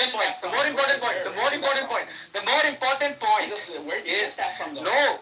Yeah, the more important point No, but wait, is one that second. You're gonna prove what you said or no? You could say no. I'm just saying. No, this is logical. It's not possible. It's not always possible to come to a treaty. You have different logic. Okay. Now why are you interrupting? No. Yeah, exactly. So I don't know why. I mean, no, wait. Can I just finish? Okay, all of you, can I just finish? All right. Let's read it. Good. No. Why are you speaking again? Okay. Let me finish, and then we can all point out. Let's all agree to let the victim finish. Okay. All right. So why is it irrelevant? It's because when you are ruling a country, all right. It's under Islamic rule. That is specifically what the case I use. Like in India, it was the rule was of the Islamic Sultanate. Okay. Now there is no question of treaties with the polytheists because the polytheists are actually under your rule. All right. So there is no the question of treaties doesn't even come across because they are just people who are basically in your subjugation. All right. So that's where you have to convert them. All right. That is the Islamic jurisprudence on this. Now, if you can show that how an Islamic ruler is supposed to treat his polytheist subjects, if you have any other ruling, you show me because this is the one that they would actually use for this. Okay. So that's why the treaty thing is irrelevant. The treaty thing is only relevant for certain times when the Arabs had or the early Muslims had treaties with certain polytheistic tribes in Arabia. That okay, let's so show us your evidence where there's no treaty is to convert or kill them. Okay, this is the problem that you have, me. You started out the first time with an assertion. They have to be converted or they have to be killed, and then what you called convert or die. And so people said, "What's the proof for this?" So then you come back and say the proof is 9:5. Then we read 9.5, and it turns out that applies only to people who didn't follow a treaty. Then you respond and say, okay, that's irrelevant because it applies to other people, but you haven't provided anything that supports that. So Cairo is quite correct. Is like, if you're going to make a claim like that, what is your source? Yes, so I'm telling you, right? So first of all, why said, okay, wait, he asked me the question. Nobody's read the verse. He asked me the question. Look at this. He does it every time. So why? I know your point is. We'll address it after, but Nee has a problem here because he's making an assertion without any. First of all, like I said, you have a very strange way of interpreting Quranic verses. You just take the first link you find. You do it like you and just make shit up. Like, what are you talking about? Cairo. I mean, you are the one who believes that Euro is the worst, so I don't know why you were even speaking to us. He didn't say Euro was the worst. Yeah, he said it. He completely agreed with that. Okay, are you somebody who is a believer? Yo, you are crazy, Neo, bro. Anyway, you're actually crazy. You consider Nargis, why, You're all just a of us liar, the worst, so. and now when somebody puts you on the you spot, said MashaAllah to that word. Anyway. You're not only a liar. Can I continue? Let's give him a chance to support his statements. So what's your support? Yeah, so the support is, I have put another link, okay? Read the Wiki Islam link on forced conversion, okay? So this is a policy of forced conversion in Islam, all right? This is what the term convert or die actually means. And convert or die is just a you can say, mocking way of saying it, you know? And you put the link in the chat? Yes, I put the link in the chat. So the thing is that, like Vi actually said, that particular verse, 9.5, it does not actually mention about violating treaties. Some people translate it as violating treaties. Others don't say anything, all right?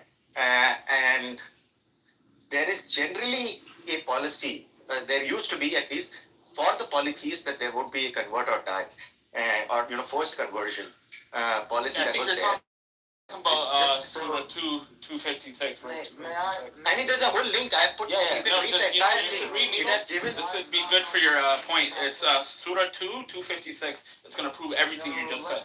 Let's focus on these verses. Let's not go to other verses. Yeah, so Nee, what you did is you didn't provide support. You gave a link to an article that discusses this long thing. What we simply asked for is what you did with 9.5, which is provide a verse in the Quran or a hadith or something that begs your point. I don't think it's. You did. I did. You gave a link to an article. Yes, just read the whole article. That is what is doing what I am saying. That's not the same thing. Yes, it is. It's not the same thing. I'm sorry. You know, if somebody else has already written about it, it's like me saying, okay, I can't summarize where the support is. Instead, read this book. I will tell you what the. It's not fair. The whole article actually starts with this verse, okay? It explains what. Okay, I'll tell you what. I'll read you the book. Okay, let me just give us a verse in the Quran or a hadith that says that you have to convert people or they get killed. It's as simple as that. This is that verse, dude. This is that verse that is used. Which verse? The 9.5. Yeah, except 9.5 applies to those who didn't follow a treaty. Okay, so can you see that in the Arabic? Can you show me that where in the Arabic does it say follows the treaty? It's in 9.4. Okay. No, what does 9.4 say in the Arabic? Tell me. Or what is the literal translation? It specifically accepts those who followed the treaty. Yeah, but that does not talk about polytheism. Okay, it does not. That 9.4 doesn't talk about polytheists. Yes, 9.4 doesn't talk about polytheists. Dude, 9.7 of the Quran. How can there? I assume you guys have never really heard just how absolutely R-worded out people can be, but what you just witnessed was an incredible waste of time. And a good example of how people can't actually communicate intelligently, that it's horrifically annoying and a complete and total waste of time. Hello?